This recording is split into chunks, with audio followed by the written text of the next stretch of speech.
What's going on, everybody? Welcome to Liftoff for Season 6 of the North American Strikers League. My name is Gordo. I'm joined on this first block of casts by my man Sloth, and we are ready to get into some Omega Strikers Liftoff action, finding out who's going to be competing in Season 6. How are you doing today, Sloth?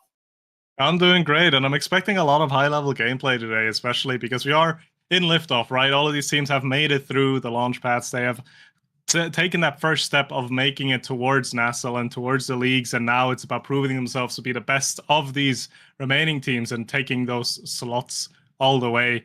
And I feel like our first matchup is also going to be very good for that, because we have at NASL or Bust against Heavy Metal Gundam here, two very, very strong teams.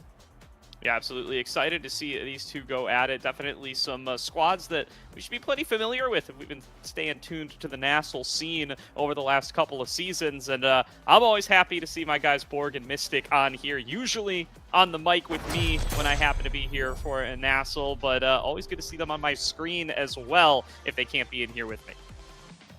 Yeah, most definitely. And we're looking at the game itself, right? We're on Taiko Temple. It's gonna be very like KO heavy as a base map, but we have Sparkle Resilience and Orb Replicator, which don't really enable that type of gameplay. So I'm curious to see how much of a KO playstyle we'll be seeing, or if we're just gonna go devolve down into pure like control gameplay here.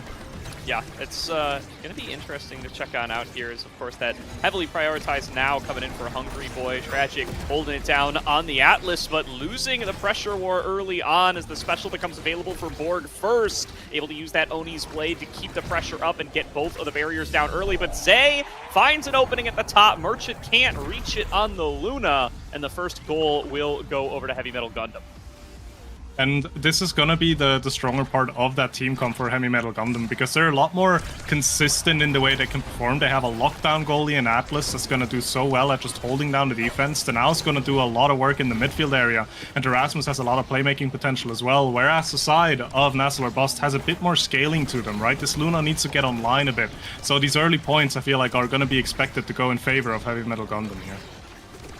That should be the expectation. They nearly snuck it away the first time, but again, there's a Blabo missing from Mystic, so going to end up coming on through. But there is the Crater out of Merchant, going to be able to find that KO. A power play now available here for the squad. NASL or Bust trying to push it into the goal. Borg not quite able to find it home, but off the drums, Hungry Boy not quite succeeding in clearing it out. Borg with the slashing strike, catches it midair, right into the goal there, and we're tied up at 1-1.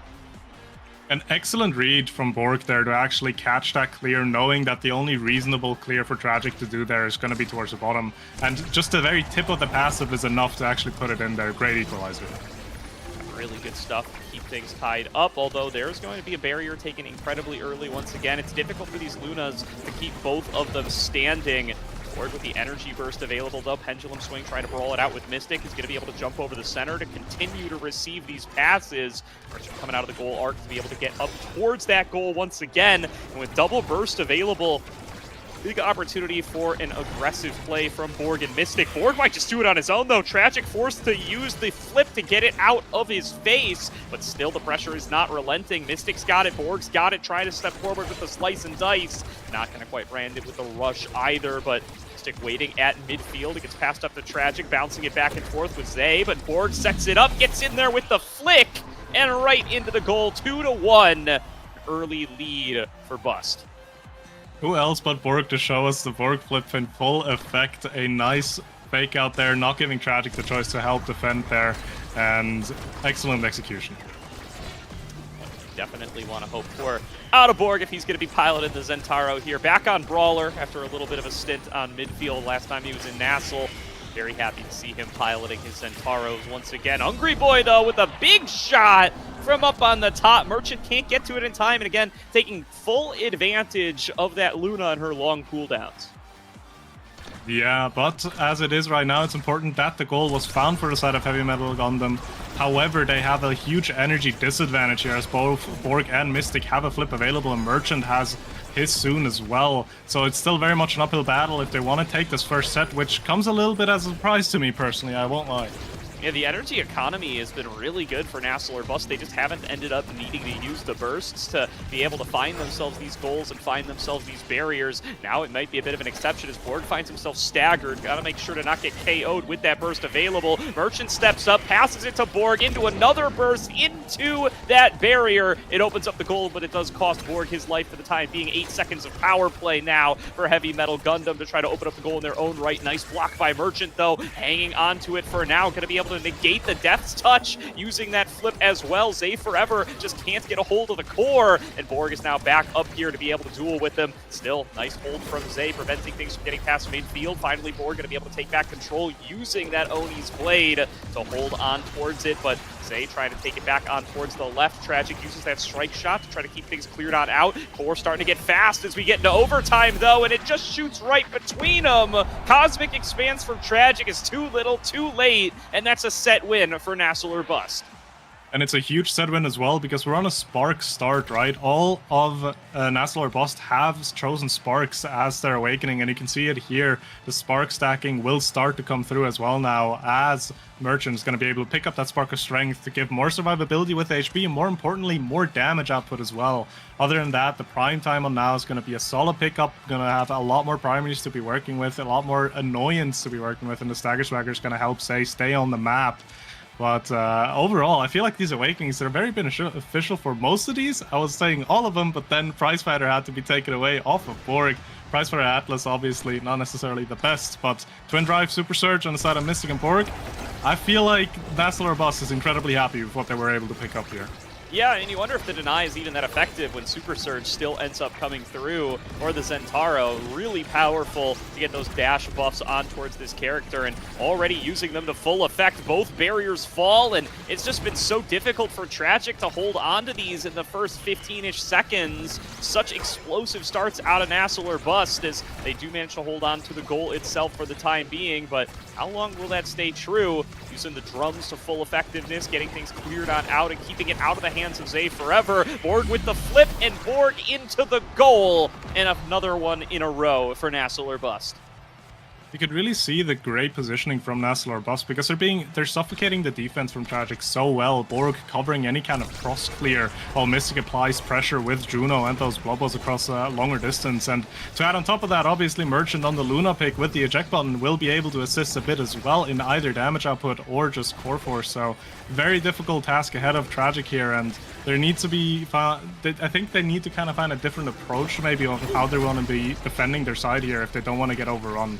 Once again, just pinning it behind the barriers there into Oni's Blade. Ricochets down towards the bottom, and Borg comes up with both barriers in one go. Mystic and Merchant losing control of it a little bit there, though. Ends up getting an own barrier, if I'm not mistaken. Maybe some interruption there from Zay Forever, who's now on a bit of a breakaway. Has access to the energy burst. Hungry Boy about to have his as well. Trying to ricochet off the top, but Zay Forever's got it held onto. Deflected away by Merchant twice in a row, and he hangs on from the goal. Oh. Tragic can't get to the core in time.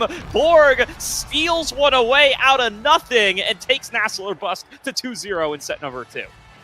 Tragic mistiming that strike shot is not what you want to be seeing in this position now. 2-0 up in favor of NASL or Bust as they're trying to close off this set as soon as possible, not trying to have it go to a set of 0.5 like they did last time. Yeah, I mean, the defense has been almost non-existent throughout this game at number 1 so far, it feels like, as these have been falling down so fast, so many quick goals, so many quick barriers achieved, and open goals nearly consistently across the board here on Taiko Temple. Hungry Boy gets the flip, and this time nobody able to produce the block in time. The Blabo's a little too short, and it will be a goal and a break in the streak as Heavy Metal Gundam get their first of the set. Yeah, the defense isn't holding up long, and on the side of Merchant, you would be kind of expecting it, right? The Luna is not necessarily going to be the best at holding it down on the defensive end, but Tragic is the one that needs to be trying to find maybe a little bit more optimized way of using those abilities, because these barriers should not be dropping as fast as they are. Yeah, definitely looking to see a little more defense here from both sides, perhaps, but NASL or Bust definitely been the recipients of the most benefit here as they find themselves in a nice lead and potentially going to take a 2-0 set lead if they're able to find one more goal here. That's a nice open goal achieved, though. Zay Forever off the flip, going to be able to find his way onto the second barrier, and a 2-barrier advantage makes Heavy Metal Gundam look favored in this round. He passing it back up to Zay. Mystic trying to steal it away. Here comes Merchant getting involved, trying to get the header into the barrier, but won't quite be able to find it. Mystic continuing with the reset, but a nicely placed drone from Hungry Boy will get things back into Zay's hand, and a pendulum swing into the goal will tie us up as Heavy Metal Gundam make the reverse sweep and bring us to point number 5. Point number 5 again. Last time it went in favor of NASL or Bust. We'll see if Heavy Metal Gundam can change it this time around, as they seem to be getting a bit of more of a groove, and they find ways of attacking and taking these barriers so efficiently while holding on to the defense now a bit more. So hopefully they can hold on to this form and take home the set. Nice crater there. They fight it over towards the right side. Going to be able to use then that blast to get onto the barriers. There goes the second open goal. Mystic on top or on bottom, but without access to the flips, will be hard to make a big explosive play. Hungry Boy waiting up on the top with the energy burst of their own. Merchant gets involved, though. There's the flip they were looking for. Deflected back away by Hungry Boy as energy burst go on now for every member of both teams. Mystic finds it off the drum. Not quite at the right angle. Going to get astrally projected back away by Tragic as Borg fighting onto the bottom side. Zay gets a shot up towards one of the barriers, going to be able to claim that for his side. Still an advantage for NASL or Bust, though, as they move it back over to Mystic. Hungry Boy going to be able to sneak it past him, pressuring Merchant on towards this top barrier. Zay manages to find its way through. He's got access to the flip, stepping right up to Merchant, off the wall, into the goal. Heavy Metal Gundam tie us up at 1-1.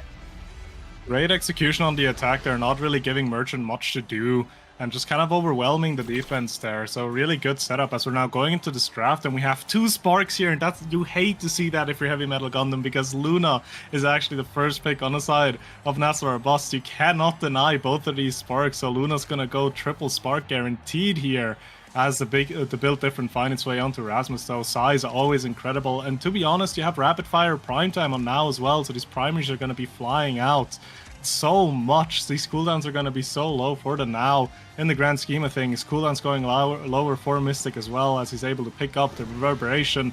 A second spark for Borg, and I feel like the most important pickup here could arguably be the missile prop on Atlas, because that's going to help so much with holding the defense further up the field and making it easier for Tragic to work this Atlas. Can find his mark on those astral projections, really will be able to give pressure from further away even when that strike shot isn't available. KO on a Mystic found out of nowhere. I think that was a pendulum swing out of Zay Forever. We'll give a power play over to Heavy Metal Gundam.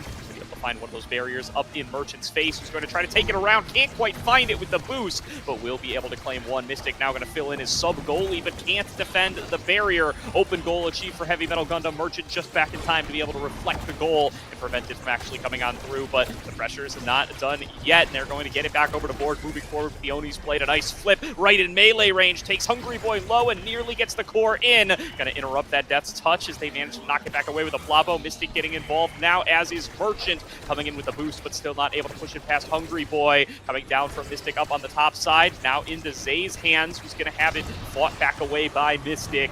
Tragic waiting with the energy burst available and with all of his tools up, and Merchant is not back with the eject button in time. It's Heavy Metal Gundam on the board first. Yeah, we went into overtime, and the core's just going to start flying a lot faster. It's going to be a lot more difficult to control, and it's going to be so much more punishing if your eject button isn't necessarily exactly where it needs to be. Merchant, unfortunately, having to experience that there as the goal was being found. reflecting away as long as they can here, but it's been a really good comeback so far from Heavy Metal Gundam, really finding ways to keep things safer for longer as Tragic scales into the game a little bit more, has access to some more tools, some additional range, and that seems to have been the recipe that they needed to be able to avoid some of these more explosive starts out of Bust. So far holding on very effectively.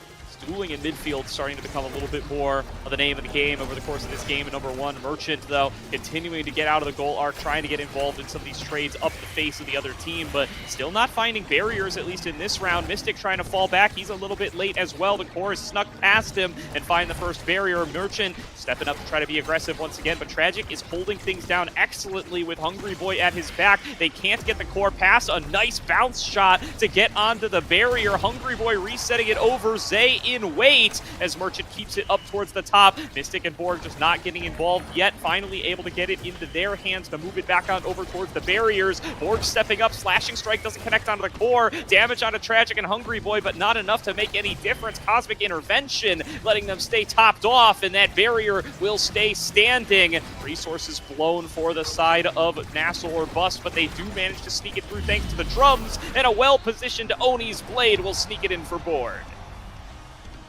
They get the goal, they even out the set, and they also have a flip available from Mystic, so NASL or Bust can definitely play off of that energy advantage on the midfield role there and maybe try to get the core over to the other side to get a barrier down. But as it stands right now, the cores are actually going to be more on their defensive end as the first barrier does drop. And Merchant going to be able to sneak one over for his side as well, and Borg just continuing to try to brute force it with this Slashing Strike. Hungry Boy and Tragic have gotten a lot better at responding to that as the game has gone. As Zay flips it right in front of the goal, will be deflected back away by Mystic, trying to get things into an offensive position. Once again, Borg a little bit low on stagger, but still feeling confident in his ability to try to push it through for at least the barrier into the Oni's Blade, deflected away by that Cosmic Expanse. Still not quite able to find their way past Tragic here. A flip from Mystic, a pass to Borg, deflected away by Zay Forever, who's trying to reset for his own offensive moves. It still feels like NASL or Bust just really struggling to be able to get back in and push past Tragic when he gets down to one barrier. The Cosmic Expanse has been so effective here so far. Yeah, the abilities have been used so well to hold off of these attacks, not giving that last barrier, and it's so difficult to get that last barrier off of an Atlas. As you can see, Borg and Mystic just continuously try to get the attack going, but they can't quite find the angle. Flip has to come out from Tragic to defend there, actually, but he does find it. Yeah, and they do get the barrier there, so it's open goals for both sides now. Whammy not quite connecting on through, but Merchant going to try to buy some time so that Mystic and Borg can fall back into position. Pendulum Swing finds Mystic in the goal arc and creates a power play for Heavy Metal Gundam. Merchant and Borg now looking to try to buy as much time as they can. Don't want to hang out too much on the same side. They'll risk getting passed on and taken into the goal. Zay Forever capitalizes on the moment and takes it to 2-1. Capitalized just in time as well, as the third player for the side of NASL or Bust just came back, but wasn't really able to do anything anymore about that attack. The Luna ultimate comes down though and almost takes Zay out of commission completely.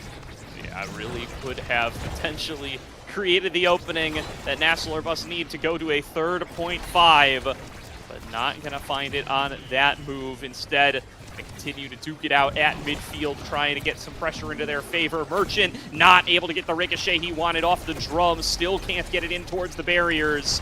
And fighting back and forth now are Zay up against the duo of Borg and Mystic. Zay starting to fall a little bit low, gonna have to go elusive to try to avoid Borg getting onto him with the rush and potentially taking him up on the top side. A lot of healing coming on across though from those double supports on his team.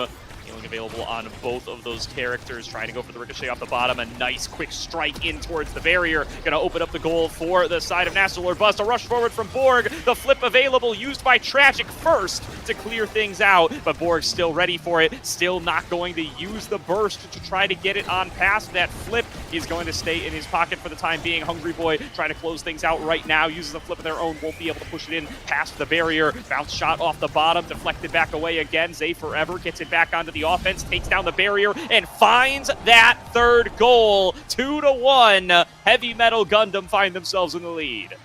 And what an incredible defense that was from Tragic. I was almost completely certain that that goal was going to go in, but they're actually holding on and have to use the flip to defend it, but successfully do so and take home this set now as we're going into this third draft with, again, a lot of high-value awakenings. The fight or flight is going to help Hungry Boys so much with being mobile, being ever-present, making this now even more annoying. Deadeye is going to be a beautiful pickup for Merchant, just even more damage on the Luna as more size finds its way into Zay. The Adrenaline Rush is going to be a pickup for Atlas as well, potentially a deny pick off of the Centauro. It gives you 1 second as well. Not sure if you're going to find those KOs overall, but I definitely feel like you got to watch out now for Merchant and that damage that the Luna can bring out. However, who are you really going to be killing, right? Zay has Stagger Swagger and 2 healers right behind him, and the Now and the Atlas are not going to be easy targets to take out either.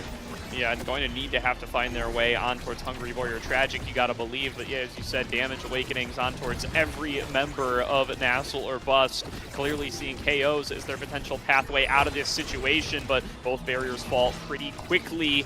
An opportunity for Heavy Metal Gundam to be able to take the lead in what could be their final set of game number 1. Zay Forever trying to take it on past Mystic. Mystic going to be able to just hold things on with the Blobos. Whammy connects, and Crater, rather, actually gets a fair bit of damage there. Zay does find himself staggered, gets healed right back up in an instant, but Borg able to use that opportunity to dash in and get that barrier down. Open goals for both sides. Borg with an opportunity, and he doesn't even need to touch it. Tragic doesn't reach the core in time, and that goal credit goes to Mystic. Yeah, those bounces off the middle, you're not necessarily expecting them, and sometimes they can catch you off guard as they did Tragic this time.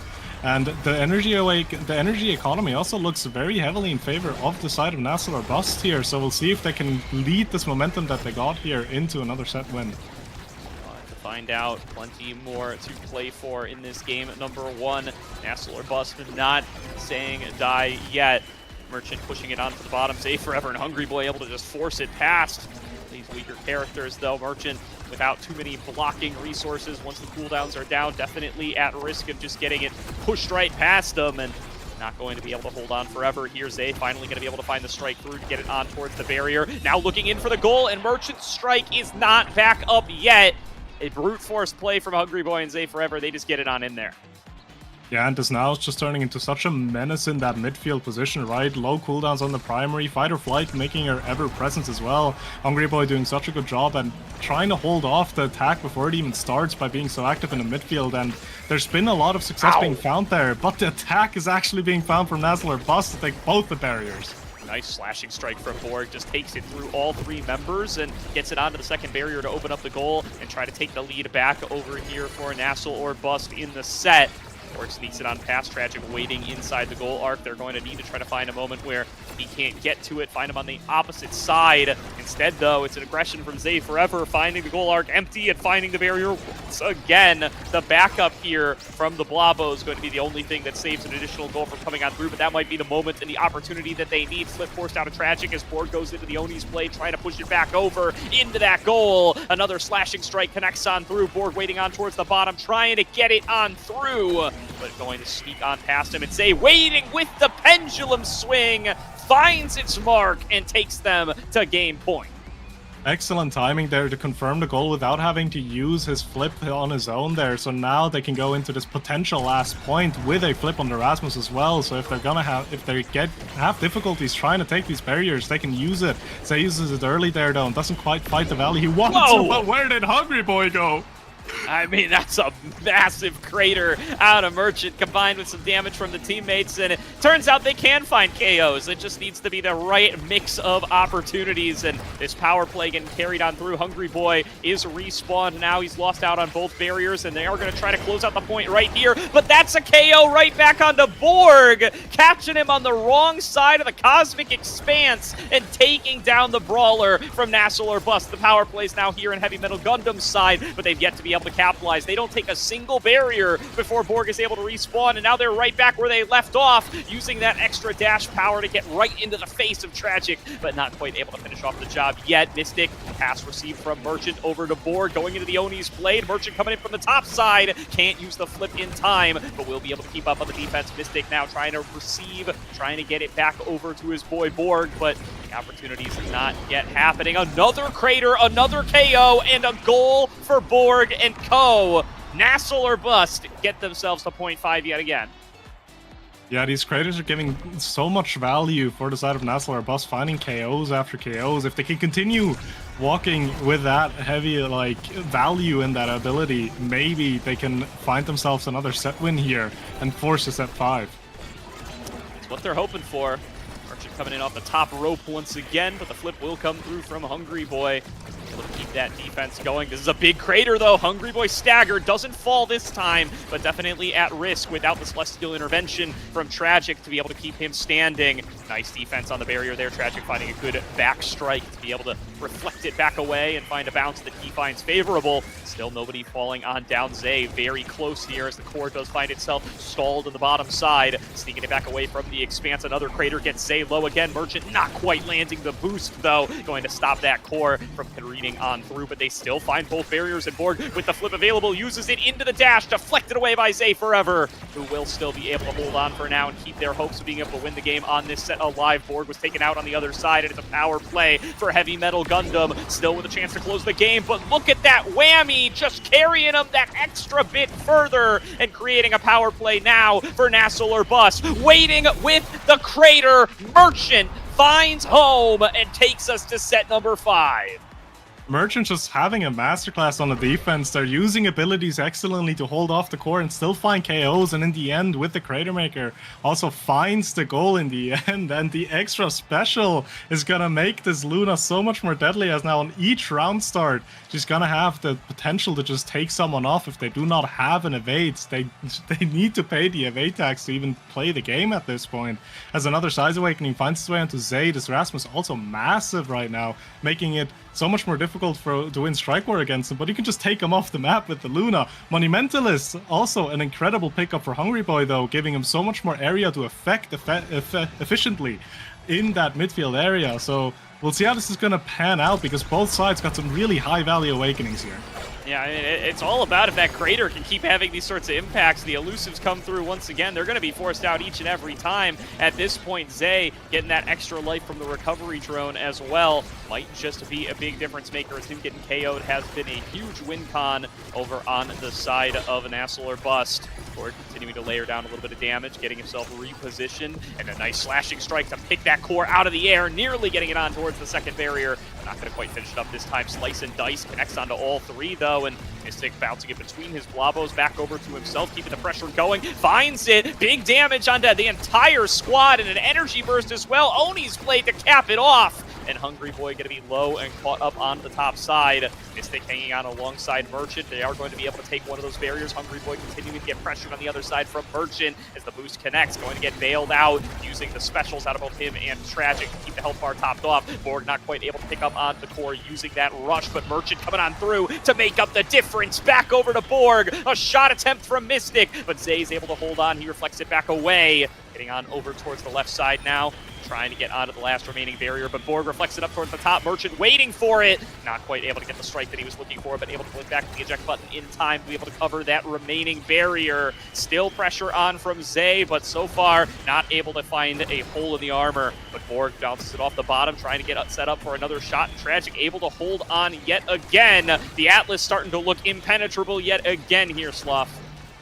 Yeah, it's just so insane. Neither team's giving each other even an inch here, as the core's going back and forth, and the defense is holding up so well. Tragic's under pressure again, has to use the flip, will defend it successfully though, as the core goes back to Merchant. Mystic has a flip of his own as well. Doesn't even have to use it though, as the Juno Bubbles find the angle right past Hungry Boy and Tragic to take what seemed like a almost 5-minute long point. It wasn't, but it felt like it in favor of NASL or Bust.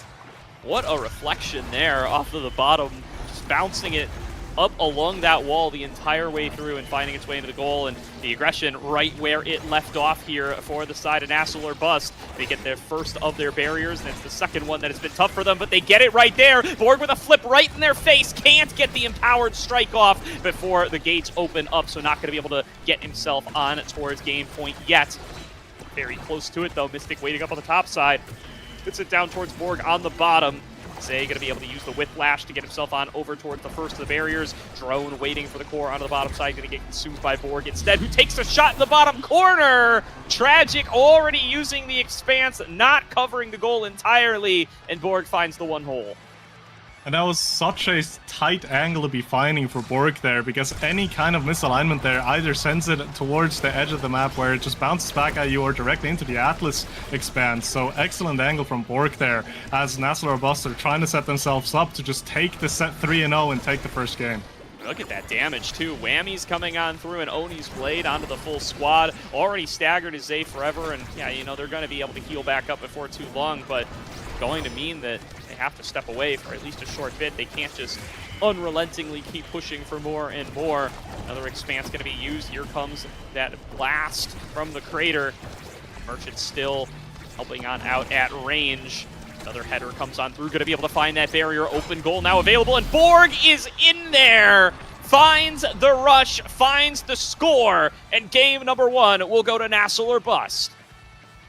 Yeah, towards the end, they just got so incredibly oppressive with that damage, which I wasn't necessarily expecting, right? You have a really great team comp for surviving on the side of Heavy Metal Gundam, but it ended up just being too much. That Deadeye pickup for Merchant ended up being too much, and you can see that in the damage numbers as well. 51k damage off of Merchant, 61k damage off of Borg. Yes, in total there were only 4 KOs, but it's so difficult to play for Korra and contest the proper areas if you're consistently low, and that was the result of that damage. It wasn't taking out the team outright, it was just disallowing them from playing where they want to be playing, and just with extended pressure there, they ended up cracking the walls of Tragic there and take the first game.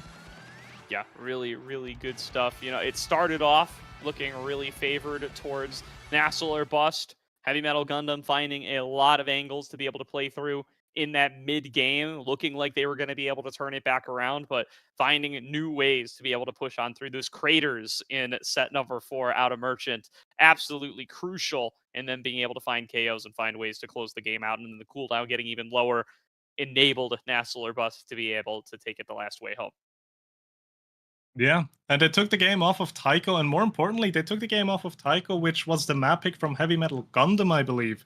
So now they're going to go into the next map, which is going to be the Atlab, which is the map pick for NASL or Bust. So they're going into where they're potentially more comfortable overall, and we'll see if there's maybe going to be some draft adjustments from either of the teams here, if there's going to be any kind of plans going in as well.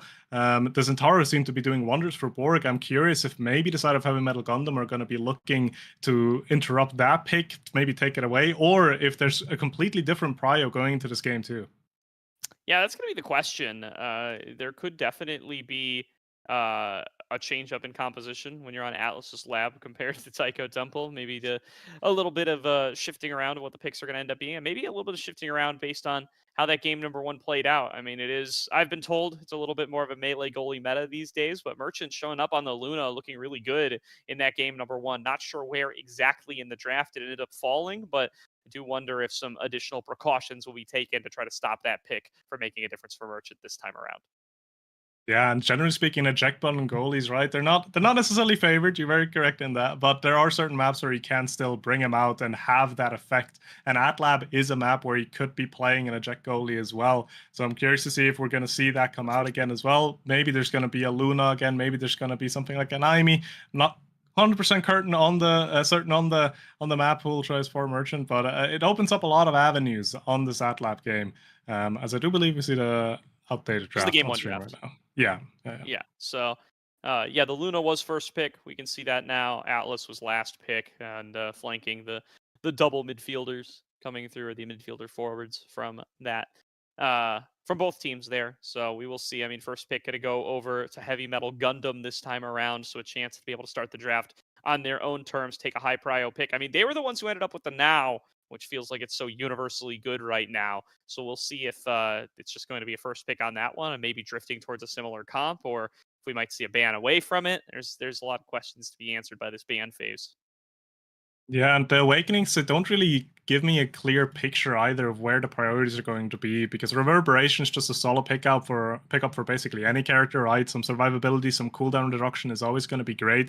And the Siege Machine obviously just kind of comes into play if you're playing something with creations, right? If you are playing like something like an Atlas maybe, or something like a Rune or Juno, it's all possible, but they're not really like insanely good for any of those characters. So I feel like we're going to see a lot of Reverberation coming through, and maybe the draft is going to adjust to that. However, AtLab is also a map that still can get KOs in even if it's more defensive start.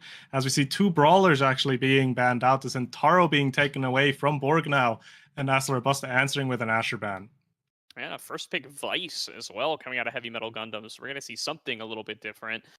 It's going to be Luna plus Rune as the selections from NASL or Bust. I'm going to assume that's going to be Mystic's Rune, most likely, and a run back of that Luna in the goal arc.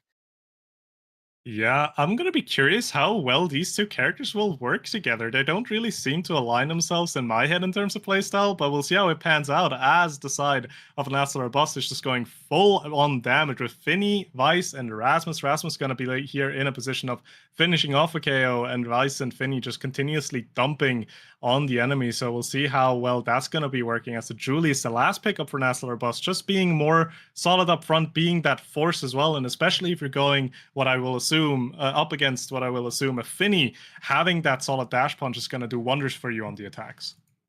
Yeah, I mean, definitely going to give you some of that additional power if you're going to go for the Rasmus Brawler once again.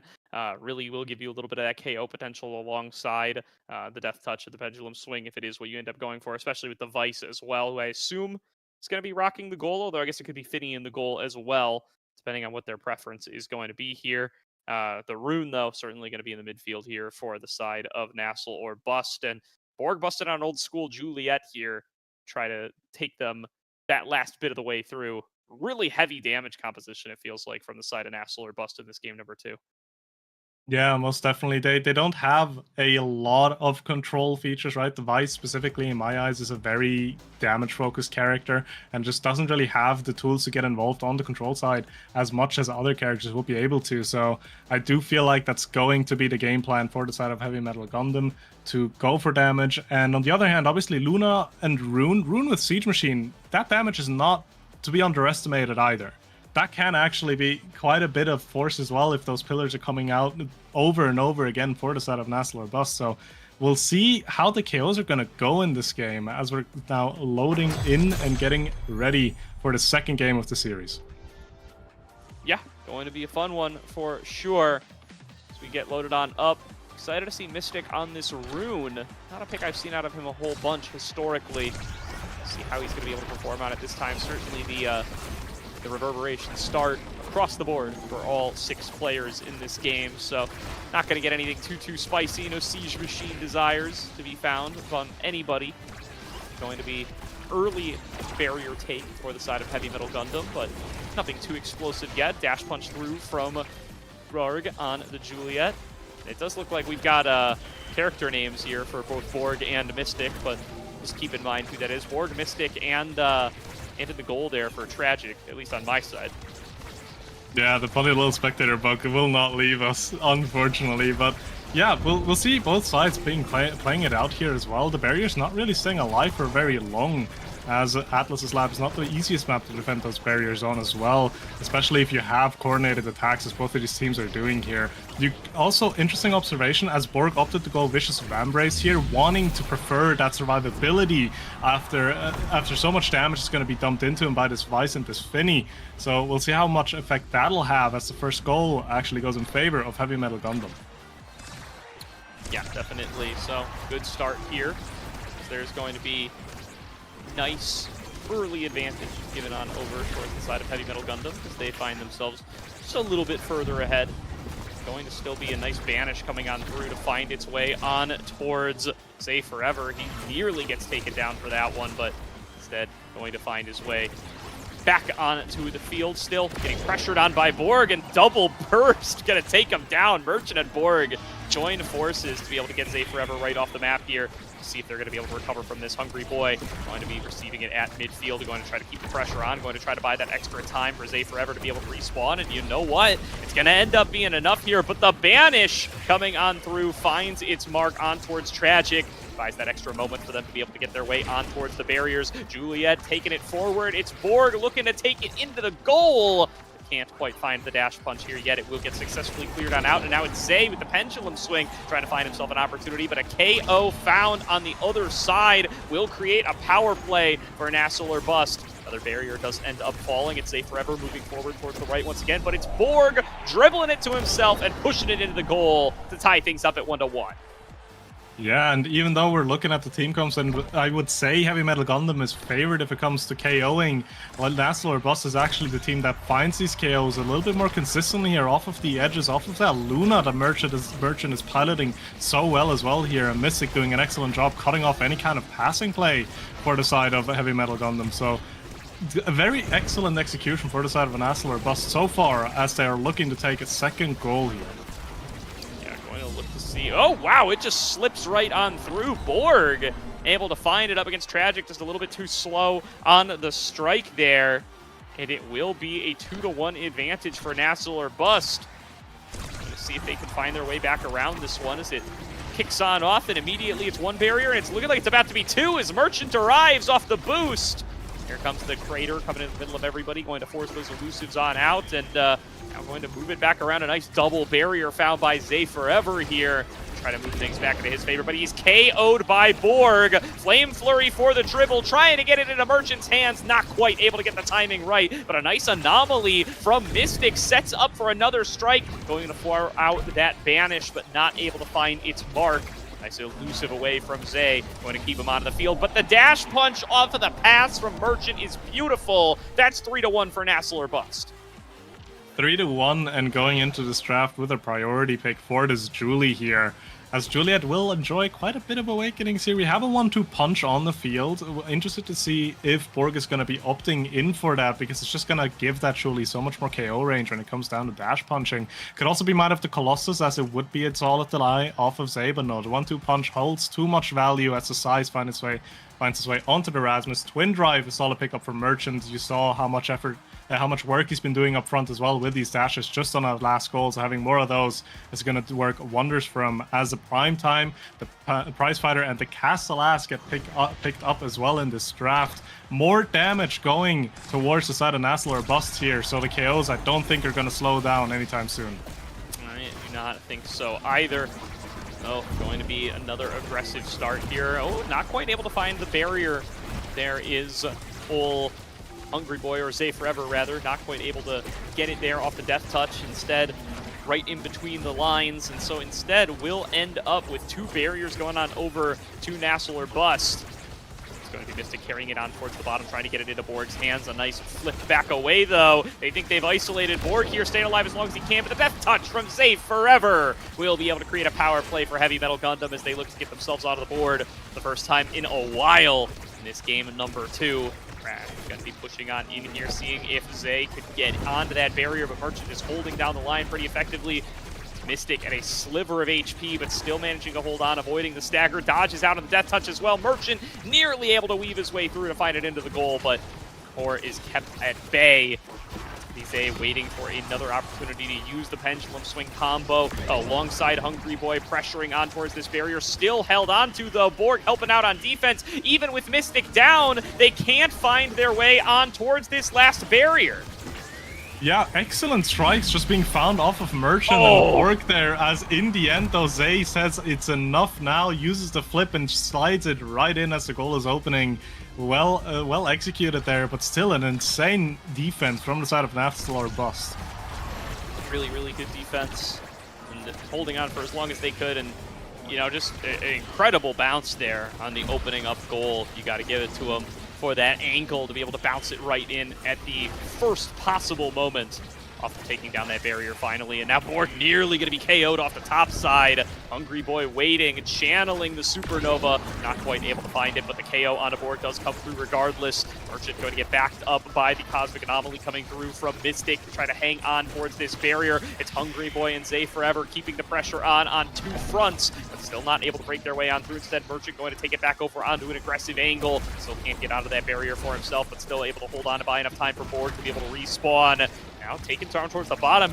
Hungry Boy nearly taken out. Hungry Boy will be taken out, and it will be a numbers advantage back over to NASL or Bust. Let's see if they're going to be able to close this one out in the 5 seconds they need. Merchant taking a long time to get back over to the core. Really effective clear buys them the time to get Hungry Boy back on towards the map. Now Zay pushing forward, and big Supernova finds the KO on a Mystic, creates the opening that they need to get the goal, and there's the shot from Hungry Boy to take it up to 2-0. It goes from power play to power play as both teams are trying to get the final push through, and as of right now, Heavy Metal Gundam are finding these angles a little bit better when they have the man advantage. They find the clears to just steal time off of NASL or Bust when the enemy side is on a power play, so they're executing it well, and the damage is continuing to roll through. As you can see, the evades are just almost non-existent on the side of NASL or Bust now, so they kind of just have to tank everything being thrown at them. As a Crater Maker, though, will actually find the KO, and now power play in favor of NASL or Bust here. Can they find the goal? No, the defense is holding on. Very, very close, but no cigar this time around. Merchant going to move it around towards the top. The respawn has already come on through, and they are back at full strength on the side of Heavy Metal Gundam. Now another KO found by Borg, though, and despite that energy economy you called out earlier, it's KOs repeatedly coming through for NASL or Bust. But will they be able to turn it into the goal? Will they be able to take it down to that last bit? So far, it has been tough for him, and once again, the power play isn't enough. Merchant off the center just gets it onto his own barrier. A little bit of an oopsie there, and an open goal now for Heavy Metal Gundam to try to take a 3-0 set after getting taken out in set number 1 to tie things up. Back into Borg's hands, the reflect off of Finny, not quite enough to take it into the goal. Avoids the own goal there, instead gets the bounce back into their team. There's Merchant putting it in position, and Borg catches it off the dash. It's a point over to NASL or Bust. Very funny interaction there, as Borg is actually just trying to dash punch into Tragic to deny him any kind of defensive maneuver there, but just tanks the primary and gets realigned into the core. So different kind of outcome, or different kind of intention, but it still gets the same outcome. So hey, it's 2-1 now, and NASL or Bust are looking to even this out to a 2-2. They are pressuring up towards the top. Borg, a really well-placed anomaly from Mystic, going to find its way to be able to keep up the pressure and get them onto that barrier. Merchant slides through with the strike, not able to get it onto it, though, and now going to get the pressure on towards the double barrier out of Zay Forever. Low on stagger, but got what he came here for. Now needs to make sure to not get taken out by Borg, who's fishing around for a dash punch, and the pass on through. The block reflected back by Zay, who picks on up the point and takes the set for Heavy Metal Gundam.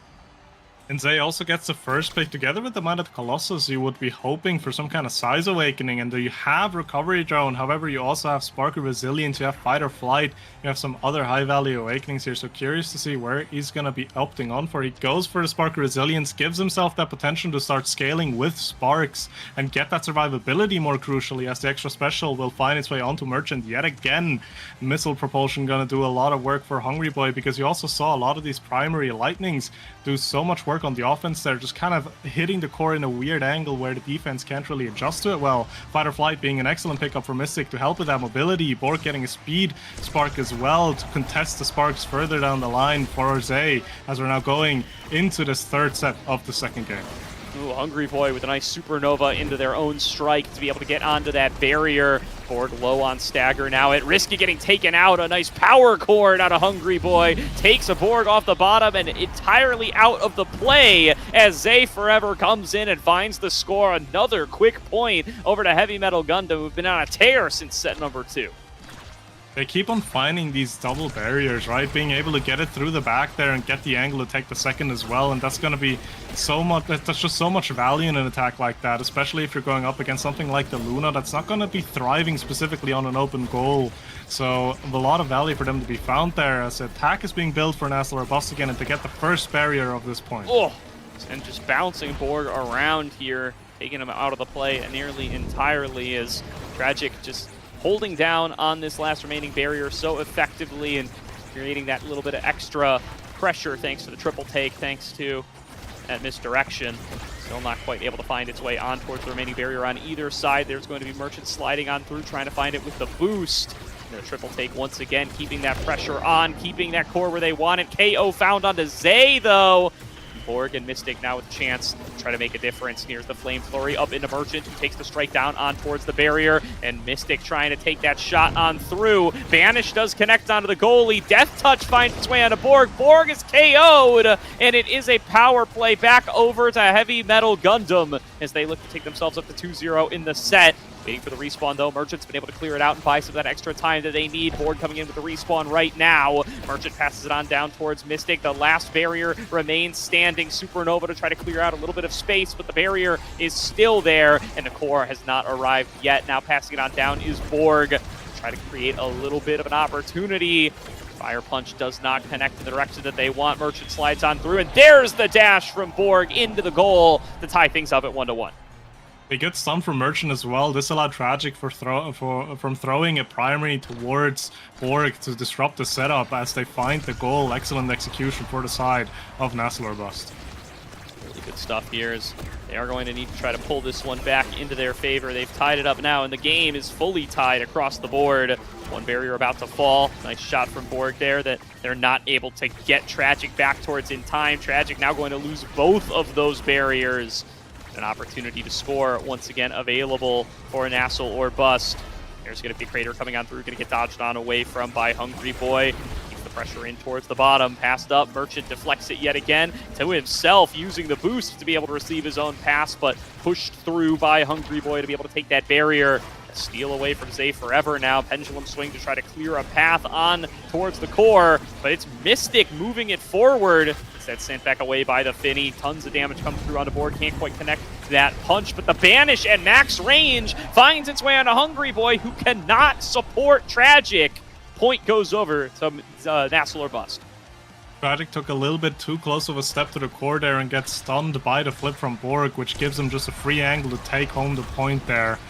As they take a 2-1 lead in this current set, and they want to be taking the set overall as they already take his barrier almost immediately off of kickoff.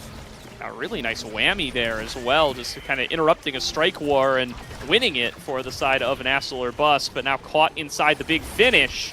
Finny going to nearly be the difference maker there. Tragic trying to get his way on towards the barrier, trying to help out the same way the Merchant's been helping out on this Luna all series long, but falling back too late as the second barrier does fall, and it's an open goal for Heavy Metal Gundam to try to take this one to a point number 5. Borg has something else to say, though. Goes in for the dash punch, not quite able to get it onto the barrier. Merchant doing his best to fend off Zay Forever, who's still advancing forward. Thunderstruck nearly finds its way on towards the core and keeps Mystic low, who's got to avoid this upcoming power chord. It could be at risk of getting taken down, does evade the stagger in time, steal away another one of those orbs, keep himself standing. Borg now waiting here with backup from Mystic to try to move in on towards the barrier. Merchant doesn't get in time to block that one. A little too early on the boost, so we will go to point number 5.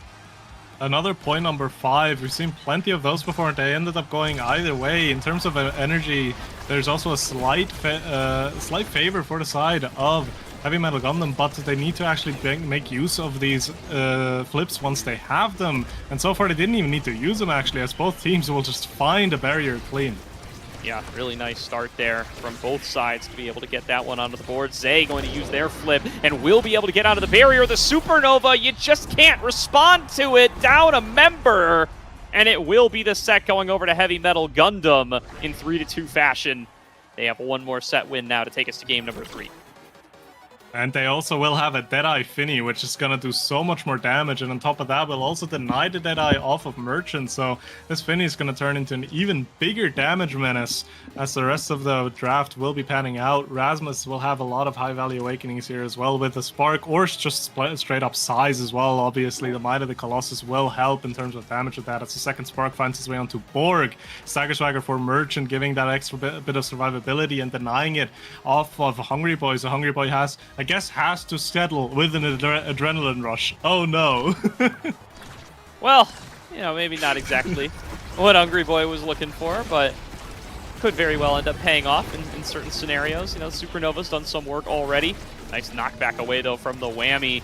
Still pressure unrelenting from Heavy Metal Gundam. They do manage to find themselves both barriers very early here, and it's Borg taken completely out of the play, but the double barrier is responded to. Mystic finding his angle. Borg not retreating no matter how staggered he gets. Nearly able to find the goal. It's open goals for both sides now. Zay Forever, though, in such a strong position. Knocked back away by the power cord. Finally an orb to be able to get him back into competition for Borg. The pressure still coming through. It's now Mystic who is in danger. Borg supernova'd off. And a flip out of Mystic is not going to be enough to find its way on towards the goal. Merchant and Mystic now doing their best to hang on. One more boost. Sorut's got to hit it on the bottom, and he can't get to it in time. It's another score over to Heavy Metal Gundam. And you just saw so much damage being pumped out there for the side of Heavy Metal Gundam. This Deadeye Finny doing so much work, and after they found the KO, Hungry Boy gets the Adrenaline Rush proc, which just gives him so much more mobility, and again, all the cooldowns in the world to just continue damage dumping. As one barrier falls, the second one's going with a Sad Boys angle, though, as now the barriers are evened out, and Borg's almost been taken off the map again. There's just so much damage flying towards the side of NASL Bust here. Absolutely is, and again, it's Borg who's taken kind of out of the play before it can truly get started, and now they're just going to bully him, try to keep him at bay the whole way long. They will be able to find the KO. They did lose a barrier for it. See if Mystic and Merchant can put themselves together some kind of scoring angle or can at least buy enough time. Nice anomaly, reflecting multiple shots. Merchant takes a shot on the goal, not quite finding it, but the Crater will get a positive ricochet back over in towards Borg's face. Vanish not going to connect on anybody. They're still trying to defend. Nice save in the last possible second from Tragic. Hangs on for just a little bit longer, and that might be the difference maker, as Zay is now well postured to be able to move in towards the goal. Merchant still keeping defense up on towards that last remaining barrier. Staggers on both of his teammates as he tries to hold on single-handedly. The dash punch from Borg connects even with the misdirection out of Tragic, and it's 1-1. I've seen this one before, right? This is weird that we get it twice in a game, but hey, if it ends up working out, but still, the goal was being found for the side of NASL Bust, but the difficulty still stands. They just have such a tough time staying on the map, and that's how you counteract that, right? You just completely overwhelm the defensive end of Heavy Metal Gundam, but if you can't get the goal, this is going to start to happen again, and the barrier just drops. The goal is being found. Yeah, it was a nice double barrier early there for NASL Bust, but they blinked, and suddenly everything turns back to Heavy Metal Gundam. They KO Borg off the top, and they take everything in an instant. Crater going to push the Borg back over towards where they want it, but it's now going to be Hungry Boy waiting right in their face. A quick double barrier. Not going to be able to stop that one with the anomaly. There's the Supernova, pushing it right into position for Zay Forever, who's nearly able to close out the game here. They're going to end it! Right into Hungry Boy and Zay's hands. They push it up into the goal, and they will take us to game number 3.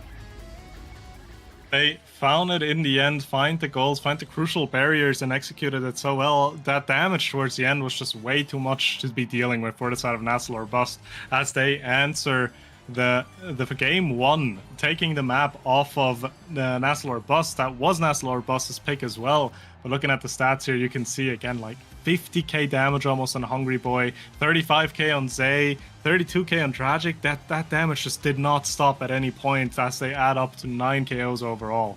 No, yeah, I mean, really, really well played game there from them. It was a good start for NASL Bust, but then 3 series in a row go over towards the side of Heavy Metal Gundam, and looking way, way better when they've got, you know, these big AoE tools to be able to turn things back to their favor compared to the Now. I mean, the Now, such a strong pick right now, but Hungry Boy looking substantially more helpful on this Vice, really able to keep the pressure on, really able to just take Borg out of the plays very frequently on this Juliet. So maybe that Zentaro ban was the right record here. We'll see if they keep it up. Yeah, as the last map is going to be Clarion Test Chamber. Obviously, the characters' priorities are going to be a bit different there. I'd be surprised to see something like a Vice come out again for Hungry Boy. Although it's not out of the question, right? There's a lot of Awakenings that will just be straight up incredible on a pick like that, as we do have our Awakenings already for Clarion. Rapid Fire Stinger is going to allow for a lot of KO gameplay here.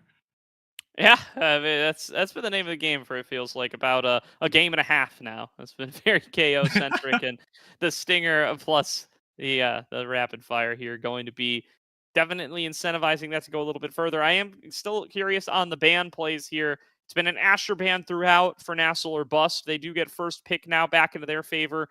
Also curious to see if we do see that Zentaro ban held for Heavy Metal Gundam. It certainly felt like they were able to respond much more effectively to Borg. It's going to be the Atlas ban from NASL or Bust. So let's see, are they threatening to take the Asher for themselves?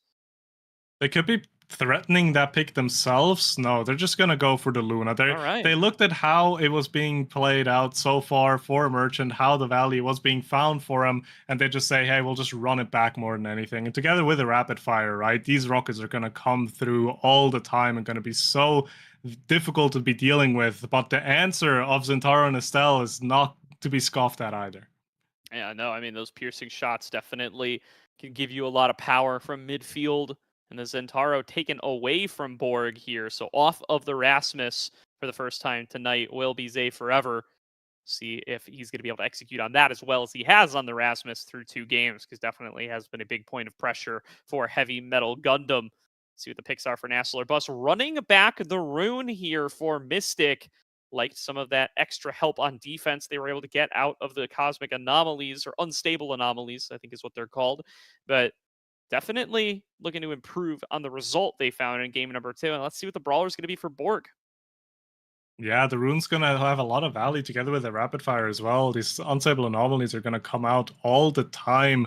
And this, especially on some maps on Clarion, you have so much value in them, right? If you're looking at the map that's similar to Side Streets, I'm not sure of the proper name, the one with the invisibility zones, just putting down a pillar in there is going to completely shut that play down as the Kazan comes out, actually, for Borg here. All right, Borg's one of the OG Kazans, at least in my mind. He was really, really good on this pick back on Last Call, his NASL team. That was a huge pick for them when he was playing forward for that team. So really looking forward to what he's going to be able to show us on the Kazan here as the brawler du jour. And Finney looking to round things out in the goal arc once again. Happy with how that Finney performed for them last game. Tragic is looking to run it right back.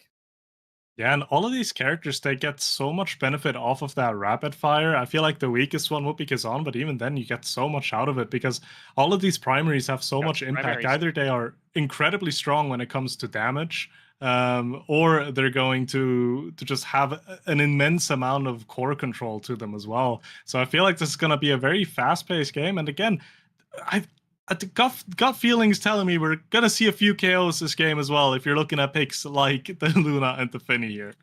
Yeah, I mean, Kazan, Zentaro definitely don't hurt you in that department either. On to Clarion Test Chamber as our decider map. And everything locked in as expected. Would be shocked to see anybody switching up who's in the goal arc or anything from this draft.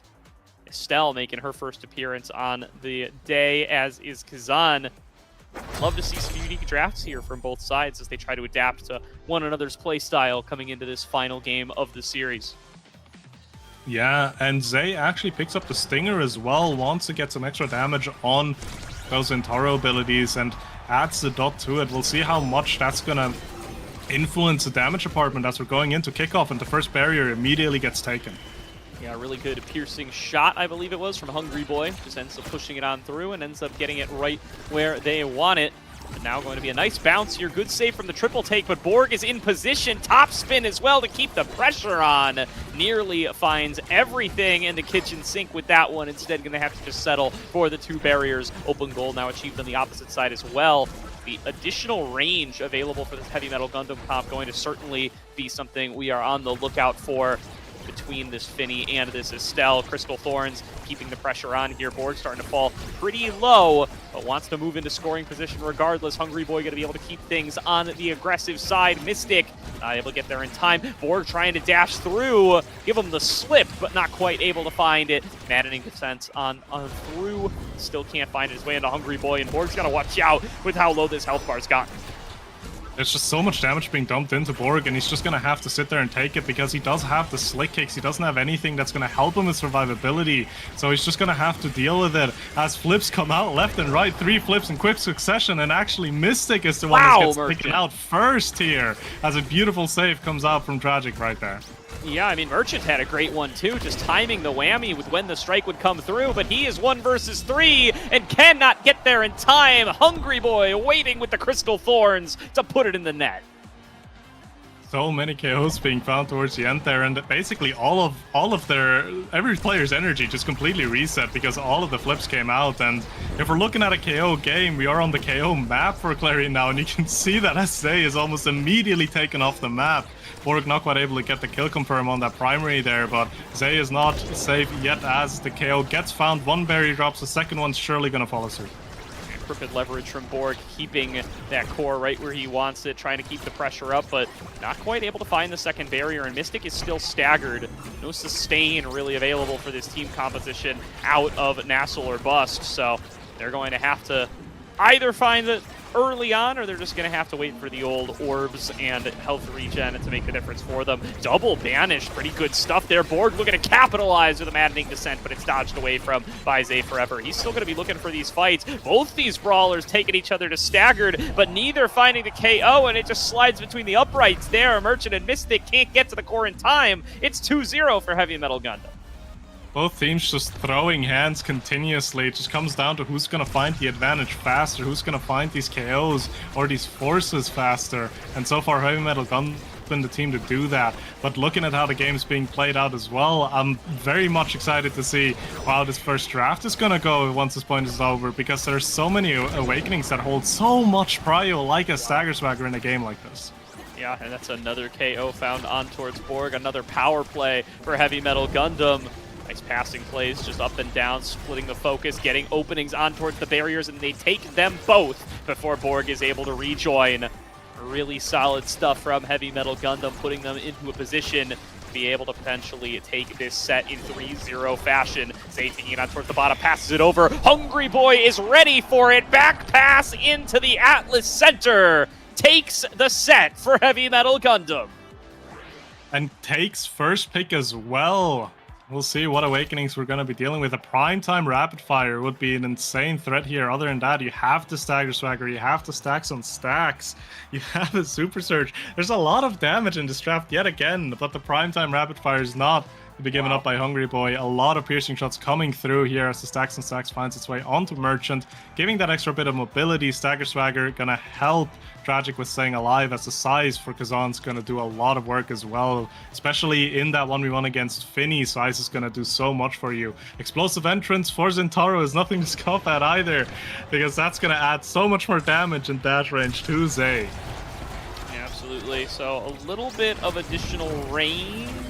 Actually, what does Super Surge even do for Rune? I'm not quite sure if it does anything really, but I'm not a Rune last player. So, what were the last remaining Awakenings? Maybe there was a cast to last. That does something. Oh, yeah. Then I don't know what happened there. Maybe I'm just not a Rune knower. Huh. All right. Maybe Mystic knows something that we don't know. I'm gonna hope so, because that's an interesting one. I don't know what you would do dash range for on the Rune, but maybe there's some kind of effect that we're not. It might just be the damage. Super Surge just does more damage. Maybe those pillars do more damage. That could be the thing that I'm saying. The ones you leave behind. That would certainly make sense. Damage is today, but the game so far. So. Yeah, I certainly hope so for Mystic's sake, and for our sake. You know, so there's. We'll choose to believe that for the time being. Early KO does end up coming through for NASL or Bust. They will move on over. It's going to be Mystic waiting on the top side, setting out those anomalies. Borg taken low, trying to get the little poke on in towards that last remaining barrier. Not quite going to be able to find it here. Borg trying to get it onto that last barrier. Still not quite able to find its mark. It's going to be a piercing shot pushed on down. Merchant gets it in towards the bottom. Merchant coming through with the boost. Can not quite find that mark. It is instead going to be caught up inside the big finish. Pushed in towards Merchant. And down towards the bottom yet again. KOs on both sides, no brawlers available. And Mystic actually finds that barrier there. It just kind of scoots past Tragic and finds the open goal. Maddening Descent now clearing a path for Mystic to send it through. And NASL or Bust find their first point of game number 3. Yeah, and we're seeing a lot of the character synergy as well, because you see Mystic and Merchant actually, they're coordinating themselves so well, because Mystic goes through with a banish, catches someone, and Merchant just perfectly times the Luna ultimate on top of that as well, which just makes it completely unavoidable, right? It's just going to be such an insane amount of knockback and damage that he can't really be dealing with on the side of Heavy Metal Gundam, so We'll see how much more value that combo is going to be getting, as 2 flips are on the side of NASL or Bust, and Borg, yet again, just kind of fighting for his life at this point. Yeah, taken out pretty low here. Now going to dash on through, not able to find it. Will be able to get a little bit of damage on his A forever, though. The rush in on towards Mystic's face. Going to chunk him out, but still using the anomalies as effectively as possible, and getting Zay a little bit trapped inside the zone. Big finish here. Borg slides on through with a crooked leverage KO. Hungry Boy now just trying to buy time using their resources. Banish does connect on through. A little bit of a non-bow there, but it doesn't matter. They find the KO with Merchant either way. Just in time for the respawn. The power play continues on forward, and up into the skies goes Borg. Going to try to mix him up with that leverage into the strike. Still not going to be able to find its way into the goal. They do manage to take out both barriers now. Fighting for that center orb. It does go to Hungry Boy, who's going to use that extra power to try to find the goal for them. But Merchant finds the strike off the boost, sets up a scoring position for Borg, and it's 2-0 for NASL or Bust. And Borg has been doing such an excellent job as well, consistently being low but not being taken off the map, positioning himself in the middle of that map so well, which makes it so difficult to find a proper KO angle, and still continues to be a threat up front, even at low HP, as again being put down into stagger, but still stays on the map, which just brings so much value for the side of NASL or Bust here. Definitely does. Mystic juggling it on in, trying to get it onto the last barrier. Still can't find it, but Zay taking a fair bit of damage. It's another KO. Merchant has been on point with these whammies in set number 2, and it has spelled death for Heavy Metal Gundam. They get themselves a second barrier. They get themselves another KO and a score. Merchant takes it all along with set number 2. Excellent execution there, Merchant, as well as our first pick as well. As we have a Deadeye in here, we have Twin Drive Special. It has to be Deadeye. Oh, this actually is kind of unfortunate because you have extra special Deadeye and specialized training all in the same draft, which Merchant all wants to pick up. But the Deadeye is going to be a clear favorite here. It's also the eye off of Tragic. Tragic has to sell it with the extra special, which is still very happy about taking that off of Ruin, not giving those banishes over too much. Twin Drive, an excellent pickup for Borg, gonna help with survivability and damage output as the first spark finds its way into Mystic, and Zay will have to settle for the specialized training just to get some more damage on that ultimate ability. Yeah, I mean, between Rapid Fire and Twin Drive for Borg, it's like you just always have something up on the Kazan. Certainly plenty of abilities to go here. It does get that extra size there picked up from the center point as well. Going to be really good with the top spins. Just takes both barriers by brute force alone, and will be opening up the goal for their side. Mystic staggered here, though. Going to have to fall back for the time being. Borg are perfectly happy to fill in on that role. Mystic is KO'd, so it is going to be a power play here. Borg doing a good job of holding things over to the right. Merchant going to be looking to work on that as well. A nice big finish, going to knock it all the way back before Merchant can fall back in time, so they will take the second barrier there. Crater pushes it in the wrong direction. Zay finds the KO, and it's Heavy Metal Gundam back on the board. That explosive entrance range was just enough to punish Merchant, who was hugging the wall a bit too tightly there to take the lead, as we're now going into the bouncy map. With a flip available on Tragic as well, if he doesn't need to use it defensively, he could even look to use it offensively on a map like this.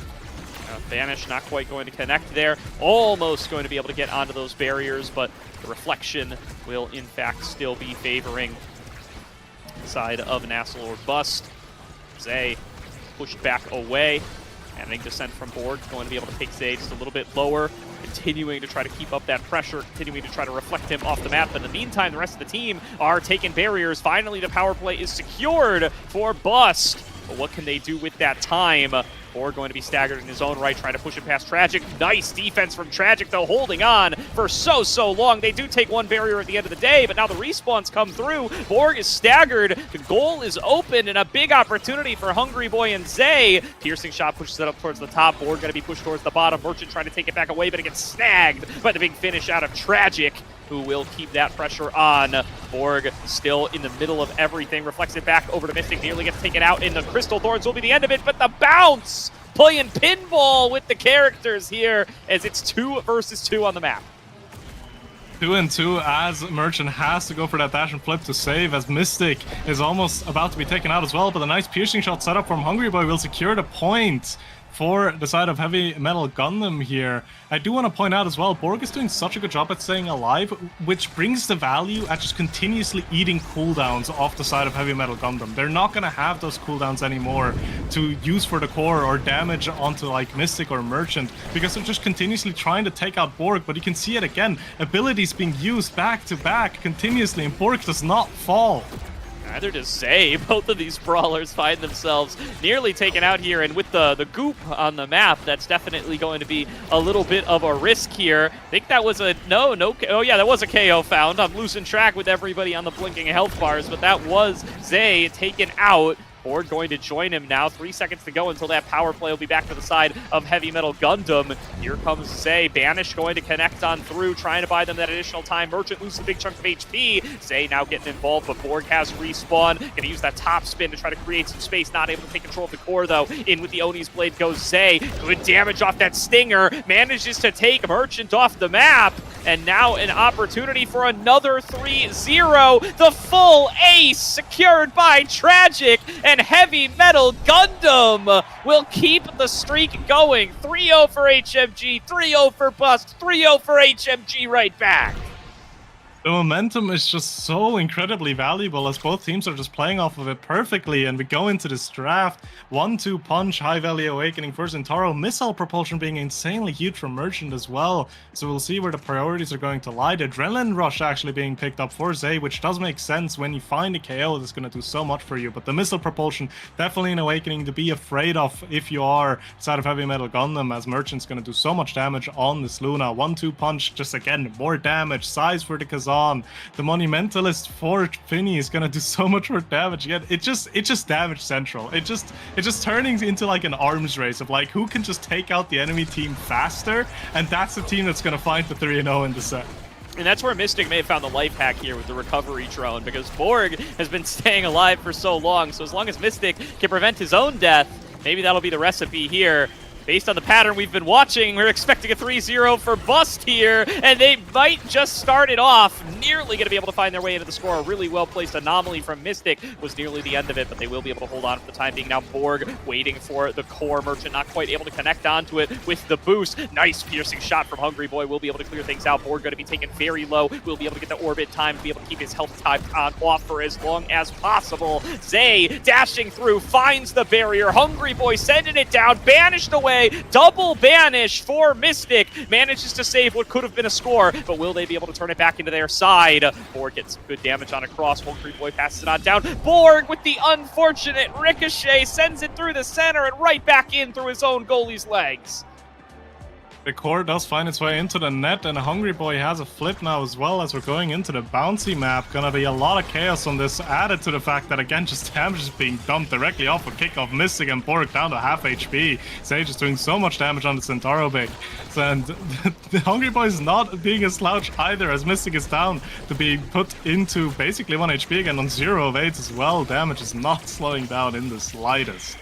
That's certainly tough for him here.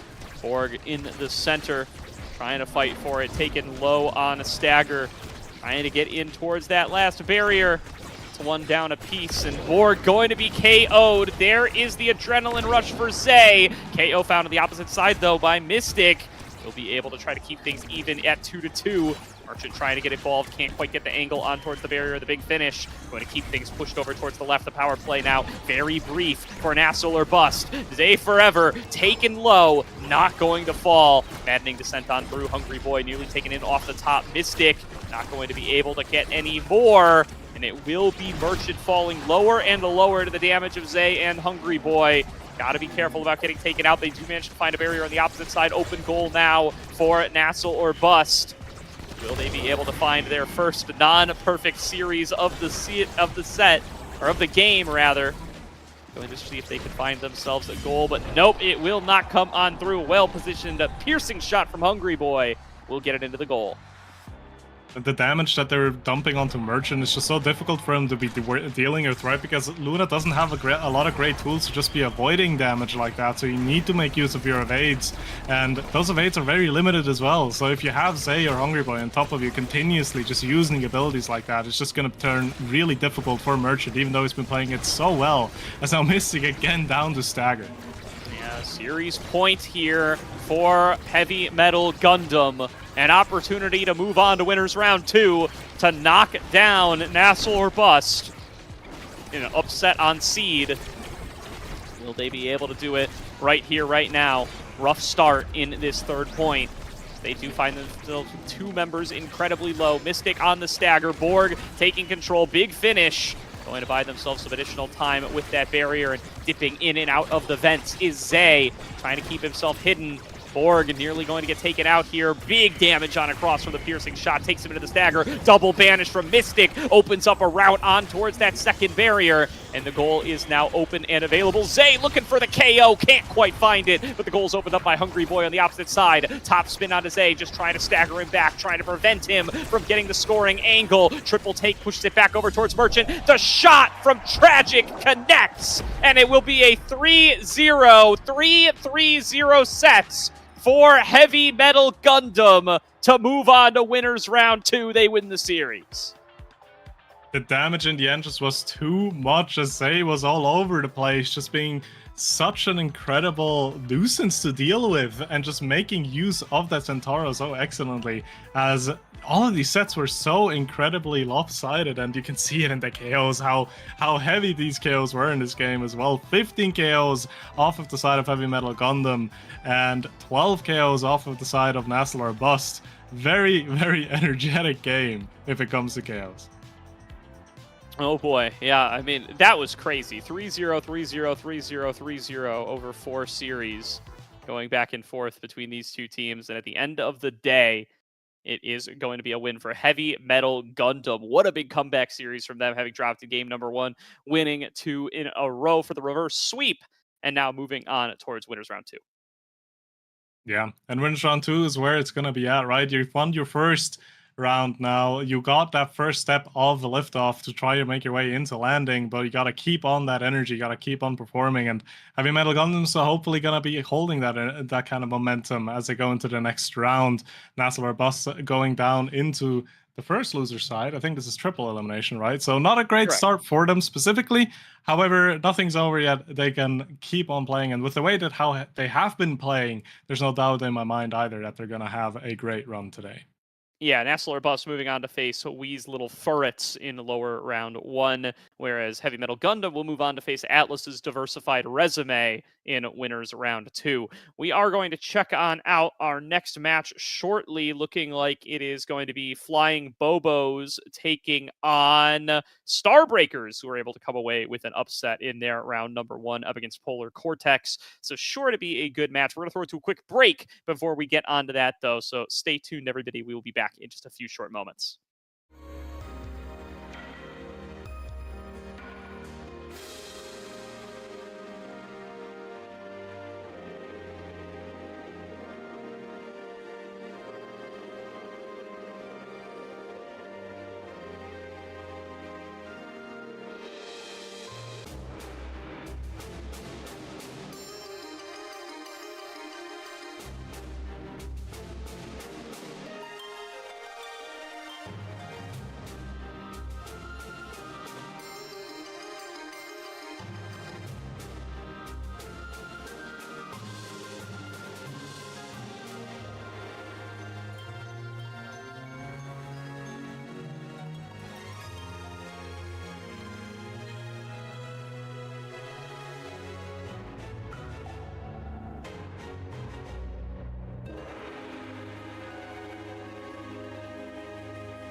Welcome back, everybody, to today's broadcast here of Liftoff, where we have got ourselves our winners round 2 matchup between the Flying Blobos and an upset victor in Star Breakers. Coming in here to see if they can keep that winning streak alive.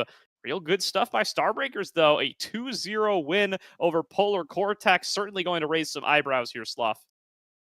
Yeah, most definitely. As a seed 12, finding yourself in the round 2, obviously that's a really good showing already, and they want to keep on that momentum and find their way into the qualification game, actually, which I believe will be the next round if they end up beating Flying Blobos. However, Flying Blobos is no easy opponent to go up against, as we're finding ourselves on Gates of Obscura for the first game on an Orb Replicator built different start.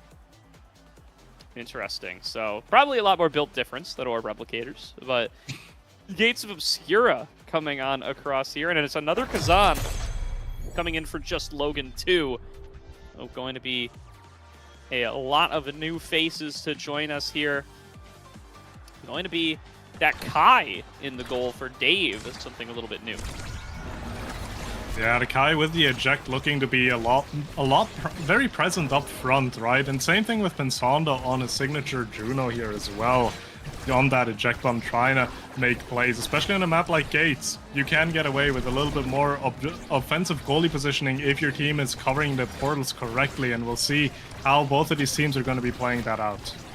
Absolutely here. Ooh, Slogan waiting up onto that barrier, looking to be able to take it forward. Jay, she comes up as well, and there's the top spin to find the KO out of Logan. Very nicely done to find the power play here for Stab, as they are going to be abbreviated. Starbreakers already off to a very solid start, nearly going to be able to find their way through there, and still keeping up the pressure. Jay coming in on the now once again, will not quite be able to find its way through, but that drone nearly pushed it on through. Pensando putting up a really strong defense, though, moving it forward on towards Fire Maiden, moving in towards that barrier, but Dave keeping up the defense. Giga Blast to get Maiden low, now nearly going to be able to take him down with the Energy Burst, and still holding on. Finally going to lose one of those barriers, and the pressure not going to stop there. Fireman moves up forward, nearly going to be able to move on in towards that second barrier. Will be able to take it off of J-Man on the Crystal Thorns, or the Piercing Shot rather, but moving it right back onto the offense, and Logan will find a poke into the bottom corner to be able to take it in overtime. Will win that strike core against a bubble almost immediately there. Pensando not able to react to it in time. Logan, really good execution there. Making use of that extra bit of range that he get on Kazan strikes, as both barriers fall almost immediately on the side of Flying Globals. Pensando now needs to hold, again, open goal as the attack is going to continue to be built, and Jay takes a lot of damage, uses the ultimate though to keep herself alive. Back on through the portals. Really good use of Obscura here. Not quite going to be able to find home. Back on through yet again. Fireman moves on in with another dash towards the barrier. Dave still holding it down on this Kai. Really been everywhere they need to be, and it just drifts on through the portal. Pensando can't get to it in time, and it is 2-0. Yeah, being a bit too greedy with that flip there, thought he would be able to get to it and just strike it out, but in the end, the Juno base movement speed was not enough, as now the side of Stab will get an advantage, and a huge advantage at that, as they take out Pensando with flip as well. Starbreakers showing up to play here from 12th seed, coming up with the upset in round number 1, and now taking it to the Flying Blobos in game number 2. Teams that we would expect to be able to make it in towards landing, now collapsing up against this squad. Really great stuff from them so far. I know it's only the first set in a long best-of-3 series, but putting up a hell of a fight already here, and looking like they might be able to take this set number 1. Fire Maiden moving on forward with the slashing strike, gets into the One's blade, still cannot get the core where they want it. Dave holding up a really strong defense on this Kai. Finally will lose that second barrier. J-Man catching it outside of the portal, sending it back on in. Fireman gonna get blocked away, but it still won't be enough. Piercing shot from J-Man takes it in to the goal. A much needed answer from the Flying Blobos here as they get their first goal, and they are looking to take a second one as well. J-Man has a flip available if he does want to use it, if he can get himself into a position where he gets the value. But right now the portal plays are coming out for the side of Star Bursts, I believe. Sorry. Yeah, it does look like Starbreakers doing a really solid job here. hanging on in the early phases as it comes back on through the portal, back and forth. J-Man gets the double barrier right on the tip. Really well placed from the Flying Blobos. They're going to close out the point right there, taking it all the way to 0.5 in an instant for the Flying Blobos. Firemadden doing such a good job there with the dash redirect at the end of it, gets it right past Dave. And again, another flip available for the side of Flying Blobos. Let's see if they can make use of it to get this set 1 reverse sweep. Yeah, trying to see if they can turn it back into their favor. They are, of course, going to be heavily favored on seed here. Firemadden taking the pressure on towards Logan right off the bat, forces the stagger. They will have to retreat and get back on over to some of those orbs. Jay stepping out, trying to help out alongside Dave. Comes out of the goal arc while they have to fall back. Big damage on a Firemadden, and they just close it out. It's a power play here for the Starbreakers, but they're losing barriers at the same time. And Sando coming out of the goal arc, throwing down to make it rain. Gets a second barrier while down in a member. And going to open on up the goal. Now Firemen back in available to see if they can close it out. Back on through the portal, deflected away by Jay. And Sando waiting on the defense, going to be able to clear things out with another Blobo. Slashing strike through, rush through from Firemadden. And there's the flip to clear things back out. Dave going to be able to deflect that one. Giga blast it right back through, but it's a Blobo bounce to pass it over to Firemadden. And J-Man firing back away with the piercing shots from across the map through the portal, back on through. And Firemadden waiting for it, passes up to J-Man, who does have access to the flip. It's going to be a flip from Dave first instead. Stepping up with the Rose Warp, now set up for using a flip of their own, but it might be too little too late. Piercing shot not going to be able to stop it from moving back forward with Logan to be able to take one of the barriers of their own on the opposite side. It does look like they'll still be able to hold on for the time being. Logan going to be able to deflect it off of that barrier as they open up the goal for themselves. It's open goals for both teams on 0.5. It's set number 1, and just Logan gonna look to close it out. Can't find their way on through. Now Jay here to help out with Dave, being able to nullify that piercing shot. Fireman trying to get back and involved through the portal. Dave falls back in time for the defense and gets it back over to Logan. Advancing forward, trying to use crooked leverage to try to set themselves up into a scoring position, but Fireman deflects it back away, getting it over to J-Man through these portals. Both goalies holding on for so long here, up against everything either side can throw through, and nobody's getting any further towards a goal. It's just a back and forth consistently, a flip coming out from Firemadden as well, but doesn't quite get a lethal attack going as the core is just trying to be set up, but both teams are doing such a good job at just interrupting each other, making it so difficult to get the angles, but in the end, Logan is able to set themselves up, get the strike down to the bottom angle. Pensando not able to react in time, and a first set lead now for the side of Starbreakers as we're going into this first draft with build different starters on everyone. There's not really anything too clear to be picked up, but a prime time for Kai is definitely going to be a great awakening. More barrages is going to make it so much more difficult to go through that defense. Stagger Swagger for J-Man is going to help with survivability and a little bit of extra speed, as well as the next pickups come in a little bit slow. Recovery Drone giving Pensando even more size as Might of the Colossus falls down to Logan, taking that extra size as well. Timeless Creator is going to actually help Jay hold down the portals a bit more, as these primers are going to be there for longer times. And I think overall, nothing insane to be picked up here. The prime time for Dave is really the biggest pickup, I believe. Yeah, really good stuff for Dave here to be able to get access to some more barrages, but will it end up making enough of a difference as Fireman moving on through to be able to take the first of the barriers. Piercing shots from J-Man have been so well positioned throughout a lot of this game one so far. Be able to keep that pressure on and not really let things get cleared on out, but that hasn't been enough to stop them from scoring, at least not in that last point. Logan moving in once again, trying to set up for another piece of pressure on towards this barrier. They will be able to open things on up, and they will have an opportunity to score up against Pensando here, but they have been able to prevent that last little bit of coming on through for a long time here.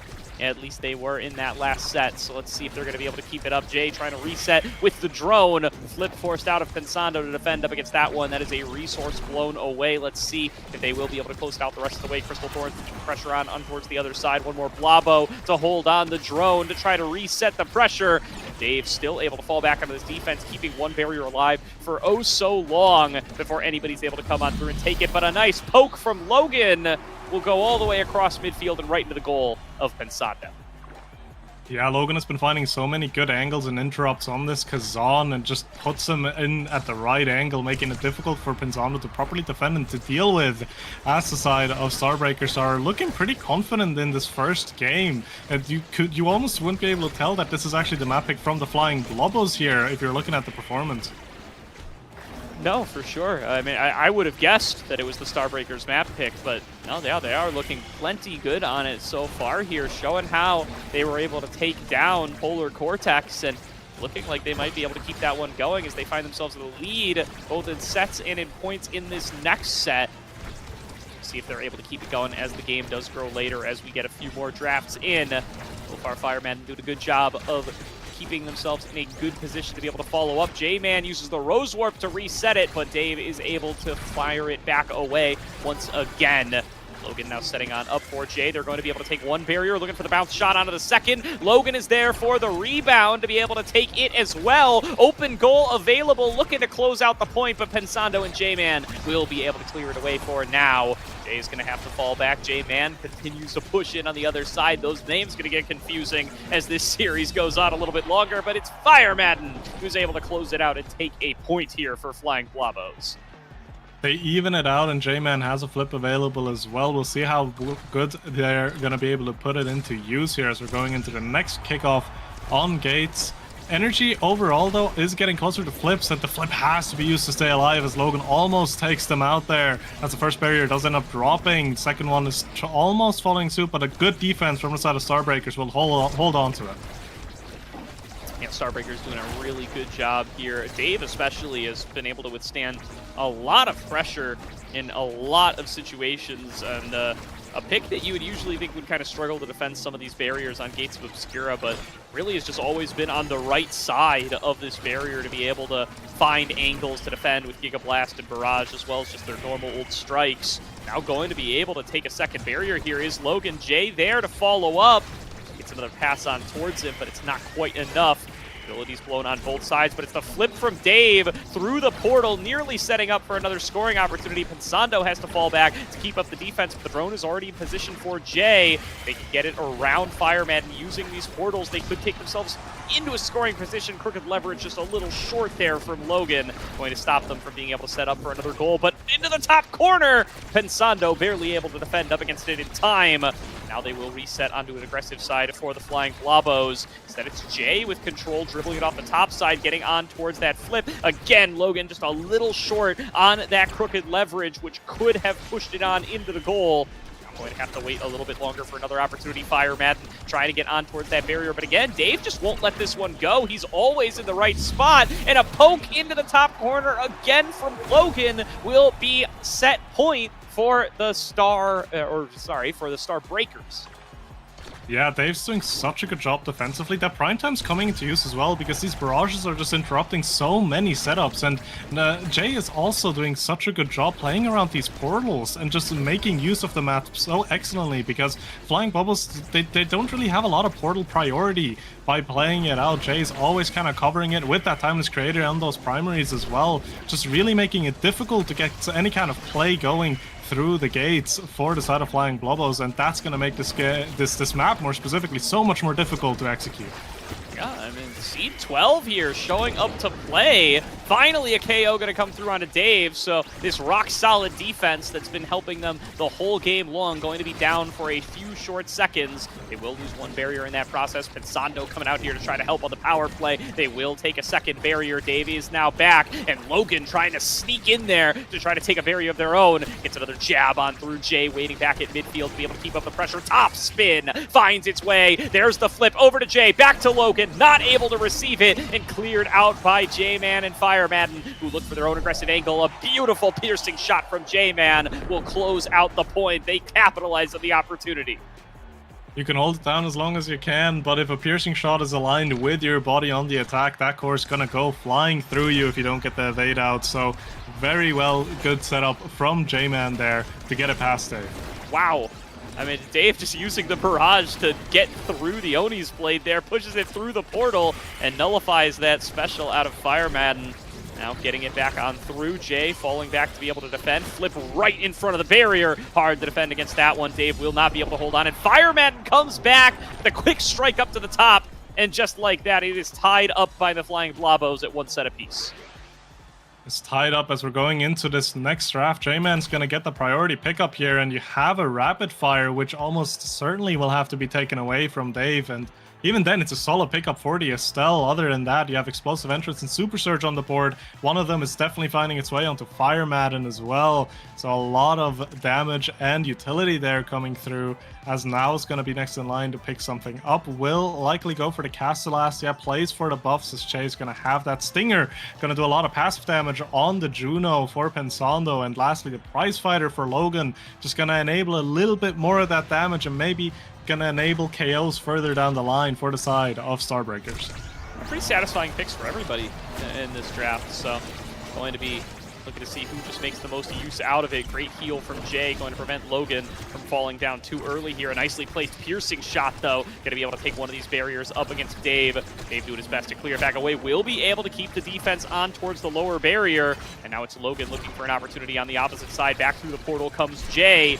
Still can't quite get on towards them yet, but with the drones, with the further assistance, nearly going to be able to find it. It scoots right alongside the barrier the whole way through, and they still can't quite find its mark as Dave fends off another shot on the opposite side. Blobos come down from Make It Rain, keeping the pressure on, and Fireman now looking for the Oni's Blade and a slashing strike combo. Will be able to take it, and takes it all the way through with one more rush into the goal. Flying Blobos on the board first.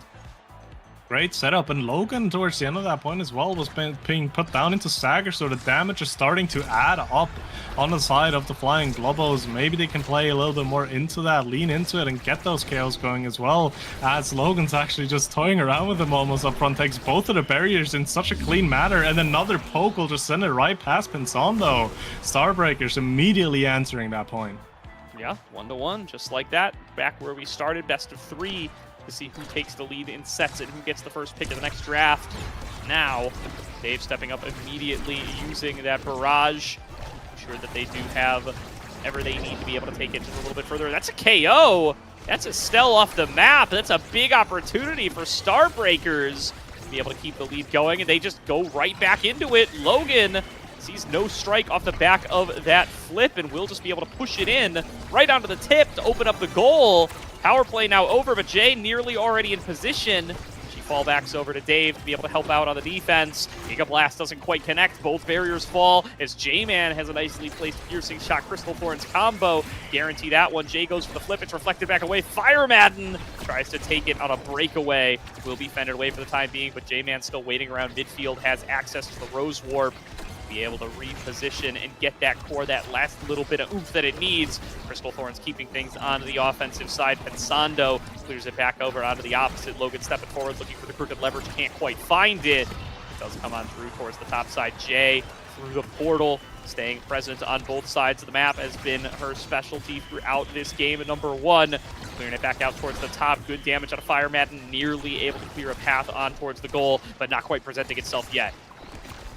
Yeah, not quite finding the angle either. And Fire Madden also using a flip there, not catching the core with it, resetting the energy as J-Man has a flip still to use here, but almost the core sneaks its way past Dave. It's able to run back and grab it in time to avoid disaster as the primary from Jay almost finds the angle, but it doesn't quite set up correctly. But Logan, with that crooked leverage, will dash up and take that core away from Pinzon to send it flying into the bottom corner there. Well executed. Yeah, great pokes from just Logan over the course of this game so far. Really being able to find some really good corner shots to find some goals where otherwise wouldn't be so simple. We're the side of the Starbreakers here, and really showing up to play now as they nearly take themselves the lead. Going to be one more goal to be able to do so. Flip out of Jay just to get themselves out of dodge for the time being. And Dave stepping up onto the other side of this portal to keep things onto an aggressive angle as well. Fireman slashing strike through. Still can't quite get it onto the barrier. J-Man will find one on the opposite side, but it's back through the portal from Logan, and it's Jay waiting for it, but low on health. Might need to use that lifeline sooner than they'd otherwise like to, but it will be the second barrier falling down to Logan. A scoring opportunity here for Starbreakers up against Flying Blobos. Nice maddening descent out of Logan to go on a 4 KO streak. It is a power play now for the Starbreakers. Back through the portal, stepping up is Logan. Can't quite find it, and there it is with one more crooked leverage and poke in to get up to 2-1. 2-1 lead now in favor of the Starbreakers as they're showing us why they were able to take this victory against Polar Cortex, and they're here to fight. They're just one set away from taking this game here as well as a whole. As we're now looking at all of these awakenings, you have the 1-2 punch that's going to be picked up here for Logan. Likely deny off of Pensando, not wanting to give that rune of the 1-2. Firefly being a solid pickup still though for Pensando. Still arguably deny, but I think Jay is going to be very happy to pick up the heavy impact. It's going to help a lot with damage, going to help a lot with cooldowns. As stacks and stacks fly down to J-Man. Extra special findings went to Dave, and Fireman will have to settle with a second spark, which as of right now is not going to give you a ton of value, but it's, if we were going into another set, this could be a 3 spark situation. In that position, Fireman's going to look very scary. Yeah, very well could here. Logan going to be able to find another KO off a big top spin. Power play for the Starbreakers to start off set number 4. One barrier going to fall very early. Dave going to be able to keep up the pressure on the top side. Does take the second. Coming out of the goal arc to help on out in the power play, and it makes up all of the difference. Jay trying to get it on over to Logan. It's going to be another Giga Blast. That is a fast core outside of the portal. Another top spin forces J-Man to go into the elusive, and Jay comes right on through with the drone. Nearly able to take it into the goal. Instead, it's going to be Fireman and J-Man now with a shot to be able to do something. Good defense for a while, but Dave can't hold on. Will eventually lose one of the barriers, but it comes back on through the portal, and Logan in a perfect position gives him the slip and finds the poke into the bottom right. Logan has just always found themselves in such a good position to just get these pokes, to get the angles past Pensando, where Pensando just doesn't really have a lot of tools to be dealing with it, because it's just so perfectly paced. As again, Logan finds a beautiful KO, takes off Fireman, who had flip as well, which makes it such a strong power play. Logan also up to 3 prizefighter stacks now, so this Kazan's going to continue to hurt even more. And I believe at this point we'll also have Red Core if we're going into overtime. Yeah, I mean, Starbreakers really showing up to play here up against one of the top-seeded teams in the event. Fantastic moves from them so far in this game. And they're looking to see if they can close on out game number 1 in just a couple more goals. We'll see if they're going to be able to keep that one going. J-Man takes a big chunk of damage from the top spin. Not quite enough to find themselves KO'd. Logan going to have to fall back to help out on defense. Now it is open goals for both sides. Fireman picked it up in the rush, but wasn't able to quite find the strike. And Logan not quite in that perfect angle this time. Top spin up the top to dribble into themselves. Madden does have access to that flip. Gotta watch out for that one. It's the Blobo plus J-Man repositioning the Blob, repositioning the core rather, giving them the strike to tie it up at 1-1. An important goal to be found here, and again, I pointed out over and over again that these flips are just so dangerous, and they have so much use to it as well. As Fireman holds onto one now, but Logan will actually find a KO and a double barrier. There's so much value in this Kazan, as now power play in favor of the Starbreakers. Will they be able to get the core through? No, flip has to come out from Fireman, but the flip comes out from Logan, uses the recovery drone and scores! Beautiful. Denies the recovery drone as well. Does it all at once. It gets the double barrier, gets the KO, gets the recovery drone, gets the goal. And now in a 2-1 position on game point for the Starbreakers from seed 12. Oh, I mean...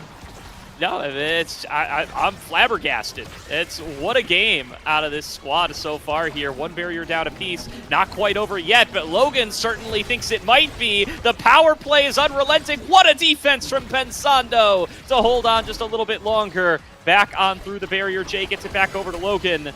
And Logan is in a position to potentially be able to close it out here if he can just find one more of those angles, one more of those pokes. Jay gets it back over to Logan. Logan looking for the top spin, and there it goes! 3-1. And it is another set win for the Starbreakers. They take game number 1 up against the Flying Blobos.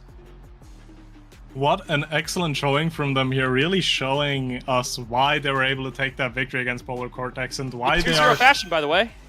A 2-0 fashion as well, yeah. And why they're just such a threat even in this liftoff, right? Even if their seeding doesn't represent it.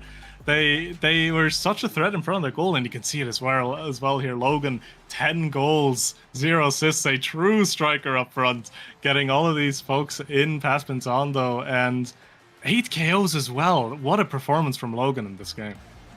Really, really good game. And I mean, I want to shout out Dave a little bit as well, right? 99 saves leading the scoreboard there. Really rock solid defense, especially in those early sets where Logan wasn't quite rolling yet, right? By set 3, set 4, Logan was scoring very, very quickly. But in set 1, that wasn't really the case. And it had to be a lot of defense from Dave to be able to buy them those opportunities and hold out long enough. He did that fantastically. Yeah, he did excellently. And even then, like, Jay did such a good job around these portals in the middle as well, right? Just being ever present, playing through it so well and getting these setups going. Starbreak is just having such a strong showing on the map pick from the side of Flying Blobos. So we'll see if they can keep up this performance, because the next map is going to be the pick from Starbreakers, which is going to be the Clarion Test Chamber, where the picks might differ a bit, right? Gates of Obscura is rather open in play. Sure, you have the portals that you can play through, but the style is going to be very different from what you're going to be encountering from Clarion Test Chamber. Yeah, but it is the Starbreakers' choice, their map pick, so we will see what they're going to be able to cook for us over there. I mean, definitely making that Kazan look very, very dangerous and, you know, performing well across the board. So now with the Reverb Colossus start, what will be the selections? They do have first pick on the side of the Flying Blobos. I am almost maybe even expecting a ban off of on the Kazan from the Flying Blobos, simply just because of stylistic, right? Kazan's going to be a great character playing into something like the Juno.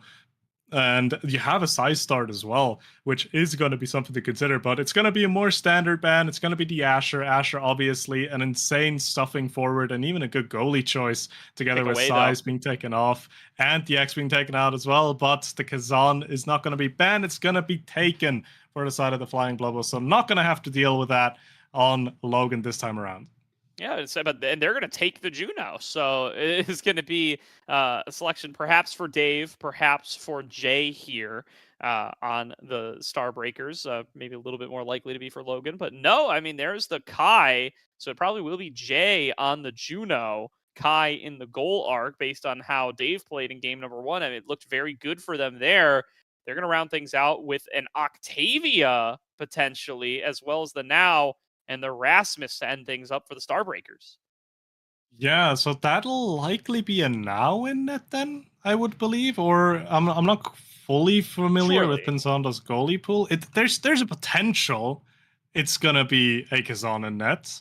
I wouldn't be expecting it. You have a size awakening, it can work, but I'm gonna lean towards the Now in net here. And the Octavia, it's a very real threat if you're not accounting for it properly, especially if you have something like Reverberation that's going to give a bit of HP and it's going to give a bit of survivability to be playing with.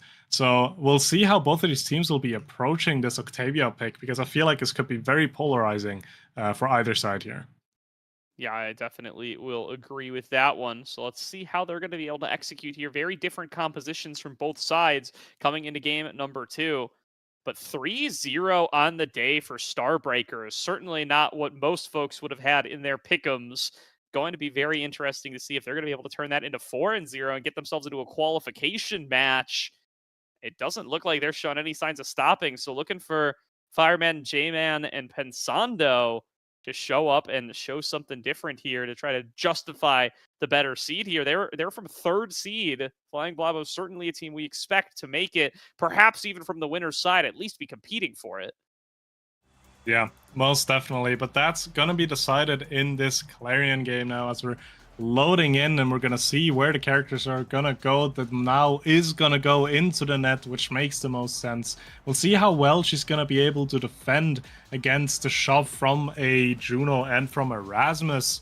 But we'll also see a lot of play up front with that Kazan and that Octavia. They're going to be very difficult to deal with from a defensive end, as everyone, with the exception of Fireman, will go for the Reverberation here, just wants the cooldown. Absolutely. Well, going to be mostly a cooldown as you would expect, but J-Man certainly going to be hoping for some good rolls on the drafts on this Octavia. We'll see if they'll be able to find any of them. So far, quick start here once again for the side of the Starbreakers. They take themselves an early double barrier. Dave's going to have to fall back to keep up the defense. See if Logan's going to be able to perform as well on this Rasmus as they did on the Kazan. So far, doing pretty well in some of these strike wars. Beat drop comes out of J-Man. Looking to connect some of these flow states to be able to keep themselves going. Be able to find more beat drops to keep up that flow state as long as possible. But Logan finds the angle straight through the middle with the whiplash for the first point. Starbreakers find the first point, to be expected to some degree, because the team comp from Flying Blobos are gonna have to scale, they're gonna have to get the Octavia online, because before Octavia's online, you just really have a Now and a Kazan doing most of your work, and the Now can't really leave the net all that much either. And even then, the Now's gonna have difficulty dealing with the playmaking from a Juno and a Rasmus, so early sets are probably gonna be favored for the side of Starbreakers, which would add even more value to the side of Flying Globals if you can steal away one of these first two sets. I really would here is, coming on in is Jay, trying to set up with the Blobo bounce and the Make It Rain. Top spin does connect there off of Fire Madden, trying to get back in towards the remaining barrier. Going to find some good angles onto it, but Dave's still hanging on up to the top with the Giga Blast, does get some good damage. We'll end up losing that second barrier off the Ricochet. Man waiting on the bottom. The flow state did expire. Going to go for the flip right away to pass it over to Fire Madden. Dashing forward, looking to be able to get something with the pop-up. Doesn't quite find it there. Now, just Logan pushing in under the bottom barrier. Finds one. A flip comes out of Jay. Pass to herself to get the second. Giga Blast to keep things into an aggressive angle. J-Man keeping up the flow state, though. Starting to go pretty fast. Gets it down to Fire Madden, who finds it in the bottom corner. Even after such a strong offensive play by Jay, it wasn't enough to secure the point for them, as the side of Flying Blobos will even it out, and we're going into a bit of a more chaotic map here on the Bouncy Castle. We'll see how both teams will be adjusting to a more chaotic map here. Yeah, for sure. So they do look to find another one of those big pop-up plays from Fire Madden, and they do get a second barrier off of it. J-Man keeping up a pressure in that flow state here. Octavia can be such a scaling threat, so definitely going to be one of those games where you're looking for the Starbreakers to find some of these early sets. It will be very impressive if they are able to come back later on, if Octavia is able to get some of these really powerful duration extending awakenings for the flow state. So far doing a solid job of being able to keep up the pressure at 1-1. Dave falls back out of the defense in time. Jay going to get pushed past the Sonic Boom out of J-Man. Nearly able to get it past, but they do hold on for the time being, and that was quite a few resources used. Still not be able to come up with it. The Blobo nearly sends it on into the barrier there, but Fireman looking for a breakaway on the bottom, goes in with the crooked lever. It's going to get fired back away on by Dave, but pushes it through with one more strike, and that'll be the lead over to the Flying Blobos. That is so much value for the side of the Flying Blobos, because if they can find another goal here and find a set one victory, the pressure will just continue to be adding up for the side of Starbreakers to find goals, to find sets, because the more sets and goals you're losing, the more time you're giving J-Man to be scaling on this Octavia pick, which you just want to be avoiding so much. So we'll see how it's going to play out. There's two flips available for the side of the Starbreakers here. We'll see if they can use them to get this goal. We will. Another top spin coming out there from the side of Fire Madden. Dave, the Giga Blast off the bottom, trying to see what he can clear out. BJ coming in towards the top side. Logan bounces it off the bottom, gets it back in front of the barrier, but can't find the angle that they need. It's Fire Madden once again arriving with that big size boost, trying to open their way into the goal, trying to take set number one for the Flying Blobos. Will get fended back away though. Jay goes in for the Make It Rain, pushes it back over to Logan. So far, without that Kazan, not finding some of these angles on towards the barriers yet is Logan. See if they're going to be able to turn that back around. Dave steps pretty far out of the goal. It's a KO, and it's a score for Fire Madden. Finds everything and takes the first set for the Flying Blobos.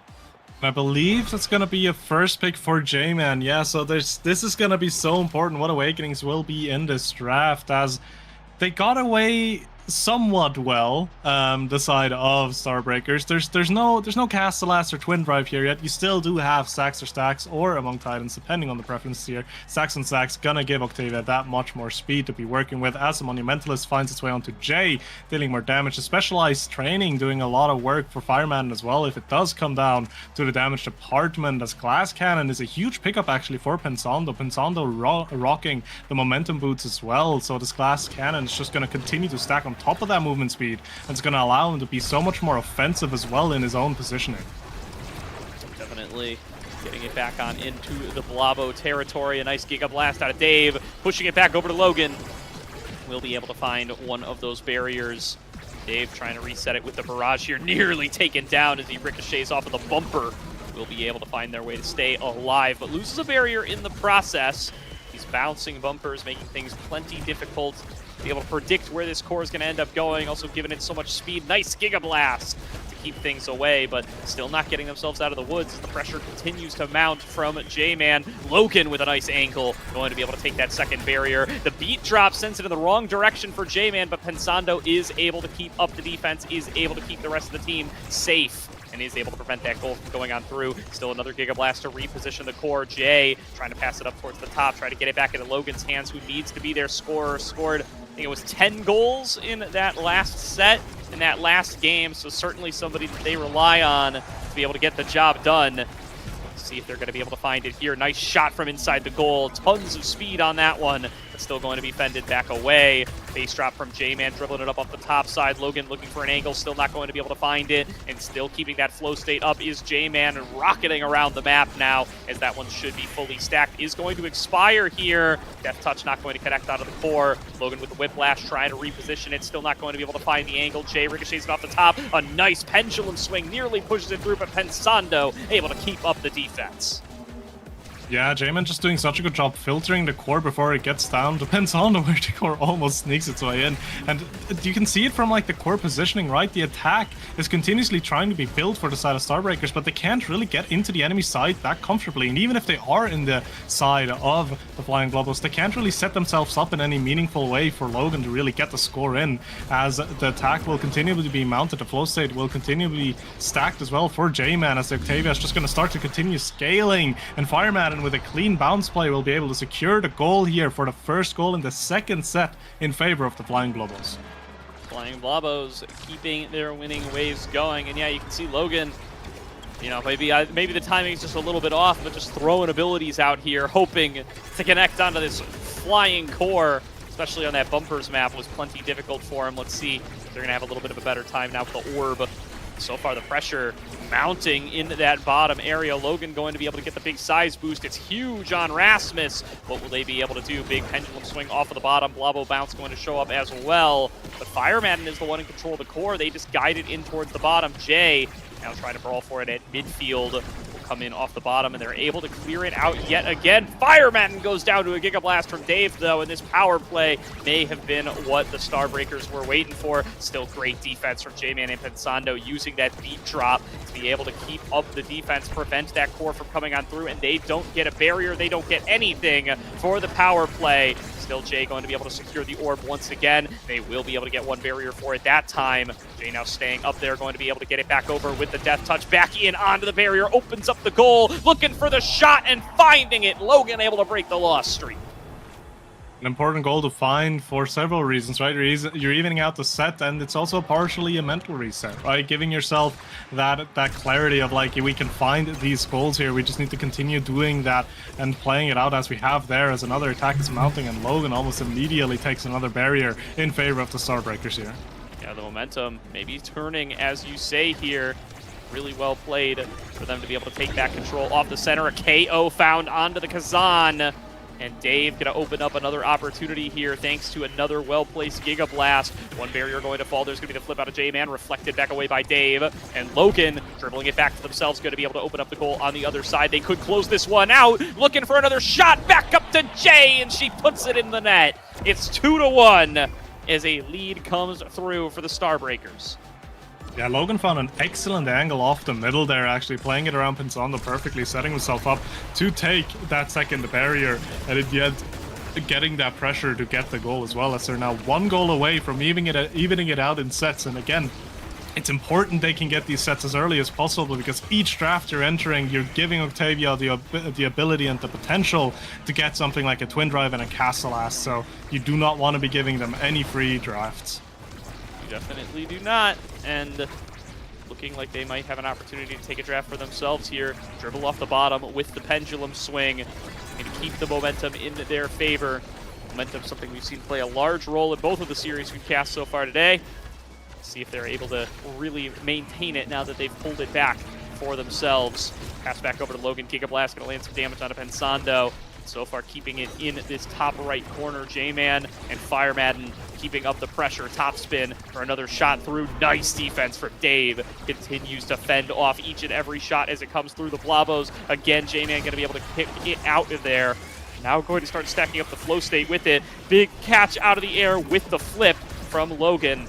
Clear things back out towards the aggressive side, but Fireman and J-Man, they're just able to keep on resetting. Nearly going to be able to find the goal on the opening up angle, but won't be able to quite get it there. Fireman, though, has their own flip. J-Man waiting on the bottom, deflected back away by the Blobo, and able to hold on for just a little bit longer, but Fireman with the energy burst, going to use it off the reflect, still blocked away by Dave, and they will hang on for a little bit longer.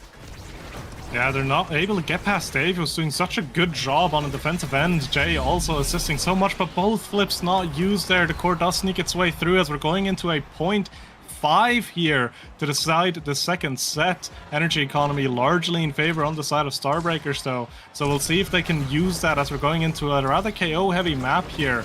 Maybe potential as well for some KOs to be found, as Fireman's taking a lot of damage off the get-go.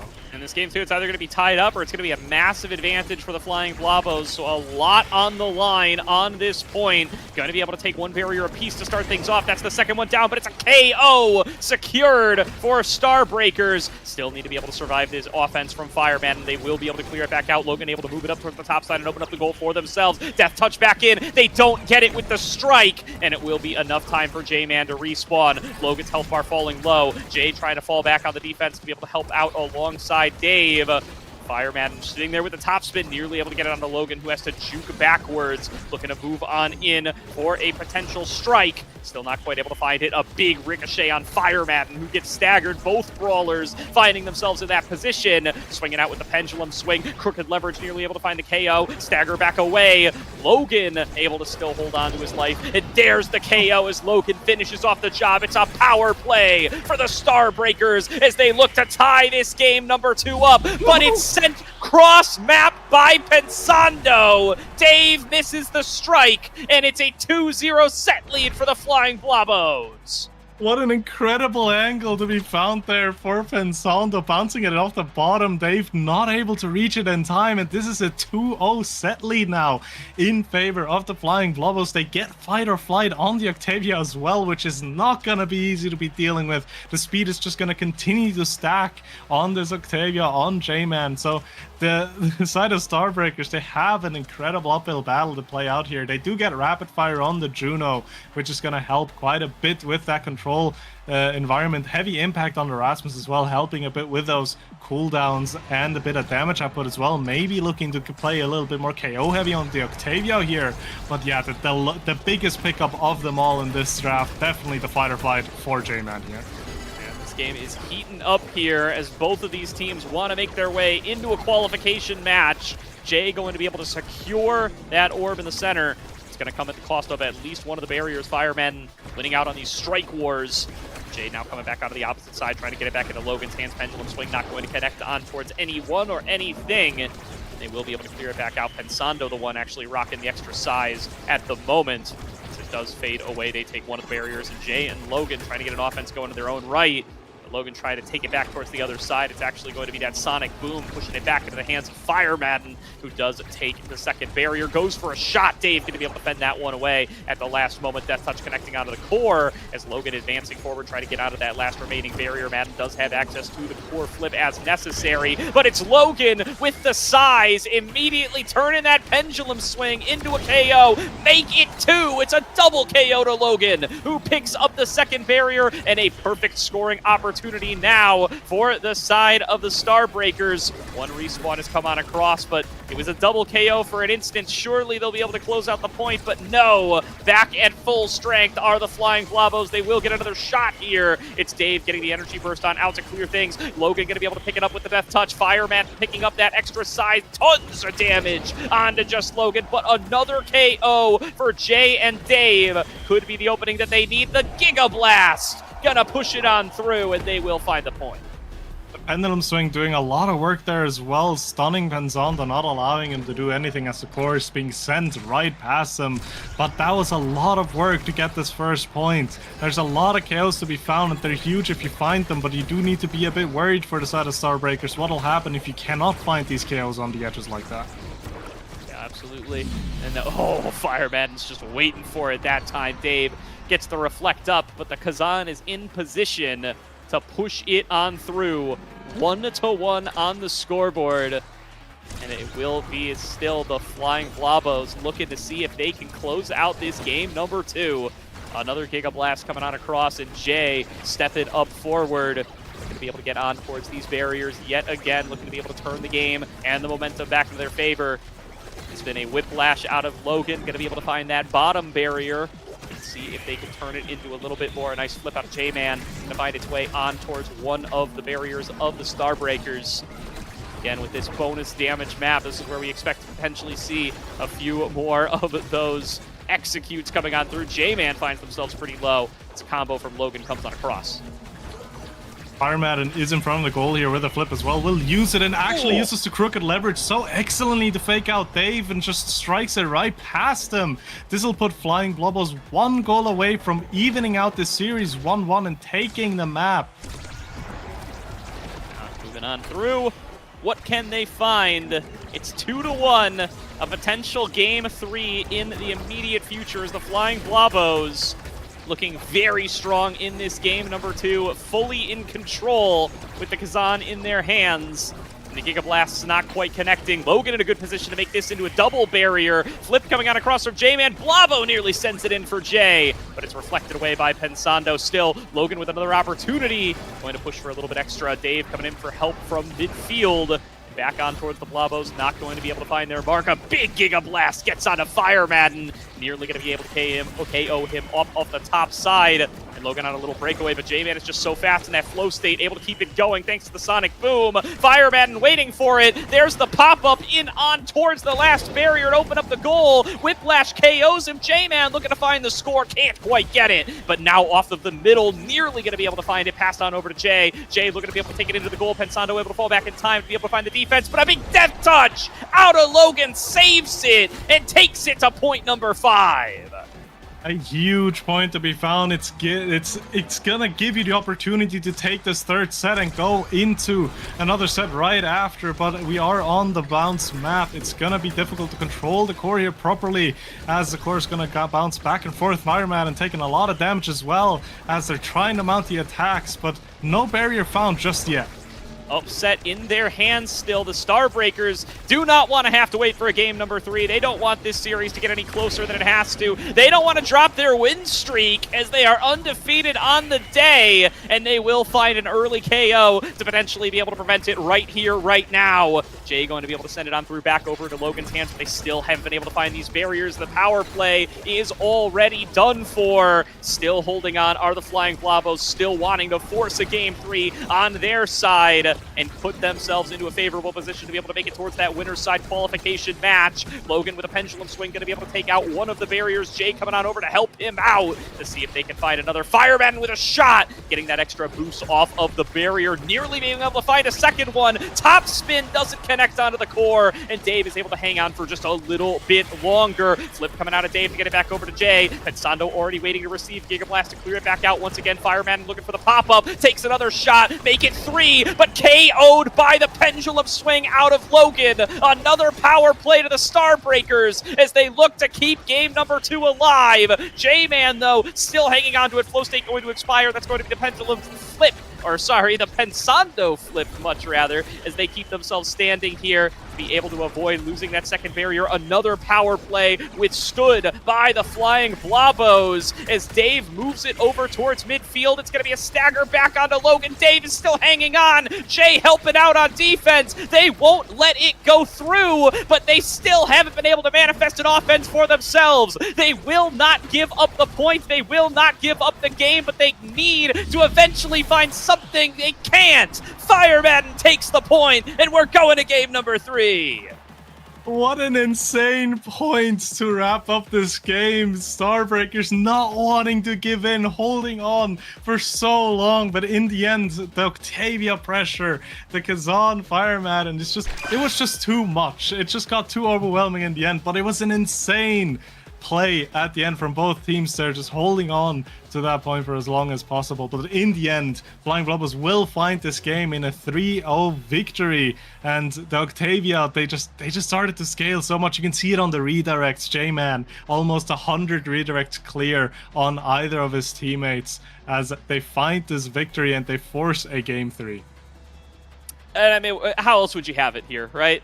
You got to have 2 game 3s to start off the liftoff day. And Sloth, it looks like we're going to get the full 6-game sweep here from the side of our second series. And it's getting real close here. The Starbreakers from Seed 12 putting up a hell of a fight here, but the Flying Blobos want to make good on what they've earned here. They want to be able to take this one to a winner's side qualification match. That's what you'd expect from Seed number 3. They want to make it happen.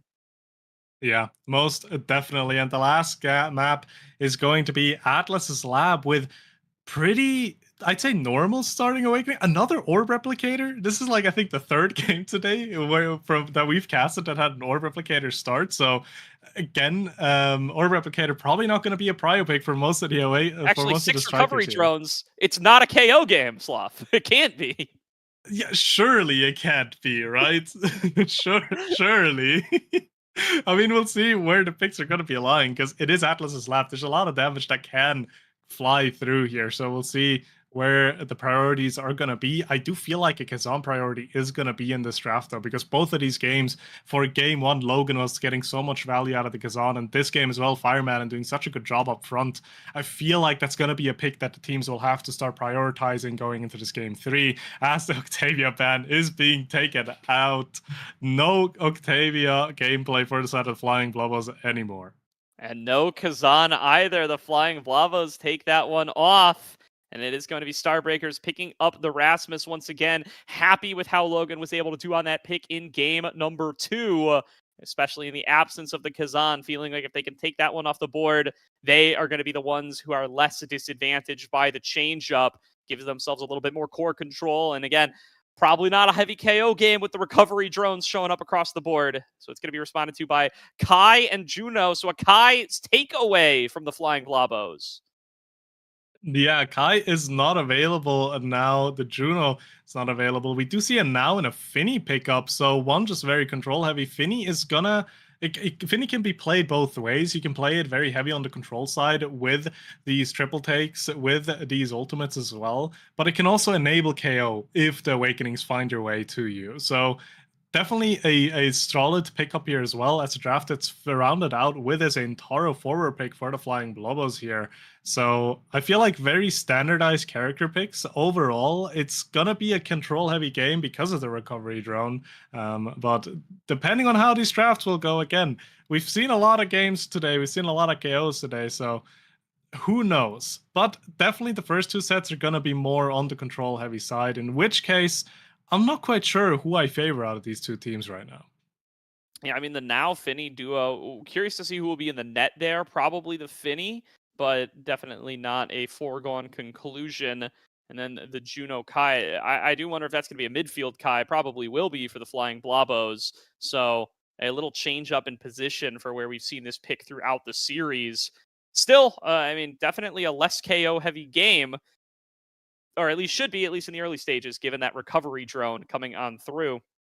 But Finny going to do some damage amps, so Starbreakers might try to just brute force their way through it, have enough damage and enough healing to where they're the only ones getting KOs, especially against a comp that should be relatively squishy between the Kai, the Juno, and the Zentaro.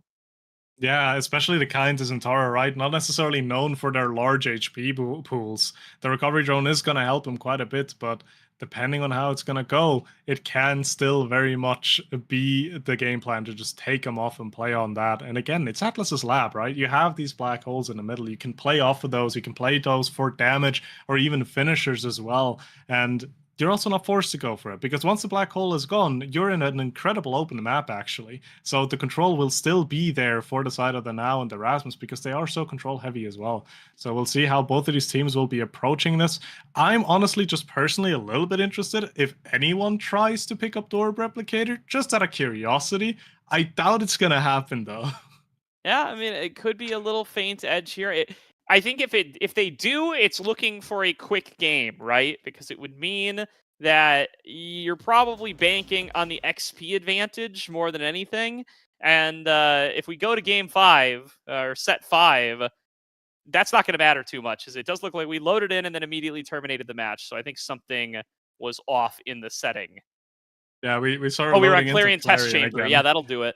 Yeah, like the last game so much I wanted to run back. No, but I do feel like the Orb Replicator, it could come into play if it comes to early XP or just farming evades. But realistically, the size and the recovery drone, it's just going to outvalue that so much. So we're going to probably see 6 recovery drones. We're probably going to see 6 funny little green rings around everyone at the start of the set. And we'll see how much value they will get away as well, because it is completely possible that both of these teams will just go incredibly control heavy, and we're not even going to see a single kill this game. Yeah, all right, and let's give it a little bit more context here, just because Achi's been kind enough to share some fun stats. Percentage prediction rate on pick'ems for which liftoff team will qualify for landing through winner's bracket. Starbreakers, 2.2%. 1 vote for them to make it through winner's bracket. They are 1 win away from getting a shot at doing just that. Yeah, but hey, sometimes all you need are these 2.2%. So we'll see how it's going to be played out here, as the recovery drone pickup is going to be there for everyone, and an incredibly strong pickup, actually, for the Starbreakers here to just take the double barrier almost immediately. This is not an awakening that was meant to be worn by 6 people. This looks ridiculous. Very correct. Yeah, well, what can you do? I mean, this is it is what it is, and it's going to be what our screens look like for a lot of this game number 3. Fire Madden finds himself incredibly low, but there's Logan ready to push it in. First goal of game number 3 to the Starbreakers. Oh, Gordo, you just wait for visual clarity once Unstoppable is back. Unstoppable and recovery drone, that is a masterpiece of visual work. There we go. That'll be great. You know, I've always thought when watching Omega Strikers, what if everybody had a giant green circle around them for me to be able to better understand where everybody is? I think this makes things better. Logan nearly able to find another score there off the back of the pendulum swing. Jay's in a great position. Pensando fends it away with a nice Blabo shot to be able to keep up the defense, but Dave very close, being able to help on out here with the big finish, and the pressure, the aggression from Starbreakers paying off big time in this game number 3. They're not finding their KOs, but it doesn't look like they need to. Logan's there to put it in the net, and it's a 2-0 start. Yeah, they're doing such a good job at getting that pressure off early. Pensando with the Juno pick is not going to be the best at defending head-on attacks, and especially if you're angling those attacks correctly, you can look to even force it through both sides of the barriers to take these double barriers, and that's exactly what the side of Starbreakers have been doing so far. And aside from that as well, you can see Fire Madden down to very low HP almost immediately again. They're also just kind of ability dumping on him, which makes it so much more difficult for him to even get involved in any way in this core battle. Yeah, and ooh, a nice ricochet off the bottom, going to be able to find its way on towards that second barrier, opening things up. Fire Madden nearly able to take it in for the score. The triple take going to do a little bit to help cover them there. Jay taking in towards the bottom alongside Logan, does have access to the energy burst and wants to be careful to not give up too much here. Still, they've got a lot of space to play with the 2-0 advantage on the set. Jay's going to carry things on over. Nearly a shot on towards the barrier, and J-Man can't hang on for that long. Will eventually come on through. Pensando trying to carry it away with the Blabo bounce. The map will be fully cleared out at this stage. There's going to be Fire Madden looking to put it into the goal, and they will be able to take it. Yeah, and a lot of damage is just continuously being pumped into the side of the Flying Blobos, but not a single recovery drone being procced just yet. So it looks like it's not even necessarily the plan to just take him out outright, but just get him low enough to a point where they can't necessarily contest the core as well as they would like to. As a beautiful Giga Blast from J-Man will actually get a double barrier off of Dave here, and Flying Blobos are in a prime position to even out this set. Yeah, chances on getting it to a 0.5 here. Jay trying to take it in towards the bottom. It's been really tough for them to get out of these barriers in the last couple of points. Fire Madden comes through. Now here comes Pensando. And a filling in as a pseudo midfield, setting up with Fire Madden to take it. And it is 2-2 going to 0.5 in set number 1 already. Really just setting the stage for what this game will be. They're neck and neck and just not giving each other any kind of space. Finding these goals, finding these barriers, but now it's going to come down to this very last point of this set to see who's going to take the set lead. Jay coming in for the bottom again with those drones, but without Logan there, just not able to really get it past any of J-Man or Pensando. They've got so many tools at range to be able to fend things off. Nice damage onto Fire Madden, going to be able to find one of the barriers. J-Man now going to be alongside Jay. This is where they want their duo to be. Nice death touch onto Pensando to pull them away, but it's a breakaway from Fire Madden, finding their way on towards that last barrier. Flip out of J-Man, pass up to Fire Madden, fended away by Dave, and just Logan will be there in time to be able to flip it back and get it over on towards the right side of the map. Needs to be able to hold on to it here, though. Whenever Dave has been isolated with Fire Madden, it's been very tough for them to keep up the defense, and this is going to be no exception. Able to hang on for now. Big damage on the Fire Madden from the misdirection, and there is going to be the recovery drone taken out. It's on 0.5, so I don't think it's going to make too much of a difference, but something to keep in mind in case they manage to create it again on this point and this point alone. Jay moving in towards the bottom. Fire Madden ricochets it off towards the center. Will be repositioning themselves, but still not able to find a hole in the armor. Dave going to be able to clear things out yet again. Yeah, they're just not finding a solid attack yet, but then again, the side of the Starbreakers also can't get this last barrier off of Pensando. Fire Madden doesn't have the recovery drone anymore, which is something they could try to be playing to if they're holding on the defensive end and just continuously dealing damage to the Centauro. Maybe they can get the power play going for themselves, but the energy and the HP has recovered to a point where maybe that's out of reach now, as a flip has to come out from Dave to hold on to this point. J-Man now up front, uses the barrage, but doesn't quite secure the goal, as again we're going back on the side of the Flying Blobos, but Pensando's not giving a single bit in that defensive end, just shutting down any kind of attack coming his way. Yeah, wow, really big ricochets coming across the whole map here in overtime, and none of them quite finding their way into the goal or onto the barrier, but it's finally Fire Madden with a beautiful setup, flip into the rush, takes it into the goal, and takes set number 1 for the Flying Blobos, 2 away from a qualification match. And Pensando is rewarded with a lovely little 1-2 punch here for the Juno. That's going to be quite a valuable pickup here. Going to accelerate the game so much as well. It's going to opt in for it, as the outside of Logan will have to make work the explosive entrance, taking that away from Centauro as well. The Stagger Swagger holding a lot of value for Dave, keeping him alive even more. The missile propulsion finding its way into J-Man, gonna make the Kai actually very dangerous along the edges of the map. That Giga Blast is gonna hurt quite a bit now, and gonna push you back very far as well, as the Monk Titans pickup for Jay is gonna do so much for the movement speed, and especially the size for the Rasmus, especially character who loves some extra size to be working with. Yeah, I mean, Logan, when picking up additional size on that last clearing test chamber map, that was really where, you know, they were able to make some huge moves here, find those big KOs off the increased size, the pendulum swing, utilize the extra space of the Whiplash. It's definitely a pick that you want to see on the likes of this Rasmus, and anything that they can do to pump him up just a little bit further going to be a great help towards their ability to execute on offense. Dave going to get it back on over towards Jay, moving in for the second barrier. Logan going to be able to find the shot onto it. Fire Madden going to be able to return fire on the opposite side, slices and dices right through, takes it in with the flip. Fire Madden popping off inside the enemy team goal arc to be able to put another one on the board for the Flying Blobos. Fire Madden just doing such a good job up front, just making it life for Dave so difficult with these flips, with these plays, just making excellent use of the Centauros kit there to just get these goals in and get these leads for the side of the Flying Blobos in this game 3. For sure. duking it out back and forth once again, moving in towards the top barrier, but it is again retained over by Fire Madden, and the big finish is not going to be enough to scoop the core out of the way of the barrier. Does end up going down. Flying Blabos on quite the win streak here, having pulled back in that set number 1. Now looking to just keep that win streak going. Momentum been such a big point in this series, and they need to be able to get it back into their favor on the side of the Starbreakers. They want to be able to pull this one back and complete their upset run, losing their first game of the day in that last game number 2, trying to avoid making it 2 in a row. Fireman dashing on forward, nearly able to get it on towards the bottom barrier. Jay going to be able to fend things back off. There's the shot on through. Logan going to be able to grab it with the death touch. Still not able to put it on towards that last remaining barrier, though. Yeah, the attack is continuously being thrown towards the side of Starbreaker. So as the Sad Boys angles comes through, Dave's is holding onto this barrier so well.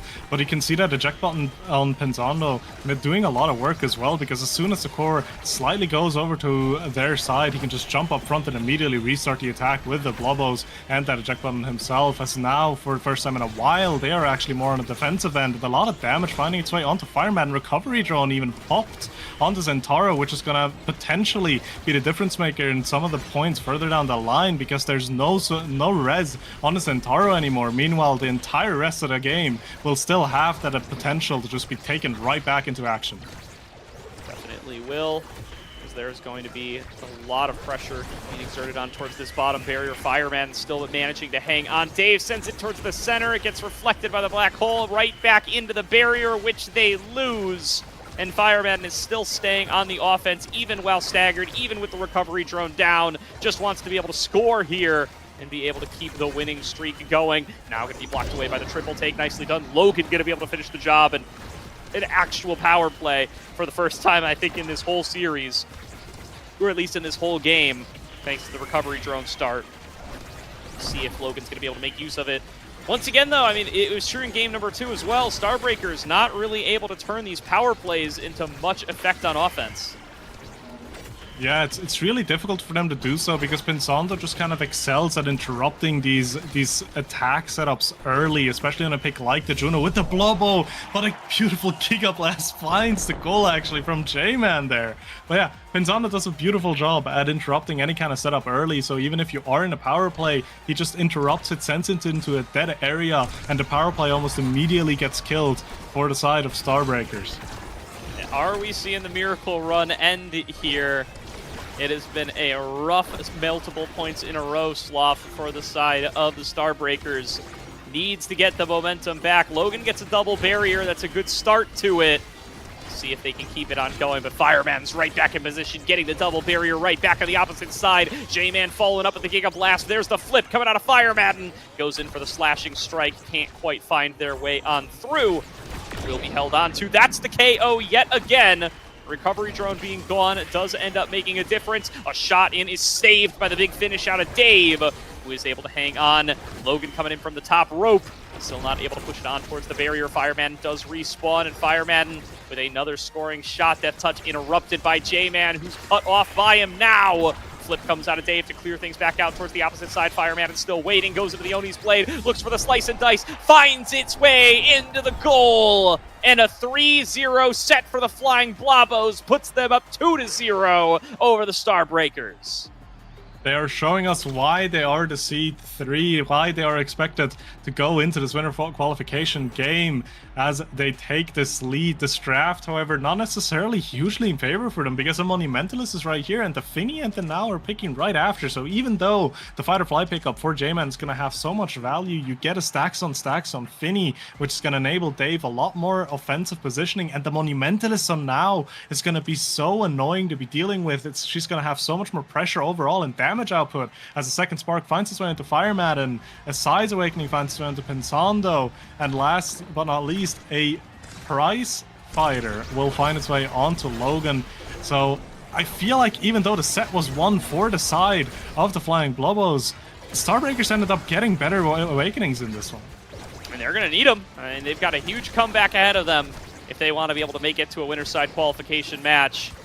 I mean, the prize fight are going to be tough to trigger against this recovery drone start. It's been very rare that we actually do see these KOs coming on through, but we'll see maybe with the Finny giving help with the triple take, it will be enough for them to be able to find their way through. Second barrier falls, though. It's still just Fire Madden running amok in the face of Dave here, finding score after score, and there is another one. Pensando out of the goal arc to set up for another goal.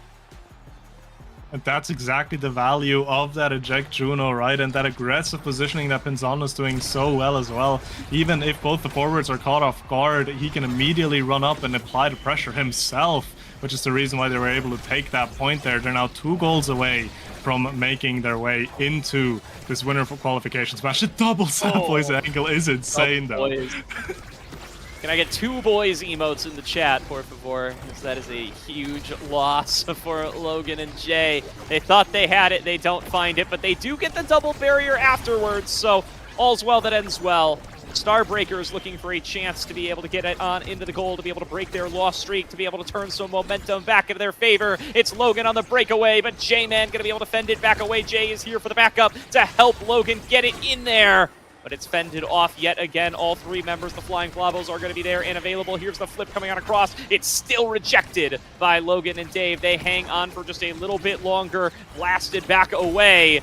Moving on in towards the goal. The drone starting to expand. J-Man takes a fair bit of damage from it. J-Man almost loses on their recovery drone, but do manage to hold on to it just a little bit longer. Logan now with a shot takes it in towards Pensando. Will be able to fend it away. The flip comes out of Jay into a great position with the pendulum swing. Pensando loses recovery drone and Logan gets a goal. And that could potentially set up an attack further down the line as well, where you can look to take Pensando off the map as well if you're Logan with the pendulum swing just like that. So good value to be gotten there, but it still just evens out the current set. They still need to find even more, as another Satboy angle will happen here. Logan has a flip, gets a barrier, the first one, the second one following right suit. Starbreakers trying to carry on this momentum right here, trying to get the goal in, but it's being defended so well from the side of the Flying Blubbles. Yeah, this has been a great battle so far, and Starbreakers with a little bit of hope back in their eyes, looking like they are cleaner, looking like they are stronger, and fending away more shots as Fire Madden not getting the opportunities that he was for the first 2 sets. Now getting J-Man incredibly low, threatening to take away this recovery drone, and threatening to buy themselves maybe a 4th set here, maybe a 3rd draft, try to get themselves a little bit extra. Dash on in. Fire Madden going to be able to get the reset using the flip, and will be able to take a second barrier. J-Man nearly going to get taken out over the top. Logan with a nice strike. Jay there for the follow-up, and it's 2-1 in set number 3. The Starbreakers are not dead yet. Yeah, Pensando not finding the angle past the now mine there, putting Starbreakers into an advantageous position now. They have a flip on Dave as well. They need to continue building with this momentum as they're about to take one barrier. No, it gets defended successfully from the side of the Flying Blubos, but the pressure is not slowing down in any way, shape, or form as the first barrier will drop now. Attack now coming through from the side of the Flying Blubos as one barrier drops on the side of Starbreakers as well. Now it's going to be a battle of who's going to be getting the goal open first, though. Yeah, so many projectiles coming in from the Flying Blobos side, just knocking Logan and Jay around, but they do manage to come up with one at the end of the day. Now they just need to turn it into 2. Fireman taking a big chunk here from multiple shots on the behalf of Jay and Dave. They still aren't going to be able to take him out. They still haven't been able to cost him the recovery drone. Logan not getting a lot of use out of that prize fighter as a result. J-Man going to be staggered once again. Fireman not going to be too far behind. Goes into the Oni's blade, but the flip out of Logan to save it. Gets it out of there, but not quite able to find its way out of the barrier. Big finish, going to get a little bit of damage out of Jay, and there's the second recovery drone off the map. Logan getting the opportunities that they need and getting the potential to actually be able to create power plays here. Big pendulum swing, knocks back 2, finds the second barrier. Death Touch going to get interrupted by J-Man, and another boys angle. Fire Madden does not get the barrier that they deserved, but now going to get turned back around on Fire Madden. Going to be able to find the second barrier one way or the other, but just Logan trying to set up in front of the goal, trying to find the set win, trying to take this to a set number 4, and trying to hang on in this series. Fire Madden with another Another big shot gets fended away by Dave. Now going to be sent into the elusive, going to be staggered back away. Dave trying to reset things, trying to get it back over to Jay. Jay gets it over to Logan. Death touch not quite connecting. Neither does the misdirection. Off the center. Third recovery drone down. Everybody on fly. Now vulnerable. And an opportunity for Logan and Co to potentially actually be able to take some of them off the map. Maybe just to be able to take the point right here, right now. Pendulum swing off the top. Looking to reset for another shot on goal. Looking for it up in front. Fended away by J-Man. Pensando going to be able to clear it back on over. Fireman takes it through the center. It's still in Logan's hands. Back into the death touch. Takes another shot. Still can't find its mark. And now going to be in the hands of Dave. Dave back over to Jay. Jay back over to Logan. Logan blended away by Pensando. And J-Man helping out on the defense. But Logan finds one last angle up over the top. It's a set win for the Starbreakers. And we're going to set number 4. They were working for this set win for so long, attack after attack coming through, but they didn't get the goal until the end where they get the crucial strike war win. And we're now going into such an amazing draft for them because they get Deadeye on Fiddy. Very, very likely this Deadeye on Fiddy. And that damage is going to start to stack as Big Fish is going to be denied off of the Rasmus here. Deadeye's actually going onto the Rasmus and Timeless finds its way onto Dave. That's interesting. I wasn't expecting that, but we can see how it's going to play out as the Super Surge finds its way onto Pensando. That eject button is going to be so much more valuable with that extra range. Heavy Impact finding its way onto Firemadden as well, giving Zentaro the ability to play for KO. And lastly, the Stinger pickup for Jay is going to hold so much value because with the Monumentalist, she has such huge area where she will be using that Stinger on, and that damage will continue to scale as another Sad Boys angle to start off this point. I guess I'm going to wander outside of my play-by-play comfort zone a little bit here. Was that Big Brain? Did they leave up the Deadeye because J-Man would be forced to take Big Fish away from Logan, so they get Deadeye on Logan and Timeless Creator on Dave as a net benefit? I would assume so, something like that. I could also imagine the world where they were just kind of trying to test the field, see if they can get more size onto Logan as well. And I mean, the Deadeye for Logan is going to do a decent amount of work as well, because not only is it the ultimate that will get some value out of it, actually the pendulum swing at the very, very tip of Rasmus's primary will also get the Deadeye bonus. So it will have some value for them in the end. That's the first recovery drone gets popped already, and we are not even 1 goal in. Yeah, that's what I'm saying. I think Deadeye is like second best on Rasmus, and you can guarantee that rather than losing both Deadeye and Big Fish by leaving it up. I think that was really smart by the Starbreakers, and let's see if that's going to be enough for them to take it into a win. Is Logan going to be able to duel with Pensando one-on-one in the strike war and takes it into the goal? It is definitely enough to take a set, not a set lead, a goal lead in this 4th set here, and they need to continue working on with that momentum. And again, J-Man already lost his recovery drone. He also needs to be wary of these edges to not give power plays to the side of Starbreakers. On the other hand, the Flying Globals don't really have any kind of way to get a power play going for them. They don't have that damage more consistently enough, so they're just gonna have to continue to win strike wars and play off of those advantages. As again, 1 barrier down on each side, Fireman holds a lot of damage on top of them as well, though. Might have to use the flip to even just stay alive at this point. Yeah, maybe. Logan coming in with the pendulum swing here from the top side, not quite able to find its way on towards the second barrier. Logan gets the pass on down, back over to Jay. Jay looking for pressure on towards this second barrier. Flip comes on across. Jay ends up KO'd off the bottom, loses out on their recovery drone. Now going to be a target to potentially be taken off the map here. They do get themselves another shot at them. Jay's going to be able to hold on for a little bit longer. She will be able to fend it back away. Sending on out this drone, trying to set up for another shot on goal. J-Man gets it back in on towards the barrier. Open goals for both sides. Logan on a breakaway, interrupted by Pensando. Jay going to be able to stop that flip, but it's Firemadden right into the corner to be able to take it back into the goal, tying it up at 1-1.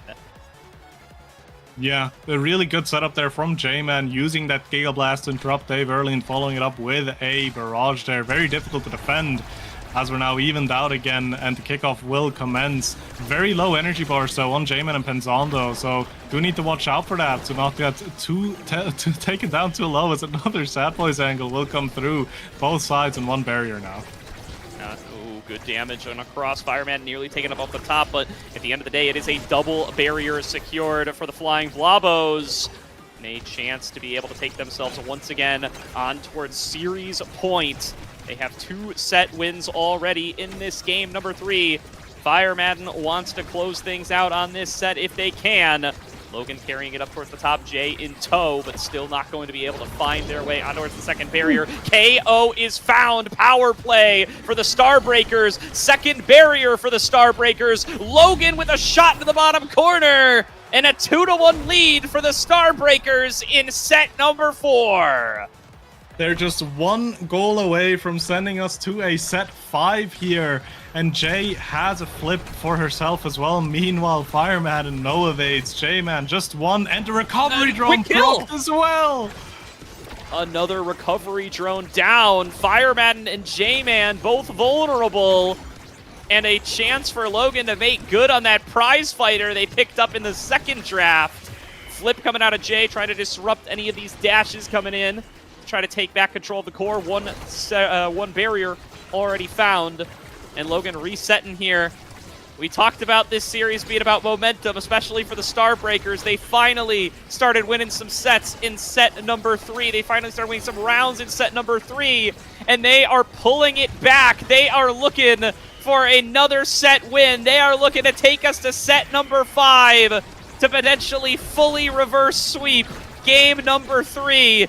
Big finish going to go in the wrong direction. Dave going to lose out on one of his barriers. That's going to be the second one. But Logan finds the KO and the power play for the Starbreakers. Pulls it in with a death touch. Jay gets the reset. A second KO for Logan. 3 versus 1 on the map. Pendulum swing can't find it. Pensando able to fend it back away. Jay takes another shot. Pensando holds that one as well. Pensando is unbreakable and hangs on for the full respawn of the team. But just like that, Dave, the misdirection cross map, wins the set for the Starbreakers and takes us the full distance.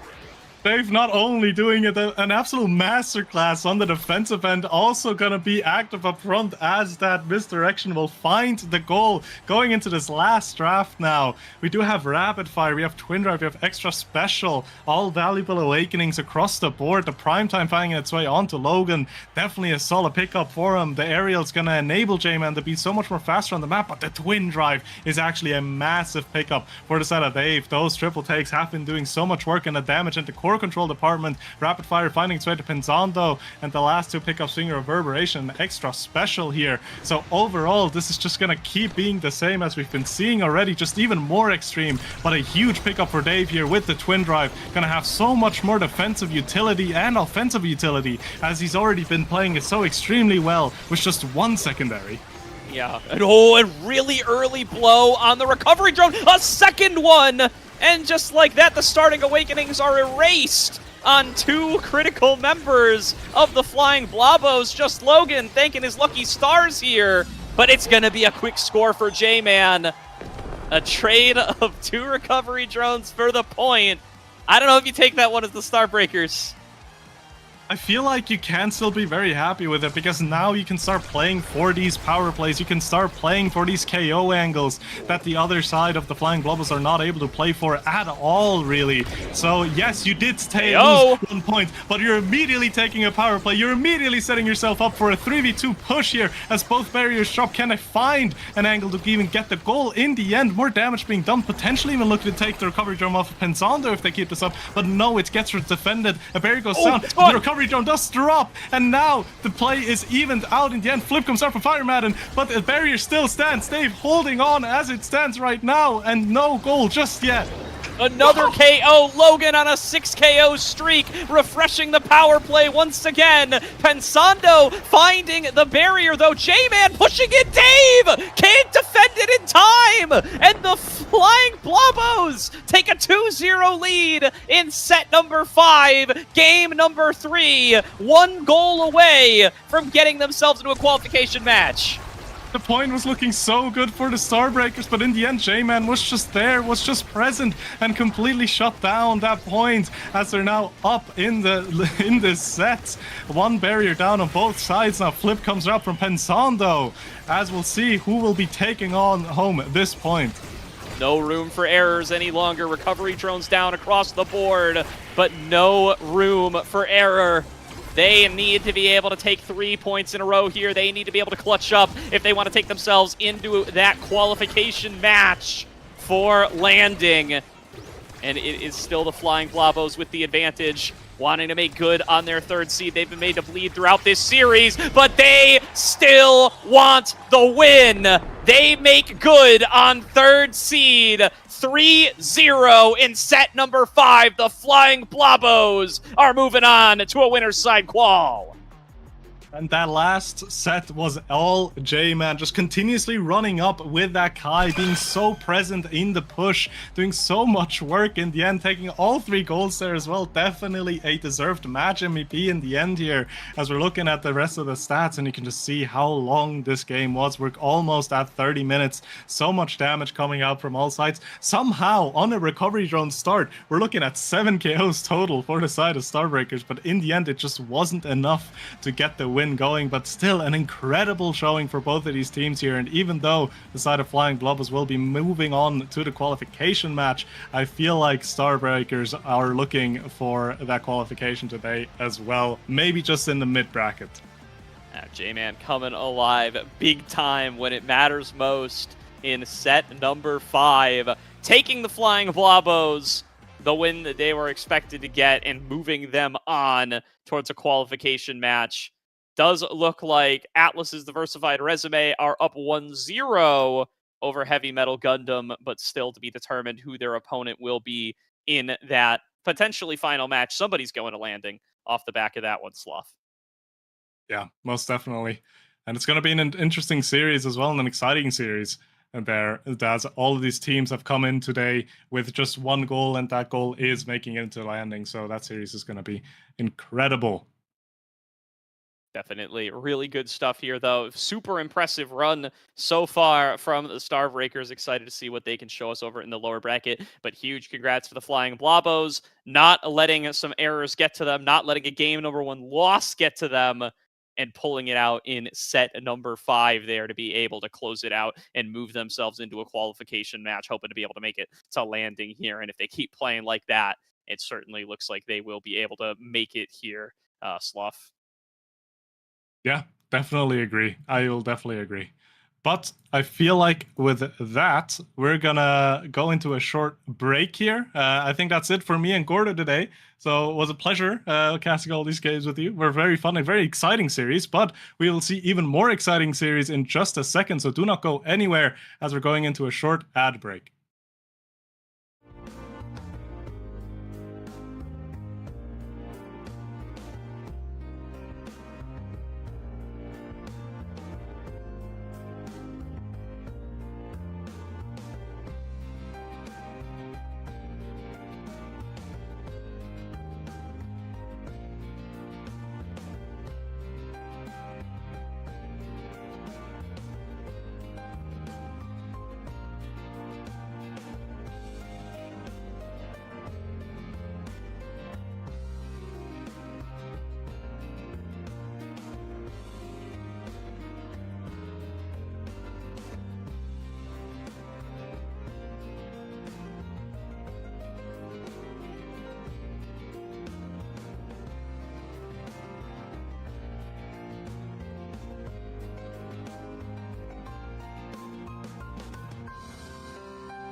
All right, everybody, welcome back to Season 6 of Liftoff. I'm Lego Mage here with Cloak Oak to bring you this qualifying matchup of Pass versus Dragon Slayer 2. Loading in now, getting into Atlas Lab. And I did notice it was an ad rush start, but we were talking a little bit before this started that these are two of kind of the most fun teams to be watching right now go up against each other.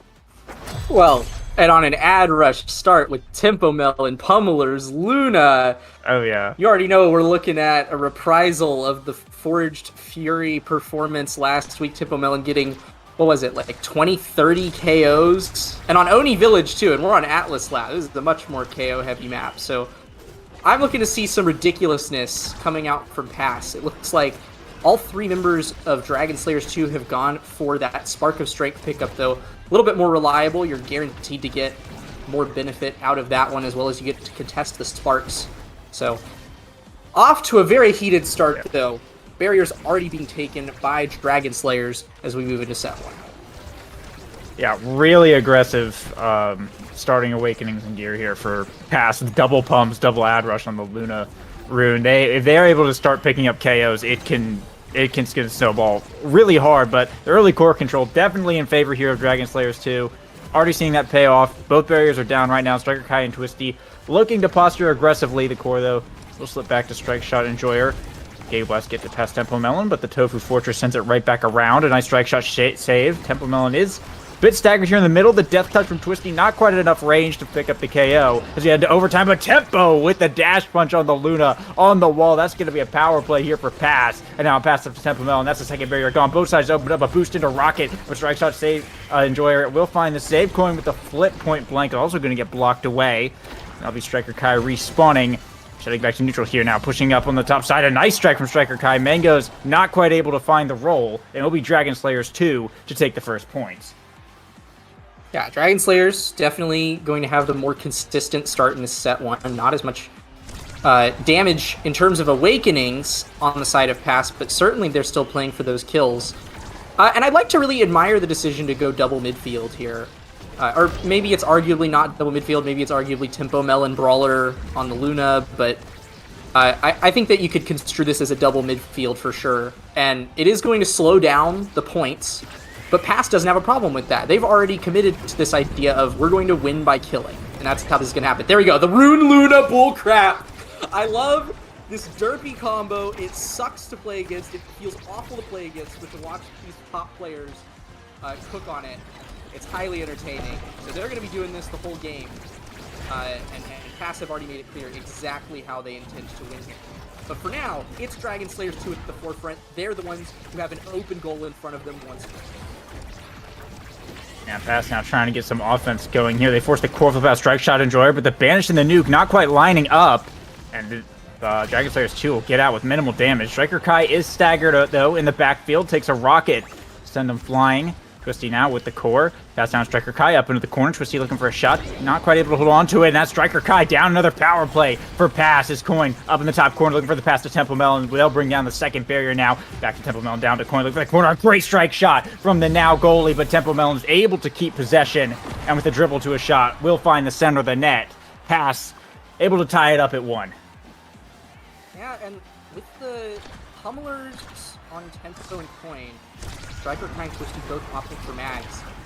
That Mags pickup by Dragon Slayers, weirdly enough, almost plays into game plan of Pass, because when you have to come back on defense as a result of a power play, and both of the enemy forwards have Pummelers, it is a massive speed difference. But none of that's going to be happening now. It's a power play and 2 barriers down for Dragon Slayers.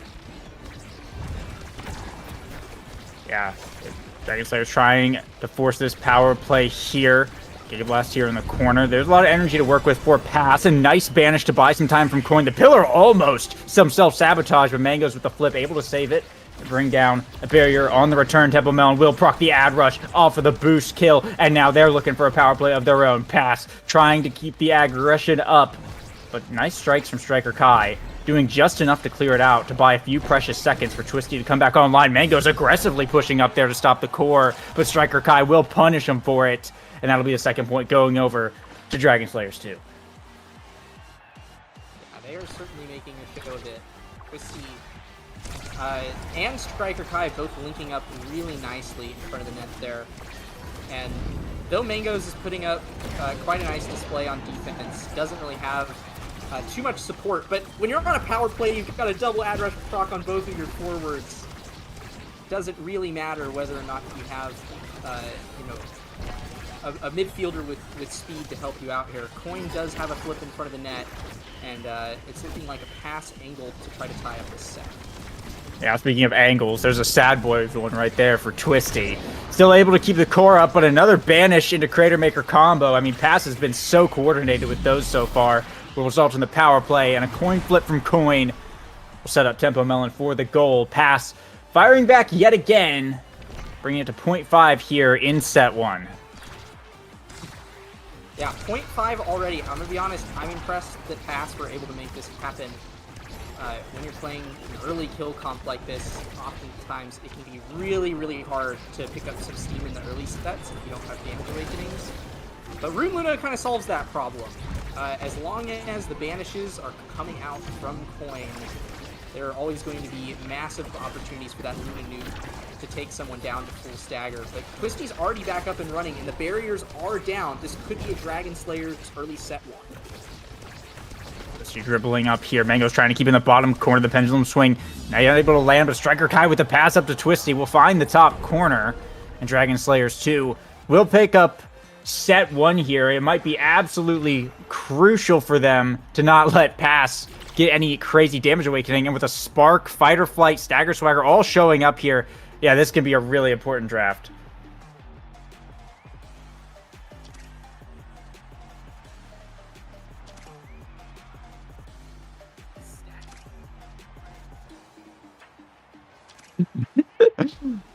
I think Cloak's mic might be a little bit broken at the moment. But yeah, we will see the Spark go first, of course, to Striker Kai. The Fight or Flight, followed by the Stagger Swagger, going over to Pass. Very important awakenings in that draft. Strike Shot are going to pick up the Explosive, and Twisty on the Heavy Impact for the extra cooldown. Mangoes did pick up the Creations, the Cast to Last, not the Cast to Last, the other thing, Timeless, for those soups, but that's a really solid draft here for Pass to get away with 2 of the best awakenings, the best survival awakenings in the game, and they're getting even more value now off of their kills.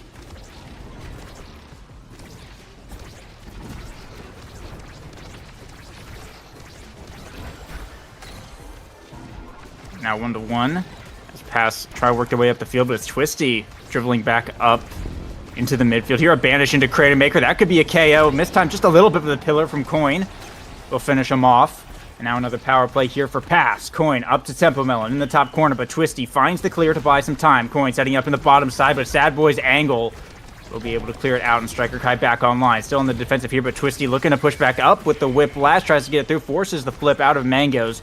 Won't get too far though. Strike Shot Enjoyer up to Striker Kai. Dribbling through the midfield. The Tofu Fortress coming out here in overtime. As Twisty looking for some kind of setup. Striker Kai working up the field, but the log just enough to zone him out.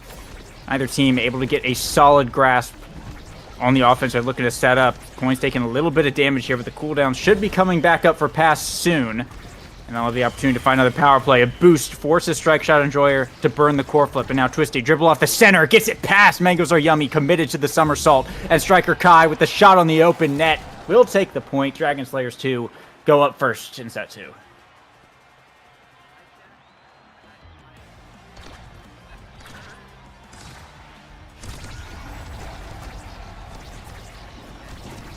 Rolling right into the next kickoff. Then, as the pillars from Coin make it so difficult in the early parts of the points for Dragon Slayers 2 to get much, and it will be Pass starting with an early offense here, but some solid defense from Dragon Slayers 2, and a lot of damage on Tempo Melon forced the play to go a bit poorly for them. Pass losing both their barriers. Tempo able to recover here, but now in a precarious situation. Striker Kai up to Twisty, has the Whiplash activated in the top corner. There's the Giga Blast. Doesn't find much, though. They'll just get rotated around, and Pass will find a barrier on the return. Now looking to set up an offense of their own, down to Coin. Striker Kai on the defense, though, in the bottom corner. Not letting them get very much distance on that at all. Now pushing back up. Some offense, Dragon Slayers 2, the barrage, stopped by the somersault. Pass looking for the clear. The boost from Temple Melon will do it, and Strike Shot Enjoyer caught a little too far up. Will lose the barrier. Here's the core flip coming out. Gonna get blocked by the forwards of Pass, though. Now Tempo down to Coin, looking for the bottom side. Has the pillar set up, not able to find much. Striker Kai on the defense with the barrage to force it out, but big damage comes on to Twisty in the midfield. This could be a power play right here. A core flip from Striker Kai, answered with a flip from Mangoes Are Yummy. Down to Coin with a redirect off the wall, banks it in, and Pass tie it up again.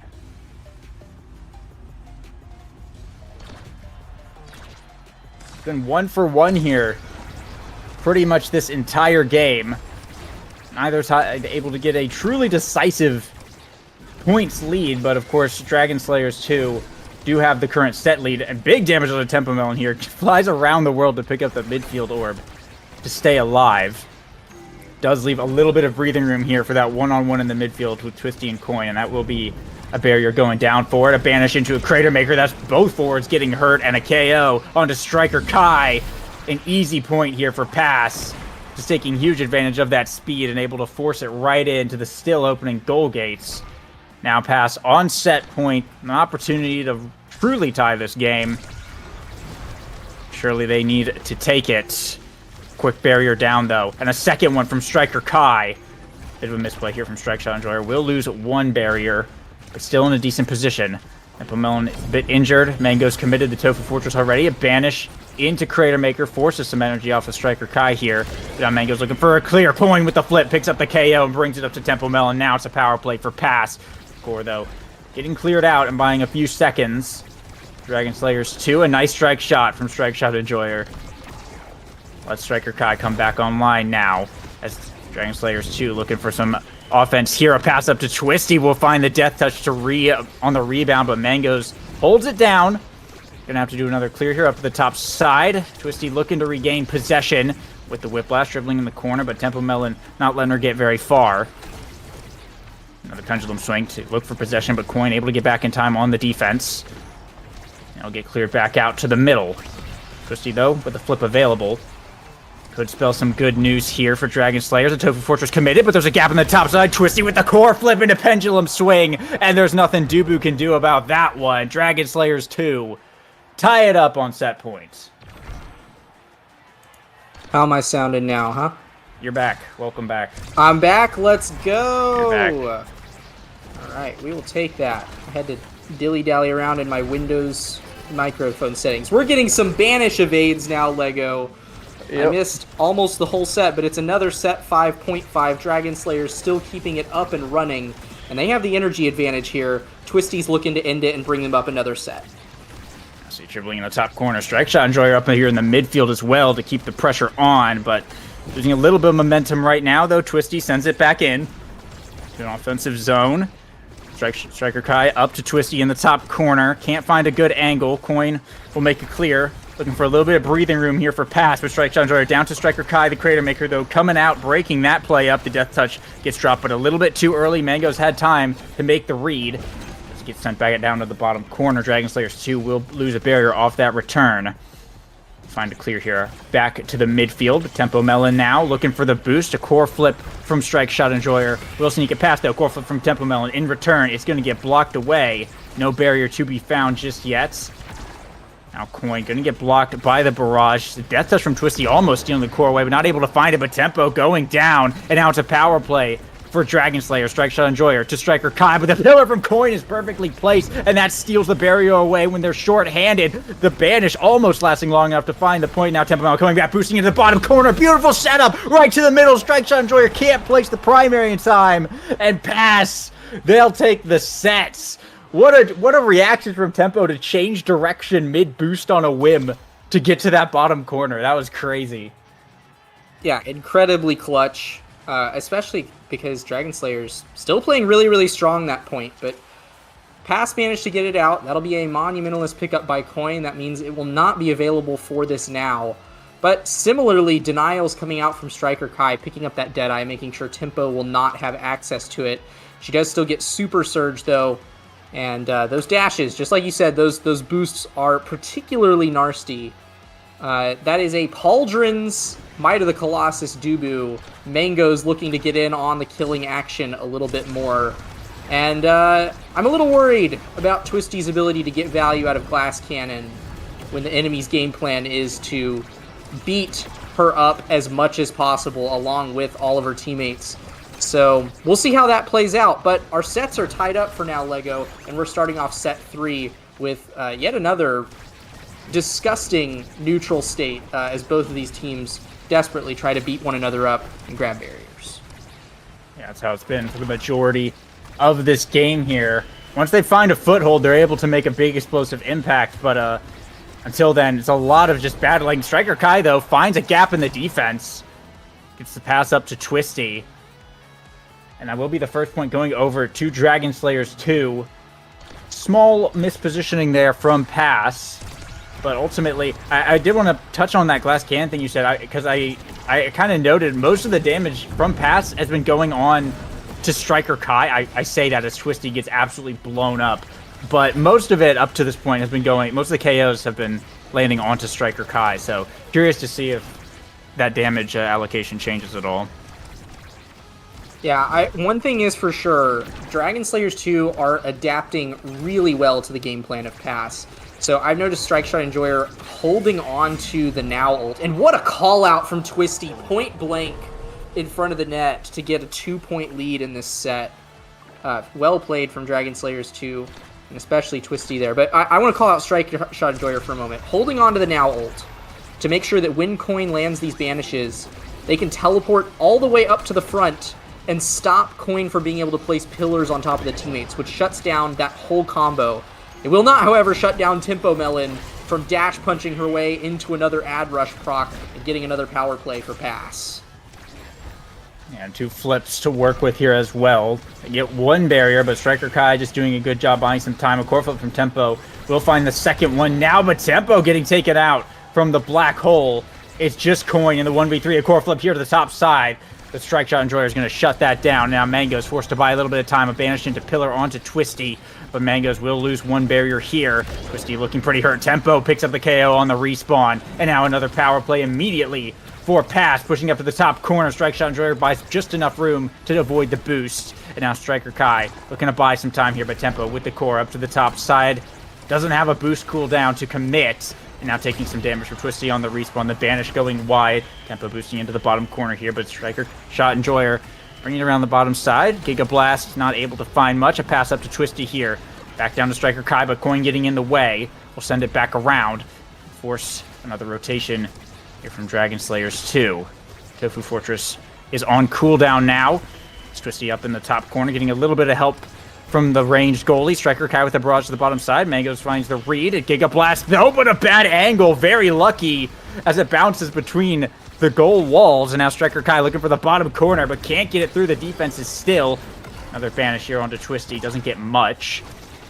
To continue off in the midfield, though. Pass. A little bit of an opportunity there, but wasn't able to find much. A nice pendulum swing by Mangoes with the rolls. Able to call it out and keep the play alive. Striker Kai with the core. Bringing it upfield.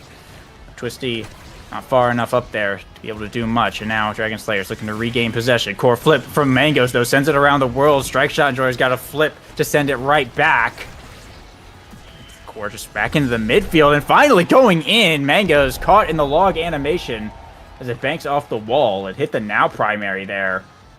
That's a hard one to see coming. And Dragon Slayers 2, after a bit of an exhausting point, will manage to take that set. This time 3-0. Yeah, a crazy, crazy long last point there. The Dragon Slayers are the ones that come victorious.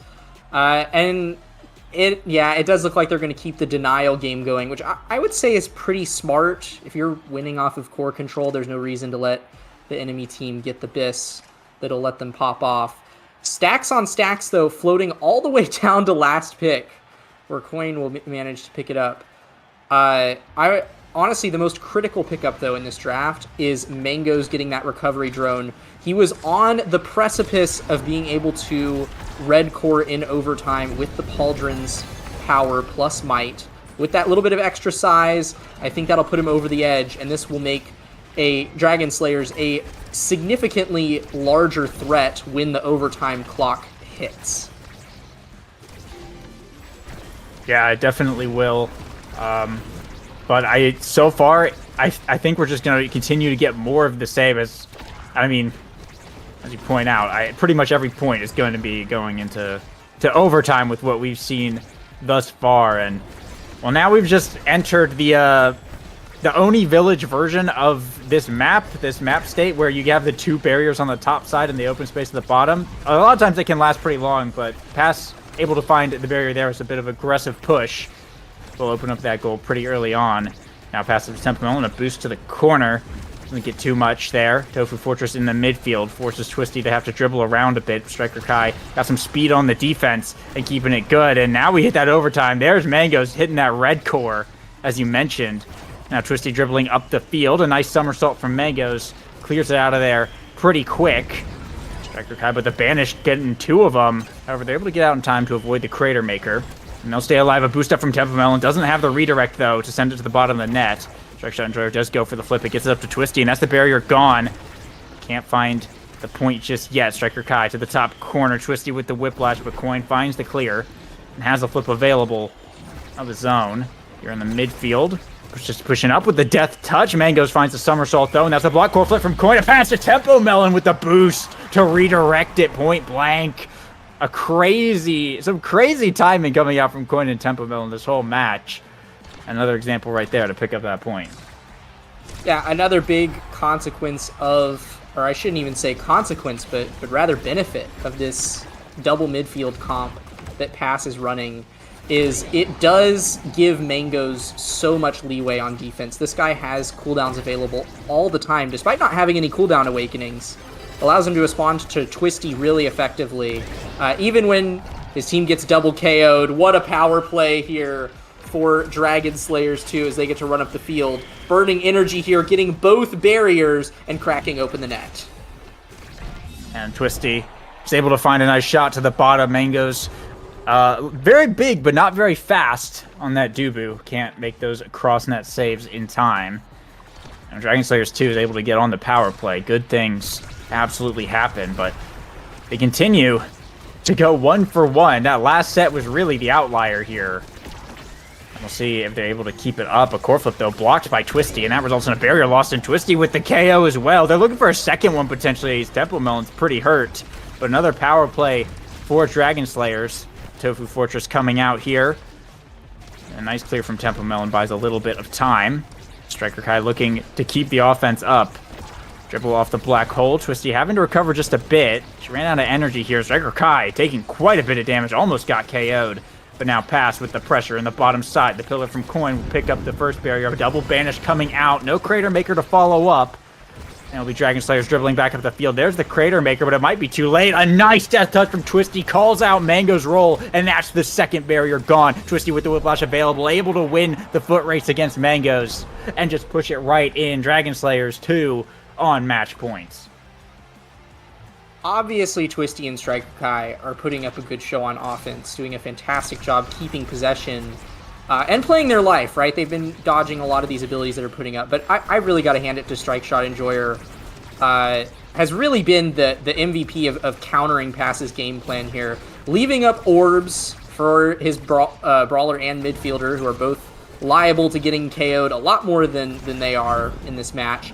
And also, the clutch now ults have been insane. And this guy has picked up specialized training, which means that in the event that Tempo Melon doesn't get a knockback KO like that, they can be healed from stagger. But for now, Tempo's going on a rampage. This is Pass's time to possibly reclaim the set. And one barrier there. Tempo Melon will open up the goal. A bit of a misplay there. Results of the core of the precarious situation. Tempo able to sneak the rocket in just as Strike Shot Enjoyer was looking for the save. And I guess able to get the right angle or the right timing on it. Stealing that point away a little bit as Pass. 2-2 now. Another 0.5. Another 0.5, but the barriers are very quickly lost on the side of Pass. Dragon Slayers with a fantastic opportunity, especially with this power play to close out game one. Put themselves up a tab on the board. Twisty running forward, but Tempo catches her with a dash punch. Tempo there to receive, and now with the ad rush proc and the pummeler speed with Coin back on the field, runs up, almost gets another kill on Striker Kai there. The Striker Kai and Strike Shot Enjoyer successfully defending away long enough for Twisty to come back on the field. Coin now running up here. Banish goes wide. Twisty almost catches it past a Mango's rolling up the field, but Tempo there to catch, make the save, and Passer staying in this despite all of that insane series of events. Yeah, now back to 3-on-3 here, but Twisty and Striker Kai pushing up to the top corner. Now primary in there, but Twisty with the pendulum swing was ready and waiting for the clear. The classic Rasmus play, able to call out Mangoes and send it right in. Mangoes didn't even have time to use a core flip there because it was overtime with all that speed. For Dragon Slayers 2, they'll pick up game 1. And we'll be moving on to Psycho Temple here for game 2. 8 KOs from Twisty, 9 from Tempo Melon. I mean, it was Dragon Slayers 2. We expected Pass to get a lot of KOs, but Dragon Slayers 2, I mean, they kept right up with them. Yeah, no, I definitely think that both of these teams easily had a shot at taking the game, obviously. The thing that tipped the scale in Dragon Slayer's favor was far and wide the just complete inability for the Banish into Nuke combo to ever properly land. Thanks mostly to Strike Shot Enjoyer's now ult. A lot of, thought has gone into what is the counterplay into this comp, because a lot of people have been bringing out the Rune Luna. It's been known for a while, but lately it's seen a bit of a renaissance, and it's like, what's the counterplay other than just make sure you have some evasion, constantly watch the Rune, and make sure you evade the Banish. It turns out that having a Now on your team, another drop in the bucket of Now just being an absolutely insane character, and you put him on a cracked goalie like Strike Shot Enjoyer, who's able to recognize the need of the team to always have someone teleport on top of where Coin wants to place those pillars. And you have a recipe for completely deleting the enemy team's win condition, more or less. So well played from all of Dragon Slayers there to completely shoot down the game plan of Pass. But I would not be at all surprised if we're about to see some classic locker room adaptation moving into game 2. Pass certainly has an opportunity to try to undo some of what we just saw in that game. And like you said, it was close. So if they tweak just a little bit, there's a very decent chance we could be seeing a game 3. Yeah, and that was Dragon Slayer's map anyway. So Pass playing a little bit more on their home turf here with the Taiko Temple. I wouldn't be surprised if we see changes obviously come out from both teams, right? I think if you're Dragon Slayers, you expect Pass to not do the same thing. Then again, they could just do the same thing because Dragon Slayers 2 is expecting them not to do the same thing, if you know what I mean. But no, it's a Stacks Monu start, so pretty different playing field here regardless. Last time we saw Mako and Atlas both get banned. The melee goalies pretty high up on that priority list. They both got heavily hit that last match. So getting into this draft here, we're going to see what happens again. It will be Asher as the first ban, though, coming out from... What's that text so tiny? What's that? Dragon Slayers. Yeah, that's Dragon Slayers. Yeah. Yeah, and with this Stacks start, something that I am expecting to see here, especially with Monu being the awakening that it's paired with, right? Because not everybody benefits from Monu.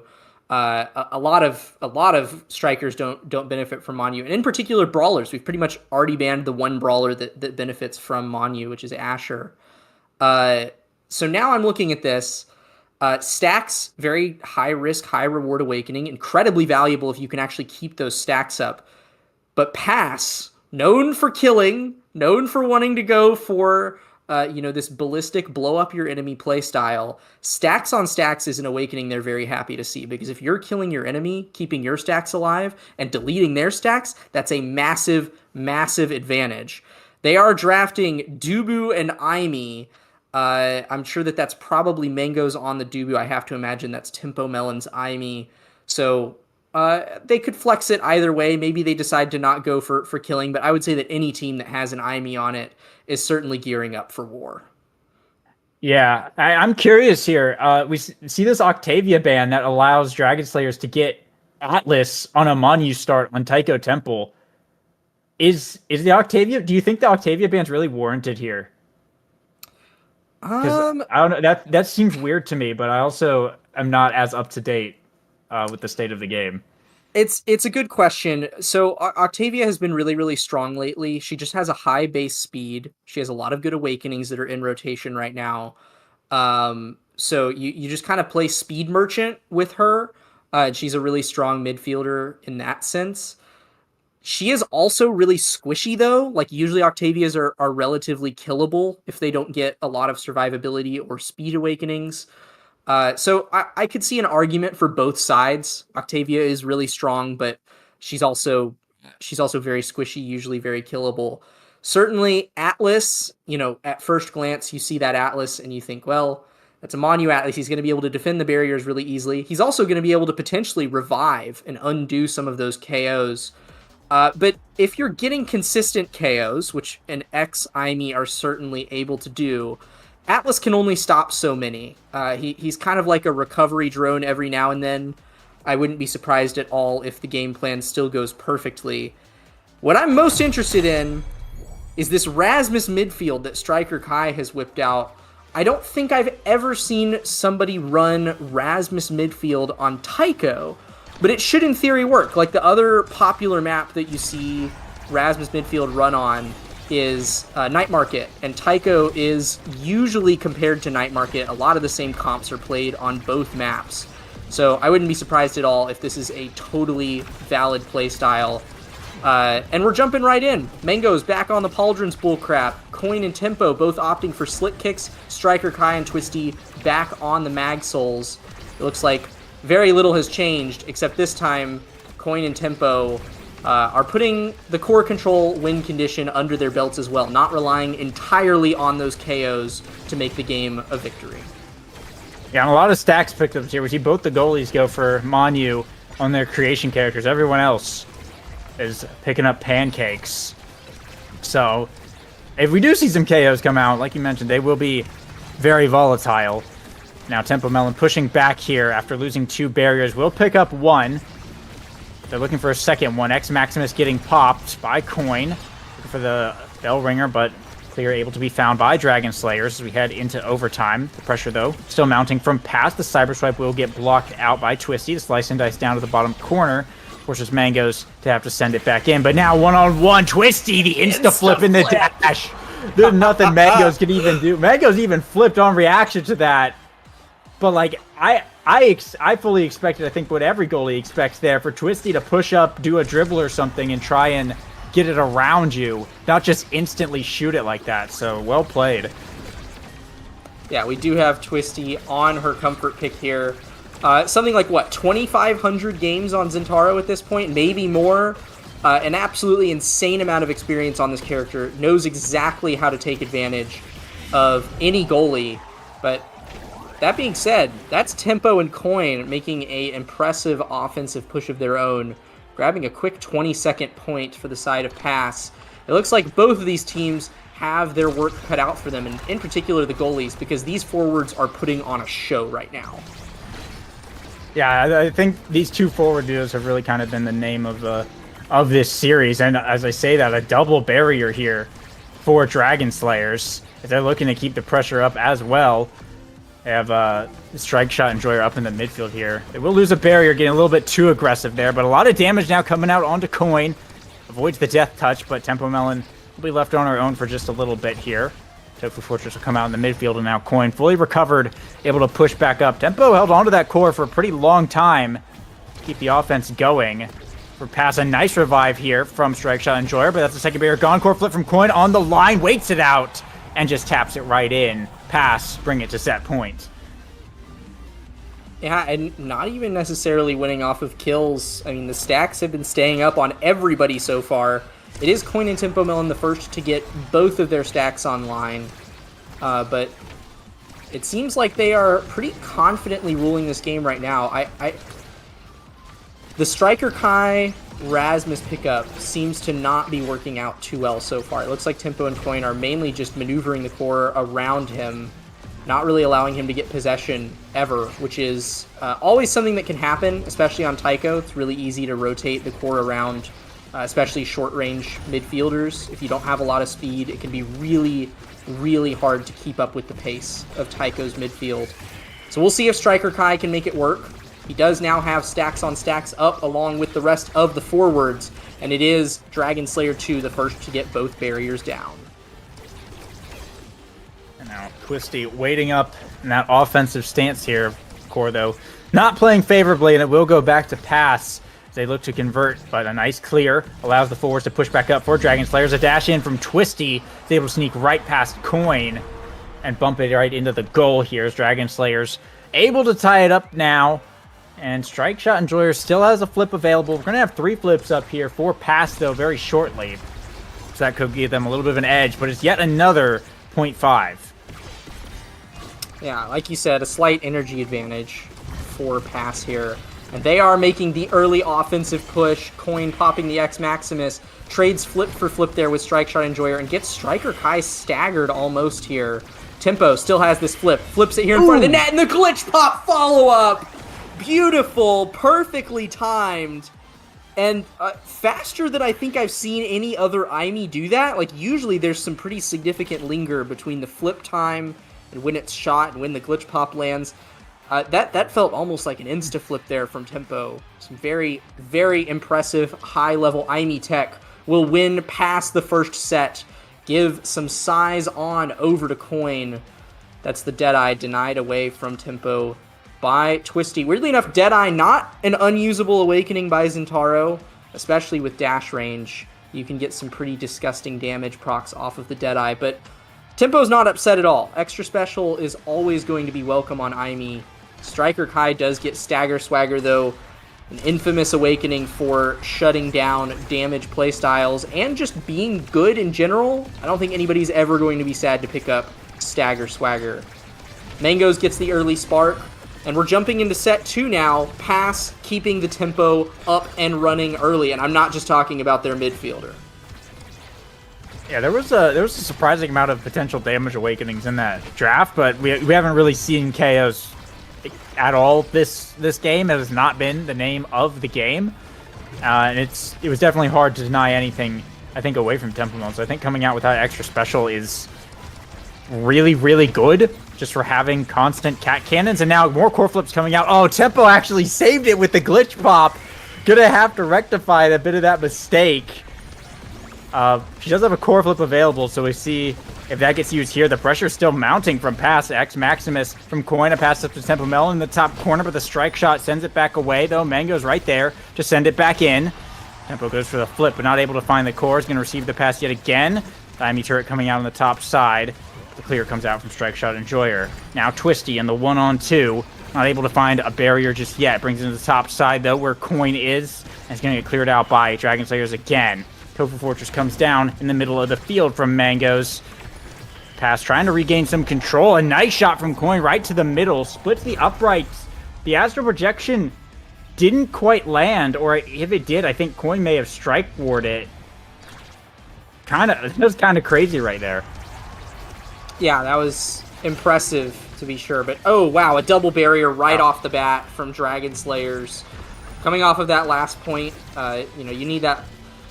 You need the morale boost almost more than the barriers, because that was some impressive possession keeping from pass. But some nice defense here, getting out a lot of abilities as well from the side of pass is going to make sure that Dragon Slayers are feeling good in this point too.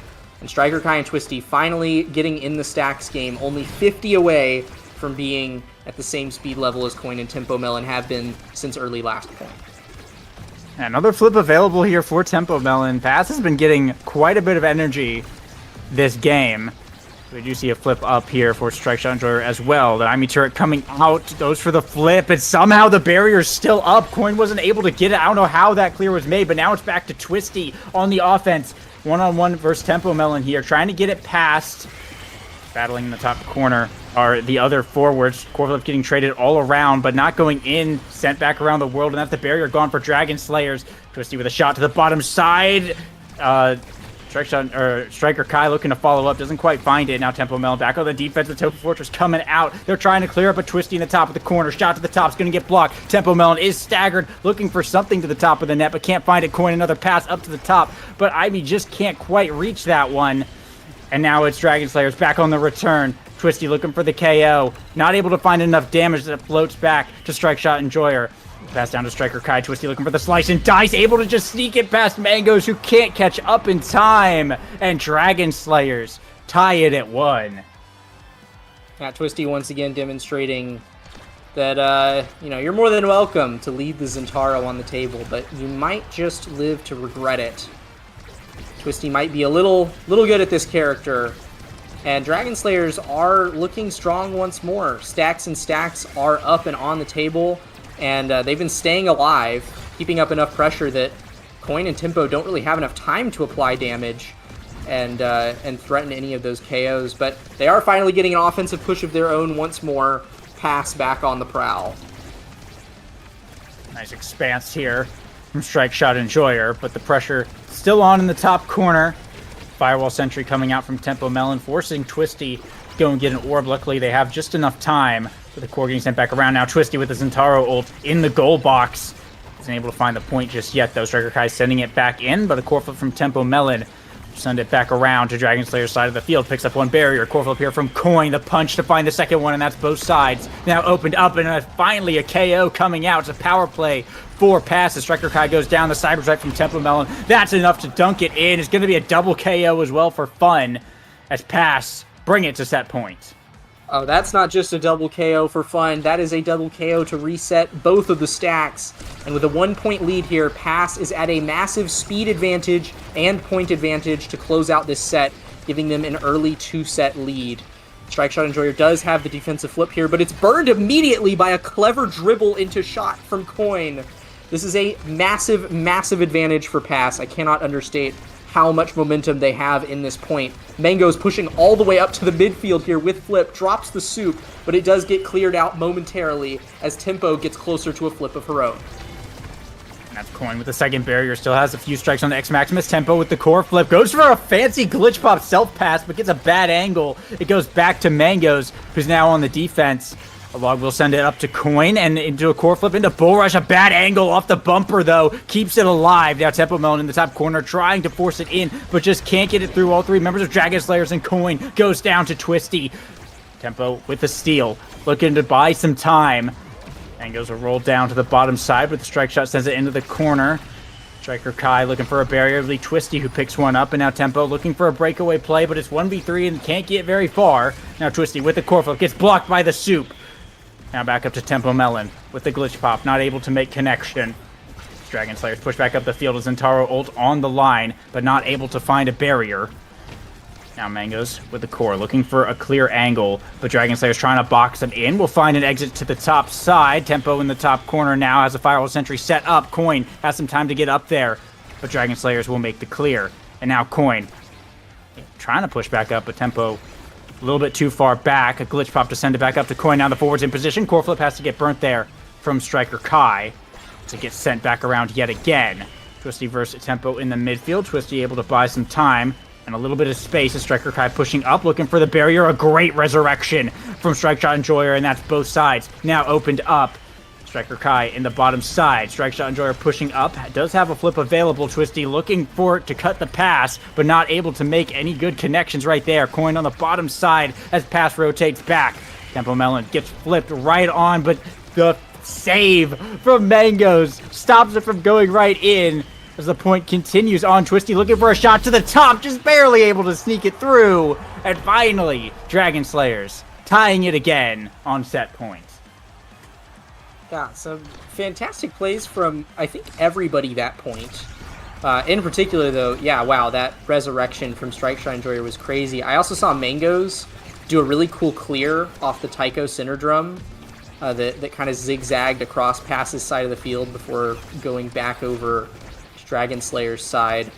And Twisty and Striker Kai are now the ones with the speed advantage in this 5th point. It's Coin who's lagging a little bit behind in the stacks count. but undoubtedly will be able to get especially with this X Maximus popping right here, going all in for this bottom barrier, and they will manage to find it. Tempo has the flip here, flips it in front of the net. Coin goes in, wins the strike war on the goal line. That'll be a 2-set lead for Pass. Yeah, first big lead of this series for Pass. We see Tempo going to be the MVP after that hard-fought battle. Just a couple crucial things showing up here. We see Fight or Flight always being good, but we also see some size, some Twin Drive and Prime Time both showing their faces. But of course, it will be Fight or Flight going to Tempo Melon. Might of the Colossus on the Rasmus. Coin, a couple options. Going to pick up the heavy impact, though. Few options here for this Atlas. Going to wait it out, though. It'll be Prime Time for Twisty and Twin Drive for the Atlas, and a second spark just going to go over to Mangoes. That is 2 sparks on this Dubu, but pretty much everyone getting something they like there. Yeah, I don't think anybody is unhappy with that draft, but certainly the only speed benefits going to Mangoes and Tempo, both for the side of Pass, is a little scary. Because the speed economy in this game has been incredibly volatile, as we predicted, and when it is in Pass's favor, they appear to just be running over non-stop. So we'll see if that trend continues. For now, it is Dragon Slayers making the impressive push up and getting both barriers. 2 core flips available here for Pass, but it's Striker Kai with a Strike War win. Just as Pass were beginning to rotate down, Coin thought that he won that, but Striker Kai just barely struck second and was able to sneak it right in, stealing off that first point here for Dragon Slayers. Oh my gosh. Oh my, what a double barrier. And Coin already has the flip locked and loaded, falling back to midfield to hopefully get it cleared out. But Twisty's low. The glitch pop will keep her low, but doesn't even need the flip. Tempo will just find a demon angle right around Strike Shot Enjoyer. And that'll be a 1-1 tied up set. Once more, Coin and Tempo finding an easier job taking these slip kicks up. Just both Aimi and X doing so much collateral damage. I have to imagine that, just having a million AoE abilities plus that turret that just hits things for fun is guaranteed to get these stacks on stacks up and running quickly. Already Coin getting to 150 right there. And we're right back into the throes of it. Dragon Slayers doing their best to make the most of this situation. Turret now coming out as Coin picking up that first barrier here for Pass. There's a core flip available for Strike Shot Enjoyer, and now Twisty as well, but Dragon Slayers confined to their goal box a little bit as Tempo Melon and Coin just keeping the pressure on. The Atlas ult getting used a little bit early there to just keep the health up. Coin, Tempo Melon both forced to that top lane. It will allow a bit of breathing room here for Dragon Slayers as core flip's getting traded by Twisty and Mangoes. That's one barrier down. The Zentaro is going to bring down another. There's an open goal for Pass. Core flip here from Strike Shot Enjoyer, but not able to do anything with it. It gets back to Coin, who finds the second barrier. It's both sides opened here in overtime. Now Coin looking for a shot to the top. Tempo trying to find a rebound, but Twisty forces it back through. And now 2 forwards pushing up with Coin with the core flip. It's able to send it back to the midfield. Twisty bringing it down. Looking for Striker Kai to do something, but Mango's able to find a way out of it. Dragon Slayer's looking to reset the pressure here. Get back into position. Coin buying some time, though, in the midfield. Gets it back into this top corner, and now the pressure in Pass's favor. Pops the X Maximus, brings it down to Tempo, but Striker Kai doing a good job covering her. Now back up to Twisty, looking for a shot to the top or something, potentially. No, the Zen ult going to get shut down. A slice and dice to the bottom. Tempo, what a save. Core flip from Twisty, doesn't have the angle. And Pass continue to keep the defense up. Mango's up to the top side, trying to find a way to clear it out of here, but so far Dragon Slayer's just keeping the pressure mounting with this speed. Twisty looking for a dribble into dash. Tempo with the core flip has to save that one. Sets up a defensive turret here. Gets it back to Coin in the midfield, but Striker Kai continues to win strike wars and just keeps sending it back in. Finally, an opportunity for some offense here for Pass. Not able to do much, though. Dragon Slayers quickly shut that down. Sends it back in here. Striker Kai with Twisty. Ult on the line. A core flip, though, from Mango's. Real patient with it to send it back around. Now Tempo with the dribble in the midfield, looking to get it to Coin, but the speed a little bit too much. Almost a self-goal from Striker Kai, but the core flip from Strike Shot Enjoyer able to keep it safe. The Tofu Fortress coming out in the midfield. Coin not able to force it through Twisty, though, as shots continue to rain down on Pass's net. And now pushing up, Dragon Slayers. They're looking for the point, but a nice save here from Tempo Melon. Wins the strike war, but eventually getting back to Twisty. The slice and dice finally enough to force it through and beat the somersault. A slog of a point, but Dragon Slayers will take it. Yeah, what a crazy, crazy long point, and I cannot commend Twisty enough for her work there, because it has been pretty consistent. Twisty has had to make the most of occasional offensive pushes, right? I mean, look at her go right now, consistently getting Dubu abilities out left and right, and oftentimes all on her own, like Striker Kai not even able to come up on offense a lot of the times. It's impressive, because Pass is having to, consistently keep possession against a Twin Drive Atlas for, multiple tens of seconds, and Twisty is just getting the occasional push here, and making the most of it, doing a really good job of it. But Dragon Slayers are putting themselves back in this game, even 2 sets down. They're 1 point up and looking to take their first set of the game. Flip here from Tempo Melon, forced off of that strike shot. Now they'll get some big corner pressure here. They get 1 barrier and earn the goalie's core flip as well. Coin looking worse for wear, has to fall back and recover just a little bit as Twisty looking for the KO. Might be able to get a double bouncer, sends them flying, and that's Coin down. A power play for Dragon Slayers. Twisty with a shot to the net, brought to Zen, ult pops the core flip and sends it right to the top corner through Mangoes. And Dragon Slayers 2 steal away the set and stay in game 2. Twisty has the number. What can I say? Twisty has the number. A well-deserved set MVP for her.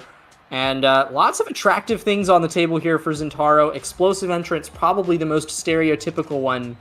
But some people would be eyeing Rapid Fire to pair with Primetime here. Possibly Stinger. Possibly a Spark denial from this Dubu, who's about to get triple Spark. Nope, it just floats right down to Mangoes. That is a triple Spark Dubu. And instead, it'll be a double size deny away from Coin, who will instead opt for Explosive Entrance. That doesn't leave much for Striker Kai, although I have to admit, I'm surprised that Stinger was the pickup there. Especially because, I mean, again, speed has seemed to be a massive, massive deficit for Striker Kai.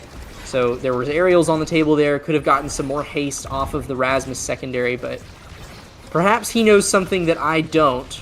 We're jumping now into set 4, and Coin is looking worse for wear, already staggered on Dragon Slayer's side of the field. Now, maybe that's the reason maybe we're picking up Stinger here, is they saw that it is possible to actually kill Coin in that last set, if you just kind of focus him. And they're like, hey, let's incorporate that in the game plan as well. But I think a lot of eyes right now are on this triple Spark Dubu. Speed, of course, is a big weakness of these melee goalies, and we've seen Twisty just kind of outpace them a couple of times, as well as just get some nice redirects with the slice and dice. And with that extra speed, those extra cooldowns, it's going to help out quite a lot on Pass's defense to just make these go even longer. So we head into overtime with both goals opened up. Twisty down a flip, with Striker Kai about to have one available. Tempo Melon with a breakaway play, looking for the 2-on-1. The X-Maximus gets popped, sends the Atlas reeling, and that's a goalie power play, but a core flip Striker Kai almost shifts it in. What a save from Mangoes. The somersault keeps it alive, and now it's Twisty who's looking really rough. Has the recovery drone available. So far, Dragon Slayers making the saves, though, that they need to, and their goalie's back online. What a power play kill from Dragon Slayers. And back to 3v3. Tempo with the glitch pop. Self-pass to herself and into the bottom corner. That's going to be the point for Pass. They come up with it eventually. Well played, Pass. Well frickin' played. I got to call out, I mean, obviously that Mango's roll was sick. This guy is going to have a much easier time this set. I mean, the words triple spark, we hear those words, we cower in fear. But in particular, it was the spark of focus that was picked up. Probably the most valuable spark, at least on goalie, but honestly might be the most valuable especially anywhere. On Dubu. Yeah, Dubu freaking loves cooldown, right? So certainly Mangos is going to have a much easier time. Has had to burn a lot against Twisty, and already she's back having him burn even more. So just getting those abilities back faster is going to patch up a little bit of the hole that allowed Dragon Slayers to pick up a set last point. That's a clean double barrier from Tempo Melon, though, with the flip, and the barrier advantage falls to Pass. Yeah, you couldn't ask for more for that. You get both barriers with the flip, and you got Strike Shot Enjoyer's flip as well. But now Coin looking worse for wear. As Striker Kai with the core flip sends it in, picks up the barrier. Coin trying to fight for his life, but gets taken off the field now. The power play for Dragon Slayers, and Twisty's got a flip available. Mango's trying to keep it away, but the Zatara with the core flip to the top corner sinks it right in. Dragon Slayers tying it up yet again, 1-1, keeping this game really interesting. Twisty is in Mango's head. Oceanfront property in this guy's frontal lobe. I believe that was a blink self-pass on kickoff from Tempo Melon. That was the hyper blink! That was Zen passive into Zen ult trying to mix up Mango's. Luckily, he was fast enough this time. Well played to catch that on the barrier, but Twisty is pulling out some seriously fancy stuff this game. Some really high-tech Zen stuff. The Striker Kai is showing off here, gliding in front of the net with that Rasmus secondary. Doesn't find anything, though. It's Pass going back for their barriers. And they'll pick up one here off of the glitch pop. They look for a second one. Coin has a flip now available. Tempo Melon able to recover the core. Core flip here from Coin. The Sentry also coming out, but all three members of Dragon Slayers trying to hold it down. A core flip from Tempo Melon finally able to bring it down, and both sides will be opened up here. Clear here from Twisty, but Mango setting up shop in the midfield, dropping the Tofu Fortress. Coin not quite able to pick up the core. Mango's have to send it back in, but Coin gonna get taken down yet again, and now Twisty with the shot to the top. Mango's able to find it with the somersault and save it on the power play. Tempo in the 1v3, just trying to buy some time. Sets up the Firewall Sentry. Dragon Slayers can't get it through, and there'll be some precious seconds gone. Tempo continuing to get shots on the net as Coin will respawn here. Pops the X Maximus early, looking for the pressure. The Dragon Slayers finding clear now. Tempo Melon just hovering around this top side, waiting to make something happen. But now the pressure going here from Dragon Slayers. Looking for the clear. Tempo able to find it back around, and now Coin with the dribble on the bell ringer. He's back up to Twisty. Core flip quickly from Mango's to prevent anything bad from happening, but Twisty with another opportunity with the Zen ult. Doesn't burn the flip just yet. Now in the bottom corner goes for it, but Dubu just blocking it with the hot dog. But what? What happened? Good there, Mangos. That is highly unfortunate. I think Mango's just misread where that was going and just didn't strike. That's really unfortunate. Mango's absolutely It was a locked really in. sneaky strike. Mango's locked in for like quite a bit there, and then just got called out, and that's Dragon Slayers now 2-1. Yeah, but Pass is making the most of that situation. Now coming back, getting a 20-second point once more, and putting themselves up to match point. I think that's fine. I think Pass have just atoned for the sin that happened last point, and we're all good. We're now on another 5th point. These have been relatively common in this series. It's been we've seen like 4 or 5 5th point sets at this point. It's kind of crazy. Almost every set has been a 5th point. At this point, I think it'd be a shame if it didn't go to a game 3, right? But a double barrier after sneaking through the Tofu Fortress here. That's both sides down, but there's the goalie gone! And Pass making quick work off of that power play. The second goalie KO they've gotten this game, and they'll pick up the point. Pass taking game 2, and as predicted now, we will be going on to a game number 3. Oh my, what a series this has been so far. Will continue to be. We take a look at the stats here real quick. A lot of redirects there from Tempo Melon. 359 is quite a bit. It's quite a bit. And also still outputting more damage than anyone else on the enemy team. We gotta love this Aimee character. 60,000 damage, by the way, from Coin.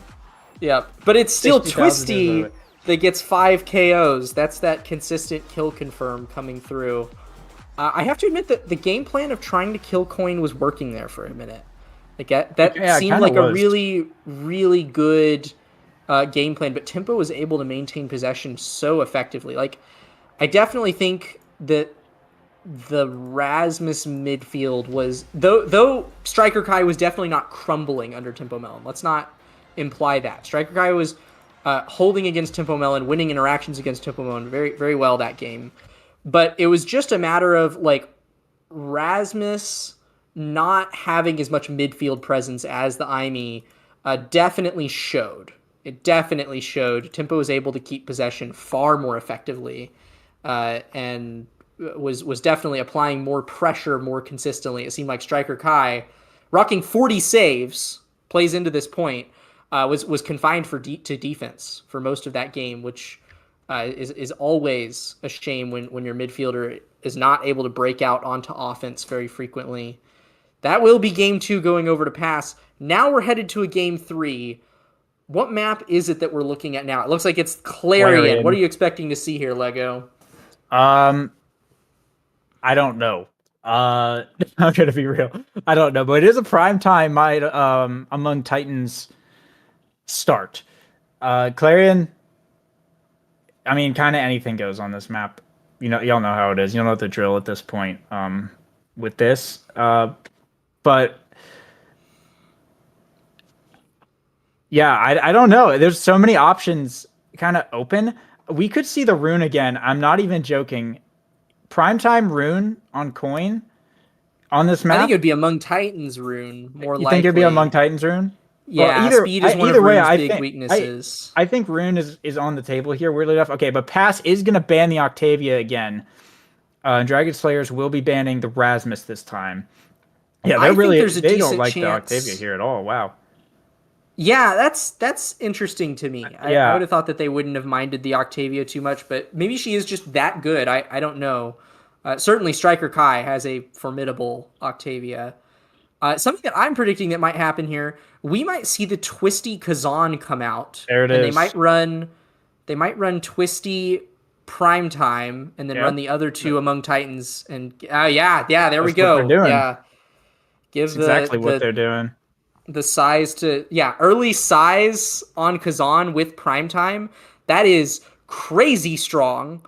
Especially if you can win the early sets and get some survivability on that guy and deny away kill awakenings that make it hard for him to stay alive. Like that's a scary Kazan looking to come out. It is the X picked up here by Pass once more for coin. Are they just going to run back the same comp? Are we going to see a Tempo Melon IME here, or is this going to be a now? Surely this will be a now, right? No, it's going to be the IME. No, it's the IME. Wow. Yeah. Okay. So it's the same thing from past year. I'm curious what the goalie pick's going to be for Dragon Slayers, if they're going to do the Atlas again. It looks like they will, actually. Because we got to assume it's going to be double Among Titans just to get that extra value. Which means you do give up the Primetime Atlas, but they're putting their faith in the Twisty Primetime double-sized Kazan, which admittedly is pretty good thing to put your faith in, I would think. So, yeah, well, this is just gonna be another match. If last match was Twisty versus Mangoes, basically trying to like fight the world for Dragon Slayers, this is just gonna be that like squared basically, because there is. It is literally Mangoes on Dubu versus Gigabuff Twisty. That is the narrative of this match, and that is Dragon Slayer's whole plan here. If Twisty is not able to do well, I think they're just going to absolutely fall apart, because we saw how effective Tempo Melon and Coin were on these picks last time. Well, we do have Striker Kai though. I think that a lot of last match was Striker Kai being on a bit of a weird pick, not having as much presence in the midfield. Now we have this dude on Kai. It's literally his namesake. This guy is going to be a much bigger force to be reckoned with. Is going to be giving Tempo Melon a run for her money, undoubtedly. I'll be interested to see if Coin opts for Among Titans or Primetime here. It will be Among Titans. Oh, actually, it's Among Titans all around. Okay, Twisty is not going to be running big Primetime Kazan, which that's what I would have done, but yeah, it is interesting. Also interesting is sticking to the Mag Souls pickup. Personally, I'm not a big fan of Mag Souls Kazan, but I also am not as good as Twisty. So she knows something I don't. And we're staying true to the Mag Souls enjoyers that are Dragon Slayer 2. We're jumping into game 3, and Twisty keeping possession here and getting up to level 2 in the first 30 seconds of the game bodes well for Dragon Slayers. Yeah, it's a quick double barriers for Dragon Slayers. Early on in this first point, Coin able to pick up 1 in return. But on this bouncer map especially, that triple among Titans and those Mag Souls are definitely allowing Dragon Slayers to do a lot more rotations to get more out of their speed here. There's a core flip here from Striker Kai, blocked by the somersault. A core flip's got to come out from Mangoes, though, to send it back upfield. And Pomelon looking for the pass up to Coin, who has the X Maximus, but Twisty doing a good job just covering her and not letting too many passes get through. Core flip here from Strike Shot Enjoyer to send it out, and Twisty with the dash into Strike War, pressing the point through. Mangoes will be able to pick up the first point here for Dragon Slayers. Yeah, you don't need prime time or size on that Kazan if you are willing to play opportunistically like that. And this is once more just the trend of Twisty having Mango's number, knowing exactly when and where he wanted to clear, being there to capitalize on it. But it is past getting early barriers here, and they do have the energy advantage. That's Coin burning for this first barrier, but finding nothing initially. Yeah, a lot of damage here, though, on the forwards of Dragon Slayers. Coin, you can see, is hunting right now for Twisty. Pops the X Maximus, but loses her just a little bit there. Tempo Melon just ping-ponging with Striker Kai in the corner for quite a bit of time. Not able to find much, though. Finally rotating up to the top side. The Glitch Pop will be able to bring down that second barrier and open up Dragon Slayer's side of the field. Ooh. Wow. Okay, goodbye, Mangoes. That is the size debuff. Powerhouse Pauldrons putting Mangoes close enough to the wall that just a Kazan open primary was able to do it. And there's Twisty with another well-timed flip, bringing it up to 2-0 in favor of Dragon Slayers. Along with an energy advantage, Striker Kai managing to hold on to that flip between points. This is probably going to be an early set for Dragon Slayers, but maybe Pass can undo the last couple points and make something happen here.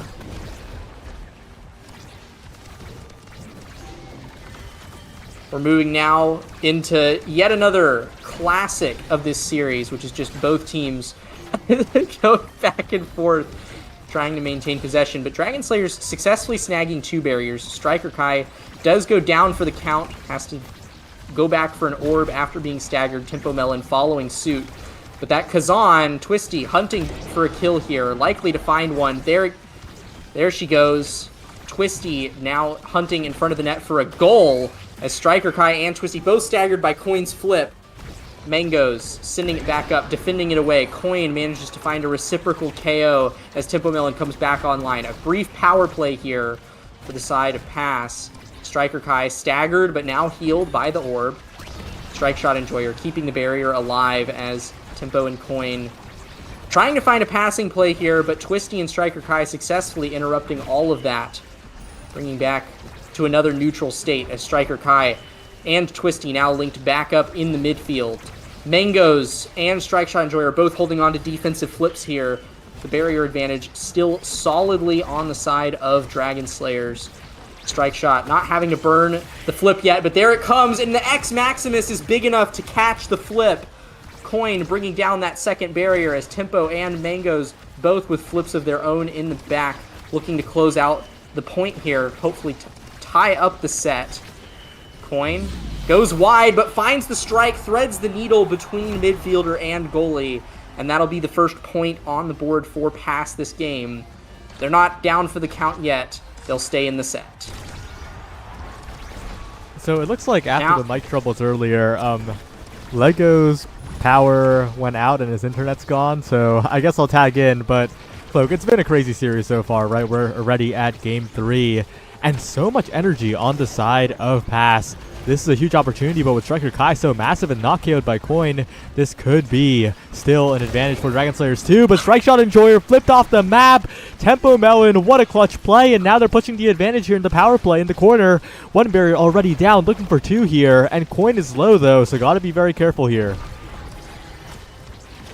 Coin low, Twisty low as well, but that Atlas ult will resolve some of that problem for Dragon Slayers. Good patience there from Strike Shot Enjoyer, waiting out the glitch pop, but Tempo does manage to find the barrier shortly thereafter anyways. Twisty taken out by the Bell Ringer, caught mid-animation, and with a core flip as well. Tragic for Dragon Slayers. That's Coin winning a strike war on the goal line, tying up the set. Pass, keeping it in here. Welcome back, Lego Mage. How's your power doing? Yeah. We're back. Yeah, I don't know. It's not even thundering. It's just raining, and it just fucking... My bad. It just flickered like 3 times, and my internet just kind of shot itself. So, yeah, we're back now. Well, I'm almost back though. I have to restart the game. Tempo just got a kill combo there with Aimee, and Pass have another power play under their belt. Twisty has not gotten to play much these past couple points, but she's back now. We're on the Atlas Orb variant, and Tempo is about to get another flip. Both barriers down for Dragon Slayers, Pass angling for their first set. It's a fantastic flip angle! That'll secure the first set for Pass. Moving into this draft, Tempo Melon will be looking at a set MVP to hopefully claim some bis. Okay. We're back in the game. We're back on everything, and now I can actually see what is going on. Very cool. Yeah. Wow, it's...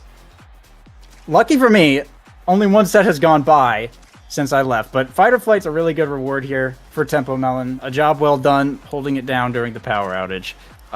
First part going over to Striker Kai. Some size on Coin here. Castellast for the Atlas. Not a lot of things to pick up, but it's such a weird feeling seeing Castellast going to a goalie before Orb Replicator at this point. But on this map, it's just not like it's just lost so much value due to the changes. But we do see the 1-2 punch over here on Twisty regardless, and a pretty decent draft overall. Though Tempo Melon has gotten Fight or Flight, I think, every game so far. Yeah, she has picked it up at least 3. Twice. Yeah, every game. Yeah, I was about to say at least so 3 of the games. There's only 3 games in a series.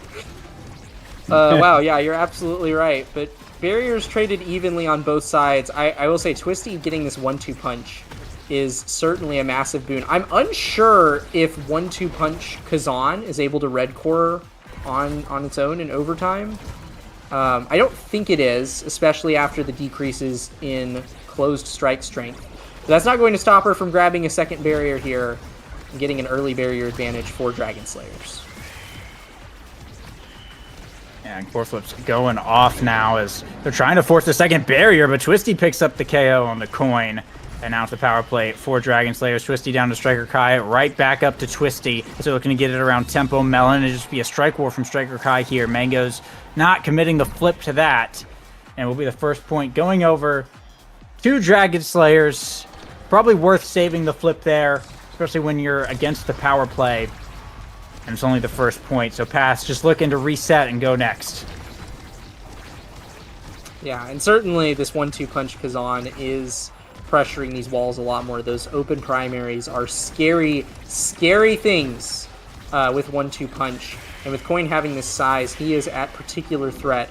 Good flip angle there from Strike Shot Enjoyer to clear it and snipe a barrier from across the map. Mango's immediately forced all of his cooldowns out, and both barriers are very quickly gone due to some good timed strikes and ability chains from Twisty. Still has a flip in front of the net, by the way, and if her team can get just 1 more core up to her, will likely be able to get a 2-point lead here. Up here from Twisty off the dash, but the somersault able to stop it. Quite able to find the follow-up, but the pressure's still on from Dragon Slayers as Twisty still keeping that aggressive stance, looking for Striker Kai to get it through Coin. A little bit of help here from Strike Shot Enjoy the barrage, and Twisty with the top spin. Oh my gosh! A perfect setup. Was waiting for it and was rewarded. Dragon Slayers bringing it to set point now. That was a crazy way to score. Yeah, it doesn't get cleaner than that. Two of the enemy team walking right into a primary that you already had set up to secure the goal. Just a nice little bit of XP on top. But Tempo is soloing barriers right now as Coin runs up to join her from the midfield. And we're looking at a similar replay of last set. Pass saying, you scored the first 2 points? Okay, we'll just not let that happen again. They're going to try to make a replay of it and get a 2-set lead. Now, a core flip available here for Coin, but taking a lot of damage, has to burn it to stay alive. Pushing up the field, though, doesn't have any energy and is really staggered, but so is Twisty, who's looking to also stay alive and not die, looking for this KO as this fight goes on in the middle, but Striker Kai and Tempo on the 1v1, and it'll be Striker Kai coming up with that barrier, but now Striker Kai is really looking hurt. As the Fireball Sentry comes out, Strike Shot Enjoyer forced back with the forward so hurt, but Twisty picks up the KO using the flip onto Coin. And now it's the power play for Dragon Slayers coming out on the better end of all of that damage. Striker Kai brings it to the top corner here. Tempo Melon falling back on the defense. The Coin now respawning a pass to Tempo. Almost goes in, but the Strike Shot able to save it. Now back to the middle. Striker Kai bringing it up with Tempo Melon, stealing the pass. A pass up to Coin, bringing it to the bottom side. Not able to find much, and now Twisty with a breakaway, a hook, bring it to the bottom, but Mangoes with the roll, able to stop it yet again, and now Twisty another opportunity, but Mangoes finds the clear. Striker Kai up to Twisty in the top corner, there's the top spin. Tempo clears it out with a cyber swipe, though. And now Tempo looking for another clear, trying to force it past Twisty here. A lot of damage coming in as Coin falls back to the X-Maximus, and that's Twisty gone. The power play for pass, but Mangoes not able to reach the core. It's moving a little too fast on the rebound, and just flies right into the goal. Dragon Slayers 2 sneak out another one, and they're going to tie that up now 1-1 on sets, and Twisty getting first pick. Yeah, and with size on the table, pretty sure I know what she's eyeing. There is also a second spark on the table for Striker Kai, but Tempo is posturing to deny that. We'll make sure that Striker Kai does not get to scale anymore. Still plenty good on the table for this Kai, though. Rapid Fire and Aerials, both here. Rapid Fire will be picked up by Mangoes. Actually opts for the spec training instead, wants to threaten even more wall pressure with the Gigas. I mean, there's a nasty combo here. I bet we see it at least once, where Striker Kai and Striker Kai's Giga Blast and Twisty's open primary just combo somebody off the wall from a ridiculous distance. We'll have to keep an eye out for it. I'm almost certain that it'll happen at least once. But certainly, that is a fantastic, fantastic draft for the side of Dragon Slayers. I don't think Pass is unhappy with the draft, but definitely they got the slightly shorter end of the stick. But they did get a power play here as well, and are looking strong moving into set 3. There's 2 prize fighter stacks now on Coin.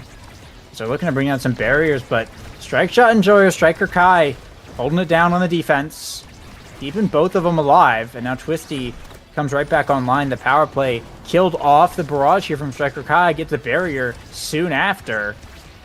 Now it's a big momentum swing there for Dragon Slayers. Tempo Melon trying to force it through this bottom lane. Strike Shot Enjoyer burns the flip on nothing and will lose a barrier there. Pressure mounting from Pass. That's a flip burnt and a barrier lost. Both sides now opened up. Coin with the dribble, but doesn't find the point. Gets it back up to Twisty, though. Tempo with the strike war to send it back around. Coin looking to cut off the pass. A pass down Tempo Melon looking to the top side. A strike shot. Able to save it away. And Twisty with the steal on the hook. Brings it to the top corner. Can't make too much happen other than Mangoes has to touch the core. But he'll just send it right back up to the forwards of Pass. Coin looking to get it past Striker Kai. The barrage making that difficult. Not able to find a good clear here from Dragon Slayers. Tempo holding the midfield down pretty well. Gets it back up to Coin with the X-Maximus. The Astral Projection blocks the shot. Striker Kai still looking for a pass angle to Twisty. The Tempo Melon doing a good job with the coverage. Twisty finally able to get one past, but it just gets sent back right around. Tempo Melon will lose the strike forward there, but Mangoes just sends it right back in. Core flip from Striker Kai. Gets sent around the world, but Twisty able to recover. A core flip from Mangoes. A core flip to Coin. And a shot right to the top side. Pass. Take the first point in set 3. Yeah, we have core speed on both of the brawlers now in overtime. Just that 2 prize fighter stacks is enough to give Coin the power necessarily to red core, and Twisty having that 1-2 punch is doing a similar job. But Twisty might be dead soon. I don't know. It's strange because Tempo and Coin, they don't really have a consistent kill confirm. They just pressure like a lot of knockback and damage. They don't have like a combo that really confirms a staggered player though. So they're having trouble securing these KOs, Twisty being allowed to stay alive and actually heal to full there. But Coin will be the one grabbing the orb in the center. This X is about to go Insano mode. 2 flips available here. Twisty taking a lot of damage, but has the Atlas healing. Coin, I think, still wants to hover for that KO if possible, but Core is calling, and priorities have changed now. A bull rush for that second barrier. Core flip here from Tempo Melon's going to get blocked. Core flip here from Coin on the line, and nothing left to stop that one. Pass. Pick up a second point now on set points. Looking to get ahead. Yeah, definitely Coin was hoping for a third prize fighter stack there, but a point is hardly a bad consolation prize. It's about as good of a consolation prize as you can get. And they're grabbing early barriers here. I'm a little surprised at how much Pass seems to be ruling the game this set. It seems like possession has constantly been on their side. Doesn't really get cleared too much. They're getting KOs and power plays. Coin is at 3 prize fighter stacks now. It seems like their windfall has finally hit. Mango is walking all the way up to the midfield line to get this barrier take, while Strikeshot, Enjoyer, and Twisty do a fantastic job holding it down. But just barely, their barrier gets taken, and Pass are on the verge of grabbing another set here. And Twisty taking quite a bit of damage, but wasn't quite able to land the cyber swipe. They still have an open goal to work with. Coin with a pass down to the middle. But Dragon Slayer's defense will hold. Send it back around. Mangoes with a clear here to Coin. Sends it around the expanse, but Strikeshot and Joy are able to catch up to it in time. And now Coin, taking too much damage, going to have to fall back here to try and stay alive. Twisty hovering for this KO. Striker Kai pushing up. That's one barrier gone, and now the power play. Twisty with the Strike War win for the second barrier. Opens up the goal. Pass up to Twisty. Brings it down to Striker Kai. It's on the bottom side. Has to face the Tofu Fortress, though, and just can't get it through. A Giga Blast to send it back in, but Mangoes finds the clear. Now Twisty looking for the Strike War into top spin, but Mangoes finds the clear. Now Coin back alive. Gets it down to Tempo Melon. Dribbling up the field. A bull rush to force through. Strikeshot Enjoyer brings it back around for Twisty, though. Mango sending it back in. Twisty with the core flip here. A pass up to the center. Doesn't get too much momentum off of that bounce. And it's just back into the corner here for Pass on the defense. Twisty looking for the hook. Doesn't quite find the shot. Tempo with the dribble. Trying to get it past, but Twisty making this difficult. Finally a clear over to Coin, but a core flip here from Strikeshot Enjoyer is going to just stall it out. Nowhere to send that. And now it's Coin putting on the pressure. Pops the X Maximus. Tempo Melon pushing up with the core flip on the line. Goes for the glitch pop, but just gets the wrong angle on it. And now Giga Blast coming in, and it's just at an alarming speed. Striker Kai catching Mangoes a little too close to the goal line, and sinks in the core as well. Dragon Slayers 2 put themselves on the board. Yeah, the first time we've seen that specialized training pickup come into play for Striker Kai. They also managed to run away with a prize fighter stack from Coin there. So very well done from them. Twisty getting this size has been massive, pun intended, for this set. Like, Twisty taking up that much more space on the field, having these huge strikes to contest Mangoes and Tempo has been really big. She's going to grab another barrier here, and Dragon Slayers now looking to do a redo of what Pass did in set 1, reverse sweeping the set, but they still have 2 points left to go if they want to make it happen. A nice little mix-up there from Twisty, almost gets the point, but Mangoes was there to catch it. Striker Kai now staggered in the midfield. It's going to be a little bit longer before Dragon Slayers are able to make this happen. Fourth up here from Mangoes. A pass up to Coin. Forces Strikeshot Enjoyer to flip it out of there. Now Coin looking for another opportunity, though, but it's Twisty who takes over in the top corner. Mangoes has to clear it back around, but Twisty getting another chance. Mangoes with the somersault saves it. Now Twisty with the crooked leverage. It gets back to Coin now. Pops the X Maximus in the top corner here. The bell ringer almost picks up a KO, but not quite. Twisty still barely alive, and now Coin taking a lot of damage in return. Firewall Sentry comes out from Tempo Melon, but doesn't find too much. And Twisty picks up the KO as a power play for Dragon Slayers. Mangoes and Tempo just gotta keep the core alive. A nice somersault to buy some time. And that should be Coin coming back, though. Twisty with the quick leverage, getting knocked around. She's still staggered is the problem, and just can't commit too hard without getting KO'd here. Striker Kai trying to get it back up. But Twisty still trying to recover. X Maximus here from Coin forces Twisty to evade. Finally has some health back. And Striker Kai trying to send it in, but it's a 1v3 for Twisty, and just can't force it past the Fireball Sentry set up at the perfect spot. Bad angle on the Expanse. It's Pass who come up lucky with the points, and they'll take the set as well. Coin gonna be the MVP for that one. Yeah, that was a close point for Pass. It could have easily gone the other direction, but they held on through the power play. They're rewarded with a Coin set MVP. Will be denying away another spark from Striker Kai. Doesn't want that Giga Blast getting any more strength. But it will still get a little bit more strength with Explosive Entrance. That's a very valuable pickup. Tempo Melon gets extra special once more on the Aimee. Mango's getting Might for the third time this series on Pauldron's Dubu. Lots of common themes that we're seeing replayed over and over and over again.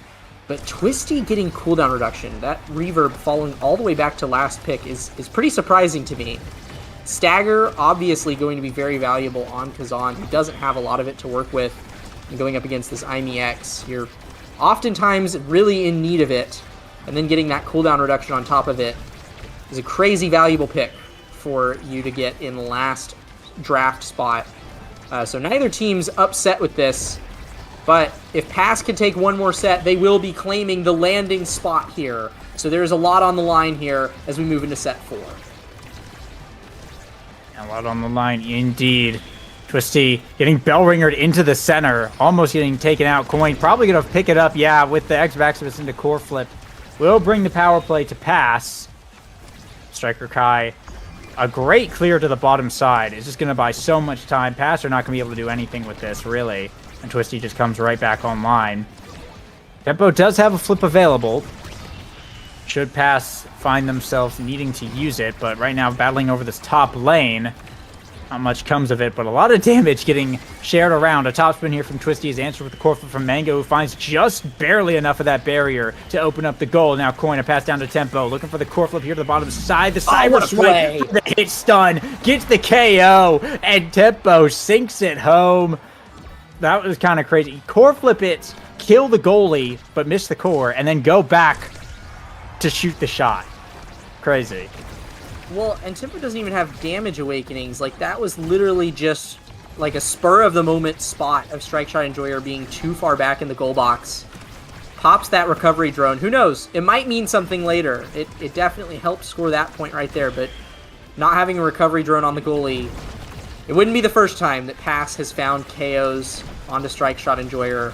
I wouldn't be surprised if they found one again. Right now, though, they're finding his barriers. That's another one down, and Pass is looking strong as ever in this game and in this series.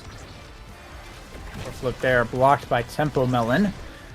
As now Pass looking to get this offense going yet again with all that momentum, but that momentum getting shut down as Coin launched off the field, still in X Maximus form. Another power play here for Dragon Slayers.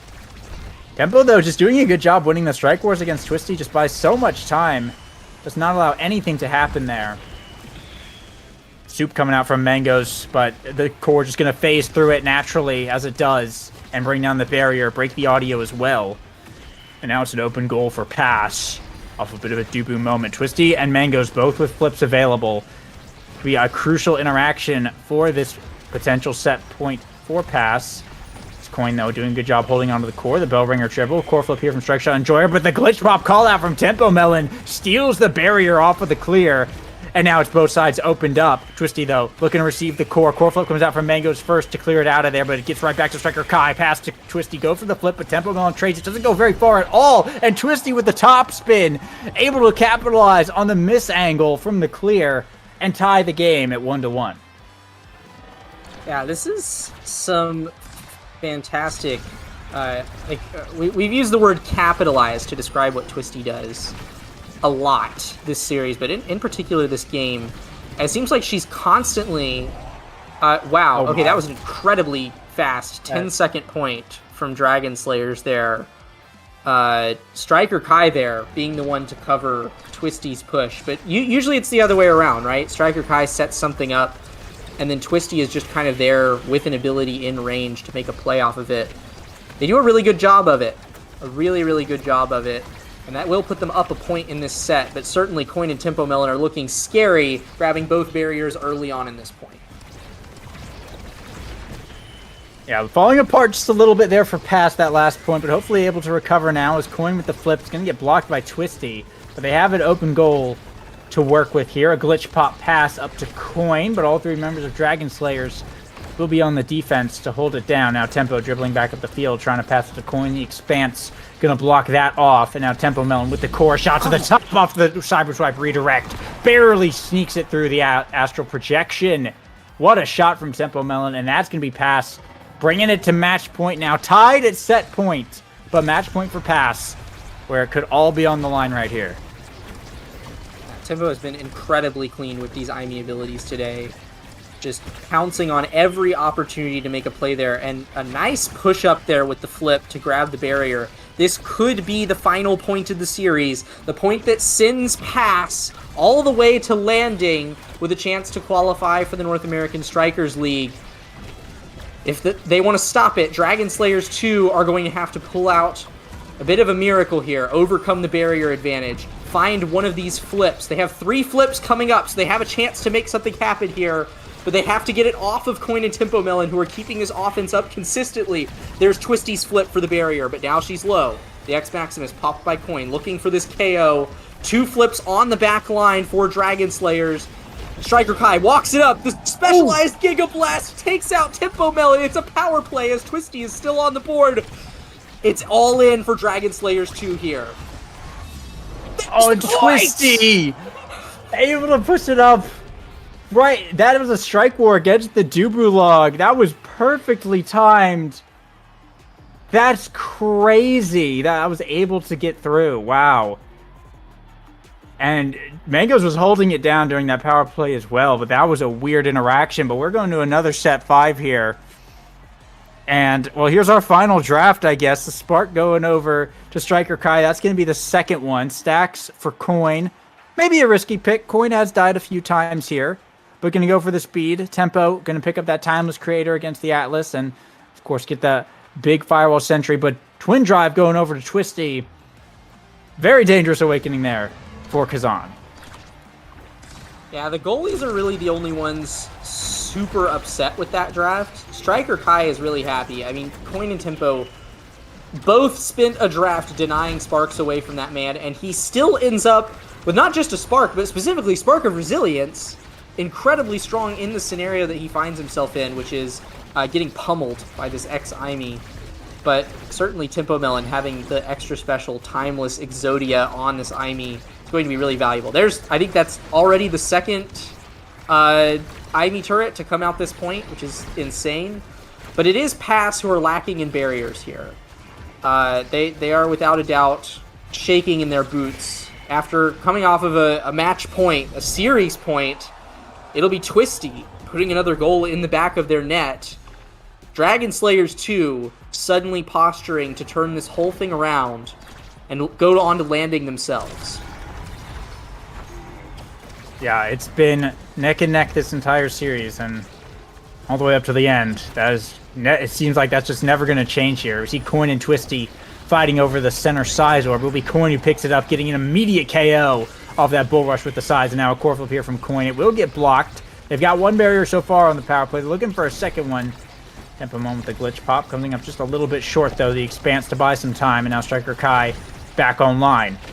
Twisty taking quite a bit of damage here as Coin and Tempo getting in the thick of it. Pass back in from Mangoes. Twisty has a flip available. The Atlas healing coming out, and now Coin hurt. Twisty with the core flip. He's going to pick up that KO onto the X. And now another power play here for Dragon Slayers. Mangoes burning the flip early to buy a few seconds. And now Tempo Melon, nice strike war to buy even more time.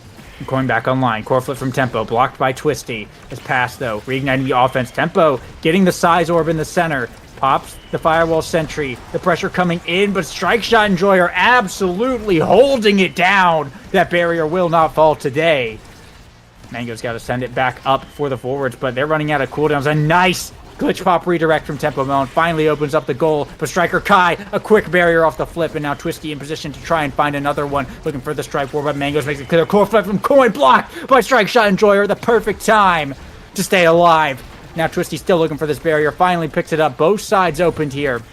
As Striker Kai pass up to Twisty, doesn't find the Maddening Descent. Gigablast to try and send it back in, but Coin and Tempo Melon now off to the races. Core flip here to pass it in. Coin with the X Maximus catches the core and sends it in. Pass, tie the game. Yeah, well played there from Coin and Tempo to find that point. We are seeing the highlights and weaknesses of both of these teams on display here, without a doubt. Coin has this absolutely disgusting X build, but with the prize fighter and the stacks on stacks, getting KO'd is a massive, massive problem. And Striker Kai and Twisty have been building up damage over the course of the game to be able to actually take out Coin. So we are seeing both sides reap exactly what they have sown over the course of the match. Tempo Melon putting out these turrets every 15 seconds or whatever the frick she's able to do with Spark of Focus and Extra Special. And Strike Shot Enjoyer having so much cooldown to respond to that, even in the face of Aimi ult, which is such a disgusting cooldown. Both of these teams going all out. 1-1. Twisty flipping in front of the net. It's a tale as old as time. If Twisty has core flip in front of your net, you better be quaking, because it's about to be another goal for Dragon Slayers 2. Is a match point, series point here for Dragon Slayers 2. They did manage to bring it back from that last set. Now looking to close it out. See if Pass is going to allow that, or if they'll bring it to another 0.5 here. Twisty with double barriers in a position to score the top spin. Forces Mangos to use the elusive, and the core will slide right on in. Dragon Slayers 2 take the series over Pass in Game 3, Set 5. They'll take the win, and they're going to be moving on to the winner's side of Landing with that one.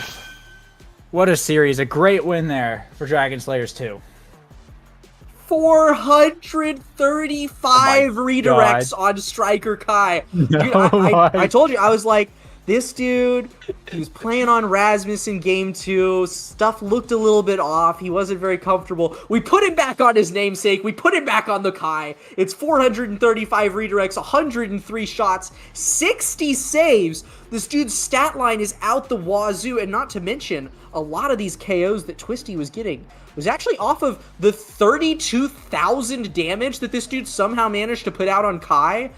Like, that's insane.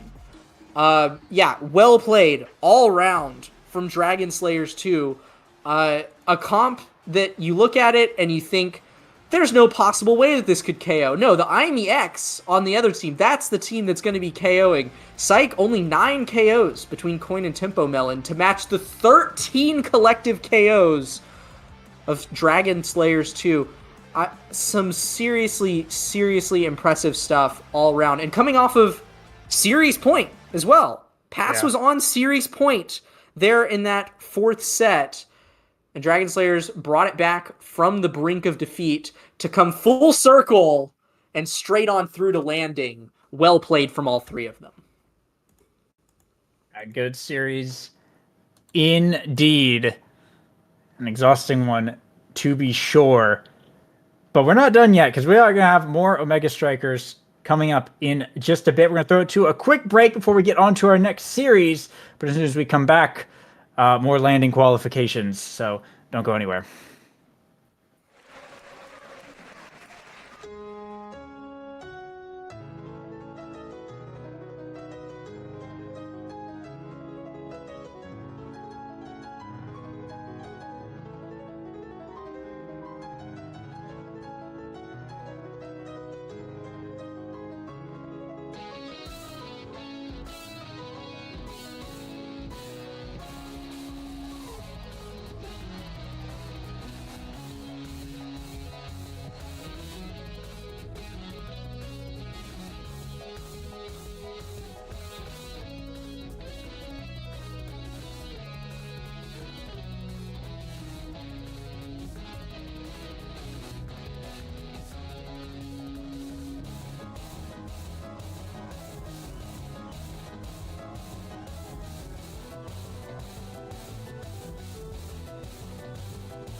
And welcome back to our middle qualifiers match here for Liftoff. We have Atlas's diversified resume versus the Season 2 NASL champions, Polar Cortex.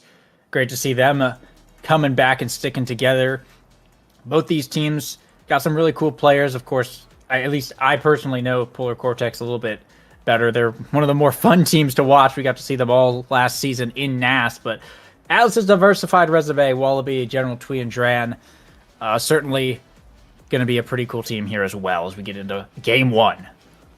Yeah, I feel like all three members of Atlas's diversified resume have always been like on the cusp of the very high level league play. I think all of them have played in NASA. A couple of them have been in NASL. I think Wallaby was in NASL as a starter at one point. A few of them have subbed in.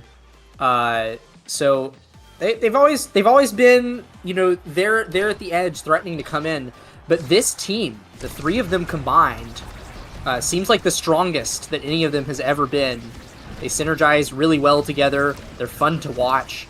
And they play for, like, the things that they're good at. Like, here we see General Twee running the Luna midfield on Tycho. Nobody does that. But this guy is good enough at the character that he can just do it. And he's playing Slick Kicks as well. This guy's playing Slick Kicks Luna. His brawler is playing Mag Souls X. That, like, there's just some crazy stuff that they whip out. But what little I've seen of them has been fun so far. And I'm sure this series is going to be no different. It is fight or flight all around, across the board. And we have Name Chaotic back on his signature Slick Kicks. Looks like we're down for a slobber knocker of a series, Lego. Indeed, and one barrier to one barrier here, and I'm going to be an early KO there from Name Chaotic. Bringing Wallaby off the field for a bit. He gets put in jail by Dran for just a few moments, but will easily wait out the prison sentence here. Going for this barrier, Dran, the core flip, will be able to find a clear. Wallaby comes back online. The power play now killed. General Twee with a boost into a flip. A nice shot to the barrier, but the Fool able to protect it. And there's going to be another KO, this time from Atlas's resume. They'll be picking up the power play here of their own. Trying to get the core back around here, but the Fool making some nice clears. Buys quite a bit of time for Name Chaotic to come back online. Keeping overtime here. General Twee looking for the drive-by. Doesn't quite find it. A rocket to try and snipe. Also going to get cleared out. Back up to the Name Chaotic here. Picks up that second barrier. And it's Polar Cortex who are first to open up the goal. Bring the core around to the top side with the Juno Slime. Trying to keep it in, but General Twee finding a clear here. A Slime to win the strike war. Passes it up to Name Chaotic, who will find the bottom of the net. And be Polar Cortex striking first. Now, the other interesting thing I always find about Polar Cortex, Name Chaotic running this Julie character. Perhaps one of the last bastions of Juliet players is Name Chaotic. But this dude cooks. This dude cooks on the character. We got to see the Shaolin kick come out quite a few times in NASL finals. Shaolin kick. So I'm hoping he brings back the signature. This dude is able to get some serious mix-ups on the character. And look at him go. Solos that whole... I mean, I say solos. A was there to back him up. But certainly it was Name Chaotic doing the heavy lifting, doing a perfect combo to get both of those barriers, and then flipping to secure the point. Polar Cortex looking really strong with an early 2-point lead.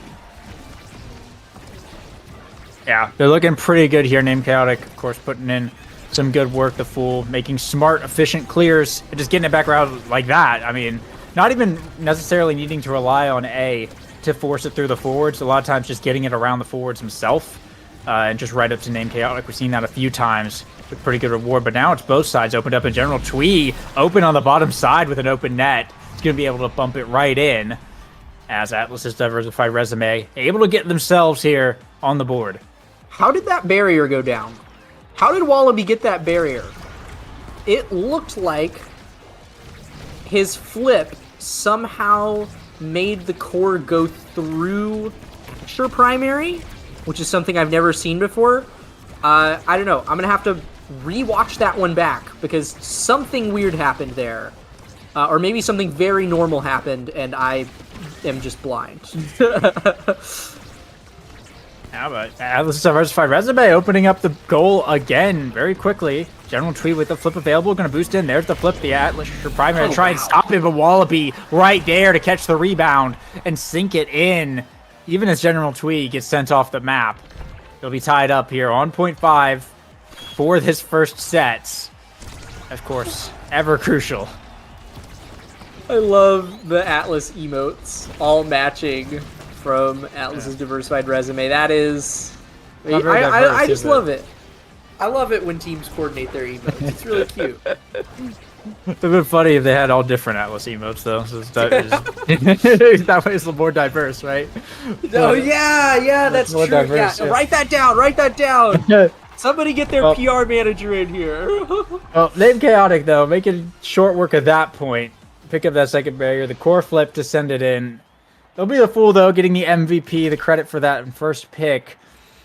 A lot of speed showing up. We see a couple sparks here among Titans, Twin. Curious if anyone ends up going for Ad Rush. I don't know if that's going to be an option here, but we'll see as we get into it. Yeah, it looks like General Twee looking to pick up some stacks. Definitely makes up for some of the weaknesses of that Luna midfield. Certainly she's strong when she has her dash up, but when you don't have the dash up, you really wish you had speed. Stacks on stacks is going to help that out quite a bit, as well as deny it away from the enemy midfielder and brawler. Name Chaotic will be opting for that Ad Rush. Julie is one of those characters that you can never really feel bad about taking Ad Rush on, because you can just snowball with dash punches, especially if he gets some more damage awakenings under his belt. But for now, it's Atlas's diversified resume starting off strong with double barriers and making the Fool, who recently just acquired some more size on that already Pauldron's owning Asher, look like cheese, honestly, just cutting through the defense clean as a hot knife, and now looking to score their first goal of the set. General Tree with the big pressure, but the pass splitter able to shut that down. Still keeping the core up, though. General Twee 1v3 is slime available. It kind of shoots the core backwards a little bit, but it makes for a nice clear, ultimately. General Twee still holding on to the core. Wallaby not able to really push up there. Had to recover for quite a bit, but now finally able to get back in. However, it's too late. Name Chaotic dashing up with a kick into flip. That's both barriers gone in an instant. The one time the core leaves Polar Cortex's side of the field. And here comes the Crater Maker, but the Fool able to recover. Flip to buy some time. The Juno coming out defensively, able to rotate it back around and gets the perfect angle on the return to slip it right into the bottom corner of the goal where Dran can't reach it. Really nice there, but Polar Cortex up 1-0. Yeah, Wallaby was making good use of the Mag Souls there, holding it in the midfield really effectively, but there is a lot of just kind of burst scoring potential, if that makes sense, from the side of Polar Cortex, which is what we've seen out of them before, right? It's very much like A and the Fool will hang back on defense, kind of play double defender, and just wait for the one time they can get it up to their brawler. Meanwhile, we have Wallaby Gangsta going beast mode in the enemy goal box, flipping into Bell Ringer, getting KOs on the goal line, and proccing that recovery drone off of the Fool, and getting a point all at the same time. Some seriously impressive stuff. Oh, General Twee, what a shot for the double barrier. Now Wallaby pushing up hardcore flip here from General Twee, sends it through three of them for a 10-second goal here from Atlas's diversified resume, and now they're looking to steal this set as they're on set point. Dran still's got a flip available. Polar Cortex just got hit with an absolute blitz of points right there. And looking, it's going to be hard to recover to this set for them, I think. Peak efficiency. Yeah, especially because General Twee picked up 150 stacks in the midst of that. Luna is not an easy character to pick up stacks on. Let's keep that in mind. She doesn't put out a lot of hits, but General Twee makes it happen. And they're killing Name Chaotic in their own net! This is a power play for them now. Wallaby just calmly walking over to get an orb. The Fool's going to have to burn a lot of cooldowns here while they wait patiently for Name Chaotic to come back. Well, they're doing a good job there of just keeping the core up to kill off that power play. Now back to 3v3 here as A looking to find the pass to Name Chaotic when they do eventually get it. It'll tend to be pretty big here. Named Chaotic with the kick to keep it in the corner. A punch to dribble it. The Slime's coming out, but Wallaby back in time to be on the defense and now has a flip available. Fool walking back just a little bit too far. Lose a berry, but Named Chaotic with the dribble into flurries, but he's stuck in the cage. Doesn't matter. Just gets it through the wall and sends it to the goal. What do you do against this guy, even one-on-one? And Polar Cortex just right back in it, tied on 0.5. Yeah, we've seen it in the history books. It's a story that was written millennia ago and will be written again. Polar Cortex looking like they're down for an entire point, and then the core gets up to Named Chaotic literally one time, and he immediately finds a goal. I don't know how he does it. I don't know how he does it, Lego, but he's off the board right now. Not going to be doing much scoring that way. It's another power play for the side of ADR, but they can't seem to find this barrier. It's been resolutely held by the Fool. Or flip there as well, burnt just to clear it back out to the forwards. Colby and General Twee doing a good job pushing it back, but now Named Chaotic up in the corner gets put in the ensnare drums, and ADR will be able to clear it out of there. Now General Twee with the Crater Maker in the bottom corner, goes for the flip, but the Fool shuts that down with the Asher secondary. Now Dran tasked yet again to send it back up the field. A with the core, General Twee cutting the pass off, and 2v2 over on Polar Cortex's side of the field, but it'll get cleared back out to the mid section. General Twee sending it back up to Wallaby Gangsta. That's the second barrier gone. Strike shot from Dran to send it back in. General Twee bringing it to the top corner, but A with the Slime gets it over to Named Chaotic. Core flip burnt there from Dran and General Twee. A boost to the top corner, gets a nice bank off the wall to find the bottom of the net. A perfect angle there, and ADR will take set 2 to tie the game. This dude is insane at Luna. He is 2 points above the enemy forwards, and will be heavily rewarded for it here. Take your pick, honestly, but Deadeye is going to be a tough thing to pass up. That does mean Primetime Asher on the table here for the Fool. That is exactly what he'll pick up. 1-2 punch. Will Wallaby deny it? Yes. That means A will settle for second Spark. Definitely not a problem, especially because it's Spark of Strength is the other one that he has. So this Juno is still going to be red coring plenty. Some power does fall to Named Chaotic in the form of Glass Cannon, but definitely it's not what Julie wanted from that draft. Dran and Wallaby made sure that all the best Julie Awakenings were going to be gone by the time it made down there. That was a really efficient draft from ADR, and they are well rewarded for it. But, oh, you know, I was about to say it's Polar Cortex's offense. I take it back. Named Chaotic is dead. It's another power play for ADR. Yeah, on a second stack here for Dran as well, but double barriers going down. ADR getting huge reward off of that power play. And now Polar Cortex tasked with trying to find a way out of this situation. Wallaby and General Twee have loads of energy to work with. Core, though, getting back up to Named Chaotic. Will find the bottom barrier.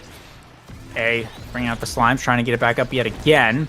But the pressure too much from ADR. A shot from Wallaby to the bottom side. Will block the first one, but Wallaby with the strike reset there on the X Maximus, able to sink it in. And ADR continues scoring now, looking to be in pretty solid control of this match. It feels like Named Chaotic is putting up a really good offense for Polar Cortex, but ADR just kind of has a handle on how to get through their defenses. Well, and they're killing Named Chaotic pretty consistently, but here's Named Chaotic getting a kill of his own with an ad rush proc to boot. Dran will flip here. Stalled out by the Blobos, only one barrier found, but it's a pretty nice reward. Wallaby back on the table. Named Chaotic almost down for the count again as the barriers do go down for the side of ADR. Okay, wow, that's not how I expected that point to end. A Tycho angle off of the Fool's barrier beam will tie up the set. Yeah, that's the second time the Fool has scored on that spot in the net this game, which is kind of crazy. You get 2 goalie goals that perfectly slide in like that. It's a little bit unlucky. But it's good for Polar Cortex to keep this one tied up and close. Not allow them to get out of hand at all here. See Wallaby now pushing up with the bell ringer. Bring down one barrier. General Twee right behind him. A core flip from the Fool is blocked by the boost from General Twee vertically. Nice heads up play there. And now General Twee trying to send it back in, but Wallaby is taking quite a bit of damage. Trying to just stay alive and avoid, nice dodge. Avoid getting KO'd into Polar's net. But they can't keep the pressure up as hard as they'd like to. As A and Name Chaotic back here in the midfield, trying to clear it back out, but General Twee holding on to the core, sending it for the pass up to Wallaby. Crater Maker comes out. A nice pitch from Dran. Core flip here from General Twee, caught by the barrier beam. And now it's all Name Chaotic in the top corner. Gets one barrier. A looking to back him up, sends it back in. The second barrier falls to the flurries as well. Does burn the flip, but now with possession, dribbles, goes for the punch, but Dran with the drum and bass makes the clear. And now the offense from ADR. The slime, though, from A pass to the bottom. Not a pass at all. It's a shot. Barely bumping off the corner and going to the net. Polar Cortex bring it to set point.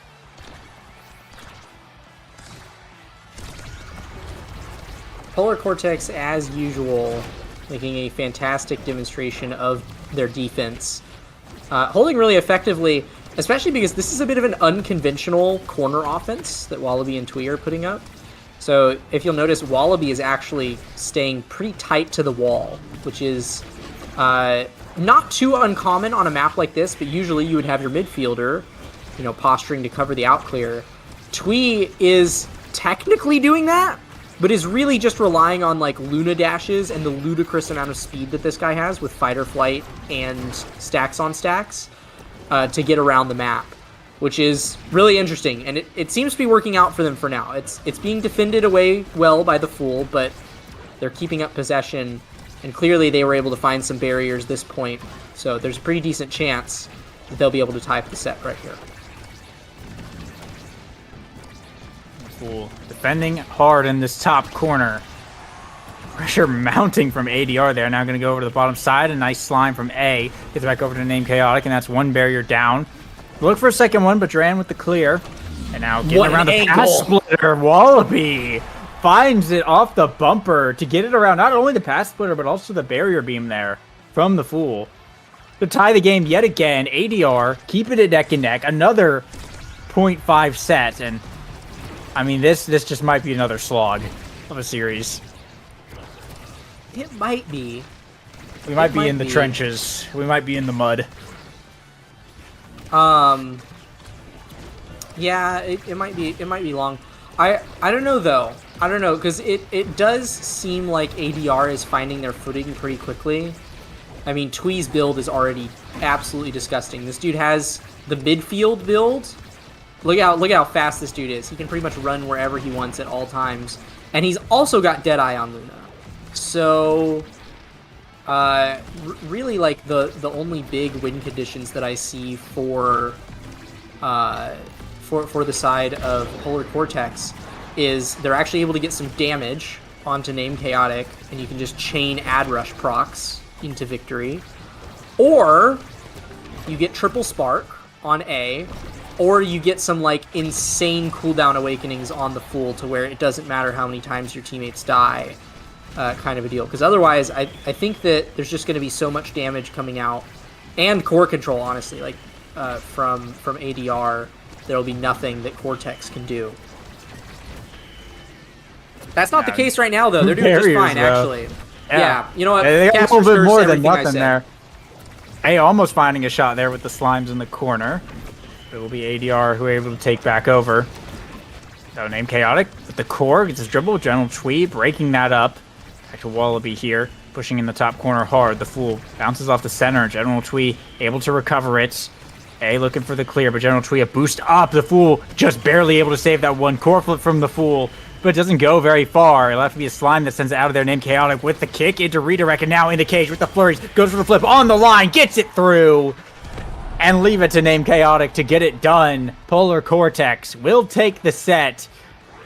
I mean, what determination from this team. Like, it looked really rough there for a bit, but they absolutely stuck it out and brought that back. That's like the third time we've seen Name Chaotic just not flinch at all in the face of a Mako goal and play it perfectly into a goal. That's seriously impressive. Like, it's one thing to know how to do that. It's another thing to consistently execute it so many times in quick succession. Really impressive stuff. I will say I'm surprised that the Fool didn't go for Primetime Rapid Fire, instead opting for Extra Special. I have to imagine that's a bit of a pick deny away from General Twee. Doesn't want the Deadeye Extra Special Luna hanging over him, but Twee does still get cooldown reduction in the form of reverb. Dran gets some haste from explosive entrance. And Wallaby gets size. Like, lots of really, really influential pickups from ADR, and it's going to quickly demonstrate their massive power spike they got from that draft as they grab their first point of the set. This is set 4X that we're looking at right now. Yeah, I mean, there's a lot of good awakenings on that X, and it's really coming online for ADR, but it's just up to Polar Cortex to keep the grit up, I guess, and keep making things happen where they can. It's been a 1-for-1 match this whole game so far, and we'll see if ADR is able to finally get the momentum and change that. But just when Wallaby looks like he's in a good spot to take that barrier, the Fool just launches him off the map. We're pushing up just a bit. It's going to get punished there and lose that second barrier. But now it's 2v2 for the moment. General Twee boosting up, has the flip. But Fool going to make the clear. Wallaby back online, pressuring the top corner. Sent out by the barrier beam. Now core flip here from General Twee, looking for the pass, but the Fool blocks it with the barrier beam again. And there's the pass splitter in the corner, and Name Chaotic now back online. General Twee receiving the pass and looking for the boost to force it through. And will be successful. ADR brings it to set points. Yeah, lots of impressive and weird stuff that last point. So I believe Wallaby got hit off a funky angle on that top right taiko drum from the barrier beam. That can sometimes happen. Sometimes, like, for whatever reason, the drum deflects you at a diagonal and just, like, hits you off the map no matter how much stagger you had, no matter how far you are from the wall. It's unfortunate. But then Twee just bossed the frick up that whole rest of the point and had some crazy impressive plays. And they're back at it again, getting barriers down once more. The Fool no longer looking like the iron wall that he was last point. That's a quick 3-0 set. Forget fast points. That was a whole set that we just watched go down in the span of about a minute. Some crazy impressive stuff from ADR. You might be right, Lego. This might be a serious slog of a series. We're back on set 5. And back on set 5 here. General Twee, pick of the lot. We'll wait it out, though. He's going to make sure Wallaby gets something nice. It'll be a spark for this X. Stagger Swagger picked up by the Luna. Not going to worry about the missile prop. I think that's a good move. Just play it safe. Go for the Stagger Swagger. You're already winning as it is. And outside of the size on Name Chaotic, I feel like there wasn't anything too scary that Polar Cortex was really able to get there. I mean, ADR got Stagger Swagger, and they got heavy impacts on their Mako. I think they come out pretty good off of that. Yeah, Might on the Fool is good, but I don't think it's game-winning good.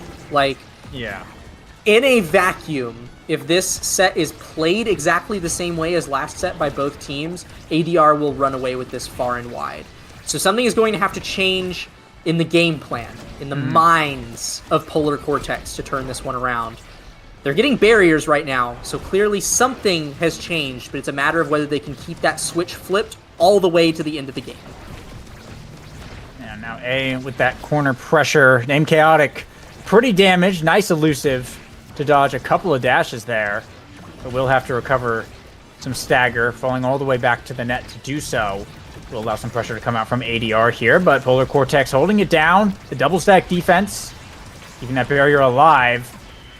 Fool does burn the flip here, but both barriers remain standing for Polar Cortex. Name Chaotic put in the ensnare jumps. There's the flurries to stagger General Twee, but General Twee with a boost off the center is going to be the one to pick up the KO. Another power play for Atlas's diversified resume. No barriers falling just yet, though. Nice clear there from the Fool. Buys even more time. And Name Chaotic back online. Wow. Keeping it alive. It's Polar Cortex looking to reset here. Set back up. Wallaby with the Bellringer gets one barrier, but now Name Chaotic with the core has to be stopped by General Twee. A sending it back up. General Twee once again making it clear back out to midfield. Fool dribbling off the center, trying to bring it back around. A taking quite a lot of damage, and Name Chaotic looking for the core. Gets put in the cage, looking for the kick, but the core moves just a little too fast to find the contact. General Twee pass up to Wallaby, Bellringer in the corner. Ping-ponging here with the Fool, trying to find an angle on this barrier, but they just can't get anything past this guy. He's too big and too reactive. Force it through. They will pick up a KO onto A, though. got caught a little too close to the wall. Another power play for ADR. A boost in from General Twee. A core flip on the line, but the pass splitter comes out and shuts that down. Here's the Crater Maker, but the Fool with the flip.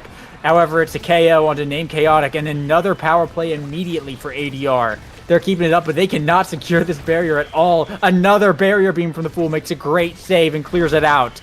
And Dran has to send it back, and now it's 3 men alive yet again for Polar Cortex. Nothing happening on 2 power plays in a row. That barrier still is there. Now Name Chaotic looking for the point. A nice clear with the drum and bass, though. Wallaby Gangsta still firing shots off, but just cannot get past this Asher. General Twee, a boost back to send it in. The Fool pushing up to the midfield here, trying to force it to Name Chaotic. But in overtime, it's so hard to make contact. Name Chaotic in the top corner with the flurries, but core flip from Dran makes the save. Now General Twee back to Wallaby Gangsta, trying to force it through, but Asher shuts it down. Yet again, core flip here, looking for the bull rush, but it's no dice. You cannot stop this guy. And a lucky bounce from A. It finally slips past Dran and Polar Cortex.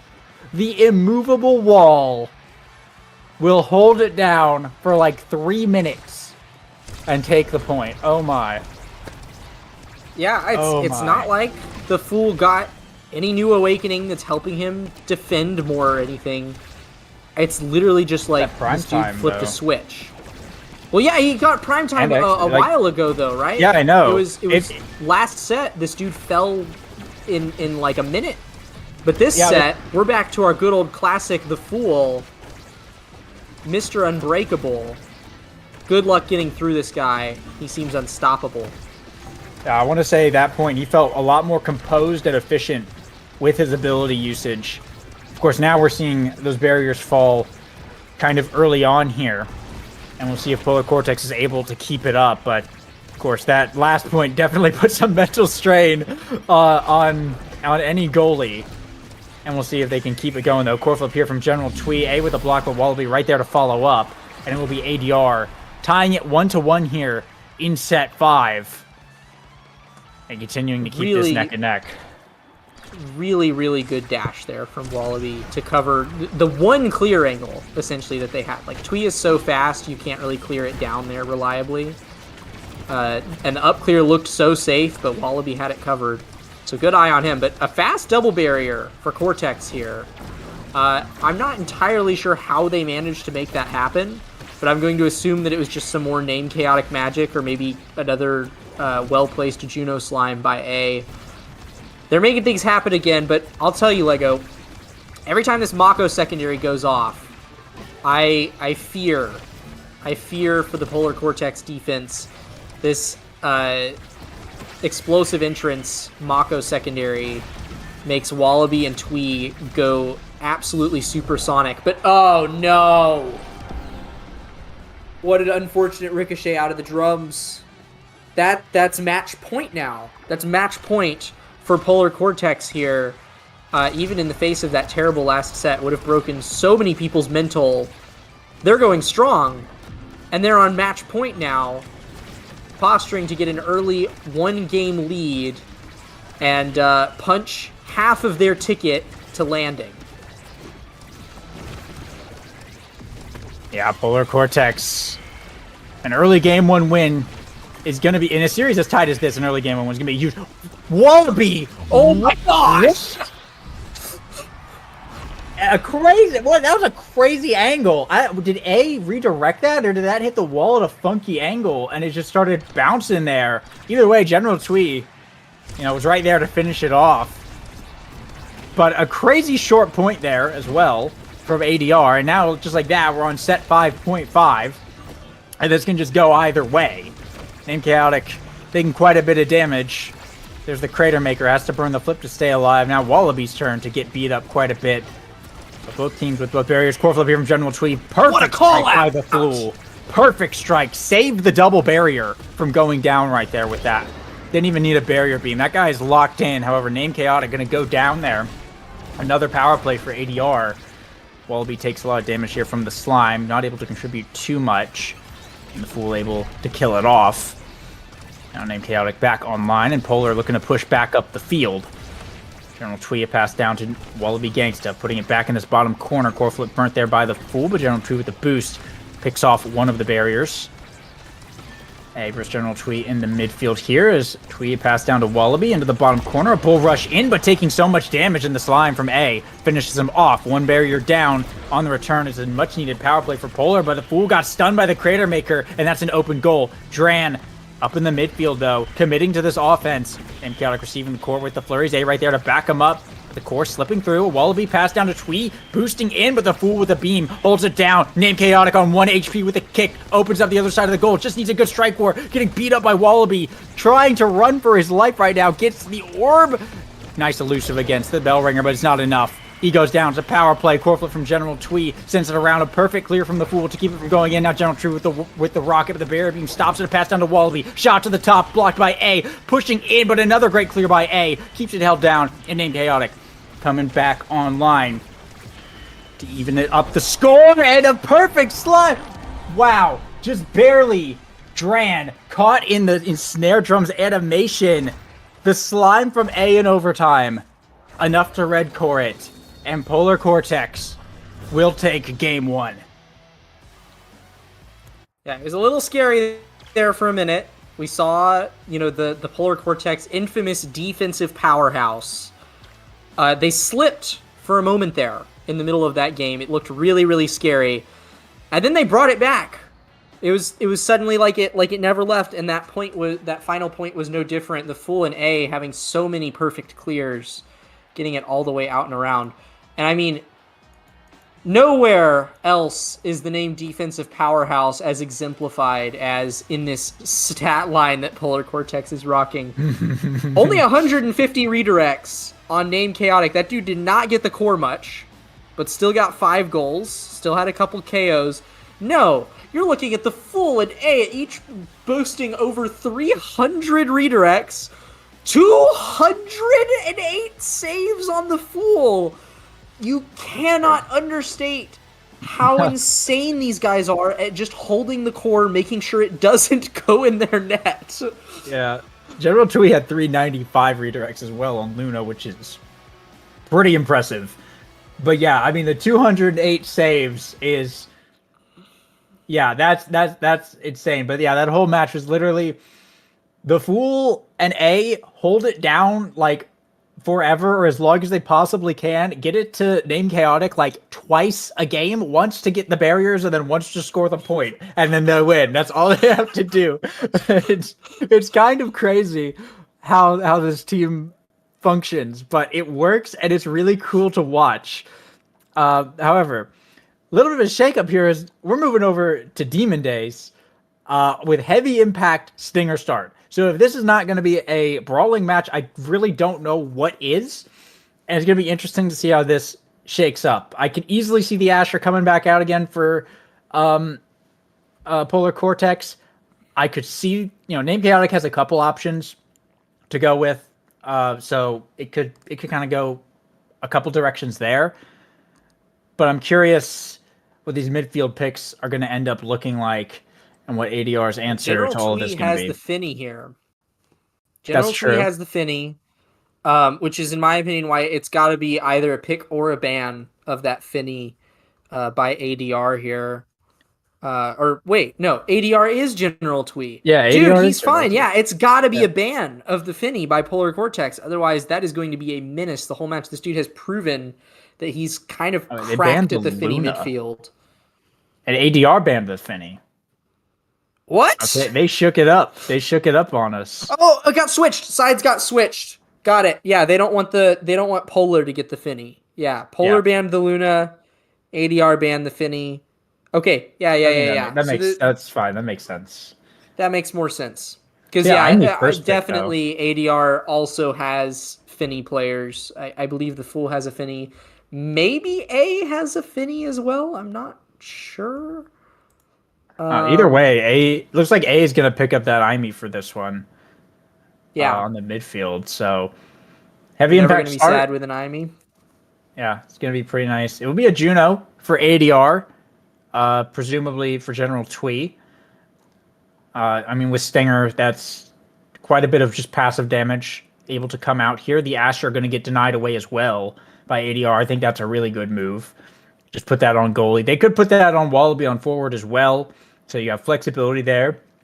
And now Polar. Wonder if we'll see the Now come out. Do you think so? Is it worth it? Put it on goalie? I think Now is always worth on this map. She's crazy strong. You want a fast midfielder who's capable of holding down, a whole lane of offense. Having healing is really strong on the damage map. And Now is just an insane character in general. So, yeah, to not see Now in this draft would be really surprising, either as a goalie or as a midfield. It's Rasmus goalie, it looks like, an ex-brawler. So we will not be seeing the Now here. It will be likely the Fool on Rasmus goalie is what I assume. And Atlas is the pickup for ADR. So it will be probably Wallaby Asher. An interesting team. I mean, IME X and then Rasmus goalie is definitely interesting. I feel like you expect to see the IME X with more of like a lockdown goalie rather than the Rasmus, but on this map, like Rasmus goalie is a lot more acceptable than on certain other maps. So I'm curious how Polar is going to play it. This is kind of a fun looking comp. And I think it's just going to be a question of can they survive all the passive hits that are going to be coming out from the Asher and the Stinger Juno, right?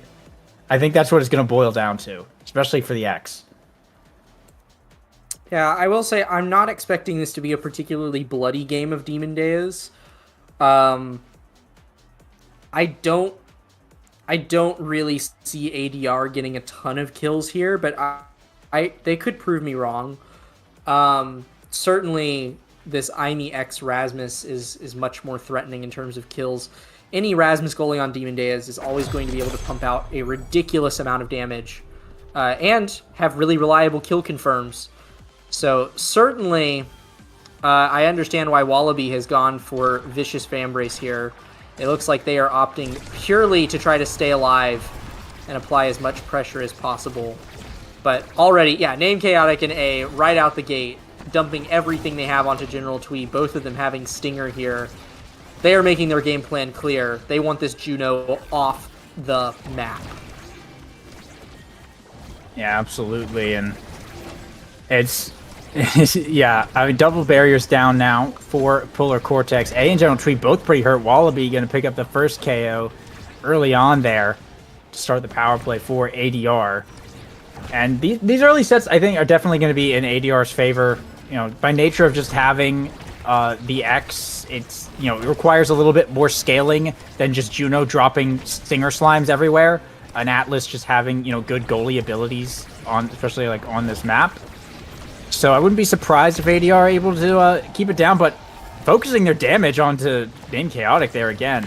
Just gonna pick up another KO, double from Wallaby with the core flip.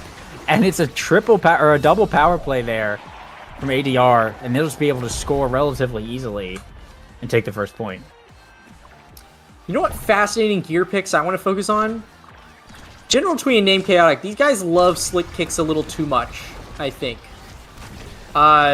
Mag Souls has been like far and wide the speed gear meta on this map in particular for ages now. This was like the breakout of Mag Souls, right? The first time that people started playing it in League play was on Demon Days, at least in its most recent renaissance, right? And it's stuck around.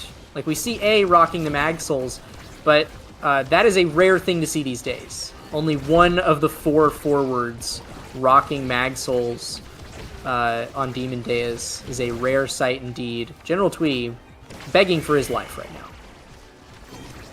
He'll be able to recover that. The quick orb pickup. Right now, the Fool making a nice decision. The pendulum swing sends General Twee off the map. And now it's a power play for Polar Cortex to try and make something out of this point. They've got one barrier, but haven't had too much pressure to get a second one. Burn that power play, just getting the core back out to midfield. They'll pick up a second barrier here. Now Name Chaotic up in a scoring position. A looking for the passive core flip here from Name Chaotic, sends it right in. And Polar Cortex will be able to tie it up 1-1. But I just have a sneaking suspicion that this is going to be another set 5 game. Yeah, I'm I'm inclined to agree. I think. Actually, so there is a world where this isn't a set 5 game.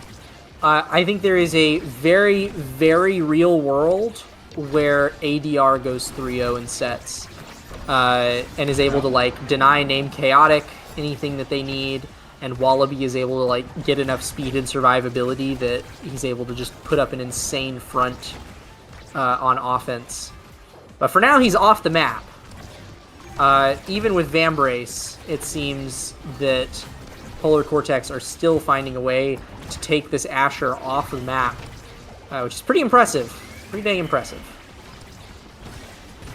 It's an open goal here for ADR. A, though, does have to fall back. I mean, ADR has a moment to breathe, get a little bit of pressure here. A nice clear, though, sets up Polar Cortex for some offense. Slime's coming out defensively from General Twee, sends it back around as we go into overtime, and now Named Chaotic potentially with the core, but it gets looped around, and now it's A in the bottom side with the turret. Dran with clear the top side, the Fool up in midfield here, keeping the offense going. Core flip here from Dran, sends it around, and opens up Polar Cortex's side of the field. Core flip here from Named Chaotic, shot to the bottom is perfect, and Polar Cortex bring it to set points. Yeah, I'm surprised that they're the ones bringing it to set point, but it seems like Name Chaotic and A are doing a good job of getting these Atlas cooldowns out pretty early.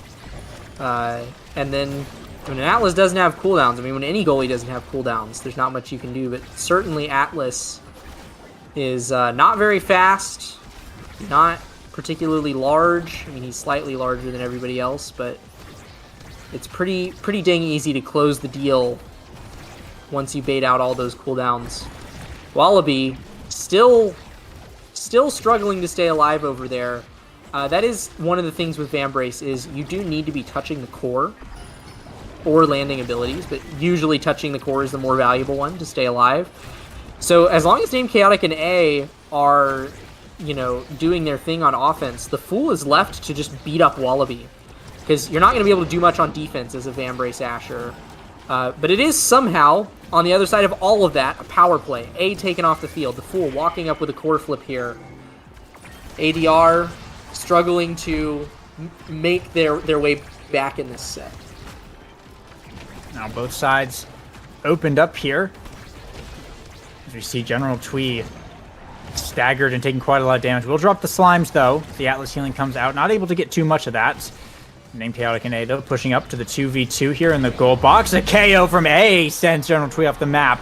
And a quick dribble will find the shot. Polar Cortex able to take set 1 here off a pretty long point. A going to be the MVP. Take a look at this draft. Some stagger showing up, but it looks like it's going to be Deadeye or potentially extra special for this IME. Yeah, and I'd like to undo the statement that I had earlier about this not being a bloody game of Demon Days. Somehow, I neglected to factor into the calculations that this was a stinger-heavy impact start.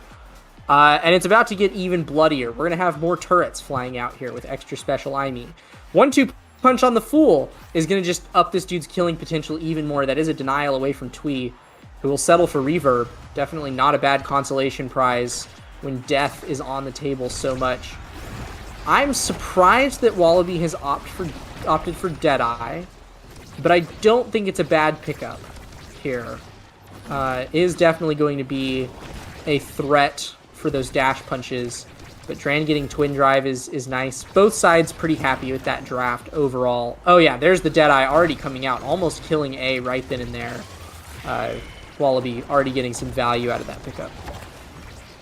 Yeah, a lot more damage coming out. Not too much survivability coming out, though. Just General Twee getting some stagger. And the reverb does mean lower cooldowns and ultimately more damage from those Stinger Slimes, though. So it's going to continue to always just be a factor in this match, pretty much no matter what. A nice angle, though, from the clear. It will open up ADR's goal. Named Chaotic with the flip available, just looking to receive the rock.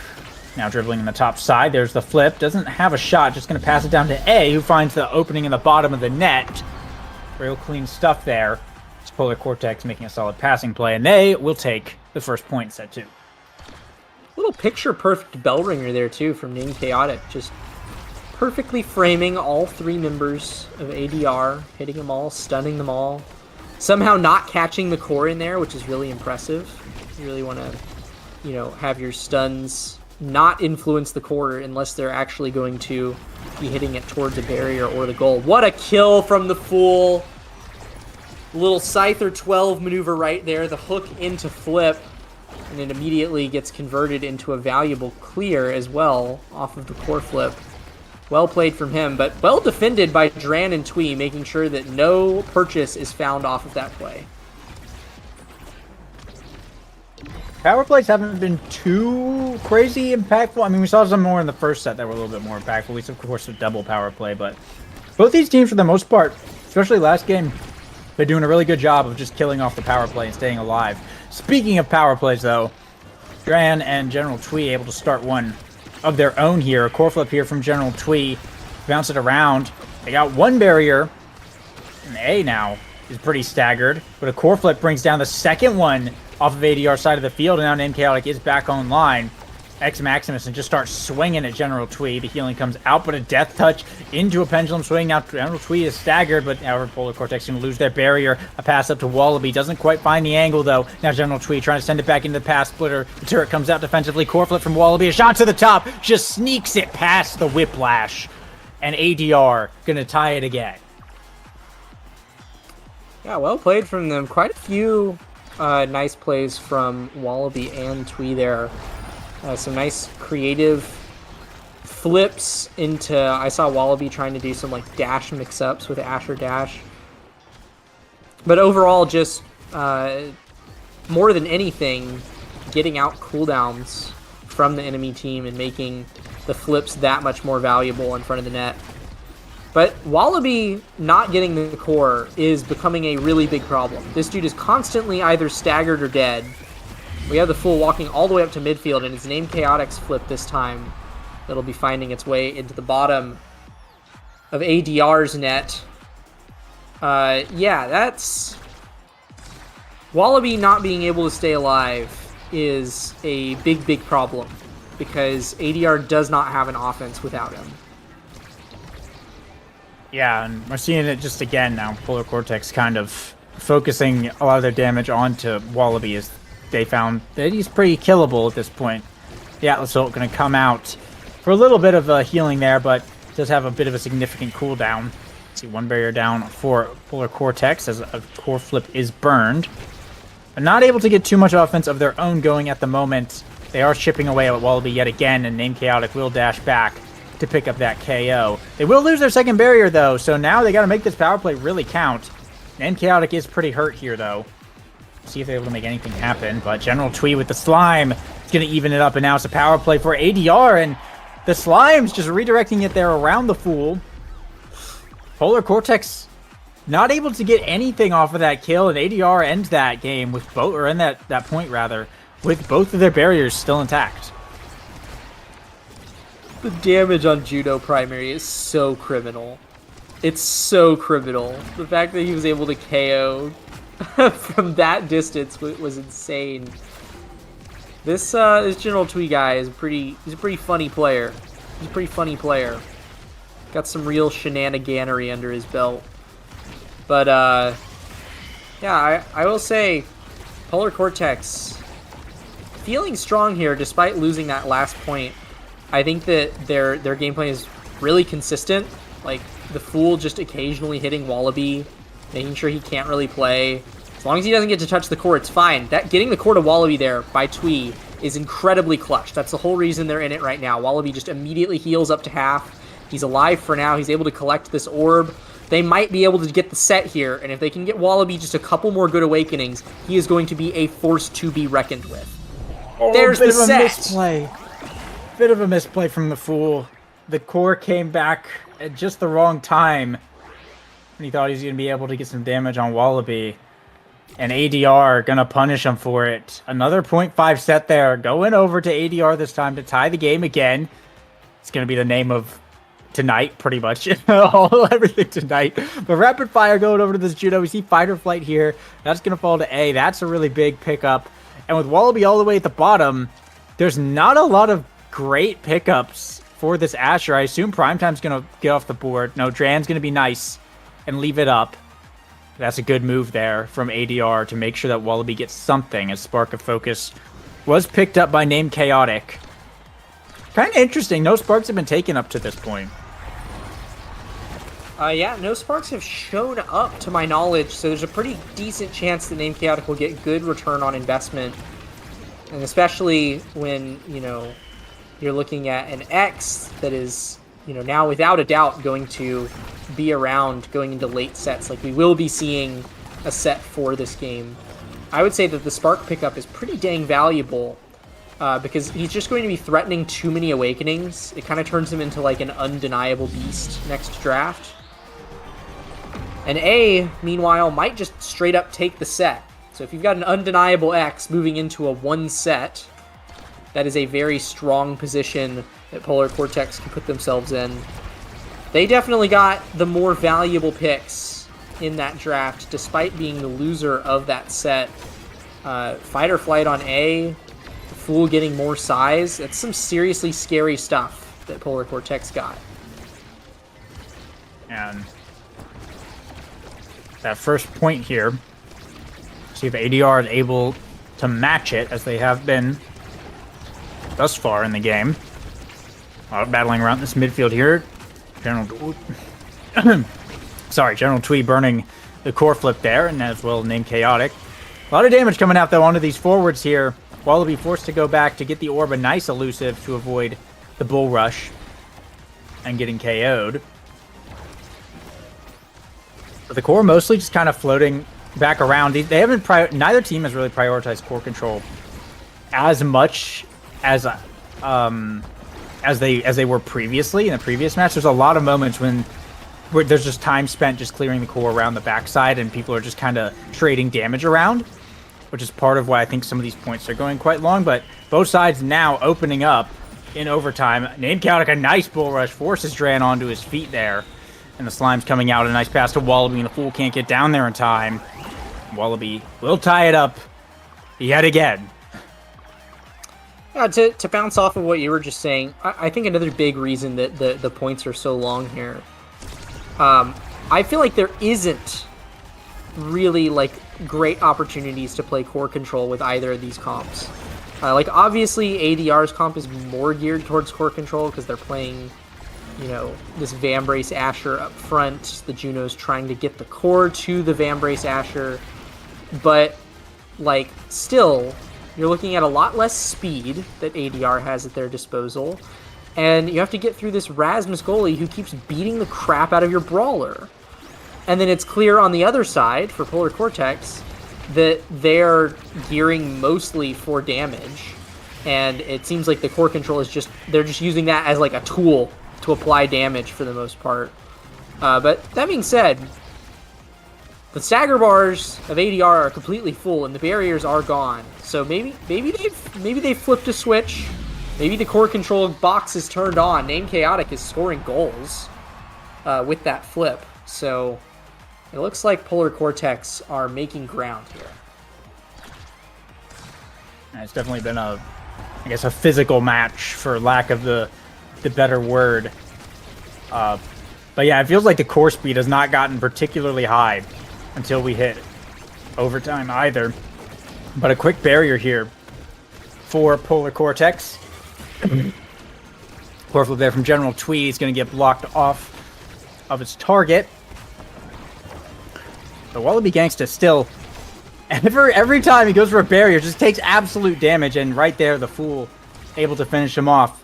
And now the power play, they'll bring down the second barrier, open up the goal. Name Chaotic pushing up into position A. The pass up to the Fool, who has now become a third forward, and Name Chaotic right there to sink it right in and capitalize on that. Polar Cortex, for the first time this game, I think, did not bring it to a set 5, or a 0.5 rather, and will win it in 4 instead. The Fool going to be the MVP. And once again, Wallaby forced to be at the bottom here in this draft. And Might of the Colossus is going to mean, I doubt that Wallaby ever gets to see the sun again. This guy is going to be dead 24/7.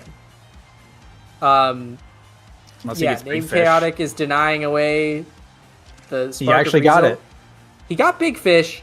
That's only 175 more stagger. That is like a 12% stagger buff for him. I don't think that's going to be doing much, but maybe, I don't know. Maybe it's the difference maker. It'll help some. It's also going to make him a bigger target. So we'll see. But yeah. General Twee also got stacks, and General Twee has not really been the target for most of this game. So there's a decent chance that he will be able to get those stacks online, and as long as he stays alive, that could be a massive boon. I was saying last set that General Twee doesn't really have a lot of midfield influence, is having to rely on those blinks to really get around the field. If he can get the stacks online, that could change. And they are on a power play right now, so ADR are perhaps looking at the best prospects they've had in a long time. Yeah, more damage coming out onto A there as well. So Wallaby finally able to be at a comfortable place. Full health bars, full energy bars for ADR right now. So they bring down one barrier. The Wallaby getting absolutely punched around in that corner. But we take in off the field, however. It's an open goal on the side of Polar Cortex. General Twee looking for the shot. A nice whiplash from the Fool. We'll save it. Should go to overtime. Wallaby Gangsta back online, but not before ADR has their own goal opened up. Chaotic looking for the bull rush. Core moving a little bit too fast, though. Say rotating it back around. Chaotic dribble off the bumper index. Maximus to the top side. Will be good. Polar Cortex starts us off first with that point. But Chaotic, Stagger Spark, Spark of Focus. Those are pretty good options to have if you have two Sparks as X in this situation. And Spark of Power, the Power Spark, is still available. So even if it goes to a set 5, Chaotic still has lots of scaling options. Yeah, well, and X also always has a million other scaling options on the table, right? There's still, Size Awakenings on the table. There's still Prize Fighter on the table. There's all sorts of directions that this dude can go in. And then again, the Fool would be more likely to take that Prize Fighter, but I don't even think we're going to be going to another set Lego. This is looking pretty dire. But there is still a couple win conditions. Here for ADR. Wallaby not dying is probably the biggest one.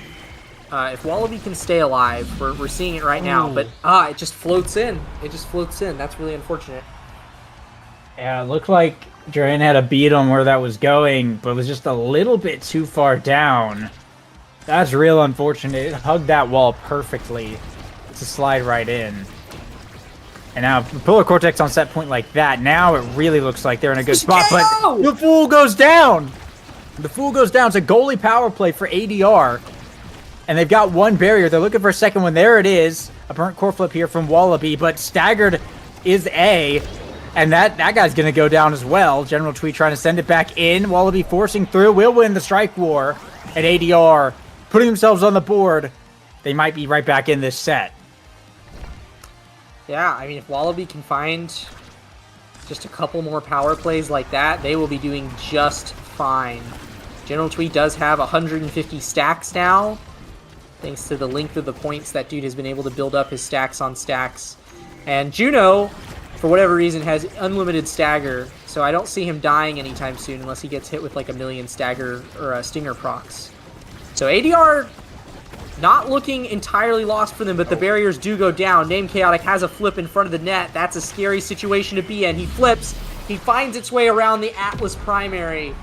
That's Polar Cortex taking game 2 and the series along with it, qualifying for landing on the loser's side. Well done to them.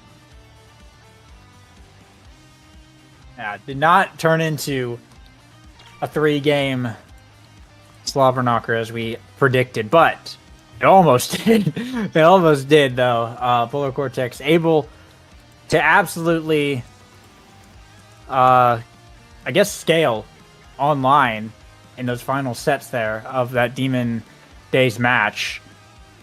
Playing so nothing crazy on the stat lines, as that was a relatively shorter game compared to some of the stuff we've seen tonight, but quite a few KOs from both sides. I mean, 10 from ADR is not bad at all. They actually won the KO game, but Polar Cortex's KOs just came at a better time. Once they realized that they were able to consistently kill Wallaby is when things kind of fell apart for ADR there. But yeah, big series win for Polar Cortex, moving to landing with that.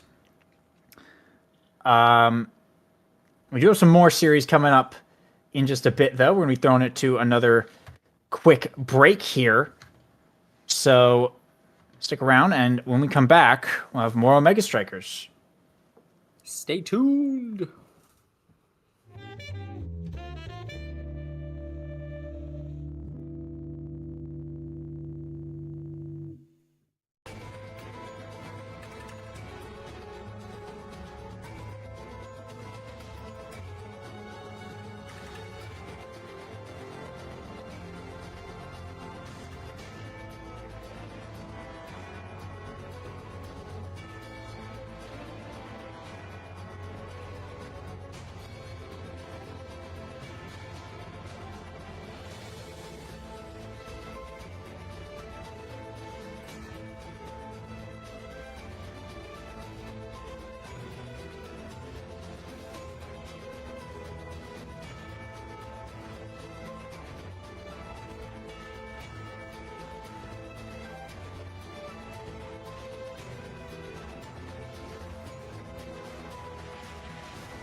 Hello everyone, we're back with the final stream matches of Liftoff here. Last chance to get into landing for these teams, and no other team is feeling the pressure as much as Atlas's diversified resume. This ADR team fell to Polar Cortex and now faces NASL or bust.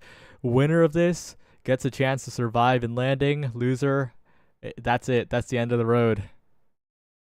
Yeah, it's going to be a little bit crazy here. I mean, we can see here that ADR is literally the second seed. Well-deserved. A couple of really good players on there. A lot of good showings. But, you know, a lot of other really good teams here, including Polar Cortex, that they actually had a tough time against. But now they're against Bust here, which is seed 7. Another pretty solid team. But now, yeah, like you said, they're fighting for their life in this Liftoff. So it's going to be pretty interesting to see these two teams going at it here. Already starting into the game. Oh, wait. Are we in the game right now? Because I am not even in the lobby. Oh. That's not good. Well, I'll resolve that in just a second. But Smile. that is a little unfortunate. All good. We have semi-technology. Alright, here we go. Now I can mostly see the game as we're starting off here on Taiko Temple. No access to tab, which is pretty hilarious, but does not matter either way, as we're going to get one barrier down here for ADRs. They're going to try to work on getting it bad at this bottom lane here. General Tweet trying to keep themselves alive right now and successfully doing so. Wallaby almost finds a kill for themselves with this pendulum swing. Doing a little bit of damage to Borg. Dran try to also get a astral projection on them. Not going to work out though, but one little flip is going to nag them a barrier as well. They can Wallaby Gangs to get their hands on that ball one more time. Jones, we're going to defend here with Dran, but unsuccessfully as Borg fights their way through and gets a nice redirect on that drum and sinks the first goal for Bust. And those are the types of plays we like to see on Taiko Temple. And Merchant on that Luna, right? Known for the Vice and the Luna. A little bit more for the Vice, but with that Vice, pretty much a permaban against this team is showing that he could do it. But there's a weakness of the Luna, right? Almost gets double barriered as General Tweet pushes up on the bottom side. It is hard to defend on this character, so it's all about Borg and Mystic keeping it on the offense. And so far, they're doing a lot, and that Crater's doing even more. Yeah, big offense push now that they have two more flips on them. Mystic and Merchant can be moving up here to try to make it happen as they do get both barriers down, but a nice pendulum swing from Wallaby Gangsta is going to even up those barriers right here in the hands of Dran, sending it on up. Ends up kind of missing the wall here, giving Borg a chance to get their hands on the ball, but doesn't do too much about it with just the Oni blade coming out. General Tree trying to move up and get something to work out here. Flip from Merchant, absolutely. Nice redirect here from Wallaby Gangsta is going to be enough to keep the offense going for ADR as General Tweet is fighting for their life down here against Borg and Mystic. Dran now has a chance to defend the ball with a big Crater coming in here, giving the ball directly over to Merchant. And yeah, kind of like you said before, okay, kind of rolls on in the bottom side. The expanse is not going to be expanding across the board there just enough to get another point for Bust, but it's going to be an interesting way to see Luna play the game, right? She's got so much like she can do on offense. You're spending a lot of your cooldowns to really keep the ball forward as much as you can, and if team kind of loses the ball for just a moment, you really got nothing left. You're just tiny little Luna, so we'll be seeing those kinds of points happen when Luna's just walking towards the ball and has nothing left. Yeah, that's definitely something that will be the case, but the same can also be said about this Atlas character, right? Especially when the barriers are down, it's an open net. It is not easy for this Atlas to cover the entire space here. Dangerous spot now with the Crater coming in. General Tweet still not burning the flip, wants to use it for the offense here, but it is NASL or bust. Just on the offense permanently, it feels like. Merchant has not been pressured by both forwards of ADR for quite a while. Yeah, let's see if they can mount some offense here, though. They do end up getting that barrier, sends over the death touch, doesn't seem to land it, though. Almost a nice goal from General Tweet at the top side, but they do end up defending it with just a millimeter left. Dran defending the ball here, grading it to General Tweet one more time. Borg is holding the line, though, as the midfield is kind of cut off here. Okay, General Tweet's blob is going to kind of miss right into the blob. They're going to give him a chance to redirect it. Mystic holding the line as well, but not going to blow that flip just yet. Merchant get a nice redirect off that drum to give the offense another chance to get really close to the goal with one of these flips, as we have the sentry come out there, but we have a flip from Dran, which is going to spend that whole resource. You know, a flip for an ult is actually not too bad, as Merchant's going to try to defend one more time here, though. Another flip and into another flip, and now it's a little bit of offense here for Bust. Okay, into the hands of Wallaby Gangsta, though. He's going to see what they can do. Not much energy, though, and General Tweet might not have any cooldowns here. It's just going to be a little bit of a ping pong, but Mystic ends up winning that situation as Merchant has a chance also here to get the ball to Borg one more time, who has it, but a nice strike shot from Dran is going to keep this point alive. but it's still so dangerous, right? Borg and Mystic. Now Wallaby in the 1v1, but it goes right to Merchant, who manages to defend. These slimes of General Tweez are possibly the biggest threat, but he's not really being given any space to use the slimes for an open shot. And Borg with the primary. No flick required this time to the bottom side. It is a set win, 3-0 for NASL or bust.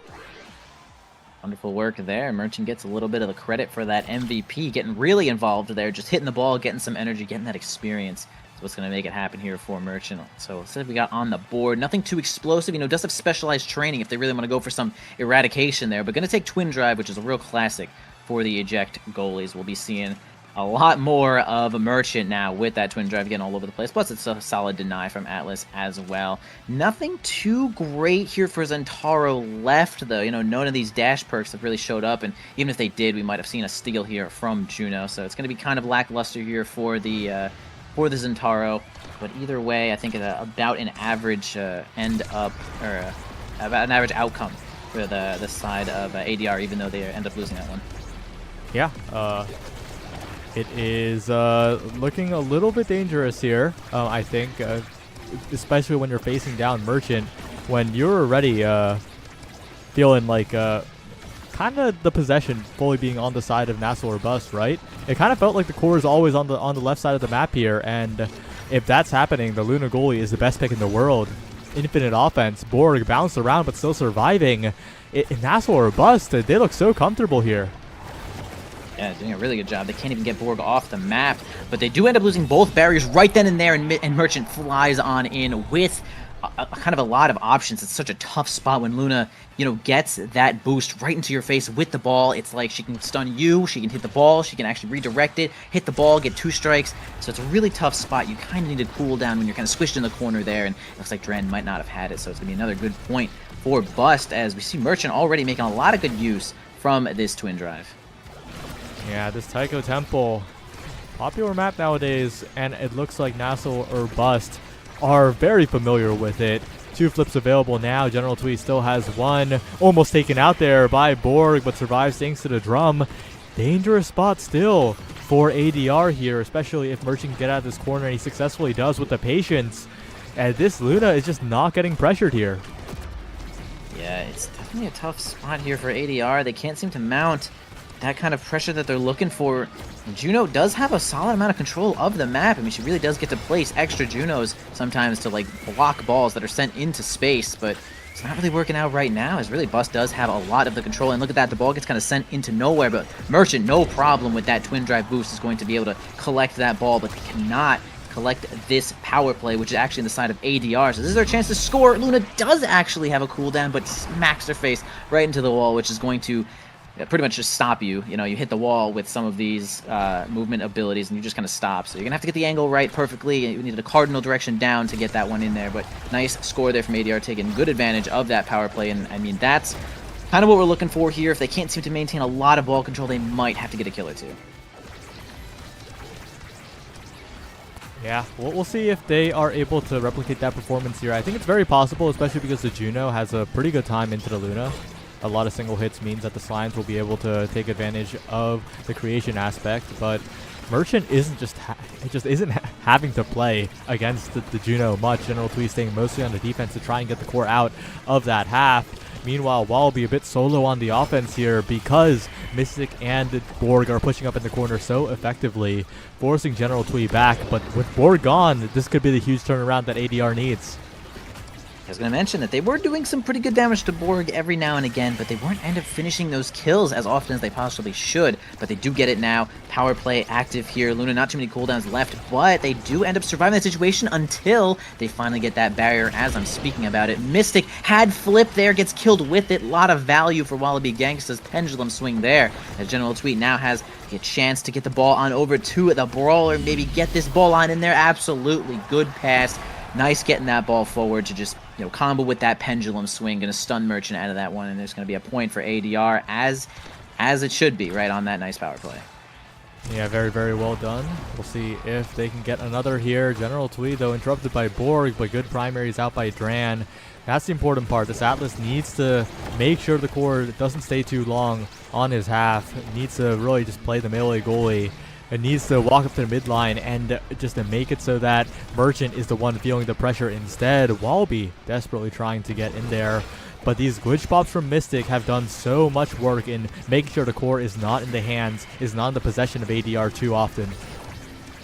Yeah, and we can see what's happening a lot is that Borg and Mystic are putting on a really good offensive push most of the time, and it's usually like one clear method here for Dran that gets covered by Merchant, so that's kind of making it so that Bust just has a lot more offense a lot more of the time, which really just, you know, eventually the pressure gets to you, you just run out of strikes or something, and your barrier is going to go down. I think that's really where Bust is benefiting a lot here, as they have two flips here, one on Merchant, one on Mystic. What's it going to be? Maybe going to flip out of it. Yeah, you know, a little bit of pressure there onto Merchant. They're going to end up spending that flip, but not going to have it for a situation that might be showing up a little bit soon. But here comes the Crater plus the Sentry is going to be just enough to get that goal. Flip from General Twee is not going to do it yet. Mystic with this flip could be moving up here to combo over with Borg. Almost ends up losing the barrier there, but Merchant on that one here also probably has a secondary to come up, but General Twee and Gangsta finally do get that last barrier, as Merchant does have a secondary left to get it through. A flip from Mystic is going to be not good enough to get this ball here, though. Merchant trying to keep it forward as well, but it's going to fly right on back with a nice redirect from Dran, and that's going to be enough pressure to give Wallaby Gangsta the goal, and there you go. ADR grabbing their first set of this game. Let's see. Okay, we got Gangsta getting the first Awakening, maybe one of their better players to get it. And this is a very scary draft if you're NASL or Bust, because there's so many good choices here for the Juno. Deadeye also incredibly good on the Rasmus. Those pendulum swings at the very tip. It's just a tip or hitbox now. That Deadeye's going to proc and you will get knocked off the map. Spark of Agility coming through for this Juno, who already has a Spark of Focus. Cooldown reduction is the name of the game, and even though the rapid fire is denied, right, that Juno is still benefiting greatly. Yeah, it also has a lot more benefit to go. If some really devastating awakenings show up that cannot be denied, it could result in Luna getting another spark there, which would be pretty rough here for ADR. But we'll see what happens there, though. Dran did have to take 1-2 punch, which actually kind of helps clear the ball some of the time, especially in overtime, although they do get kind of locked in there from the expanse, but only losing one barrier, which is kind of a godsend there. It was almost a guarantee to lose both, but we're holding it down right now. Nice mix up there from Dran to actually not go for the pass. Kind of mixes Borg a little bit there, and they end up keeping this barrier as well. Borg a little bit low. I mean, like you said, Wallaby Gangsta now has Deadeye. They have a lot of damage that they can actually end up spending onto Borg if they want to go that route. And we'll see if they can actually make it happen. I mean, we know that Zentaro is such a good glass cannon, really, when it comes to a lot of offense, but really killing him is kind of where he is lacking in a lot of the gameplay. Yeah, Borg could be the target, but we'll have to be focused down efficiently, right? It is a stagger swagger start after all, so... Oh, there's the value. Missed it, caught a little bit too close to the edge. I think it would have killed without Deadeye there, but Borg also incredibly low, and ADR showing their damage potential here as Merchant forced to burn the flip. Dangerous spot, but he gets out of it. Barrier still alive, and the power play ends. Definitely ends here. Still one barrier for each team right now. The ball's going a little bit fast here as overtime. Nice block there for Merchants. Going to keep that barrier alive. A strike shot to also maintain a little bit of control for their team, but the ball kind of flying all over the place. Misses the Astral Protection. Trying to get the ball in the hands of Wallaby Gangsta, but here comes the Crater Maker to make things a little bit awkward for them. Still a barrier on each side. General Twee can't get their hands on the ball because Merchants just got this twin drive. Just knock it out of your hands and just get all over the map when they need to. Sends over the rocket, but Gangsta actually ends up getting it with that really fast red ball on that pendulum swing. Can be really nice. We can see that Dran also gets that red ball in overtime with the strike, but a power play now for ADR could be exactly what they need as they finally end up taking out Borg, which was pretty much going to be their win condition now. Oh, what a perfect redirect by General Twee. Not even fully redirecting, just a re-angle into the bottom corner, not bouncing off the edge of the goal either, out of the hands of Merchant, who was just about to build up flip as well. The perfect timing for a shot like that, the perfect goal, and two flips coming up for both sides here. Energy staying stable, and your team at a point lead is always a spot you want to be in. Definitely true there. I will want to reiterate, that was definitely like the perfect angle from Twee. Really great work there. Like basically nothing else scores it. But nonetheless, they're going to start on to this point here. They're doing a lot of damage to Borg. Dran being really aggressive now, even though his team is also taking the points as well. Both barriers already down for Bust. A lot of control, but not a ton of energy for the side of blue here. Let's see if Mystic can get on in there. I don't think they're going to want to flip for this second barrier, though. But General Twee ends up not really landing that blob jump there. gonna grab the ball just yet. Mystic ends up spending that flip there, probably trying to get either a hands on the ball or a kill onto Twee, but neither of those is actually gonna end up happening here as Borg is completely blocked by the Expanse. Both Atlas cooldowns are spent there, but the aggression is gonna keep it up for ADR right now, and Atlas is going to get his cooldowns back, and they're going to get a point here. Really great work from ADR, taking a lot of advantage of that situation, and really one more point away from grabbing another whole Awakening draft. And very, very close to taking the lead here. And a lot of that is General Twee, right?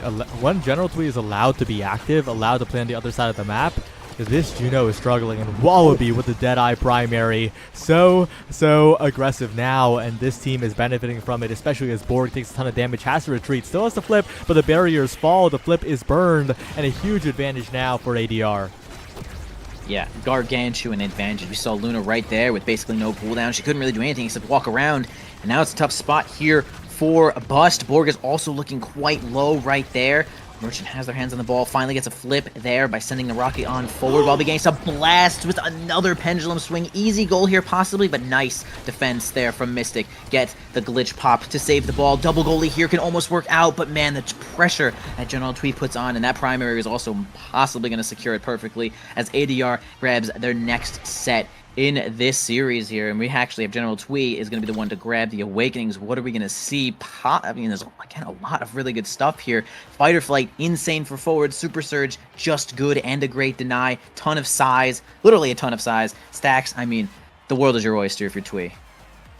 Yeah, and Twee will pick up the stacks on stacks. His favorite Awakening since the beta of Omega Strikers, back when he was a goalie and he was picking that on Luna when everyone else was taking Eject and I was taking Built Different like a fool. But that Orb Replicator take is super duper interesting from Merchant. Orb Replicator is not an Awakening that is seen as strong or even like fine. It is seen as a horrible Awakening. I'm not sure if that is the play here, but we will see. Yeah, it's really difficult to place that Awakening, right? Like it doesn't even heal your team for like a lot of health when you're just like, oh, my team is dying, let me go get the orb for them. Like, it probably should, in my opinion. They should probably rework it somehow, but either way. Sorry, talking about the point. Nice one there, getting those barriers and getting that point there, Wallaby Gangsta. At least it does give your team, I don't know, 10 energy per thing, because it's like 110. So, I mean, maybe, you know, to get some energy. I mean, look at their team. It has a bunch of energy right now, even though they did kind of sort of lose that point. But working on the next one, incoming Crater. General Twee nicely dodging that one and keep the bottom barrier alive as well as they're just fighting for their life. Up to Dran, kind of snags the barrier there, unfortunately. Merchant trying to go in as well. 3 flips already on the side of Bust as Wallaby Gangsta actually wins that situation against the flip, which is pretty damn huge. Borg's going to go for a big, straightforward flip and actually lands it right as the gates open. Really just like the perfect situation there for Bust, for Borg, to really make that one happen. So nice work trying to keep themselves in the game here. Bust. Yeah, that is what they need, but I'm not sure if they can replicate that. Again, Wallaby is so powerful here, and the last draft, looking at it is so scary, right? Because look at the Awakenings that were acquired by the side of ADR. Stacks on stacks, Fight or Flight. That is, what? Like those Awakenings are crazy. Wallaby and Twee are so much faster now, and Mystic and Borg are really going to have to put in overtime to keep up.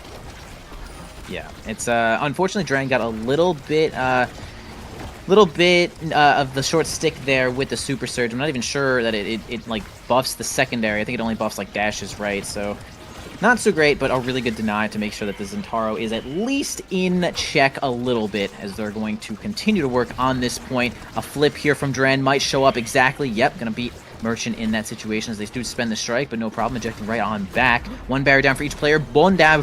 There goes the last one here for ADR. Merchant helps it out with that Crater Maker and also has flip. Mystic has flip. Borg almost has flip. Maybe this Orb Replicator is actually giving people a lot of energy because this team is having a ton of flip right here. Lots of energy. Here goes one. Spent it on, but Wallaby Gangsta wins the situation, but Mystic sniffs that one out and ends up keeping that barrier alive. The godsend here for Merchant, who solos with the boost and a strike. Nice one there from Merchant. Just wins that one out. And Bust almost on the board here to tie this set up.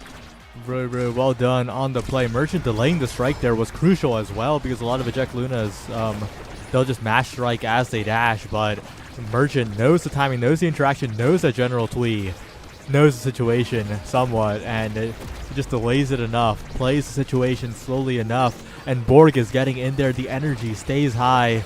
These flips are going to be really impactful here if Borg and Mystic can use them after the barrier take.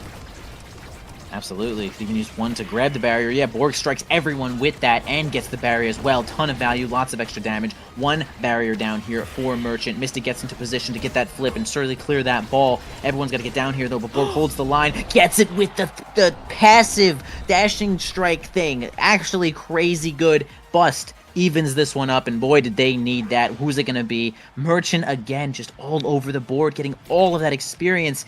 And now, what are we going to get? Well, that spark is a little bit scary.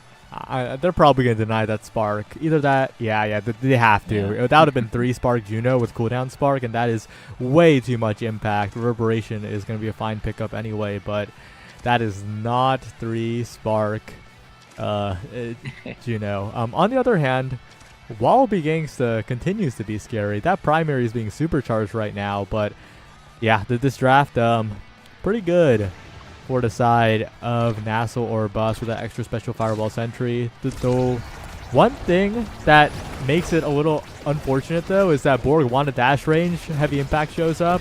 Wallaby is supercharged. That Centauro doesn't have heavy impact. And in the grand scheme of things, it's a tough draft. Yeah, definitely a tough draft when the opponents are going to win that, though. Borg again flying right off the map, and another kill here for Wallaby Gangsta, who has super juiced that primary, as you have mentioned. I mean, Deadeye heavy impact with just heavy impact. It's like kind of a deadly threat here as one of the power plays ends, but stuns. Yeah, nice primary smack Merchant right in the face with that blob, and the ball's going to roll on in there. ADR looking pretty good right here. I mean, boy, if they can get those kills. I didn't actually exactly see how Centauro died. Was it like dashed into the expanse? He was like kind of off the map. I'm not really sure. Well, all I know is that Wallaby has all the damage tools he needs. He even has spec training. Like that is a little bit ridiculous for Wallaby here. But Borg's in position. The net is open. Big opportunity here as Dran is forced to burn the flip. One barrier taken on the other side, though, and Wallaby working on a flip of his own. You got to be really careful here. But Merchant with the insta flip from downtown. That's the type of goal that Bust needs. That was sick. Merchant actually barreling in like a demon, like a literal missile, and gets that one in there. Blasts Sui out of the way with the flip. Really good timing as well. So nice one there for Merchant. Only spends one of those twin drive things as well. Gonna have another one here. Yes, spends it to just keep the ball forward as usual. They do end up losing that situation, which is going to cause one barrier. Luna doesn't have much left here as the team is going to rally and make sure that one stays alive. Oni Blade comes out, but Borg takes a ton of damage in return. Here comes the Crater. Doesn't do all that much. It's a lot of pressure right now. Borg flies on in there. Kind of the savior right here as Mystic just a little not going to be able to defend the ball too well against like point blank Rasmus. Okay, here comes Luna one more time here with that boost. They're going to have to maybe peel this one out, and they do actually end up peeling it past Wallaby Gangsta. But again, Borg is just looking so weak, just about. Staggered here has the flip, wants to get as much value as they can, but we're going to have to try to find a clear here. No way, Twee is not letting that one get cleared. Dran saves that barrier. That was a little bit close. Oni Blade also coming out here, though. Borg did survive that situation, and now going to spend that flip with the rush, and it's going to get that one. Both barriers down for both team. Now Wallaby Gangsta maybe looking a little bit weak. They could possibly do some damage, but man, as you mentioned a little bit earlier, certainly is a stagger swagger start, so if you do not get those kills, well, they're going to be regenerating perfectly. Dangerous spot here now as Borg and Merchant fly in, but General Twee with the body block. Mystic still has the flip available. Crazy angles, but Merchant gets it out of there. Mystic with the self-pass once again. The passive strike, the Aerial's passive strike almost clutched it there, but not quite enough from Borg, who is still continuing to put on the pressure. Mystic with the flip to the other side, and Dran can't get the strike shot in time. Huge point win for NASL or Bust. You need those clutch point wins, and they're one away from taking a lead in the series. They are indeed. They did spend a bunch of flips there, though, so they're quite low on energy, which does give ADR a minor advantage at the start of this point. Ult here from Juno is going to try to keep the ball forward, but actually does not well enough as Bust just immediately takes both barriers. The ball's already barreling directly at their goal. I mean, Bust is really just trying to end this one here. Merchant getting the ball over here to Mystic one more time. Okay, spends the boost, but doesn't get too much out of it there. Losing a barrier in return. Wallaby trying to get in there as much as they can, trying to win a strike war or two. General Twee on the back end, keeping it in. Okay, Merchant comes in and kind of got the kind of forces Dren to use that flip there. It's really just a tough situation when Luna is boosting at you. General Twee tries to reinforce that strike with the primary, but can't seem to maintain control of the ball and get that barrier. Borg, oh, the ball went a little too fast, out of Borg's control. Really tough situation there, as we do have General Twee coming back as a second goalie, which is going to keep this game alive. Mystic maybe trying to get a kill onto General Twee right there with the flip, but to no avail. Merchant, the last one in the game here with the flip. Can they make it happen with this boost? We shall see in just a moment as we set up this Firewall Sentry. Borg going in, Mystic going in. They don't seem to land this one. The Oni Blade, it's a just enough. Borg ends up taking it there and had that dashing strike to also reinforce it. It would have been a really tough clear there from Duran, but at that point, you know, you might just be out of cooldowns, and it's going to be Bust taking that first game. Wow, nice work. What a stressful game it was. It really could have gone to either team, but in the end, I think NASL or Bust, they just maneuvered the court around the Wallaby very well, right? They made sure that Wallaby couldn't target down a player who was trying to hold the core, couldn't really do the magic that he was doing with that Deadeye heavy impact. And that kind of gameplay from Borg and Mystic, they were just interrupting everything. Yeah, doing a really good... I mean, you can see the numbers here, too, which is pretty funny. Wallaby Gangsta 10 kills, everyone else 0. I mean, he was smashing. He got really good value out of those Awakenings, but, you know, Bust ends up clutching it out there. You know, maybe really just that aerials on Borg was enough to get them all around the board and just really make it happen. You know, farther teleport from Oni's Blade. It's just a tough spot. Almost landed that goal with aerials on the dashing strike. It's a little bit crazy there. But either way, it's going to be Bust taking that one. We're going to move on to the next one. Get me in that lobby. Whoa. Wait, Cloakoak's still in the lobby. Cloakoak. You're going to see him right now. Hey. Hey, buddy. Yeah, this is going to be an interesting one. NASL or Bust now on blue side for AtLab, and that is pretty huge for NASL or Bust, I think, because AtLab, relatively neutral map, picked by ADR, means that NASL or Bust is kind of benefiting quite a bit, no? Like they get blue side, which everyone agrees is stronger, on the neutral map. Yeah, I would definitely enjoy being the blue side here as you get your first picks. That would be pretty nice here. We'll see what's banned though. I'm really interested to see what they ban now, right? Because like you mentioned a little bit earlier, Merchant's character pool is not. I don't feel like it's too, you know, wide here. I mean, I know them for the Luna so much, but you said we know them a little bit more for the Vice. I feel like I've seen them play Luna so much more, but maybe I'm just not watching the right games. But either way, I mean, you know what you're watching the Vice get banned. Yeah, you're probably right. I'm watching the Vice get banned, and Merchant might be a demon on that one. But you know, a 2-character pool. I mean, you're not too hard to play around. You know, maybe you just ban one of them, take the other one. Let's be clear. A goalie having a 2-character pool where the 2 characters are specialized picks means they have an ocean, because if they have 2 interesting characters, Vice, Luna, everyone has a Mako, everyone has a Dubu, everyone has an Atlas. That's 5. Okay, fine. Everyone has an Atlas. Everyone has a Dubu. Does everyone really have a Mako? Yeah, probably. Everyone who's like at this level probably has a Mako. Yeah, probably. That's fair. Yeah, being able to at least play Luna is just huge. I think like Luna is such a I don't know, you just don't think about it as much as like, oh man, just play the character that'll beat Zentaro or something, right? Like just pick Atlas. But like Luna is just this like special force to be reckoned with. I mean, got MVP, was it 3 in a row, or was it, I'm not sure if it was 3 for their wins, but at least two. They were hitting the ball and they were doing crazy. And there you go. Vice banned, Atlas banned, Luna picked. Bust is, I mean, they're back. Merchant's so back. I looked at the start, and ADR has a bit of an uphill road, because this is extra special Luna on AtLab. They will need to figure out a way to survive, because I think that NASL or Bust already has the tools they need. They might. I mean, the happiest star Luna in the world. I mean, craters all over the place. Like, and the other awakening is Colossus or whatever. Might have like that is not even that great. But we do see, you know, X showing up here. Yeah, X pretty interesting here. Good with Mako. I'll say X is good with Mako though. On the other team, we do have Amy and Zentaro bite breakers. Wait, are they gonna last pick Era here?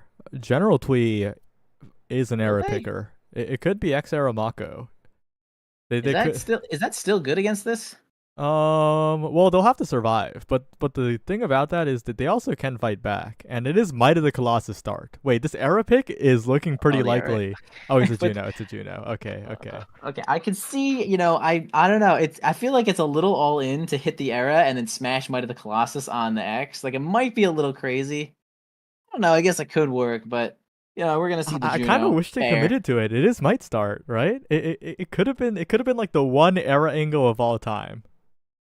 It just feels too all in for some reason. Like, if there's something about it that feels like, man, if X doesn't actually just kill everyone, then you don't have extra special on X to just win thousands of strike wars. I'm not really sure.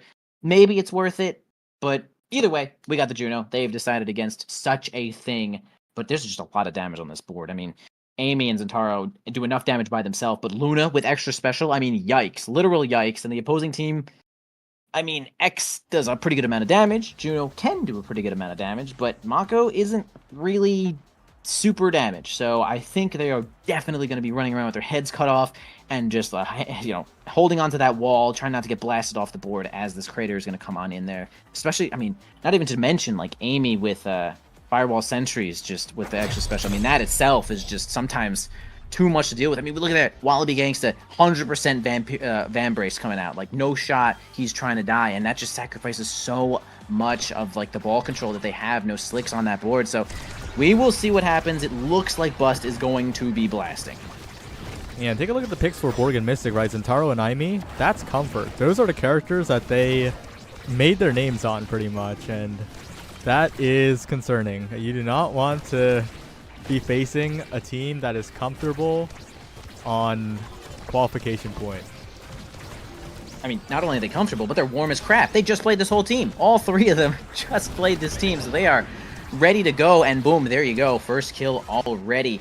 Bust. Feeling really good about that one. Gonna try to land this one in here. Wallaby Gangsta blows his own face off right there. See if they can get it here with that crater, and I mean, that's exactly what you're gonna be expecting, bro. It's like craters coming out to just not even like win strike wars, but threaten your literal life. And I mean, Merchant's gonna defend his barrier against it, so it's like really just have to have those evades up or something to get out of there, because they're gonna come every actually, I don't know what the cooldown is, but probably like 25 seconds.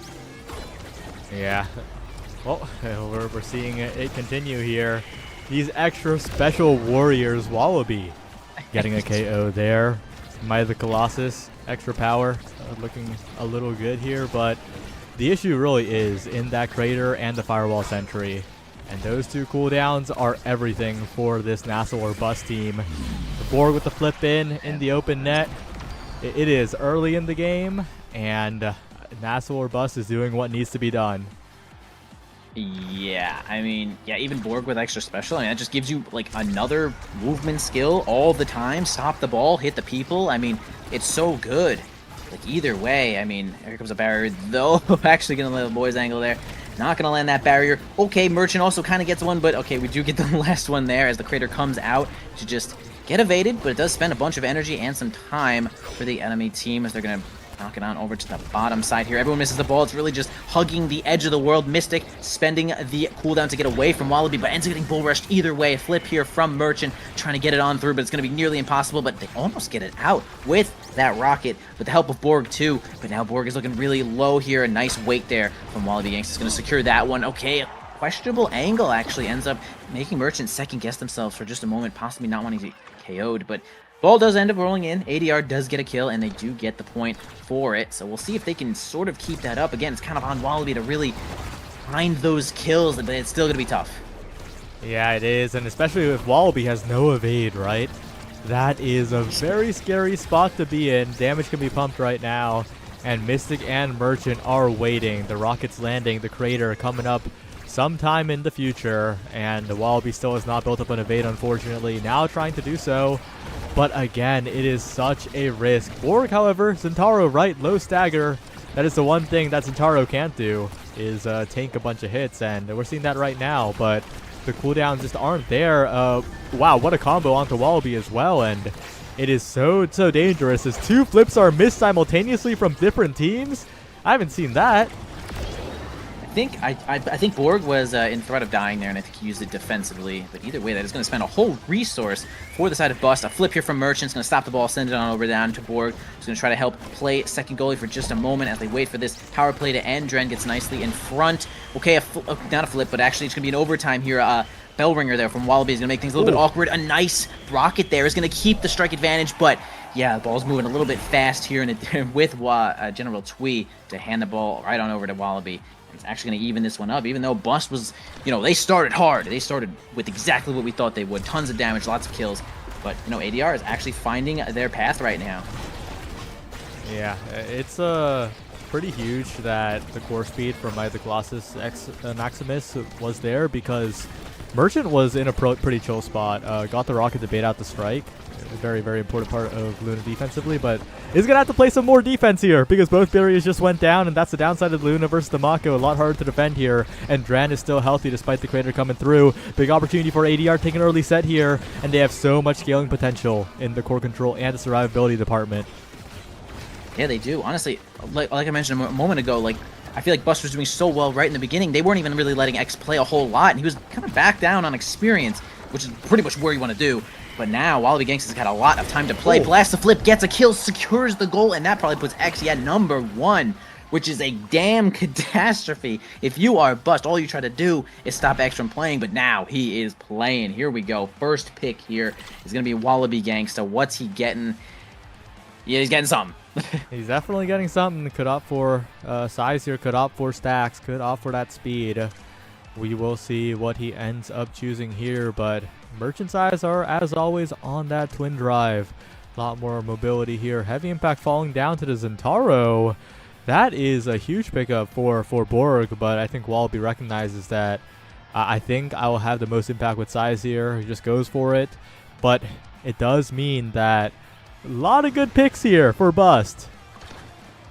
Yeah, they do get some pretty good awakenings, and it kind of feels like, once again, we find ourselves possibly in a all-in situation where Wallaby and the team has gone mega on the size. Might of the Colossus going basically Supremo mode when X Maximus is popped, and it's really going to be Wallaby getting in there and doing those bell ringers to just kind of try to one-shot people. I mean, here he goes. Lots of damage already being spent. I mean, really, if you could somehow kill Borg in every X Maximus, or at least threaten him to just knock him out of the game for like 10 seconds while he tries to regenerate, maybe that's exactly what they need. As one barrier goes down for both of these teams. Borg looking a little bit weak here, though. Yeah, kind of out of the game. Can't really help in the defense. It's going to kind of threatened even when trying to attempt an offense here. Dran even going to keep him from regenerating too, as we see General Twee and Gangsta just trying to push this one in here, though. The black hole doesn't do any favors for them. Wallaby Gangsta almost has a strike advantage there, but the blobs were not really placed exactly where they want, though. Barrier down here. Dran going to try to defend one more time. Merchant does have flip. Borg is looking at no health right now, and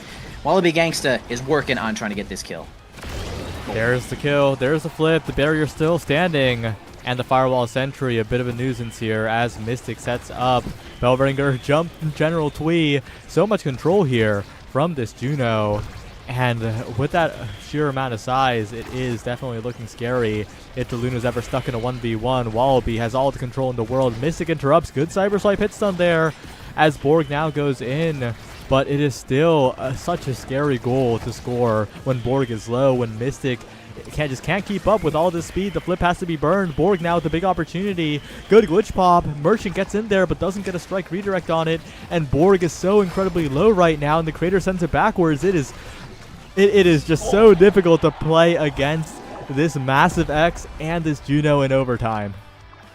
Yeah, they really have it made for them in overtime, as the Juno Blob's really going to hit the red ball. Wallaby's really hard to a block, and Dran playing like a semi-melee goalie. It's just hard to get the barriers from him. Such a good team right now, just all around. Here comes the Crater to secure that this barrier certainly goes down. Wallaby Gangsta on the front lines here. Can't seem to maintain control of the ball just yet. Big bull rush, but man, Merchant wins a crazy situation there to keep that barrier alive. Borg again looking a little bit low.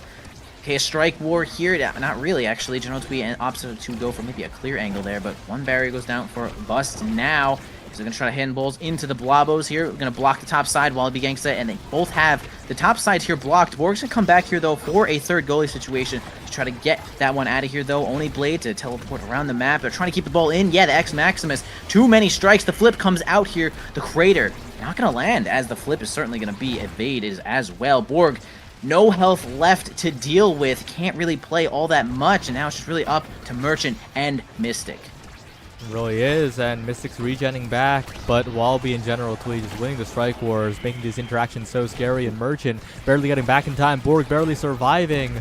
Dran's just not under that much pressure. I'm not gonna lie, because Twee and Wallaby are just so massive in terms of control. Like, Twee, of course, is small in hitbox, Wallaby the opposite, but this Juno covers so many angles. Nightmare matchup for Luna here. Yeah, we do see it again. We just saw it last game. Luna have a tough time with some of these blobs and a lot of these situations here, though, as possibly comboed from that rocket is ends up killing Dran there, which a pretty crazy situation. I guess they have already died. Didn't really notice the first time that they died because they apparently lost their recovery drone. But now they're back. Here we go. Spends the drum and bass to try to get a little bit of an advantage right here. Borg looking a little bit weak. Dran solos Borg knocking them into their own goal here, though. On up to General Twee. They're going to try to get this last barrier here. Is tough strike boy here. Here comes Wallaby Gangsta to try to win one. Yeah, just so big. Can't really clear around that one. The flip is going to be spent absolutely down. Going to get reinforced by the boost. There you go. It's a tough spot. It really is. Luna's coming in with a hitbox, and it's sometimes it's hard to tell if it's going to hit you or the ball, and they're both kind of rough. I don't even really know the best situation, like what you can do there that just helps you the most. I'm not. What do you think, Saya? Well, I'm not gonna sit here and say Dran could have saved that, but like Merchant played that situation pretty well. And even if Dran had gotten the strikeout, had backed up a little bit more, it would have been a hard spot to win in. But we will see if they can continue this kind of pressure, because with both barriers opened up early. Oh no! Might have cursed it a little bit here, because those barriers being gone means that Merchant's down a dangerous spot. Mystic's being chased. Wallaby still has core control, and General Twee has the entire top side to his name. Wallaby can strike from anywhere on the map, it feels like, and this offense from ADR just doesn't stop. Yeah, here comes Wallaby one more time, but knocked away from that rocket. Really great whammy there. Borg has this flip, is trying to get closer, but the damage is now being spent. Almost got a combo there. Dran gonna probably have to flip as Merchant is flying in with the boost once again. Tough situation. Wallaby Gangsta evading that combo one more time. Okay, big enough to strike that one and cover basically two options with that size. The black hole goes off now into the hands of Merchant, which ends up being a little bit of a strike war, but Dran has the passive to give an extra size for that strike. Merchant keeping this one alive as well. Dran running for their life to make sure that they can keep this one alive as well. Borg almost gets their hands on the ball close enough to the goal. It's a really tight situation, but Crater actually knocks Wallaby Gangsta out of an offensive position, and so does the rocket, but Borg ends up getting it right onto the top side, right through Twee and Dran. Really great shot there from Borg. Everyone kind of distracted there, but not Borg. Totally sharp. Yeah, that's a NASL level shot right there. The patience to just wait for the core to drift at the perfect spot for Dran to back up a little bit to open up that top angle. Really just capitalizing on the impatience from the ADR goalie, and yeah, it is something that is just wonderful to see here, but it is still an uphill battle. Wallaby is still massive. General Twee has a flip. Dran is defending as usual, and that drum and bass is only going to make the team of ADR bigger. So uphill battle, but if they can get this one set, that would be a huge opportunity for NASL or bust. Absolutely, a flip here from General Twee. He gets stuffed a little bit there. Trying to hand the ball over to Wallaby Gangsta, who's huge, but ends up spending the strike to try to kill Mystic instead. Get reinforced there by the drum and bass. Mystic looking a little bit low now. Ends up clearing the ball to the top side, but Black Hole kind of hands the ball right on over to Twee. A lot of low players here from Bust, as Wallaby Gangsta's doing exactly what they're supposed to be. Getting on in there, swinging those bells, just doing a whole ton of damage. Wins the strike war. Mystic going to keep it away from Merchant as well. General Twee is going to try to reinforce Wallaby Gangsta here, though. Not going to lose their barrier to that bell ringer either way. Borg can't get their hands on the ball at all. Wallaby Gangsta and Twee show is all it is right now, but now Borg has a chance, but gets swallowed up by the ensnaring drums here. A flip from Dran, a redirect here from Gangsta, another one from the bell ringer, and that was tough. That was tricky. Gangsta had it all planned out, though, and gets a nice redirect right into the center. Secures themselves the next set here. ADR certainly is going to need one of these games to keep themselves alive, and it's going to be Twee grabbing the first awakening. Yeah, I complimented Borg shot earlier, but Wallaby with one of his own, especially that core control at the very end, right? Just keeping the core in the hands, despite Merchant's best attempts to save it, and now with reverberation on General Twee. That is quite a bit of cooldown scaling here, but it is also looking scary if you're ADR. That is Timeless Extra Special. I mean, that's dash range unlocked for Borg. That is Glass Cannon on Merchant as well. So this NASL Bus team is a little bit activated, but again, ADR, they are looking massive. Yeah, that was a pretty good bunch of awakenings there. I really like the awakenings also from ADR, really playing into their kill control here as we see Adrenaline Rush onto Wallaby Gangsta. There's never been more of an incentive to try to spend your cooldowns to get these kills here and deal damage to Borg all over the place, and that's what they're going to be doing. I mean, we can see Wallaby Gangsta completely ignoring the ball, finding Borg, now back to doing a little bit of ball control. Gets right past Dran. The German base is not going to work out there. Here comes the Crater. Here comes the Sentry. Everyone's coming in. Merchant with the boost to reinforce that barrier absolutely is going down. Mystic can't get their hands on the ball as the make it range shows up here, but they're going to keep the ball away from that. No problem. Gangsta can't seem to get their hands on it. Borg almost had a situation where they can make it work, but now it's a boost. I mean, you can see all the movement cooldowns from Bust. I mean, it puts a lot of pressure onto Dran, but they are surviving pretty heavily as we do see General Tweet playing a lot of second goalie stuff, and it's really necessary in the situations where we have boost flying in and Cyber Swipe, and here you go, the Sentry. I mean, it's rough, but Borg out of the play for just a moment as they're going to regenerate. See if Tweet can get a goal here with this flip. Oh, yeah. The extension there, the blinking forward with the passive strike into the rush there. Borg finds a goal, catches Tweet and Dran off guard at the perfect moment. They both had flips up, but just the perfect moment to do so from Borg. And now with the Crater coming through, that's 2 flips burned. Sorry, 1 flip and 1 evade, but that is a massive swing in energy. And that hero play from Borg kind of saved the entire economy for Bust here.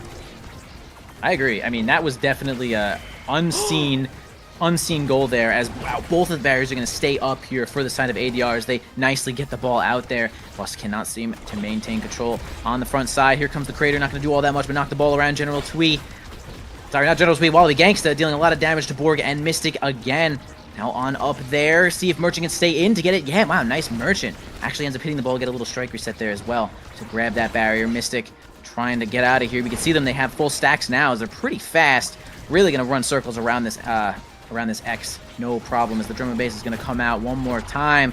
Did a lot of damage to Wallaby Gangsta from the black hole. Going to spend some cooldowns to do damage to Mystic, but no one's really in threat of dying just yet. This Adrenaline Rush is not going to go off. This is kind of a even point right now. Oh, almost the perfect angle, but it's going to be kind of a slog here as Borg almost steals it again. Yeah, it's looking kind of like Attack on Titan, where Wallaby's a Titan and Borg is the attack, and Borg is just like a little fly, right? Just buzzing around, not trying to get swatted. Successfully not going down still, and the barrier taken here, despite being staggered. Huge opportunity for Borg now as Merchant flies in. Flip available, but the core doesn't get to him in time, and now he's in a 1v1 with Wallaby, 1v2 with the Juno Slime, and the barrier goes down there as well, but Borg has a flip. The timing's there, and beats Dran as NASL or Bust are 1 point away from staying in the game.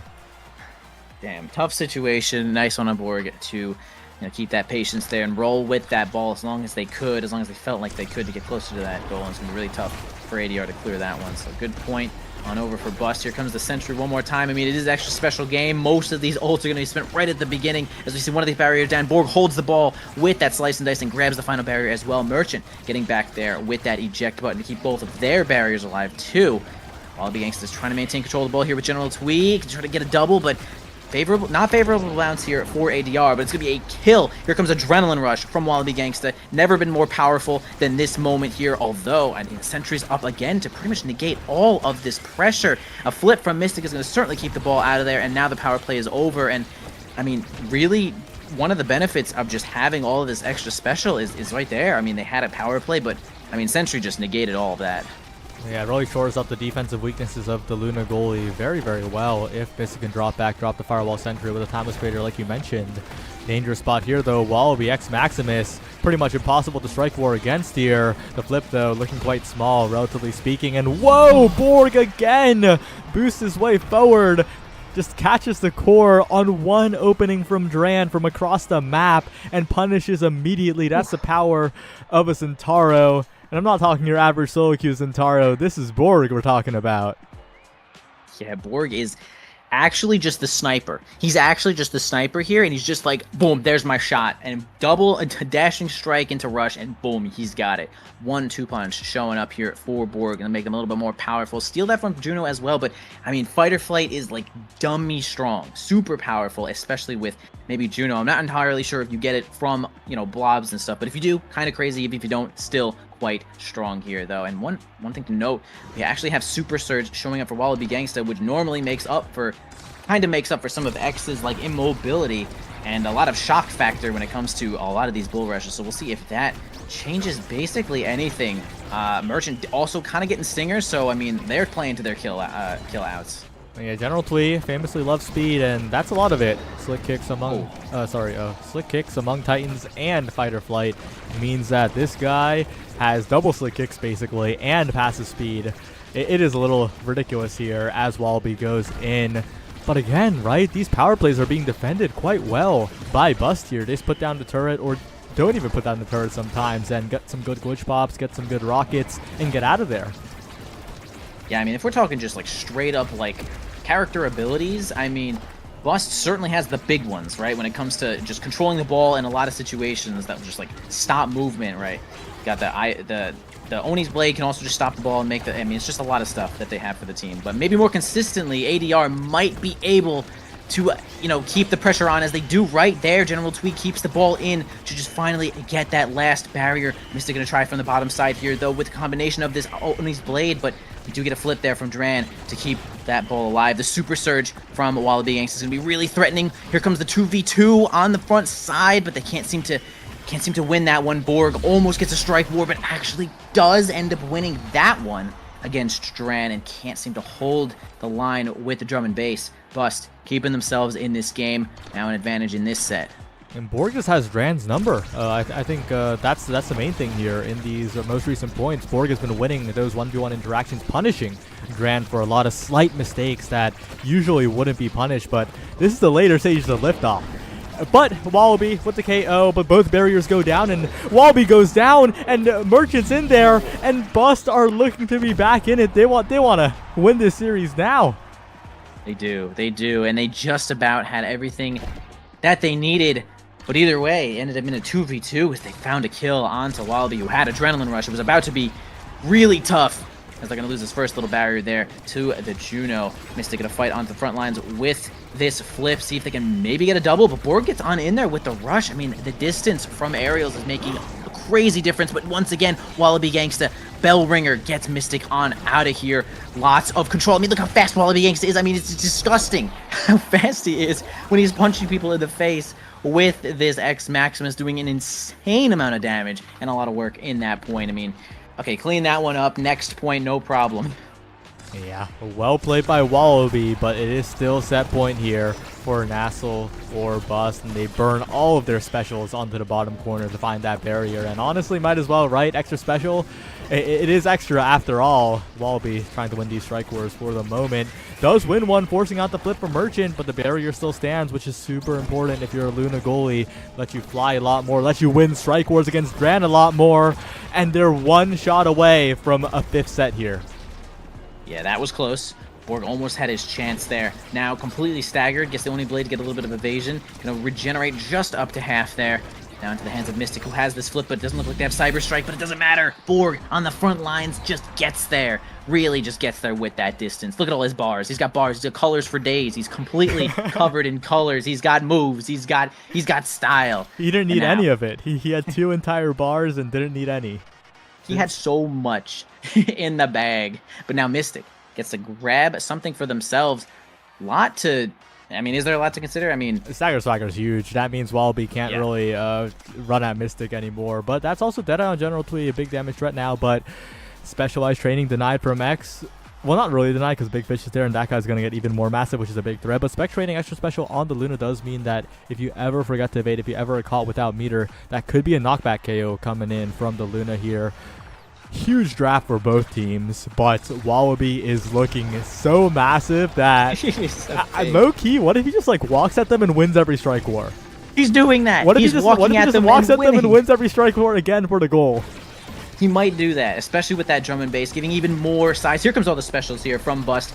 don't end up getting that barrier, but one more chance here with the boost, but it doesn't seem to work out here, though they finally end up clearing that ball, keeping one and doing a lot of damage to Borg. Super Surge, Bull Rush, going to whiff on that one. Ends up staggering Borg. General Twee keeping him out of the play here, though, and Wallaby Gangsta's making sure that he ain't going to get his hands on that ball at all. Mystic also looking a bit low, but Dran helps to get that kill as well. Here comes the drum and bass. Tough spot in this strike war. I mean, Wallaby Gangsta's just so damn big if they can just get the ball onto him, but now Merchant is looking extremely low, and he just punches the ball in. He just punches the ball in, guys.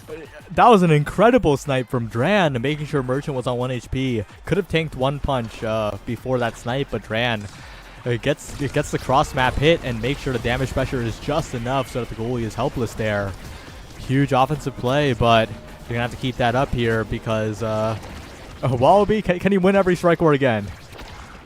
He might. He simply might. I mean, the last draft was like an insane power spike, I think, for basically everyone. I mean, Merchant, extra specialized training. I mean, that's exactly what you wanted for Luna. Even Deadeye for Twee is also pretty strong, but I mean, the power spike has gone a little bit crazy here. One barrier down for each team. Borg smashed in the face from Bellringer. Gonna try to retreat, but can't. General Twee's Deadeye is going to slay him. No stagger on that dude. Now, a big power play here. A double power play. Gangsta pops the center. Ends up slaying. Merchant has just no health left. The Adrenaline Rush is going to cause X Maximus to come up again in just a couple of seconds here. General Twee trying to keep in the ball into Wallaby Gangsta's hand, but man, Bust is surviving with just nothing. Merchant does have a flip, but it's way too far. Nice redirect from those slimes. I mean, on board, General Twee is right there to keep themselves alive, and they're 1 point away from making this a 1-1 series. It's difficult to avoid the damage when the damage is Juno Slimes and the damage is also next to size of half the map, and this game is looking a little bit over here as Wallaby punches it. Good save by Merchant for the moment, and General Twee in the corner, but one last slime will close it out. ADR will take this critical series to another game. Man, that was nasty. I mean, Wallaby just has this, he's so big, he just actually can't strike past this guy. He like easily covers two options without even trying at that size. Even with the drum and bass, more size, more speed. I mean, it's kind of unclearable. And I mean, you saw it right there. Little Luna can't do nothing against the size of X there. Wallaby begins to playing that quite perfectly and doing an outrageous amounts of damage. 50k onto Wallaby, 9 kills. I mean, was really just swinging the nuts all over the place. MVP though for General Twee, getting all those redirects, getting infinite experience, and keeping the ball into Wallaby Gangsta's pocket as exactly they should be. And man, right when this game started, I was like, Bust just feels like their start is better. But ADR does have X. They scaled, and I mean, there you go. Yeah, and importantly, right, ADR got the set win early that they needed, and that just buys you so much time. That just lets you get to the spot where Wallaby was at, and that game ended up happening. But final map of the series, we're on Clarion Test Chamber. Ooh. So we'll see how that one goes. I do enjoy myself some Clarion. It'll definitely be interesting because I took a peek at the start, and the start is also equally concerning. Okay, well, let's just hope it's not specialized training as a start, because that would be, oh man, there's so many toxic awakenings, right? Like specialized training and like, oh and man, like heavy impact. even just Adrenaline Rush. Yeah, like imagine heavy impact was a start, right? Deadeye, just so annoying to deal with some of these things. You just can't avoid getting blasted. But either way, how concerned should we be? Well, we'll take a look. Oh, there it is. Heavy impact and the greatest spark of all time, possibly actually the second best spark of all time. Not really sure. There's a lot of good sparks out there, but nerfed into the ground here is our beautiful spark of agility. I mean, it was kind of busted. Who knows?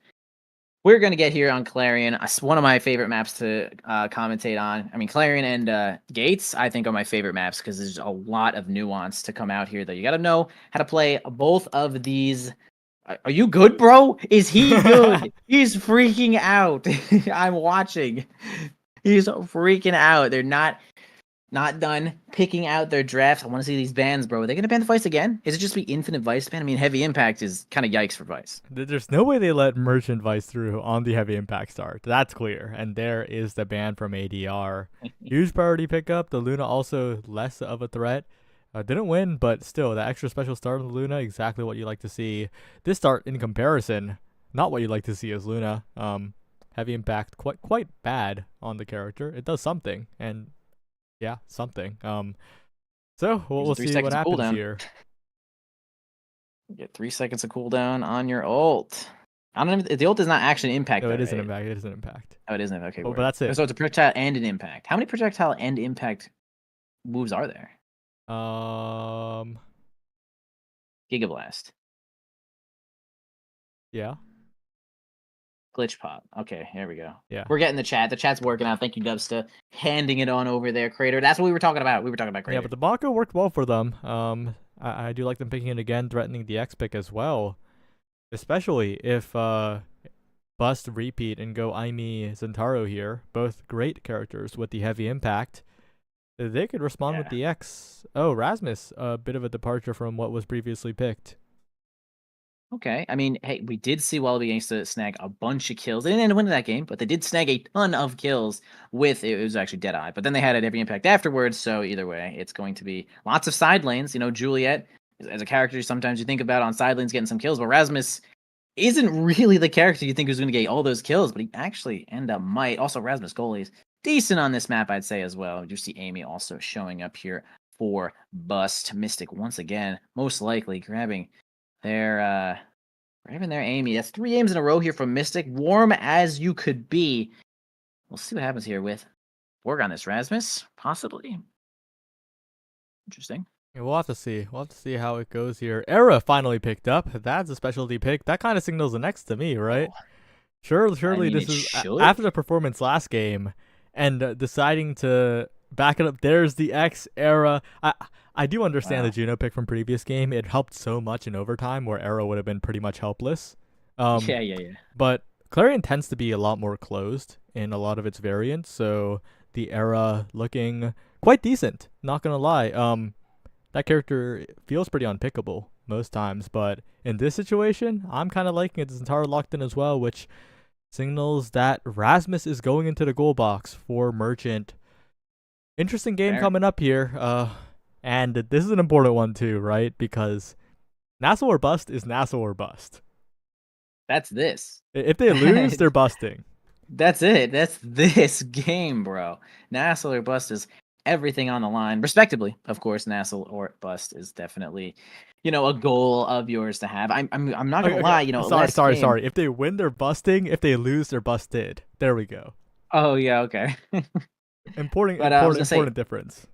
I was gonna say last game the Era would scare me with some of those starts, but yeah, now could be a little interesting, right? Because even Era's primary is an impact. So get a little cooldown on that too if you hit 2 things. So she does get a little bit of benefit here, especially with X's gonna be bull rushing at people onto these side lanes. So we'll see what happens. Some of the best counterplay that you can do to X Era Mako is to try and kill X, right? He can't really go anywhere. He can't really do anything. So Amy and Zentaro might be trying as hard as they can once again to just do as much damage to this X as possible and just get them out of the game. And we'll see if they're successful, because it'll be pretty damn obvious if they're not, because X is going to be stepping on your face and stealing all those barriers and getting the goal and moving over to the NASL there. So we'll see what happens as we loading on into this game. Merchant grabbing onto the powerhouse Bulgers. Borg going for broke, taking a siphoning wand, ready to destroy this X. That's what I'm saying, bro. Going to be trying to kill this X as much as they can, and Wallaby trying to do the best counter that they can. Vamp Raise again to keep themselves alive, and we'll see if it works out. I mean, that's going to be the big thing to watch out for this game. Although Borg gets smashed immediately, and yeah, Zentaro's low health pool is kind of on the other side here. Can Borg survive too? Good evade there, but Borg is still very, very low. And this early game is going to be a little awkward, right? Relatively low power early game. Nothing too crazy in the Awakening start either. Of course, heavy impact. Going a little crazy right now. And Borg almost dead, but these orbs are going to keep it up just enough. Set 2 is where everything will begin. But set 1 is so much more stressful for Bust here. If Bust let Mako Era X win set 1, that is a nightmare you're walking into. Yeah, it's rough. I mean, crap. Even if Wallaby gets second in the pick here, just gets enough experience, that's also just kind of rough. We'll see what happens. Wallaby really hasn't gotten any barriers or anything yet, but they do get Bust a point there, as they're gonna use their determination to grab that goal. I mean, they're doing it perfect right now, though. Wallaby really hasn't played all that much. It's the only level 1 on the board. I mean, that is exactly what you want to do. Get that ball away from X no matter what. Playing a little game of keep away at the moment, but Wallaby pushing forward, almost taking a barrier there, almost not good enough for the moment. Wallaby, though, will cash out with the flip. Open net at their back. Huge opportunity. Dran owned barrier, but honestly, that's fine because one still stands. But Twee and Wallaby are taking a lot of chip here, and this map is where it sticks. Yeah, I would say that in this first set, I'd imagine that Zentaro might have the greatest advantage, right? Just like everyone's kind of weak, but Zentaro's still just walking around with heavy impact and wand. I mean, kind of just gets to do what they're trying to do sort of from the start, although you do have a really low stagger bar. And there you go, flying on off the map there. We do have a power play here for Bust. The Gangsta gonna try to defend here with Dran. Can't seem to make it work though. Merchant defends easily, trying to do some more damage to Wallaby as well, but not too many cooldowns left to try to grab this barrier. Dran defends quite easily though. Wallaby can't seem to commit there as they're completely staggered. Knocked right on into the goo, then knocked right on out of the goo. See if they can get this last barrier here, because they have 2 flips here for the side of Bust. I mean, they're looking really good in the energy department. Yeah, looking pretty solid as Wallaby sends to the top side. Regens quite a bit here. Flip away from Mystic, but it keeps going into the hands of ADR as Wallaby. A quick KO onto Mystic. A quick shot to the top corner. Merchant gets the save with the death touch, but it's still such a dangerous spot to be in. Good clear, stalls out quite a bit on the respawn, and Mystic's back. Mystic is indeed back. Power play is over. Borg looking a little bit weak here, though. That gets one of these orbs that gets smashed again one more time. Low, but spends their time getting the barrier and ends up... Merchant cannot get there in time. Kind of a crazy point there. Wallaby sending it to the bottom side and ends up securing now and getting the credit and the experience. I mean, we can see that Twee is a little bit ahead, though, right now for this one. If they can somehow perfectly get Wallaby into this first position, this would be exactly what they're looking for. They got the perfect bounces, too, right? They kept possession using the bounces on the sides. Got one barrier instantly converted into another, and Borg is taking so much damage here.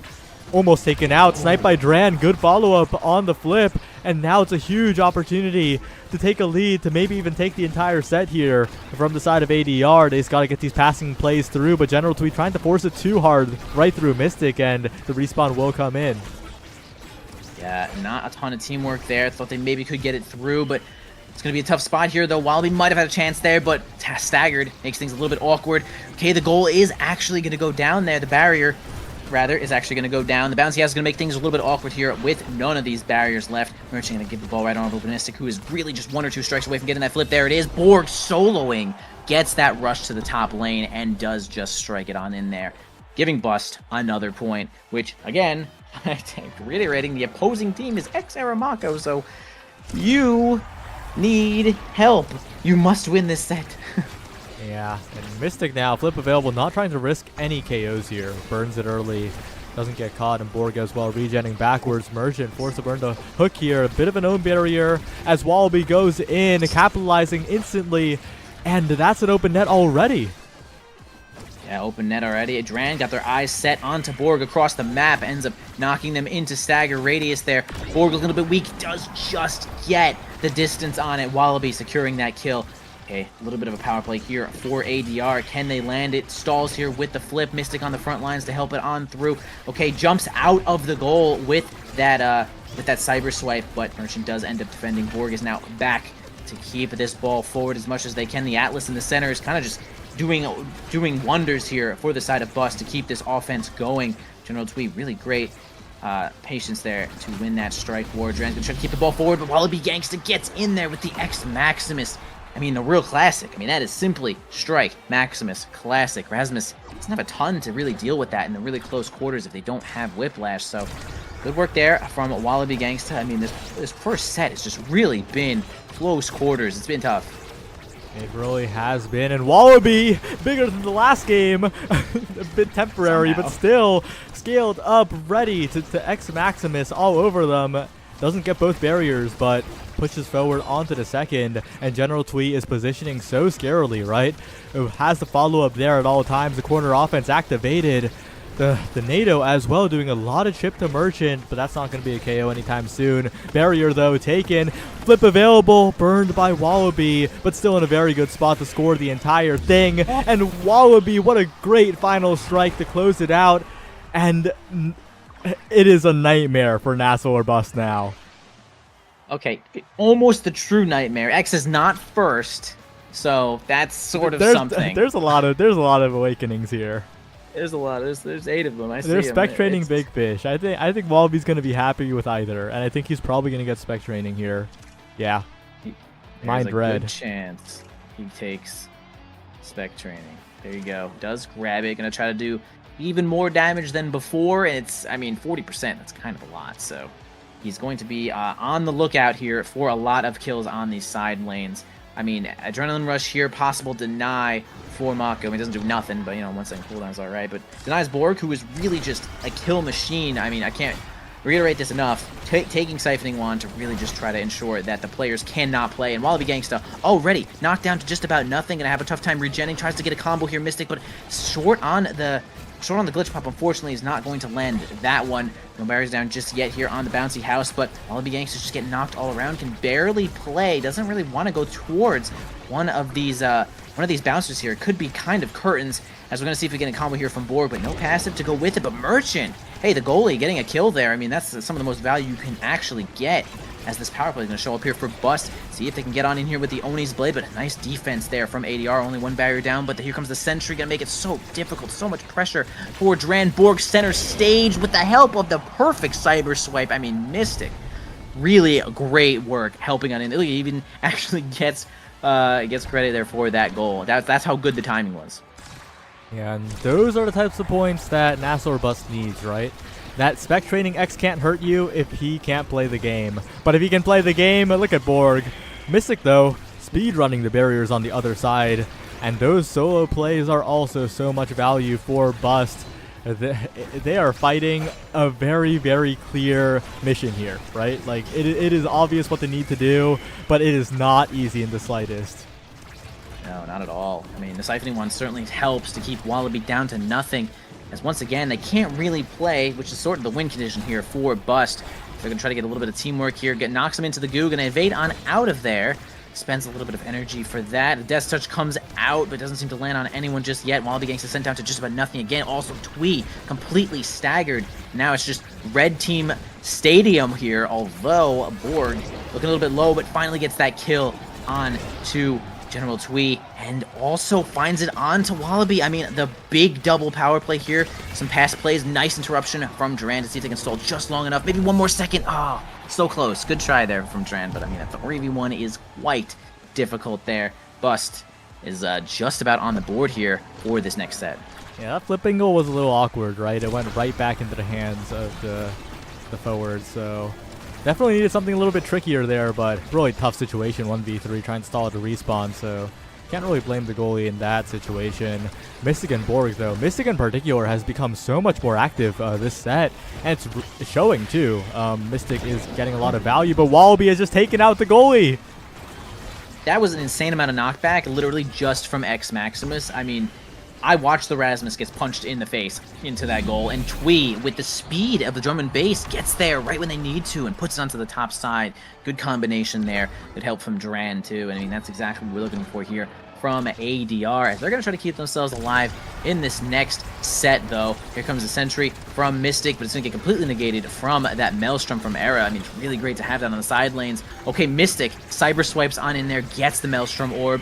Okay, General Twee doesn't give a crap about that, though. Flipping on, getting those barriers. Mystic can't get any value out of the Maelstrom Orb at all. Losing a barrier for the side of ADR, though. Merch is going to try to get the ball to Borg one more time, although being chased into space. Yeah, doesn't want to spend the flip to evade, and Wallaby gets everything that they need, although Mystic wins that situation, dies in return, and the Strike War from this double power play is going to be just too much pressure for Merchant to deal with. And now, 1 more point away from this set, and the nightmare might continue. This is really, really important that they make sure Wallaby can't play here. He doesn't have evade. This is your one chance to make sure this X is gone. Getting the healing? No, not getting the healing. Knockback perfectly. Wallaby, though, still surviving here. And they need to finish this KO or keep Wallaby out of the play. But I feel like Wallaby still has a chance to live here. Knocks back Borg, rushes into the center. Borg can be comboed here. Good knockback by Mystic, and they're staying alive, but Wallaby is too, almost building up an entire evade. Yeah, okay, they're doing a lot of damage. Finally gets the combo with the Death's Touch Pendulum Swing. Merchant also builds up a flip with that as well. Dran has one too. See if they can defend until Wallaby Gangsta comes on back. A lot of pressure being put on here, but no Cyber Swipe from Mystic to really stack it on. Here comes the Oni Blade, but still not much more. This barrier is going to hold the line. Mystic, afraid of dying there from Wallaby Gangsta, which is completely fair, spends that flip to evade it all.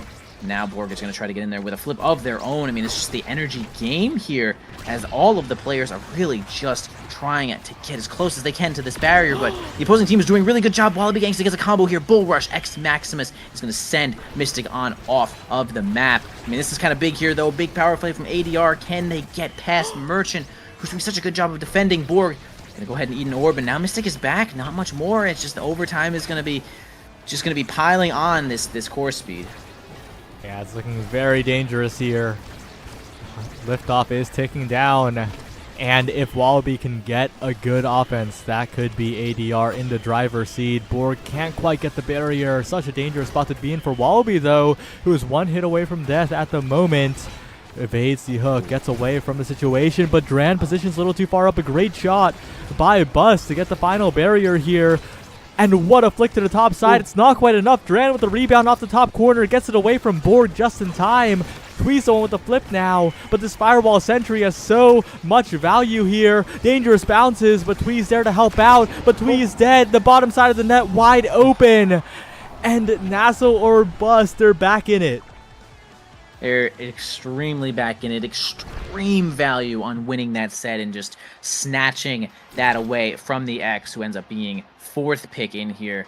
Really just a little bit of a few from Bust, as they're going to allow Mystic to grab whatever they want from this board. Lots of good stuff here. A classic Timeless here for Amy could be what they're looking for. They do indeed take that one. Among Titans, yeah, just play into your outs, bro. Make this X literally as large as possible, but there's no size on the board. Wait a second.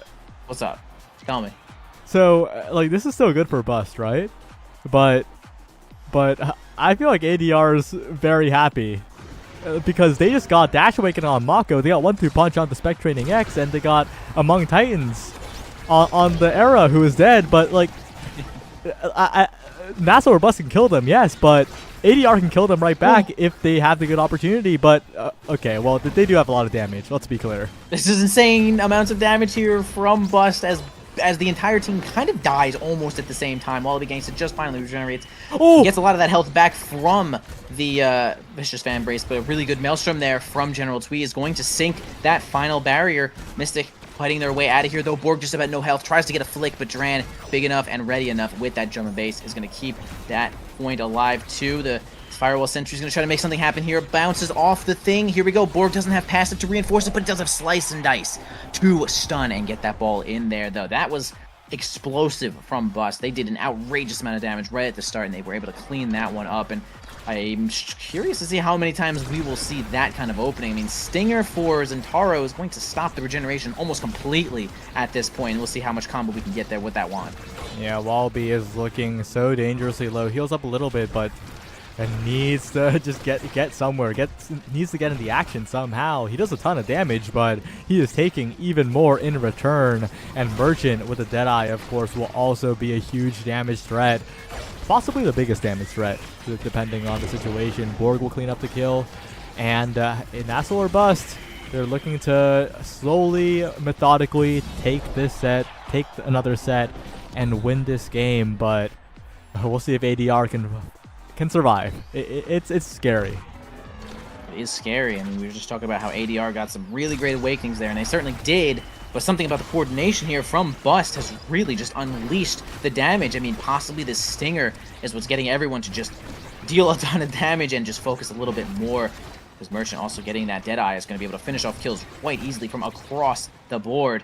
No barriers down just yet, though. Merchant maybe moving up here with this flip. Going to try to make sure they don't die to this Bull Rush in the corner. That seems to be the classic situation that keeps happening. Oni Blade to just deal more and more damage to Wallaby, and Mystic finishes off with a Cyber Swipe. I mean, this is it. This is how you beat X-Era Mako.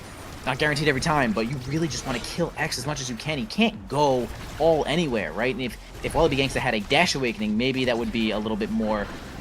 he'd have a little bit more mobility to get away, but doesn't, and they're taking advantage of that perfectly. Still no barriers down, though, although that power play, and now a new one, created here from Wallaby Gangsta. We'll see if they can grab some barriers as ADR is going to work on this power play.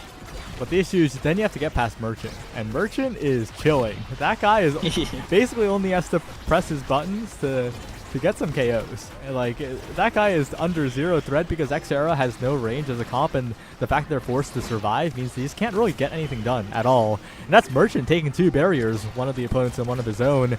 It is looking like such a comfortable state for NASL or Bust to be in. The last set was really the big decider, but ADR, maybe they'll find something here. They do find a big strike war there from Wallaby Gangsta, who doesn't have a whole ton of size, only a little bit from the...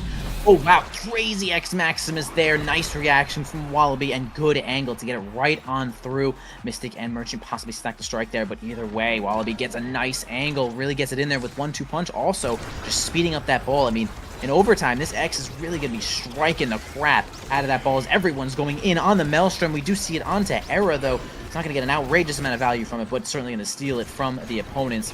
So we do have Wallaby Gangsta once again, the main kill target, but Twee in the perfect position to steal both barriers, and we just talked about how that was the hardest part for this game is getting past Merchant, and they do right then and there. And we'll see if they can actually land this goal as Wallaby does end up regenerating, and this is kind of their chance to, you know, get another point here in this set.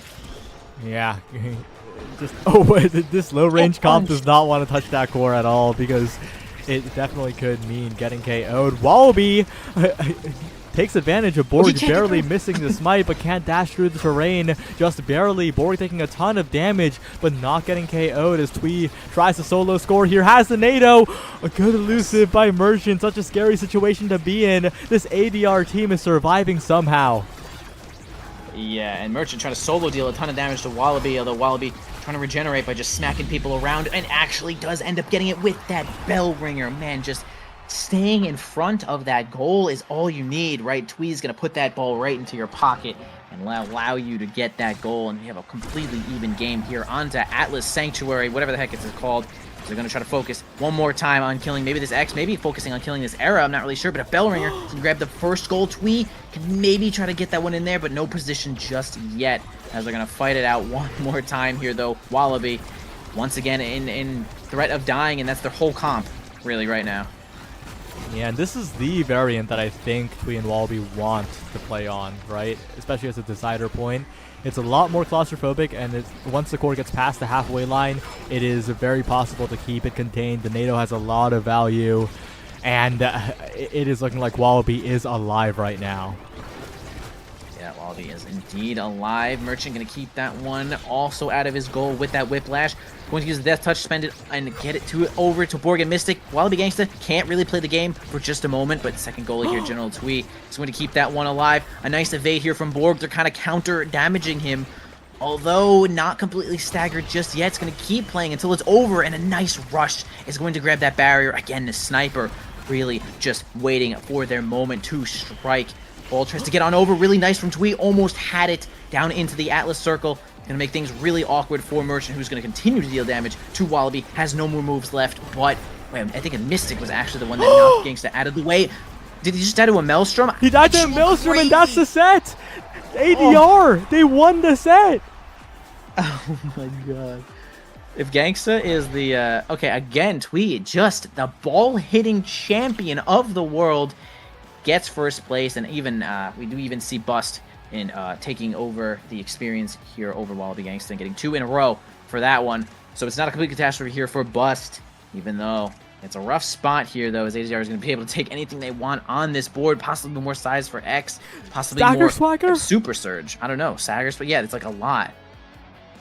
Oh, this is... Okay, so the thing is, Stagger Swagger doesn't do that. No, it does do that much. It does do that. I feel like Wallaby should have just taken the Stagger Swagger. I feel like that might have been enough because I don't know anymore. I don't know. Could go next. I've seen Super Surge go like so crazy with the Bull Rush, especially on Clarion. Like, this might be one of the best maps here for that Bull Rush too, because there's just so many side lanes. Every map is a threat. You know, he is dying. Is it he- going to keep you alive against Stinger? It won't, right? Because like, no, it's just you gonna know what the Stinger issue stops is? you. Well, Tell me. I don't know anymore. Well, let's play. He doesn't know. Let's play by play it out. I'm playing by playing Wallaby Gangsta quite weak right now as the Maelstrom's going to come on through. Just a millimeter away from getting that one. Borg sniped again. Just, bro, actually the sniper here, bro, and doing a ton of damage to Dran. Actually ends up getting the kill. Borg does not even care about these people. With this wand, with this stinger, no one can regenerate. They do a little bit of damage with the help of Mystic and Merchant. General Tweed gonna try to get it on through. Can't seem to maintain enough speed. Goalie X, Zoli showing up for just a moment. Dran finds their way back, but the 1-2 punch in overtime is gonna keep the ball really far away. Ooh. Here comes the Super Surge. Blasts Borg into the blast zone, onto the goo. Ooh. Mystic also be sent off. It was a it was a double power play into a counter. Double power play here though, but Merchant has the flip. Can he survive? Absolutely not. Against this 3v1 here, though, Merchant gonna certainly keep that flip that can be better used on this next point. Okay, so Ooh, ooh. yeah, this is a game where This is nasty. the loser gets no more chances and the winner gets a chance at NASL, and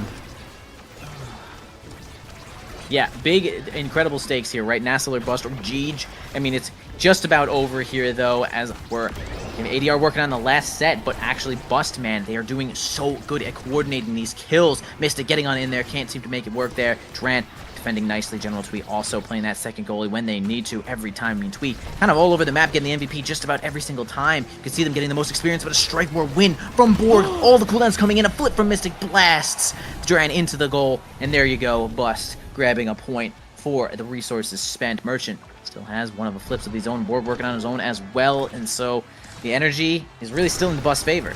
And the main issue is, right? The main issue is that Wallaby's only real way of blowing someone up is by dash punching them. And if they're aware of that, like Borg was just there, Wallaby can't really get anything done in the KO department. Okay, wait, maybe he can with the center orb. That's But insane Mystic, damage. again, good heads up evade to not let that happen. And so if Borg and Mystic don't let it happen, ADR really just can't get it done.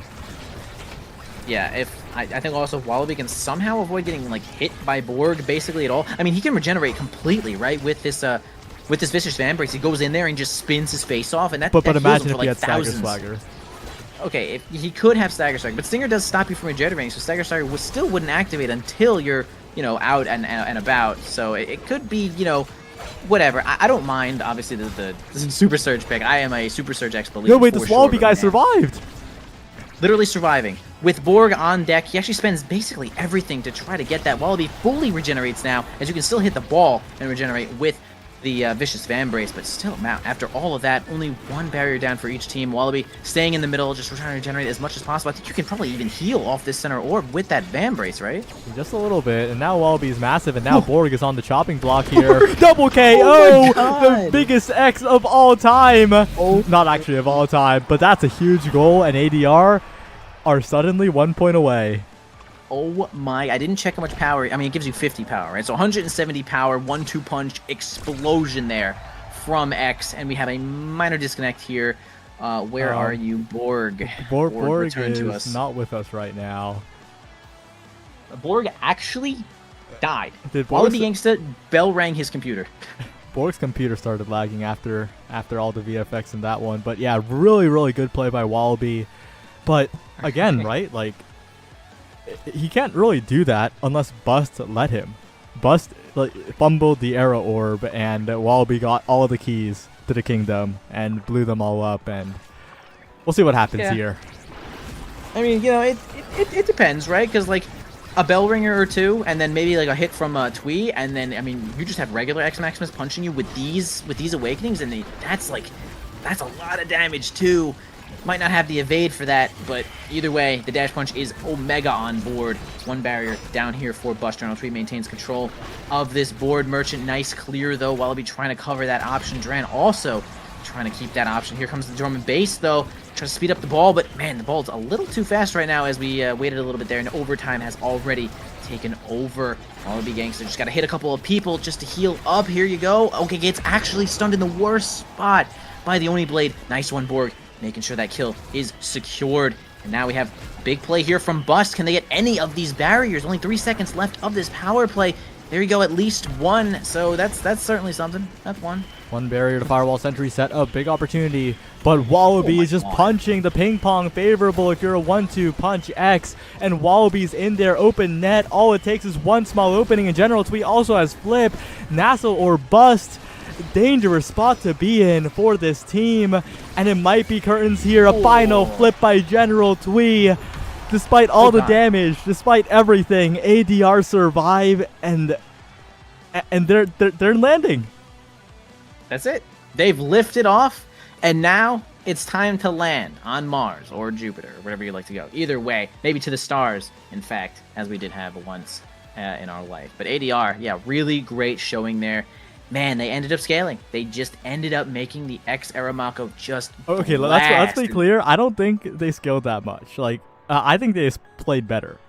I think they had an incredibly like relative. I compared to Bust in that last set, I think ADR had some really weak tools, but I think they capitalized on every single opportunity and they got it done.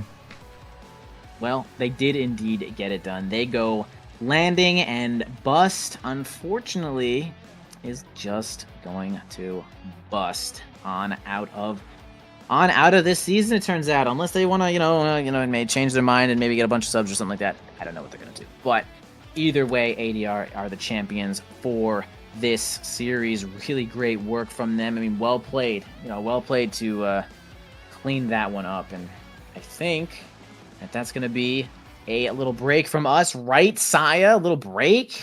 There's one series left. God. There's one series left in this incredible triple elim. Technically, win 3 Swiss, don't lose 3 Swiss. And it's Pass versus Stab. We started the day watching Stab almost take down Fly, and now Stab has made it all the way here again. Another chance at landing, but Pass is in their way. We'll see what happens in this next match. Don't go anywhere. We'll see you soon.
煮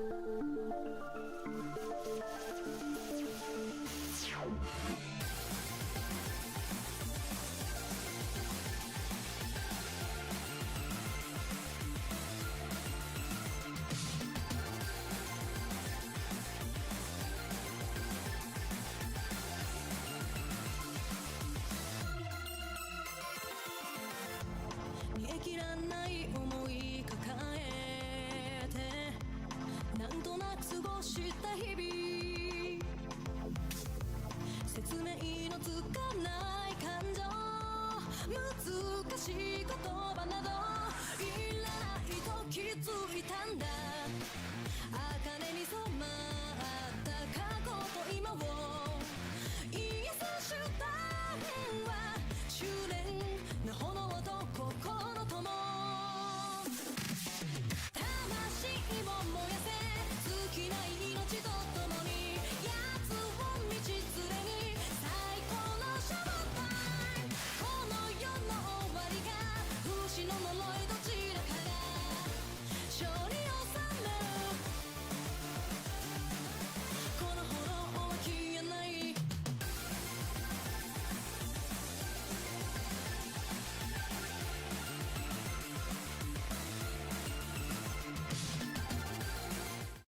Final series, we're here, and it is Pass versus Stab. Two teams from opposite the seeding facing each other now for the final spot in landing. Who you got? Oh boy.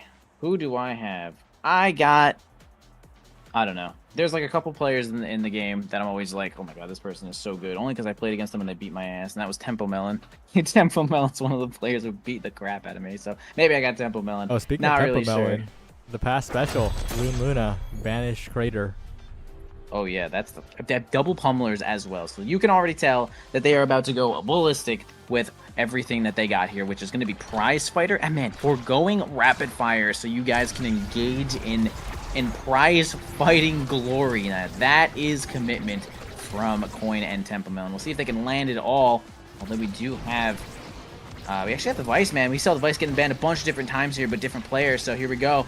Dave on the Vice. We'll see if they can make something happen. A banish here from Coin. Almost gets it on through with that German base to help it. Not close enough, though. Tempo Melon's going to completely bail and make sure that they can regenerate, though. But it kind of sort of leaves a 2v2 here. Man, completely bailing and walking into the opponent's in goal.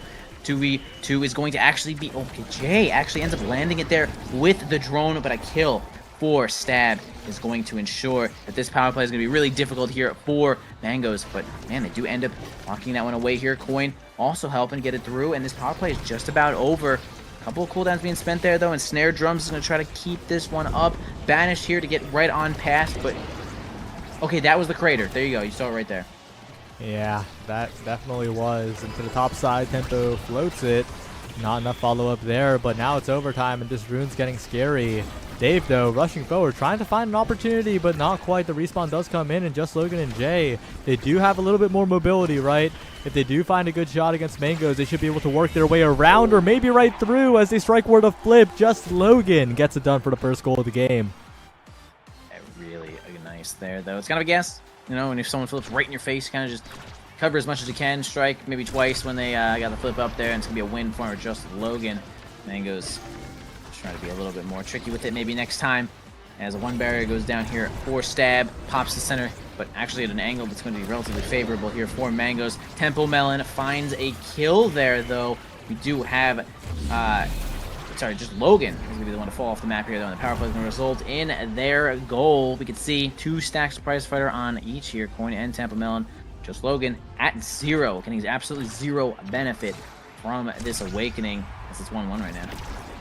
Yeah, those kinds of points are something that we kind of expect, but just Logan comboing off Tempo, getting a return KO. Pretty clutch here. Logan, though, amazing follow-up off of the Thunderstruck coming out from Dave. The synergy there, quite impressive, but I think a lot of the pressure will halt for the moment while both Coin and Jay were gone. But with Dave coming in, this barrier needs to fall soon if Stab's going to be the one to win this point. Yeah, Tempo Melon got that flip. Yeah, loading up the mega combo right there, which is going to be, you know, whammy, into boost, into flip. Tempo Melon trying to get a kill with this flip, but now going to roll the ball right into the goal. It's going to be almost a really great redirect off that crater, but can't seem to make it work just yet. Dave going to use the supernova to make sure that they can't get stunned around, but winning a situation is Tempo Melon, who's going to land that second goal for them. Now getting 3 stacks of prize fighter. So here we go. Luna, a huge threat right now. And kind of all you need with Luna is just this. Yeah, that could have been just an amazing trick shot out of Tempo Melon. Still a great attempt and a great dodge by Jay, not getting banished there. Scary situation if you ever get banished versus this particular team. Although, although just a rocket will also do the trick, honestly.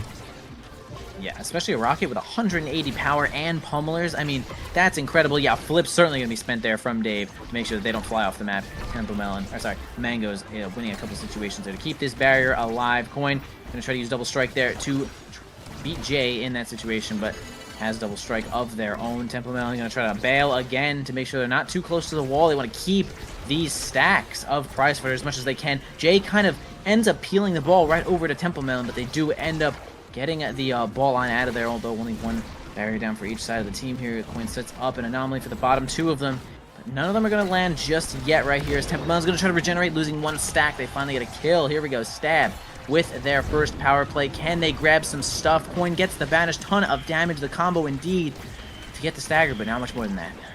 Not much more than that. Maybe they can find more here, though, because Logan's all healed up. Jay's about to work on a flip as well, and 2 flips available.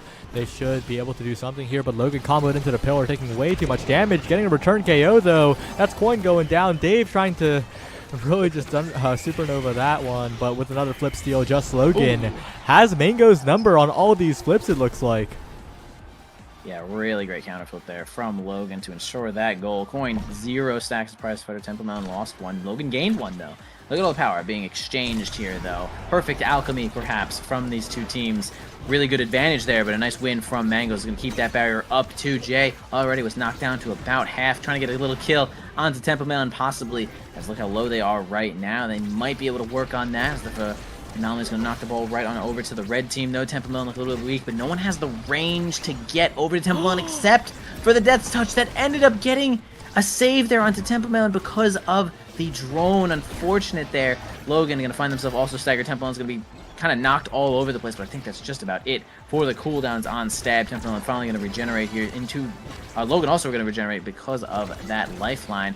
And 1 barrier down for each team, and they were really going for the kills as the Banish comes out and tries to get a combo, but not much more than that. Not much more. Logan almost going down. Good evade. Very present in the moment here as Jay with the flip. Awkward situation to be in, taking a lot of damage, but Tempo takes the brunt of it here.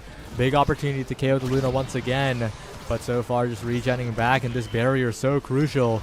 The goalie that loses it first probably loses the point here, so really dangerous spot to be in. Yeah, I could probably agree with that, especially since this barrier is probably going to result in one of these power plays here, though. Coin now maybe the target of the kill. Wow, crazy flip. Tries to go for the Supreme behind the back there, but it's really tough. You can't even practice that in training mode because, you know, smile.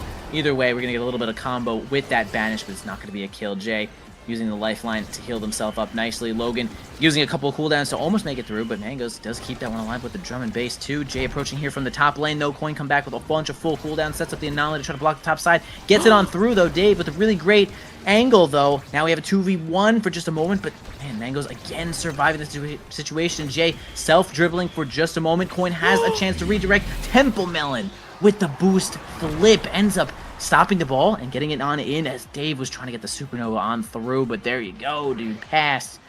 Well, Mango's surprising me is certainly with this MVP. Yeah, it's dangerous draft as well, right? Plenty of Great Awakenings on the board. Heavy Impact could be denied here from Device, but the Twin Drive also a huge pickup. And I think that Missile... Okay, so I thought that Twin Drive might have been opted for by Dave, but choose the Missile Prop instead. Does want that additional damage and that reach on the primary here. But Adrenaline Rush is the real game warper. If Tempo finds 1 KO, that'll chain into more damage, into more damage, into more damage, and that is scary to deal with. That is true. Interesting pick there for Coin. I think Spark of Focus is pretty good and certainly can be scaling a little bit more later, as there was 2 sparks on that board, which is, you know, whatever. But I do think that in general, Twin Drive is kind of like it's not like so good, insane for Rune, but like it gives Rune this like full board coverage at a lot of different times. Though if you were really going for ball, I think that Twin Drive is actually so good for Rune. But either way, we're gonna have 2 barriers down there, 4 stabs, and fight their brains out for this last one. Almost gets it on through, but Mango's honestly doing such a great job of defending. Coin gonna set up an anomaly there, but gonna make themselves back, tries to win a strike board there against both of them. It doesn't seem to work out, but possibly the range of that missile prop helping out Dave to win a strike board against Mango's. Here comes the Crater coming in hot, and wow, I mean, I feel like Logan just won a strike board against like basically 3 people. And I'll say, so here's that point. Rare miss on the KO combo there from Coin and Tempo. Usually they link up on that quite well and blow someone up from full health into nothing. But there it was a bit of a miss, and we need to see that consistency that they showed in the previous games because Starbreakers, this is a scary team. It is a little scary, right? They got Vice on board, they got a lot of healing too, and honestly, Rasmus would be good for a couple extra kills, and these guys are good in general. 2 flips here for the side of Stab. Probably not gonna have too much trouble defending this one here, even just the threat of having the flip. Here comes a combo. They're gonna try to get Jay in there. They do knock Jay down to just about nothing, but Tempo Melon ends up missing that boost. Jay gets the heck on out of there with that lifeline. The drone almost enough to get it in there, but it does give Mango's just enough time to get that flip and react to it. Although Tempo Melon now looking at just about 0. They might be taken off the board as Dave sets up the Supernova teleport, but it's not gonna work out. Melons, oh my gosh. Tempo Melon actually ends up dodging all of the hits from Logan and regenerates nicely. It's just Logan is pushing on the bottom lane the entire time. Dave's going to go in for a center stage flip, but does not indeed do that just yet. Banish here from Coin. Ooh. Combination, just enough knockback. Incredible combo. Man, you'll see it over and over again with Tempo Melon and Coin, and that is, you're going to have to either evade or sacrifice yourself to the Blood God. Yeah, one of the counterplays is... Oh, Jay just counterplayed Dave. Oh, no. Bad things are happening. Well, okay. To distract from that tragedy, let's talk about something else. There's a lot of fruit in this liftoff. There's Tempo Melon, there's Overgrown Lemon, there's Mangoes Are Yummy. That's like... There's J, which could stand for anything like juice. Yeah, and then there's... No, I think that's about it. Yeah, that might be it. Either way, nice kill here for the side of Pass. Again, we see that the adrenaline rush on Temple Mill, and they certainly had something to do with that kill. 3 stacks to 3 stacks on their team. They are incredibly powerful right now, as the combo just never stops and just gives them kind of free stacks of this prize fighter, as the super boost comes out from Mangoes to get the ball so fast into the hands of Temple Melon. Sometimes it's hard to remember that Mako can do that, but it's such a good strategy to use as they take the next point in this set here. Pass looking good right now with what they have to work with. All right. Oh, did he get around the barrier? There's a Sad Boys angles you were looking for here. But another banish comes through. Jay is not long for this world. The timing is a little bit missed, though, unfortunately. But still dash punch by Tempo Melon. And we're seeing Pass play their game plan to perfection right now. So much damage, so much. Oh, almost another KO there from Tempo. And Logan and Dave, they got no evades. They do not have any evades. Tempo Melon, though, got staggered on out of there, though, but a lot of determination here coming from Jay and Logan are just going to get that barrier and get a kill themselves. Here we go. They might be able to make it happen with this power play. Well, maybe we are at a lack of cooldowns here, and we are jailed a little bit by that ensnared drums. The anomaly is also going to hold the line, as just Logan is going to be the next target of kill. Ends up missing the rocket on that one. Jay, nice self-dribble to defeat Tempo Melon in that strike force situation, but it's going to be the Crater Maker that's going to take that final barrier. Coin has this flip for Tempo Melon on the bottom side. Here it comes. I thought it was coming in just a moment earlier, but there it was. Coin can't seem to maintain control of the ball. Dave, no primary to threaten one of these options, but down on over to Coin once again. Here we go. Set up the anomaly, and it's overtime, and you got no strike left. And there you go, bro. Pass taking the next set here. Coin, a little credit for that one, and actually gets the MVP. Coin all over the place, perhaps doing just enough work, and they get their reward, which might be monumentalist. That's pretty good for Rune. Yeah, and Deadeye as well. That has to be denied. But even if It that sucks is for denied, Stab. it sucks. Yeah, like It's not no good outcomes here for Stab. I guess they could try to fight back because they do pick up Deadeye Rasmus and they could get the Stinger here, but it is tough. Maybe they'll be able to output enough damage to capitalize, and they do deny the Dash Awakening away from the Mako, which is huge, but again, Pass has everything they need. They certainly do. We'll see how much Coin can cover here with this Monumentalist. It might change the entire situation. Here it goes. Okay, again, the timing was like actually just microseconds away from being perfect, but that'll cost you the entire stock there. Or kill, not stock. This isn't Smash. We say stocks in Smash, sorry. Anyway, moving on. 2 barriers down, 4 pass. Stab is doing really good, but wow, Mangoes actually lets that primary go, which does not cancel when stunned, so keeps them alive against that pendulum swing. Jay self-dribbling again. Trying to get the ball on over to Logan as much as they can, though. Again, banish. Okay, yeah, it's funny. When you evade the banish and hit the ball, you can still set up the pillar because the pillar does not break on a banished or on an evaded opponent, so you do just get to keep the pillar up. Yeah, definitely pretty interesting there, as they're doing a little bit of shit damage, but the damage pressure has not really been there, and a great strike war by Coin to open up the barriers here. Even in core control mode, this team is looking okay, but that pendulum swing does just enough, and that strike war not quite there for Mangoes this time, as Stab, maybe they're back? They could be back. You know, I feel something.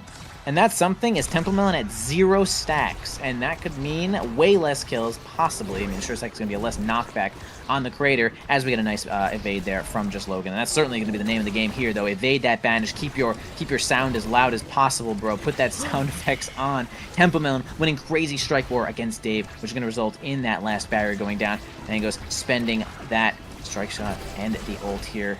Temple Melon has a chance to get it on through, but can't seem to make it work. Dave flying in there with that Thunderstruck, but no good on. Oh, Logan almost gets themselves killed by pulling Mangoes on in. Banish comes out. Monumentalist, no combo there from the Rocket, as this point is going to continue, but Coin might be able to sink it here with that flip. Yeah, Coin having that flip is scary. Logan almost dead is scary, as he is being targeted right now by Tempo Melon, who has not gotten the kill just yet, and a good evade instantly, but cratered, regen stopped, flip used by Coin, cashing out on the point, 2 away from winning this first game here. Ooh, you know, Vice Primary just didn't get there in time. You know, maybe have to buff that projectile speed one more time, Lamal. Yeah. But here we go. Here, starting off on the top side, reinforcing it there with that power cord. Wins the situation. Temple Melon wins another one. Gets that barrier. Really nice work there. Big banish coming out. They're going to try to get a combo here, but actually can only get a little bit of a rocket to stop the knockback. Big supernova once again here. Just Logan wins another big situation there to grab the final barrier. Trying to win another one just to get the ball on in there. Jay had the cooldowns, but couldn't find the angle to work with. But actually the drone there put Mangoes in such an awkward spot where they couldn't really move. He was standing right in front of them. And boom, just Logan got in there with that pendulum swing perfectly. Good combo, good positioning. And that's going to secure a point and possibly a set. Trying to keep it going here is the side of Starbreakers, but the issue is they can't lose focus for even a second, right? If they lose focus for a fraction of a second, they will get comboed off the map, just like we're seeing here. Logan almost dead. Not long for this world, and it is such a dangerous spot to be in, even if they're keeping the game going. Temple is actually just a monster right now. Oh my gosh, Mangoes had some sort of otherworldly faith in the drum and bass to keep that ball in check there, but that was a little crazy. No problem. Temple Melon finally gets staggered, though. Could be taken off the map here with a little bit of a combo. Coin's going to approach with a big fat flip, but a little far away, but ends up banishing the ball and doesn't get the shadow shot that we all know and love. Kind of the cheating there. But either way, taken off the map. Tempo Melon loses another stack, possibly had none to begin with here. Low stacks on Coin, as well as this power play is most likely going to result in Coin's death. It actually results in Mango's death. Coin is completely staggered. Temple tries everything they can to get in there, but that pillar, that anomaly, actually stopped Temple Melon from even being able to clear. So point on over to Stab, set on over to Stab, and Dave jumping for joy. Here you go, grab an Awakening. Is it going to be extra special? Maybe. It definitely could be, because that extra special on the rune is going to be extra nasty. Yeah, and of course it's pretty good on that Vice character as well. On the other hand, the Spark has come into play for Coin here, getting a lot more cooldown on the board, so pretty rewarded here, and also it means that it's going to be harder to damage him over there, but with a good Spec Train deny and a Stagger Swagger deny as well. Scale-in's happening, and I think that Stab made some good choices. Yeah, I kind of like the Awakenings. Pretty much everyone got there, though. I feel like everyone got something pretty useful for that situation. Man, Coin, I was working on getting to the near immortality with all that health, but my God, insane amount of damage there being sent in. Look at that, comboing with that power chord as well with the pendulum swing. I mean, damn, Dave gets credit for that one, and that was a little crazy. I'm not sure we'll be seeing that every single point, but that was like wild coordination and annihilating Coin's health, which is like, I don't know, 3,000 something right now, so it's like semi-immortality, but not immortality. It's going to be a long road ahead, but so far it looks like Stab are surviving, and Logan in particular is getting in on the offense. The additional size proving to be very beneficial here, but Jay needs to stay alive, needs to use these elusives in advance, and Stab is doing so. They're adapting, and that means that the team that's getting chipped down isn't them. It's the team without healing. It's Tempo Melon in particular. But with the barrier take here, they have to watch out because there's so many ways to score, but they do open up the net on the other side as well. The banish comes in. Dangerous spot for Dave, but the Supernova will get it out of there. Yeah, tight situation. Tempo Melon actually end up missing a kill, basically. Like, landed both moves, but just didn't have enough knockback to get the kill, and that could possibly be these stacks of Prize Fighter coming in hot, showing that the getting these kills is just so important for this team, as they're gonna get killed there from just Logan. Crazy big pendulum swing, the dead eye, as we saw in the other games before, plus the Prize Fighter as well. So just Logan is actually so strong. A flip, pretty close range, but ends up using the primary to reinforce with the strike, but it was actually really slow moving flip there from Jay. Didn't seem to work out perfectly, but that certainly did, as they're going to get another kill onto Tempo Melon, who is the main kill target here of this team, as Coin is superpower health right now. Almost gets a kill. Sorry, almost gets a point there from Mangos, but gets stunned from the pendulum swing. Nice timing from Logan to catch that ball and catch Mangos slipping for just a moment. Could have possibly evaded, but it's a tough situation to find out there. So, well-deserved point there from Stab. Yeah, and we have just ticked over. We are currently in the second longest liftoff of all time. Contrary to expectations, it is not the longest yet, but the runtime is getting a little bit crazy here, partially due to Stab surviving and a lot of game threes, and surviving they are. Looking poised to take us to a 5th set in this first game here. Indeed, they might actually end up taking this next set. Things are looking pretty good. They're going to do a lot of damage to Coin. The Stinger to stop you from regenerating, do percent of damage health, or percent health damage. It's going to be really great. A flip is going to end up sending Tempo Melon off once again. Logan going to miss their flip there. Almost get a combo onto Coin. A little dangerous now. Coin just about at nothing. Incoming Supreme Nova is certainly going to end Coin's life there. Minor miscommunication there, possibly from Stab.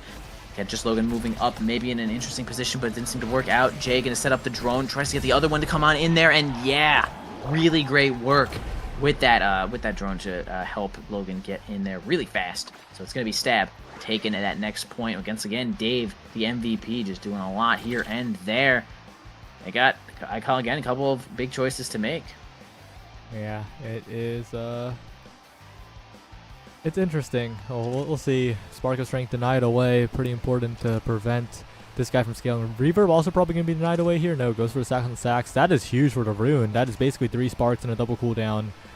That's a lot of abilities that Coin now has, and is also just unkillable as always. And this poor Luna, why'd you go Siege Machine? I guess you get range, but I feel like Orb Rep would have had even slightly more value. But yeah, it's whatever. Good denies away, making the Luna not get anything too useful there.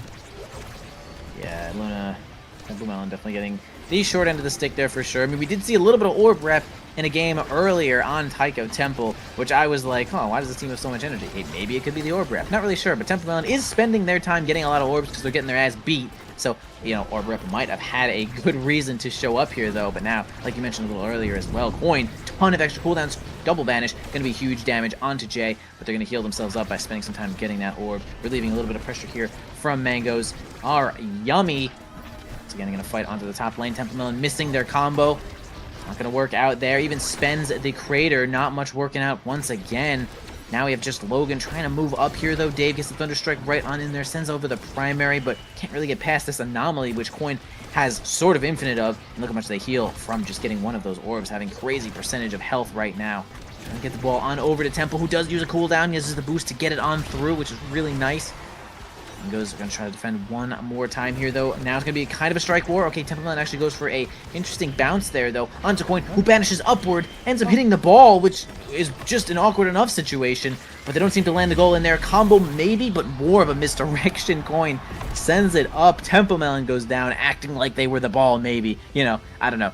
But sends that one in there for Pass, who is taking the first point in maybe the last set we'll see. I mean, definitely the last set we'll see. Despite the comebacks coming in from Stab, Pass could still take it here in this first game with 2 more goals. Mango's holding for now, has a lot of resources, has a flip available.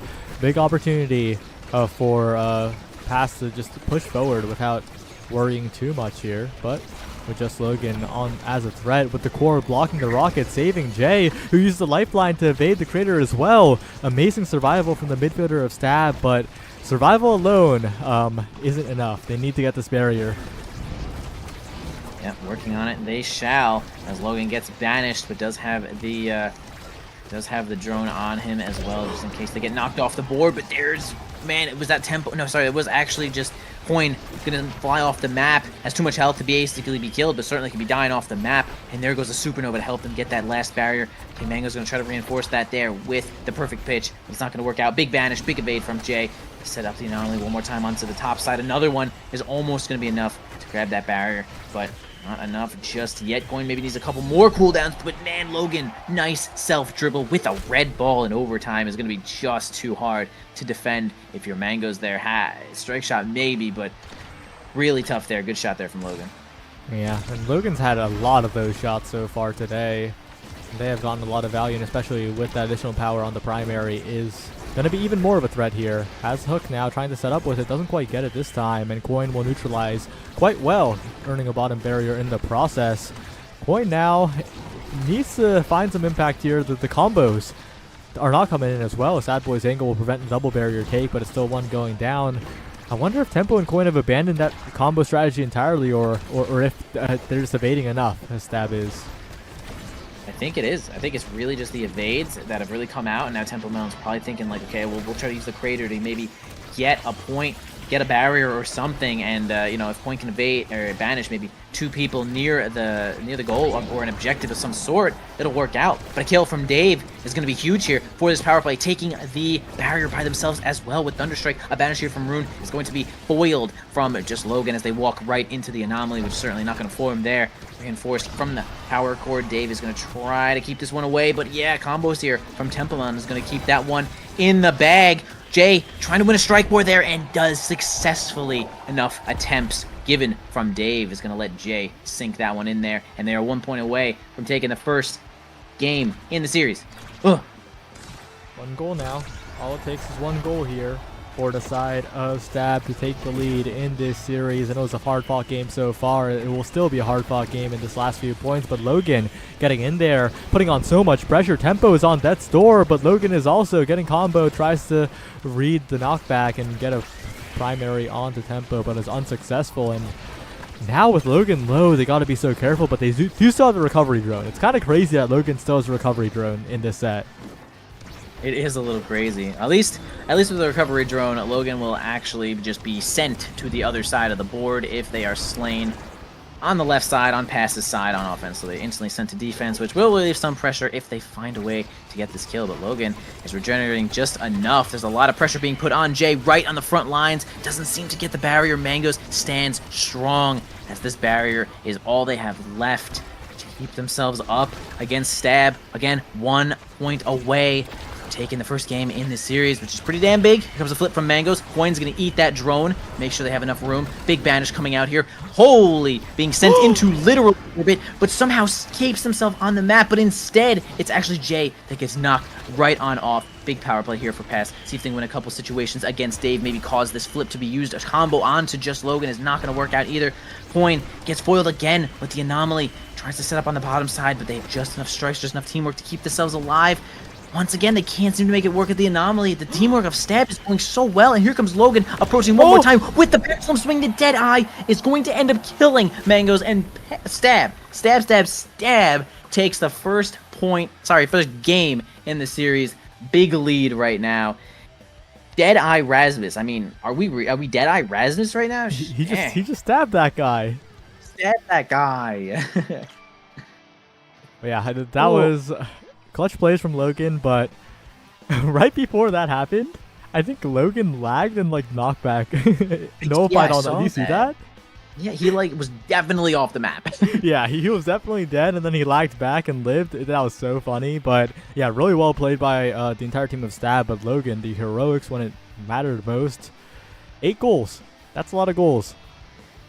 Oh yeah, that is certainly amount of goals and an insane amount of damage being dealt from Dave, who is of course the Vice dealing damage. But I mean, look how much damage Logan was dealing. I mean, Logan dealt more damage than Luna, which is crazy. I mean, just spinning, just using Death's Touch when they need to get some kills and comboing that nicely. We see 8 kills on to Tempo Melon, who is, of course, the one who's going to be crater blasting after the banish, which did not end up working basically after the first set of that game. It was like almost 8 kills in like the first set, or, you know, maybe like 6 in the first set. And then they were like, nope, we're done with that. We are absolutely evading. And I mean, it worked out perfectly. Stab took that one and they had just so much control, even getting a ton of kills just straight up onto Luna. So really liked what I saw there. Dave, MVP right there, getting all over the place, doing their job, and Stab in the lead. Well, we're heading to an unconventional map. It's Gates of Obscura with Prize Fighter build different start. It's Pass's map pick. Stab on blue side. Gonna be an interesting one here. All right, I am estimating a Asher ban. I don't know if people still ban Asher. I mean, size start onto Gates. Do people still ban Asher here? Asher is pretty good here. Both roles. We'll see. That's definitely a possibility, but not sure what they're gonna prioritize here. I think with the prize fighter start, I think there's a chance that Pass gets tempted to just run back the same comp, and we'll see how that goes. They banned the X away from Tempo, I believe, or Coin, probably Coin, but could be Tempo, but probably Coin. So. It's Gates of Obscura. I would say you would be pretty ballsy to go for the same strat. I think that Stab did a the team mixed up. I think that Stab actually just did too good of a job of dodging all of the gimmicks. At this point, I'll call them gimmicks. So you'd be a little crazy. I mean, I do think Rune is just pretty good on this map. Pretty good. Like Rune forward, totally solid to block all the stuff. So I could easily see Rune picked, and they might go for it again. I mean, I wouldn't be too surprised if I like Tempo Melon's Luna. I'm not gonna lie. I think they did do it. They play Luna pretty well. They do the combos when they need to, and they just have they play ball when they need to. So it's kind of big. We do see Rasmus as the first pick here from Stab, though. So they're gonna get maybe Coin on that one. Oh, sorry. Yeah. Coin on that one. My thing's backwards. I'm dying right now. Yeah. Well, no. Stab is first pick. Okay. Yeah. Stab first pick. Yeah. Okay, and that Rasmus pick has been so good for Logan throughout the day. So, not surprised at all that they are focusing that one. Very, very good one. But on the other hand, Pass leaning on comfort for Mangoes Are Yummy. That's a Dubu coming out. And those Tofu Fortresses are going to be very useful in the pockets, and maybe even get a KO or two. It happens. Yeah, I really like Dubu on this map when the team is coordinated, and that is certainly what they're going to be, because it's just like team fights in the corner. Everyone squishes in the corner, and Dubu is just on the top lane being like, okay, just pass me the ball, and I just blast the Tofu, and they are losing everything. And it's like, okay, pass the ball on up. And having Strike Shot on that Dubu just makes the Tofu Fortress go like just far enough to be really, really meaningful. I mean, after playing, no Strike Shot on Dubu makes the Tofu Fortress the saddest thing in the whole world. Yeah, as a Paladins player, I get that. It's a different world when you have some range on it. But with the draft finishing up, we have a return to the Aimi and also the Kai for Dave. And Dave's Kai was quite good. Like back all the way back against Fly at the start of the day. I was really impressed, and it excelled on Gates in particular. And also, I should probably make the on-screen celebration redeem not 10 bits, because that is incredibly cheap. 10 bits? That is really cheap, actually. Maybe I should raise that. They are celebrating right now. But it is Team funny. is celebrating. As long as everyone promises to like not do it during the game, you know? Yeah, don't spam. Don't spam during the game, guys. Right now, totally fine. Yeah. But yeah, they have another bite breaker type comp here coming out for pass. Lots of damage there from the Amy and the Zentaro. Lots of ball control as well. Kai is, man, a really interesting pick. I feel like Kai sometimes is just so hard to score on, but like, I mean, Barrage is like a 9 or 10 second cooldown.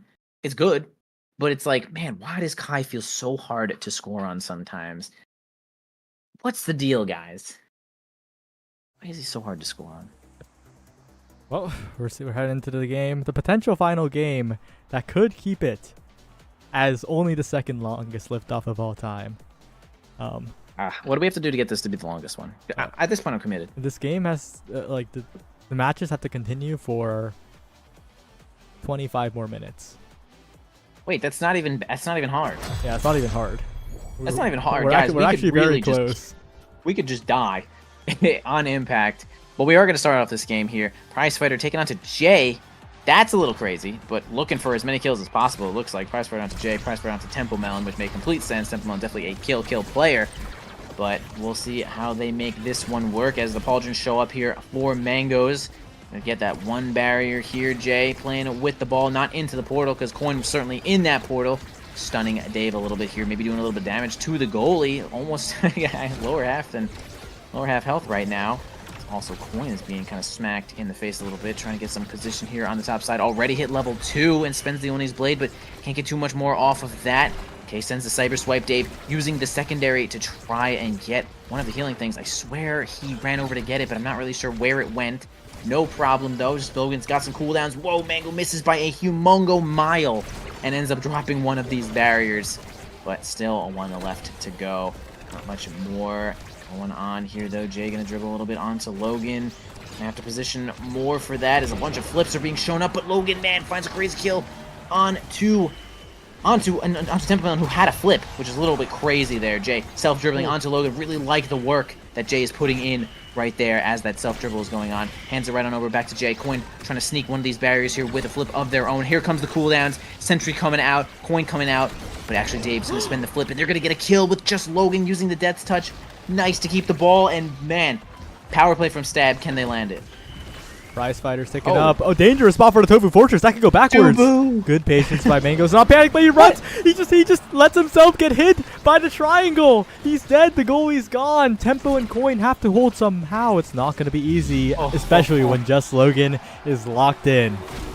I looked away, and I swear Dubu just walked into the blast zone. No, he did. That's kind of what happened. He did. Unfortunate there for Mangoes. Maybe just thought that the goalie arc would have enough knockback, which it does have a ton of knockback, or a reduction, but either way, find themselves out of here. Coin completely staggered and taken into Hell's Gates, as the Death's Touch is certainly going to make some death here for Logan. Tempo Melon winning a situation there, but unfortunately gives the ball kind of right back to Logan now. Oh man, they end up losing that one too. Mangoes gets a whole lot of extra time for Coin to come back. Twitch Pop, a little bit of extra stunning action coming out here, sends it onto the center of the board into the hands of Tempo Melon. Mango's going to try to defend here with that log. Dave pushed all the way up, pushed so far up, pushed out of the game. Power play here for our pass. See if they can get this one in here. Tempo Melon's got a flip. Can they land maybe one or two of these barriers? Look at them stall, though. They're stalling so well. Yeah, they are. But that one barrier does go down in the end. The passing plays, though, have been quite ridiculous, I think, from Logan and Jay. But now they're taking a lot of damage, and they're very low in meter, which means their survivability is in question here. Logan could go down at any second. The Prize Fighters could start stacking up as the barrier falls. Dave and Jay also incredibly low. When will the lifeline come back is the question here.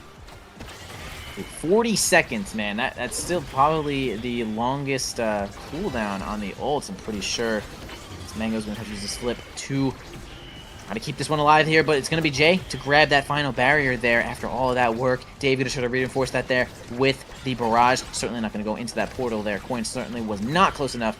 Pony's Blade coming out. Almost gets a kill with that pendulum swing. Mango's going to try to get it on over here to Temple Melon. Coin not in position to score just yet. They're going to have to maintain control of the ball, but the glitch pop, big glitch pop, blocking the portal, saying, Dave, no shot. You ain't playing Gates today. Temple Melon, credit for that kill, well deserved with that glitch pop. But do we see Stab all level 4 against all level 3 here with Pass? They're hitting the ball a little bit more.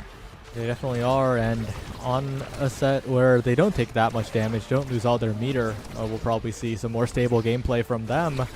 But Mangos is rather large, and if Mangos is playing confidently, I think that is huge for Pass, because this Dubu can take up basically the entire lane and push up for aggressive strike wars, and that is really, really scary to deal with. But the issue is that Logan, Dave, and Jay are kind of just like resting, and Mangos isn't really contesting as much as they could, which leads to a lot of scary situations like this.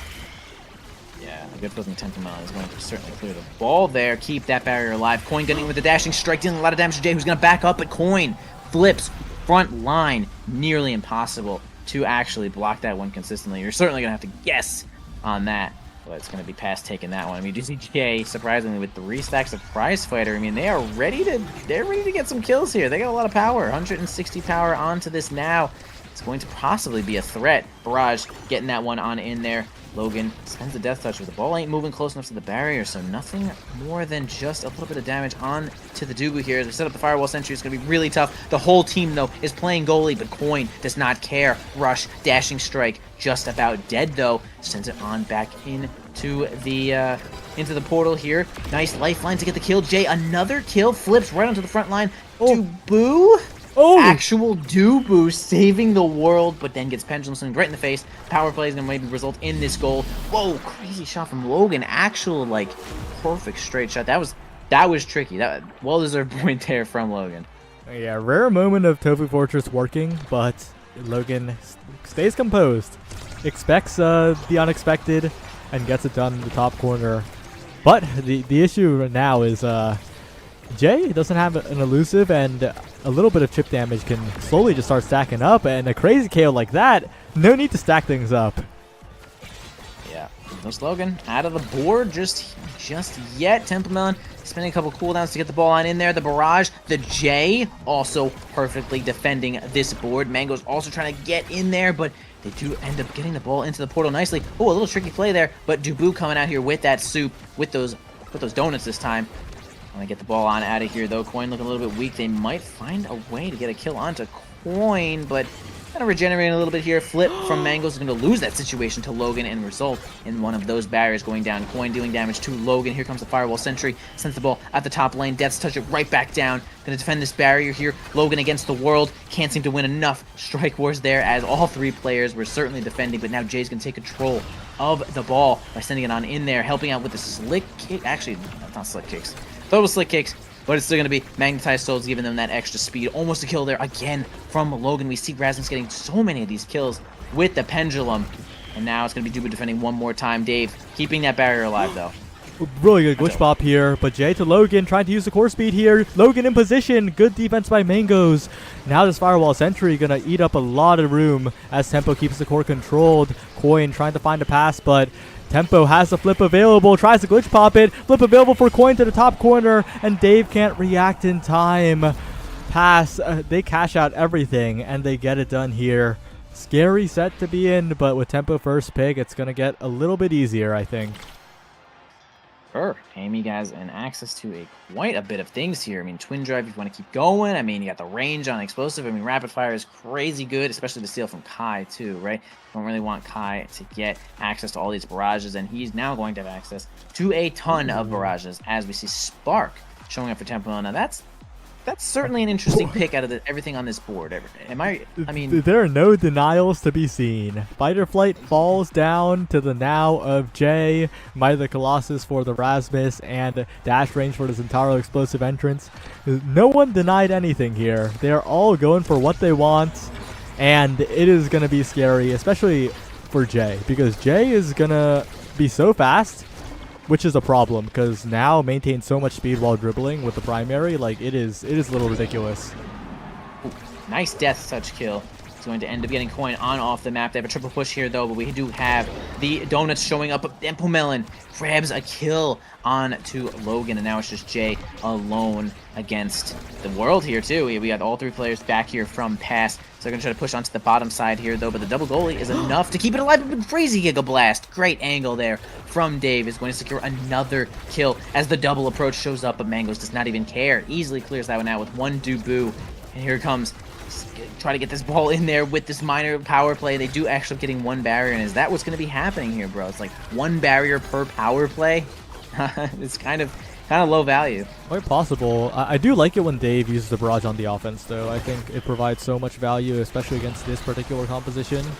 But right now we're seeing Jay ducking through the portal, Logan in there, and Mango's a rare miss. Hits it right into the triangle, and Stab's going to be happy about that one. Yeah, I do really like how Jay is playing this. Really just like going into the portal, sets up that drone right there, then went back in there, blocked the top side, and then the drone was just right in Mango's face. They could not seem to really clear down there. So they're going to maintain control of the midfield and make sure that they're covering the portal. It's not really giving Logan direct support, but it is definitely holding the midfield as they're going to send those drones on in there. A flip here from Mango is going to get it onto the portal. Going to keep one of these barriers at least. Coin's going to try to force it on in here with Templemelon, but they lose the situation. Dave might have to flip here, though. Yes, does. Almost kills. Coin almost gets a kill on the Templemelon as well. Just Logan fighting on in here with this whiplash. Try to get this last barrier, but a triple goalie, again, is going to end up resulting in a keeping of this barrier. Here comes the drone once more. A lot of situations. Tries to go for a self-dribble. Mango ends up losing that situation to Logan, who has control of the ball for just a moment, but can't seem to maintain more than that as they are sort of forced off the play with no health. Yeah, it is looking a little dangerous here for Logan as Coin and Tempo push in. Not much offense to be found for Stab as they're forced to drop all the way back, but they do successfully defend. No, Coin gets in there with the extended dash range. Jay, though, with a flip available up to Logan. The Tofu Fortress perfect from Mangoes to interrupt the dribbling play, but Logan again with the passing play and just completely outplays Mangoes there. Pulls him back, forces a state of panic. The mental stack created by Logan is just ridiculous. Yeah, definitely an alarming moment when you are in the goal barrier, like in your goalie zone, and you get death touched, and it still just is an insane amount of knockback, and you're like, bro, I haven't moved for an hour. But that situation is something you're going to be dealing with a lot in this game, while Rasmus is just hanging out. He only has like a 20-second cooldown on his ult. Trying to get this flash barrier, though, but the barrage is spent to try to keep it, but Jay has control for just a moment. Certainly going to take control of this portal. Not too much more than that. Almost gets a kill. Jay defending themselves, and now a kill being sent on to pass. Stab has a chance to get maybe more than 1 barrier in this power play. Dave hanging out into his goal zone. Can't seem to find a way to push up incoming donuts. Gonna block basically this whole play. Mango's no problem getting it on up to Templemelon. Oh, actually kind of fools Dave into going after that ball and was totally ready with that flip. Templemelon, kind of a godlike play, kind of a godlike bait in that one, resulting in this power play. Possibly gets this point with this sentry, but a great defense there from Logan, and Jay keeps this point alive too, although another power play shows up for pass. Yeah, both the goalie back. Jay can push up a little bit more, help out on the defense more actively. Passing play now from Tempomelon, but the glitch pop doesn't send it in the net. Dave moving a lot with that blazing pace, and Logan's back. A big threat now, though. Core speed from Tempo through the portal, back to Coin, back to Logan. Bit of a mess through the portals right now, and they're trying to snipe the barrier. Stab R, but it's in the end. Coin lines it up perfectly when it comes out of the portal. That's a big goal for pass to try and get this set rolling. For sure. I mean, Coin super happy with grabbing explosive entrance on the first set of this game. I mean, you are kind of a transformed character when you are Zentaro with this, with the better of the Dash Awakenings too. Like you don't have to grab aerials or something like that, but really good on Coin to grab this and just be super powered here. As you can see, all this dash range is making things so hard. Stun, hit the ball, really difficult for Dave to deal with. Coin has a flip to help here with this defense, and he does end up getting it out here with the cost of that flip here. Spent another one here from Mangoes as they're going to try to push onto the top lane, possibly a fortress on the way, just a hot dog or two. Spends it, gets over to the portal into the hands of Templemelon, who has a flip of them or their own. They might try to get another bait kill here. Let's see what they do with this flip. Yeah, Jay now in a good situation up to Logan, but the portals are proving to be a bit awkward here.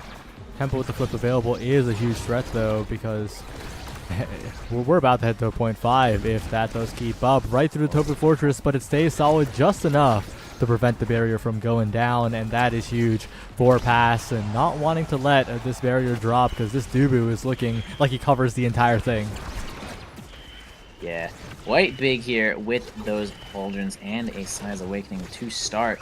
Dubu is a threat, but yeah, there you go. I mean, you could evade. It's really difficult to just see that coming, though. Really hard and so very effective if you're Rasmus to pull the goalie. Flip here from Temple Melon, not the perfect angle to try to grab the barrier, but in the hands of Mangoes is going to send it on over onto the top side. Jay now has a little bit of control, but Temple Melon's going to interrupt that there with the Cyber Swipe. Dave still has their barrier to work with, but Coin's approaching here with the Cyber Swipe, spends the Giga Blast, and he does end up getting it by staying onto the top side. Coin and Temple Melon in a situation there as well. Sends it on into the portal one more time. Coin not quick enough to get there with the rush, but has this flip center stage. Dave tried to counter it, but Coin made it, but not really in the angle to get the goal here. It's kind of crazy situation if you are Pass.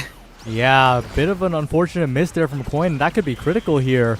If Stab hold on, it's going to be hard, though, because Tempo and Coin have so much reach here, and the flip out from Mangoes right to the center, but Dave's there to cover, and now Logan lagging a little bit, but in a good spot here, trying to pass through the portal. It goes again to Coin's hands. So hard to find a good spot, just trying to hit it to a little bit more opener space, it feels like, as Tempo tries to line up a play with the glitch pop. Logan with control, flip available, Tofu Fortress burned, bottom side, overcooks the play, but has more tries on the strike board. Jay's there, the flip's available, and Coin has used the Oni's blade, bottom side out of reach, and despite all of it, Stab get it done.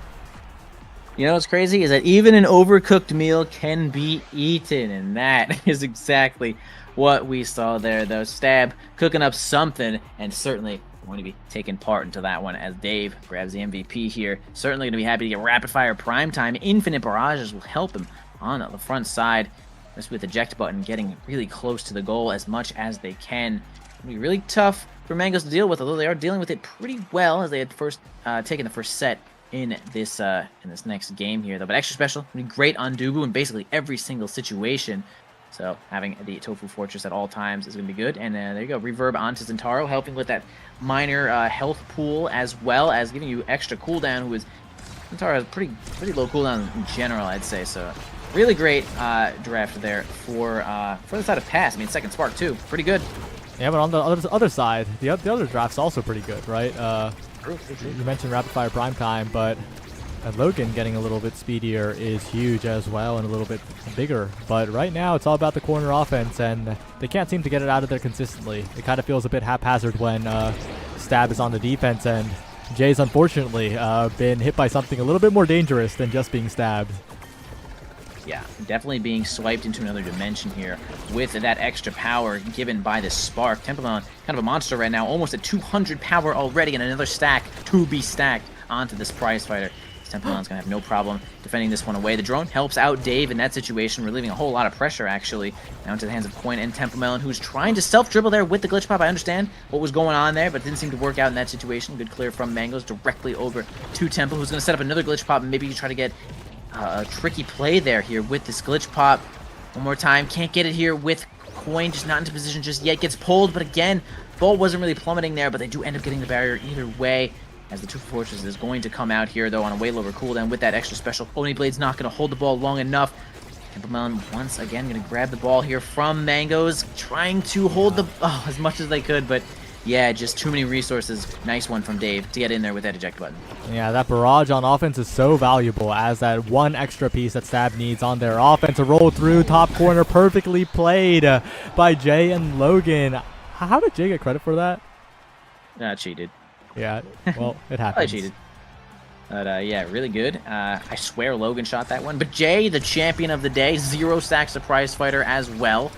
All right, Dave going to defend this one away from Coin once more. Gets the cyber swipe onto a lot of damage there, especially with that firewall sentry. He's going to do a ton of damage to just Logan, who is definitely looking to be a kill target here, as they are the one who have taken stacks on stacks. Coin almost finds a way to get a kill from Dave, and the Death's Touch almost grabs a barrier away from Mangoes, but They're actually just aware here, though, but Dave is completely staggered. Logan trying to get a kill onto Coin, onto Dave, but the healing coming out from Jay is going to be good enough to keep them alive, although Logan, once again, just taking a ton of damage. I mean, Tempo Melon is super powered here. Again, almost 200 power. It's just so much to deal with. Incoming Tofu Fortress. Tempo Melon gets the ball a little bit closer to the goal, and the flip might just happen here, though. Here it is, front, center. A counter flip, though, as they did not go for the strike, and it's going to keep this point alive for them. Yeah, Tempo had a window where Dave used the strike. That could have been the goal right there, but unfortunately doesn't see it, and that means Stab can continue their offense here onto this barrier. Trying to win the strike wars is Logan, but Mangos has plenty of cooldowns, and we might need some Dave intervention right now, but the glitch pops into this firewall sentry. Perfectly played by Tempo on the follow-ups. Yeah, nice work there setting up that sentry and popping that one right on in there. Yeah, they are gonna pass here. Mike gonna have to focus Logan a little bit because he is looking quite powerful with a little bit of extra size and those stacks completely stacked on up. A lot of extra speed. Here comes the Whiplash, grabbing the first barrier away from Mangoes, who just kind of is so big that they thought they were as big as the Earth and end up missing that flip. One barrier down though from Stab, but a huge Giga Blast, I think, was going to end up getting Stab. A power play, a nice triangulation there is going to land them another point. Here you go. They might be able to take this next set away from Pass, and they are inching their way to taking the entire series. Very, very well played. Perfect passing play. Stab. That's what we like to see, right? That's why this team, when they say they're underseeded, we take them seriously, unlike most of the teams when they say they're underseeded. They're showing it with results here. And Logan is building up a lot of meter as well. So this situation with stacks on board, Logan is super powered, and if he doesn't take too much damage, this set could be over in a flash. Yeah, big flip coming out here. Dubu showing up with the donuts, and they do actually finally kill Logan. I mean, you could see some situations where Logan passes midfield, activates Whiplash, and has the stacks faster than light. Flip coming out here from Dave to try to defend this one. Dave getting out of the way from Coin, trying not to get themselves knocked off. Healed from the lifeline and the drone as well. Keeping alive. Nice to have now on your team with a little extra speed as well. Both barriers go down though. Big situation here for Pass to try to keep themselves alive in this set though. This is kind of big for Stab as Logan's approaching here with the Whiplash. Gets through the Dubu, but actually keeps themselves alive. Has the strike up. Jay could enter the portal here with this flip. Deciding to go onto the bottom side. Flip, maybe? Nope, not going to happen here just yet. Coin dealing a whole lot of damage to Jay, though. Logan chasing the ball. Almost a situation where it could work. Flip onto Logan. Has the Whiplash. Mangoes defends perfectly. Champion right there. Yeah, what a great defense from Mangoes. Not flinching at Logan, menacingly dribbling forward, and now Coin has opportunity. No, the barrage is good, but Jay, amazing patience here, but Coin interrupts, just doesn't have that size to contest the strikes here on that Among Titans now. Tempo, though, setting up. Scary situation now. The barrage not doing too much work, but Mangoes is huge. Power play, passing plays coming out from the side of Stab. Can they get it done? But they can. Oh, they can. They did.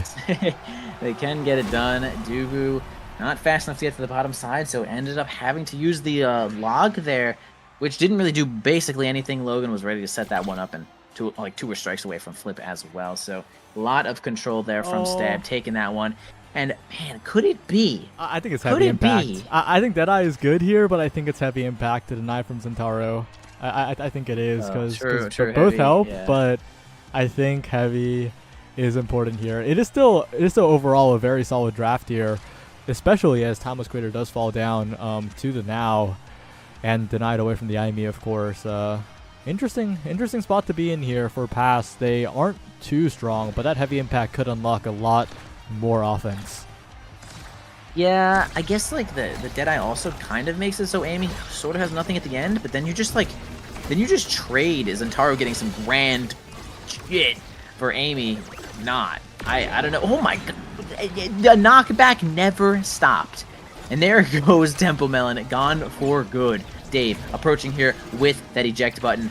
Somersault's not going to stall the ball long enough. Dave staying on in as long as they can. And yeah, look at that. Just enough pressure to give Logan the time to grab that final barrier. And that is insane amounts of value coming out from eject button. In general, crazy good Giga Blast. That was good. I mean, took specialized training, right? I mean, it helps the Giga Blast like an insane amount. Magnitudes, which is so good. Just Logan keeping themselves alive here as well. Grabbing that orb down to Dave, who's again making a flip happen for just a couple more strikes left. A little bit of miscommunication there from Jay and Dave, sending up into the portal. Mangoes keeping the speed on that one, which is going to give the ball directly to Temple Melon and Coin, but nice assistance from Jay is going to help clear this one out. Once again, being pulled from just Logan. Temple Melon keeps himself alive in this situation, though. Nothing left for Logan, and it's going to be easy to defend there for Mango.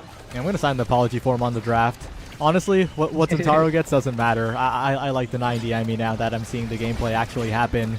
And it's really come into play here for Logan and Jay. They're just all over the map while Coin and Tempo, it feels like they're out of the play constantly because they just can't keep up right now. That tried to Cyber Swipe flip there. Does get both barriers. Tempo, an amazing individual play, but just one individual play as the core almost goes in. Mango's in a dangerous spot, barely saves it. Well done, but it is still an entire point, and that's a Deadeye Rasmus. Deadeye Rasmus for like the third or fourth game in a row. I mean, is this just the next level meta? Nice somersault to keep that ball alive as well. Temple Melon spends the Cyber Swipe, not getting too much off of that though. Big 1v1 situation, but a glitch pop is going to interrupt just Logan enough. Oh my gosh, the size of Mango's getting the strike just where it needs to go. Coin tries to get the Oni's blade to make it work. Just Logan possibly sniffing out another kill onto Temple Melon, but doesn't seem to make that one happen. A tough pass here is going to give the ball directly to Jay. Not the angle they're looking for. Logan couldn't receive that ball. Coin goes in. Dave does not even have to spend the flip. Was actually confident enough to defend that one away. A Cyber Swipe coming out from Temple Melon to try to keep the ball into the hands of Coin, but they can't seem to maintain that control, dude. Yeah, it's all about the spacing, and Dave has that right now. Coin, though, with the patience, with the core stop, and Tempo on the follow-up. What a great individual play by Coin to keep possession there against the Giga Blast. So holds the core and make sure the team can get something going, and Pass are still in the game. I respect that flip from Dave, reacting to the Cyber Swipe, but simply was not in position to hit that flip, though. But I get it completely. One barrier down there for Pass, a big push, and 2 flips for the side of Pass as well. See if they can reverse some of this aggression, and yeah, they do. Blasting on off the side. Pass has a power play here, though. Mango's going to move up and get the closest they can with this Tofu Fortress. This is exactly what we want to see from that Dubu. Mango keeping that pressure on hand. Come on, get down there, dude. Keep this power play going as much as you can. Although, now it's over, and the offense might have turned. Yeah, stacks on stacks of race. The prize fighter stacks counting up right now. Dangerous spot to be in if you're the Star Breakers, especially with that barrier not taken. Good saves coming out. Coin with the hit stun, faking out Dave on the angle as well. And the Pass, 1 goal away from evening it up here. Yeah, big for Pass. They certainly want to keep themselves alive in this one, so they are fighting to their last breath. 2 into this set, and only 1 more to go. Keep themselves another awakening as well, making themselves a little bit stronger. Just Logan actually loses the situation to Mangoes, who has a flip now and possibly going to be spending it here to keep this barrier alive. Yeah, there it goes. Jay also has a flip to possibly use on this offense so they can get in there. Yeah, Lifeline's going to get them directly in there, closer than God to that barrier. And there they go, they grab it. Now Mangoes has a lot to defend here, though, with none of these barriers, but Temple Melon's going to help them here. Just Logan trying to make it work with that Death's Touch, the only blade. Not going to keep too much control, but it is a lot to deal with that, oh god, what is it called? Slice and dice. There we go. Taking both of those barriers for Coin with a crazy, like, it counts as a flick, right? Well, kind of. I think the knockback on Coin actually made his play better. I think he was going to go for the hitting the core into trying to strike, but instead he gets offset at the perfect direction to not even have to hit the core in the first place with the rush. What a performance from Coin, taking the barriers, taking the goal in the end, and now a draft faces them. Spark of Resilience, the Sparks have arrived for this Tempo Melon IME. And of course, still great picks on the other end, right? Monumental's probably going to be denied by the Dubu. So other than that, it is still size on the Rasmus here, and yeah, that deny does come through. Scary final set. This adrenaline rush also on the Spectre and Giga Blast. There's a lot to play for. Yeah, there is certainly a lot to play for. Just Logan also getting a lot of kills just by knocking Temple Melon off the map. The health might not be a huge factor here, but though that last spark does give him a lot of cooldown and power to work with. As we have the Tofu Fortress there, the Monumentalist Tofu Fortress is going to block that whole lane, no problem there. One barrier down here for pass as Logan and Jay are trying to at least hold the line before they can get a really good situation, possibly Dave flying in there with the eject button. Logan keeping the ball in as much as they can, but Coin kind of solo gets it out there with that dashing strike. Although the barrage is going to win that situation. Here comes the eject button coming in. Gets it to the nice bottom side, exactly where they want it to be. Stab. Can't maintain control, though. Big Oni Blade teleport. But there it is. Adrenaline Rush activated from that specialized training Giga Blast. And we have Mangoes, oh my god, jailing himself and the ball and the barrier. And it's going to result, unfortunately, in an unfavorable situation there for pass. But they do still have this point to work with, though. Really big Mangoes are yummy. He's going to be able to defend against this Logan right now. Triple goalie situation keeps this point in check. Although, passed on up to Logan. That was a little bit close. That was a little bit scary as overtime has just taken over.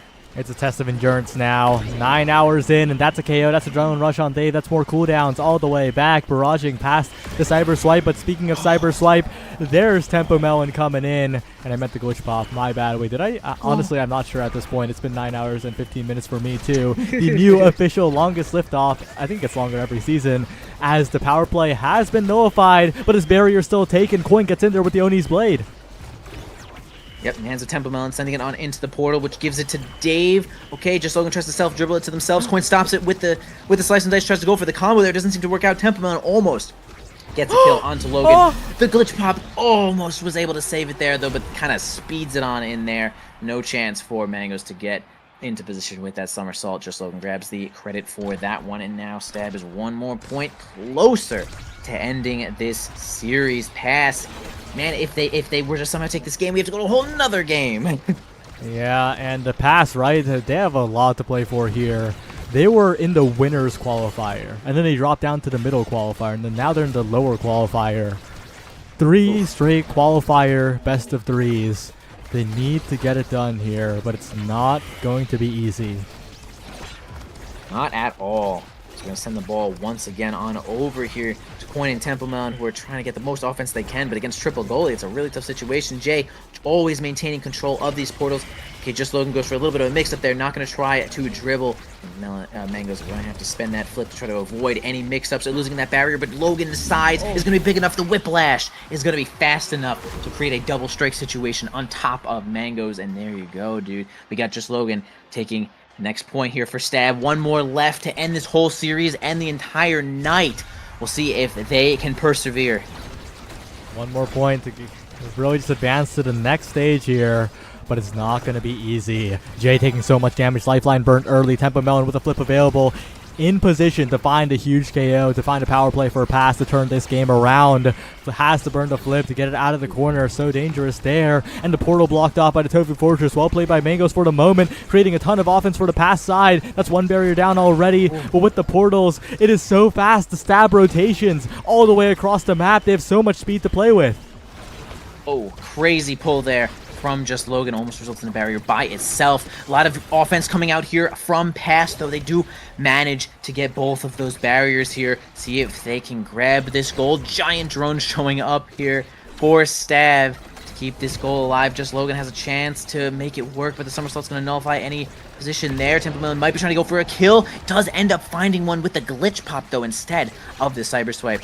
Big power play here for the side of pass. Can they get the ball on through Dave? The only way is going to stop it. Almost. That was a little bit crazy, but great defense from Logan, and Dave is going to keep that one alive one more time. Temple Melon trying as hard as they can to just get the ball into Coin's pocket, but maybe they should reverse it and give it to Temple Melon as they have Flip close enough to the ball. But man, Dave, nice defense. They keep this point going. Dave's coverage is ridiculous right now, and Logan past to Jay, perfect through the portal, looking for this barrier, unable to secure it here as Logan takes so much damage. Mango's keeping it locked down for the moment, but it could change at any moment here. Firewall sentry set up, core in front of the net, Coin in position, but just doesn't have enough mobility to get into place. Finally, flicks away, finds the bait on the burst here, but it is such a dangerous spot to be in. If you're passing Logan, a masterclass with the striking. Net opened up, and all it takes is one opening. Opening indeed. Mangoes does have flip. Coin spends theirs. Not close enough to the goal. Just Logan guesses his bottom, and he does get right, but it doesn't get the ball. It actually just gets the flip out from Temp Mangoes, and he gets the perfect angle not to knock off the corner of the wall, and boom! That's it. Stab takes it. Credit gone to the player who has already ult F4. Just Logan securing that one for Stab. Moving as far on as they could. Oh man, that was crazy. Stab, the champions of the night. Final game, 9 hours and 20 minutes in. Whoop-oo. Back against the wall. 2 losses already on the board. They make it to landing. What a performance from Stab, and it was decisive too, right?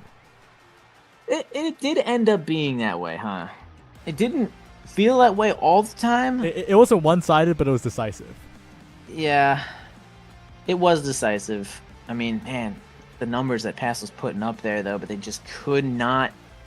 They just could not, right? Like 70,000 on the Temple Melon coin, almost 60,000. I mean, they were hitting, they were smacking. But they even have less kills. They even have less kills than Stab does, man.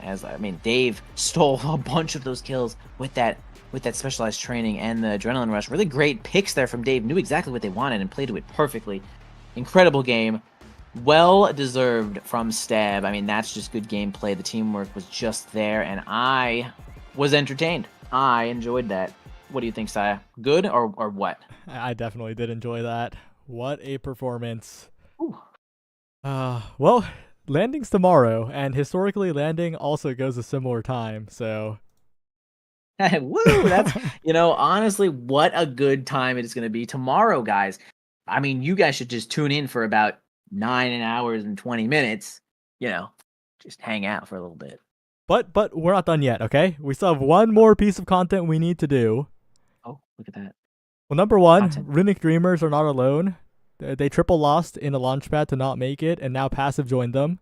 I believe those are the only 2 cases in history that happened back to back, which is crazy.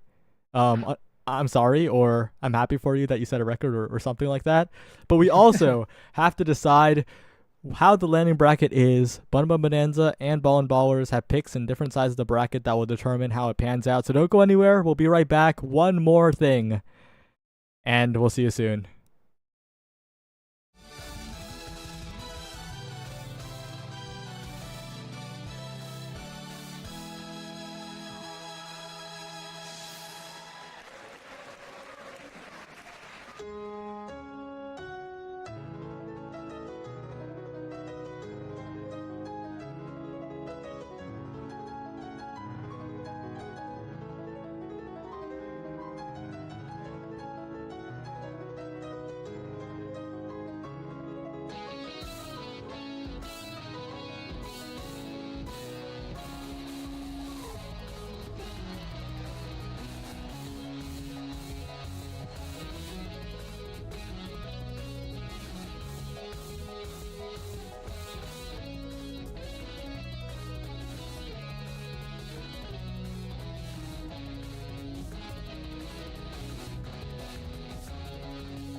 Hello everyone, we're back. Shortest post show of all time.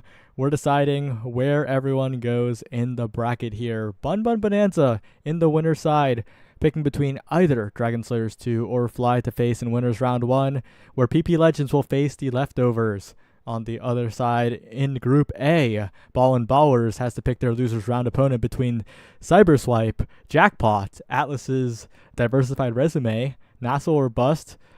Wait, what? Not NASL or Bust, right? No. Sorry. It's between three, but Yeah. not really actually, because we cannot pick the same okay, opponent. My that bad. we faced in But the between playoffs. Cyberswipe, Atlas's Diversified Resume, or Starbreakers. There we go. Is that right?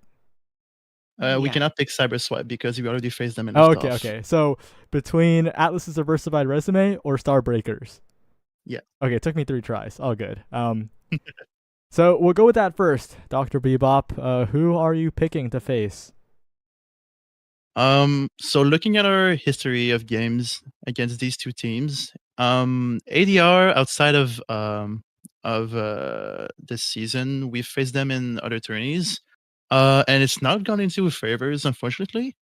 Warm-ups were pretty close, but Starbreakers, we faced them in Launchpad and we did end up winning. So just looking from these results, I think we're going to pick Starbreakers. All right. Well, definitely understandable choice. Heading on over to Liari. You get to pick between 2 of the scarier teams, and which one are you going to select?